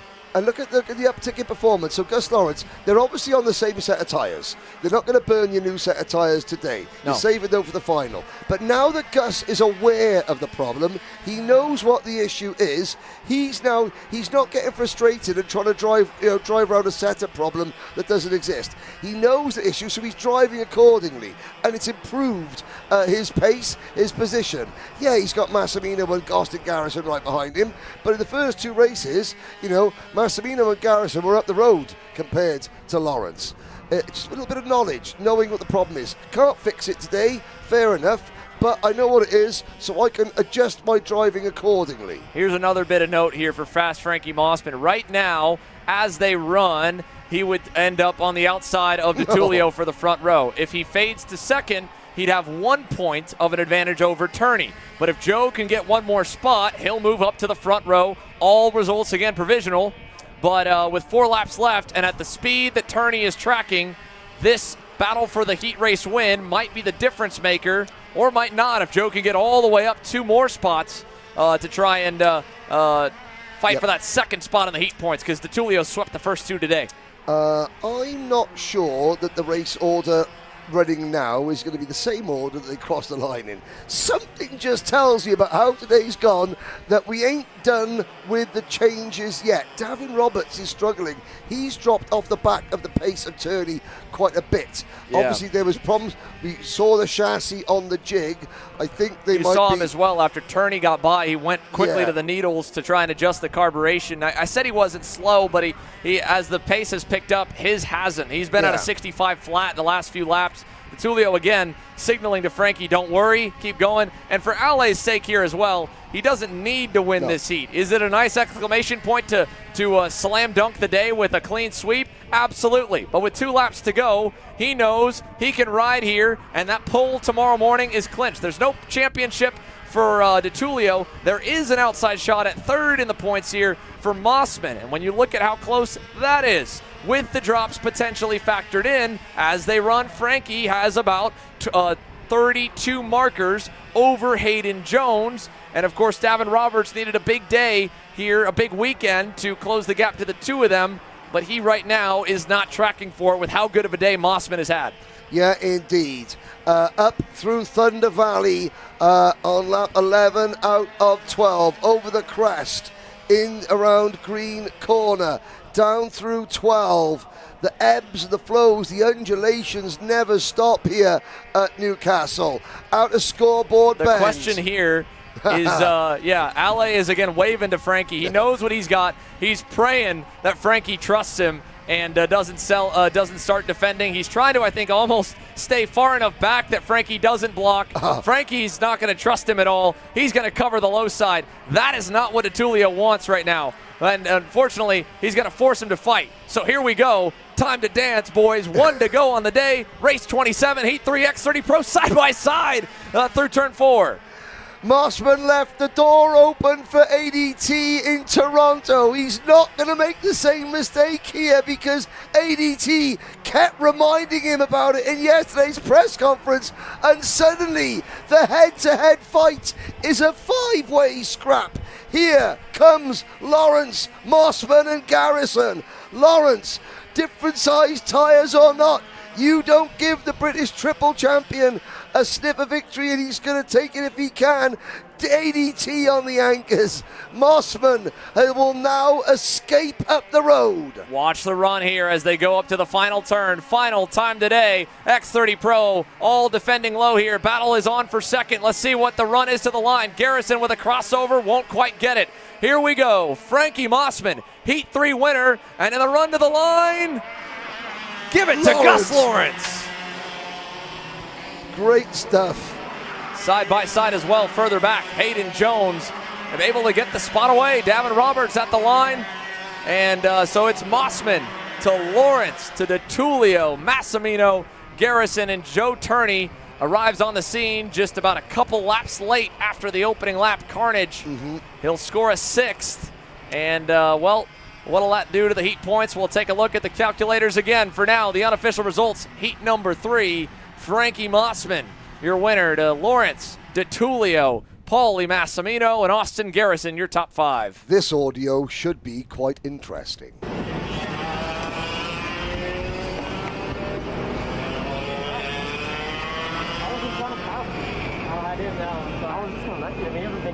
was going to stop, yeah. I couldn't tell, my bad. All I needed was to talk to you.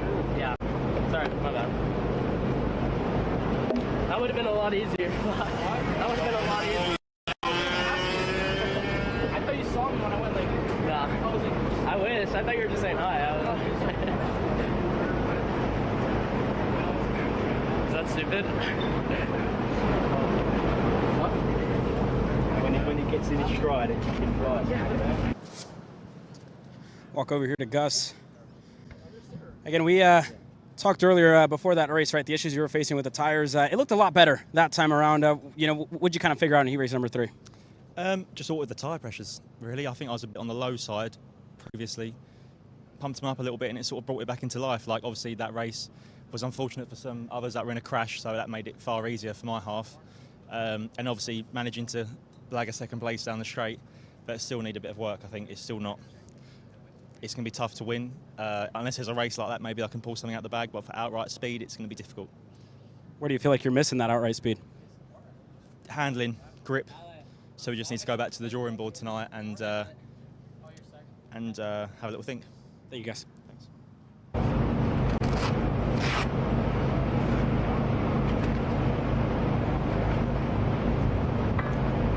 Send me. We'll talk to Frankie as well. Looked like good spirits in between you and Ale, right? And again, a heat race victory. We kind of talked before, right? You've been getting your elbows out earlier on those races, and it seemed like it paid off there in heat 3. Yeah, the advantage of starting third definitely kind of helped us out a good amount. I feel like there, we kind of played it out really well at the beginning, kind of caught Joe by surprise. and you know, kind of everything went according to plan. You know, obviously I wasn't planning on them catching me towards the end with that big of a gap, but I think it came on really strong towards the end, and for how hard I burned off my tires in the first 2 heats, like I'm really happy with the pace that we got, and I think we're gonna have a great package to go for the win tomorrow. And again, looking at tomorrow, right, it kind of looks like you're going to be starting on the outside the way the points played out for you. How are you feeling, right? Because it's been, like you said, easier starting on the inside here all day today. Honestly, we've all been in a really similar pace, and it's a lot longer. So I think for the heat races, there was a bigger advantage. I think for tomorrow, just going to be trying to salvage third going, you know, out of turn 1, and kind of keep myself in the fight as much as I possibly can. You know, I think the guys have a lot of respect for me, and I have a lot of respect for them. And so honestly, I think we're going to end up working together pretty well, you know. Obviously, it's every man for themselves on the first lap, but, you know, from there, I think we're going to have, what is it, 20 laps, 22? I think it's about 18, maybe. Okay. All right, 18 laps, you know, of, you know, I think really good racing. You know, Joe's going to be up there. Ali's been really lightning quick. Gus has been quick, and I think the other guys are going to be in the mix, and it's going to be a bit tougher than it was today. Best of luck tomorrow then, Frankie. Yeah, thank you. Off the back of that performance for Frankie Mossman, it's a heck of a run. I'm risking a little bit right now.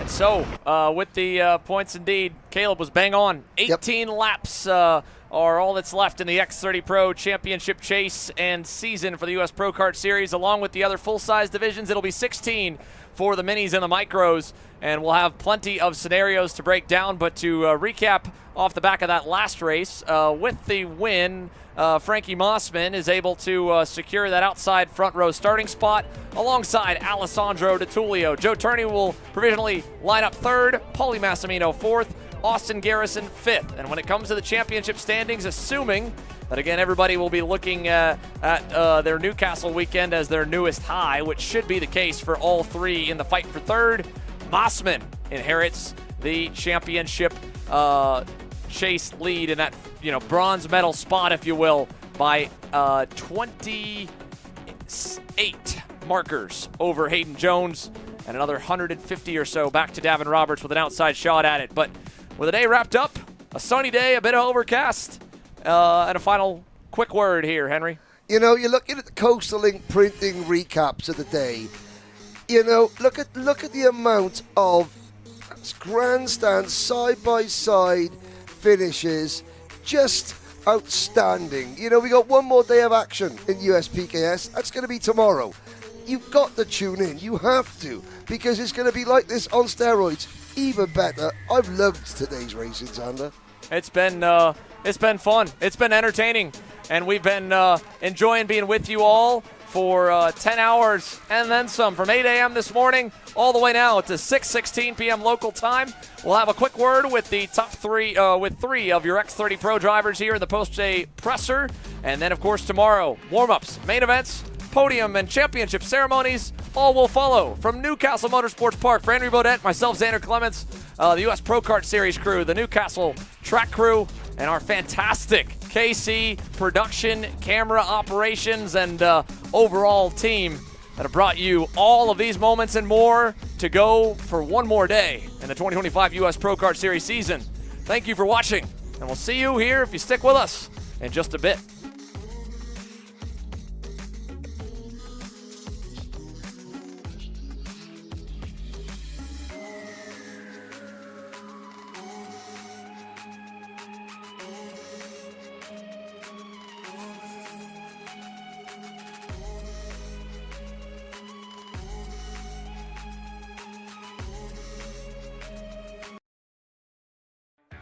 This broadcast is the sole property of Kart Chaser Group, LLC. Any rebroadcast, reproduction, or other use of the images, audio, or accounts of this event, in whole or in part, without the expressed written consent of Kart Chaser Group, LLC is strictly prohibited.